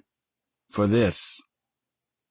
I nod, but he disappears inside the vehicle before I can tell him thank you in return. I climb back up the steps and into the plane. She's unbuckling her safety belt, getting prepared to exit the plane, but I slide back into my seat. She smiles at me warmly. "You're incredible, Miles Mickle Archer, and I have to say, you look pretty damn hot flying an airplane. We should do this more often." She gives me a quick peck on the mouth and begins to get up out of her seat. I push her back down. "We're not finished," I say, turning and facing her full on. I take her hands in mine and look down at them, inhaling slowly, preparing to say everything she deserves to hear. That day you asked me about watching the sunrise? I look in her eyes again. I need to thank you for that. It was the first moment in more than 6 years I felt like I wanted to love someone again. She blows out a quick breath with her smile and pulls in her bottom lip to try to hide it. I lift a hand to her face and pull her lip out from beneath her teeth with the pressure of my thumb. I told you not to do that. I love your smile almost as much as I love you. I lean forward to kiss her again, but I keep my eyes open so I can make sure that I'm retrieving the black box first. When I have it in my hand, I stop kissing her and pull away. Her eyes fall to the box and immediately grow wide, moving back and forth between the box and my face. Her hand comes up to her mouth, and she covers her gasp. "Miles," she says, continuing to trade glances between me and the box in my hands. I cut her off. "It's not what you think," I say, immediately opening the box to reveal the key. "It's kind of not what you think," I hesitantly add. Her eyes are wide and hopeful, and I'm relieved by her reaction. I can tell by her smile that she wants this. I pull the key out and flip her hand over, then place it in her palm. She stares at the key for several seconds and looks back up at me. "Tate," I say, looking at her with hope, "will you move in with me?" She looks down at the key one more time, then says 2 words that bring an immediate smile to my face. "Hell and yes." I lean forward and kiss her. Our legs and arms and mouths become 2 pieces of a puzzle, fitting together effortlessly. She winds up in my lap, straddling me in the cockpit of the airplane. It's cramped and tight. It's perfect. "I'm not a very good cook, though," she warns, "and you do laundry way better than I do. I just throw all the whites and colors together. And you know I'm not very nice in the morning." She's holding my face, spouting off every warning she can, as if I don't know what I'm getting myself into. "Listen, Tate," I tell her, "I want your mess. I want your clothes on my bedroom floor. I want your toothbrush in my bathroom. I want your shoes in my closet. I want your mediocre leftovers in my fridge." She laughs at that. "Oh, and I almost forgot," I say, pulling the other box from my pocket. I hold it up between us and open it, revealing the ring. "I also want you in my future, forever." Her mouth is open in shock and she's staring at the ring. She's frozen. I hope she doesn't have any doubts, because I have absolutely none when it comes to wanting to spend the rest of my life with her. I know it's only been 6 months, but when you know, you know. Her silence makes me nervous, so I quickly remove the ring and pick up her hand. "Will you break rule number 2 with me, Tate? Because I really want to marry you." She doesn't even have to say yes. Her tears and her kiss and her laugh say it for her. She pulls back and looks at me with so much love and appreciation it makes my chest hurt. She's absolutely beautiful. Her hope is beautiful. The smile on her face is beautiful. The tears streaming down her cheeks are beautiful. Her love is beautiful. She exhales a soft breath and leans in slowly, gently pressing her lips to mine. Her kiss is filled with tenderness and affection and an unspoken promise that she's mine now, forever. "Miles," she whispers against my mouth, teasing my lips with hers. "I've never made love in an airplane before." A smile immediately forms on my lips. It's as if she somehow infiltrated my thoughts. "I've never made love to my fiancé before," I say in response. Her hands slowly slide down my neck and shirt until her fingers meet the button on my jeans. "Well, I think we need to rectify that," she says, ending her sentence with a kiss. When her mouth meets mine again, it's as if every last piece of my armor disintegrates and every last piece of ice surrounding the glacier that was my heart melts and evaporates. Whoever coined the phrase, "I love you to death," obviously never experienced the kind of love Tate and I share. If that were the case, the phrase would be, "I love you to life," because that's exactly what Tate did. She loved me back to life. The end.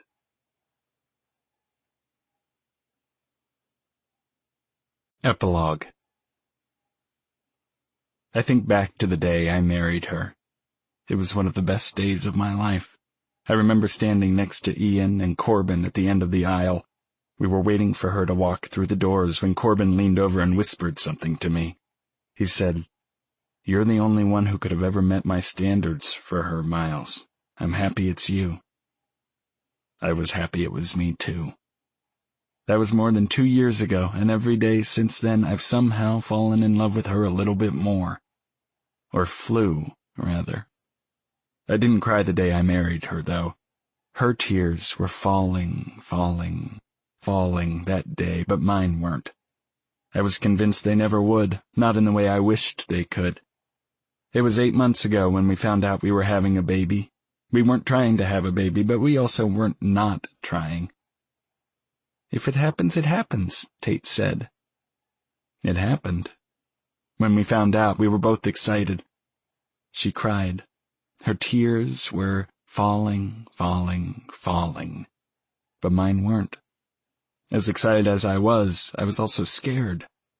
I was scared of the fear that comes along with loving someone that much, scared of everything bad that could happen. I was scared that my memories would take away from the day I became a father again. Well, it just happened, and I'm still scared, terrified. "It's a girl," the doctor says. A girl. We just had a baby girl. I just became a father again. Tate just became a mother. Feel something, Miles. Tate looks up at me. I know she can see the fear in my eyes. I also know how much pain she's in right now, but she still somehow manages a smile. "Sam," she whispers, saying her name out loud for the first time. Tate insisted we name her Sam in honor of Cap's real name, Samuel. I wouldn't have had it any other way. The nurse walks over to Tate and lays Sam in her arms. Tate begins to cry. My eyes are still dry. I'm still too scared to look away from Tate and down at our daughter. I'm not afraid of what I'll feel when I look at her. I'm afraid of what I won't feel. I'm terrified. My past experiences have ruined any ability I have to feel what every father should feel in this moment. "Come here," Tate says, wanting me closer. I sit down next to them on the bed. She hands Sam to me, and my hands are shaking, but I take her anyway. I close my eyes and release a slow breath before finding the courage to open them again. I feel Tate's hand fall gently to my arm. "She's beautiful, Miles," she whispers. "Look at her." I open my eyes and inhale sharply when I see her. She looks just like he did, except that she has Tate's brown hair. Her eyes are blue. She has my eyes. I feel it. It's all there. Everything I felt the first time I held him in my arms is every single thing I'm feeling now as I look down at her. Believing that I lacked the ability to love someone in this capacity again was the only fear I had left to conquer. One look at Sam, and she just helped me conquer that fear. She's already my hero, and she's only 2 minutes old.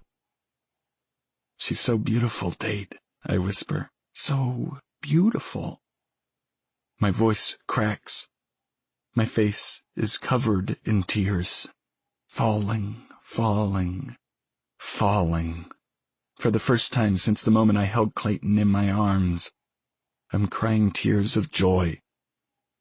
Rachel was right. The pain will always be there. So will the fear. But the pain and fear are no longer my life. They're only moments. Moments that are constantly overshadowed with every minute I spend with Tate. And now every minute I spend with Sam. Me and Tate and Sam. My family. I kiss her on the forehead, and then I lean over and kiss Tate for giving me something this beautiful again.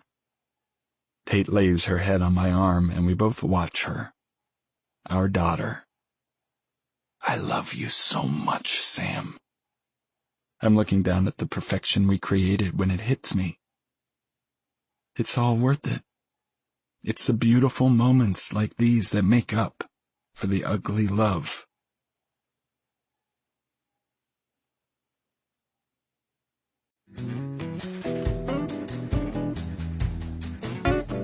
Ugly Love was written by Colleen Hoover and read by Grace Grant and Deacon Lee, with Elizabeth Louise.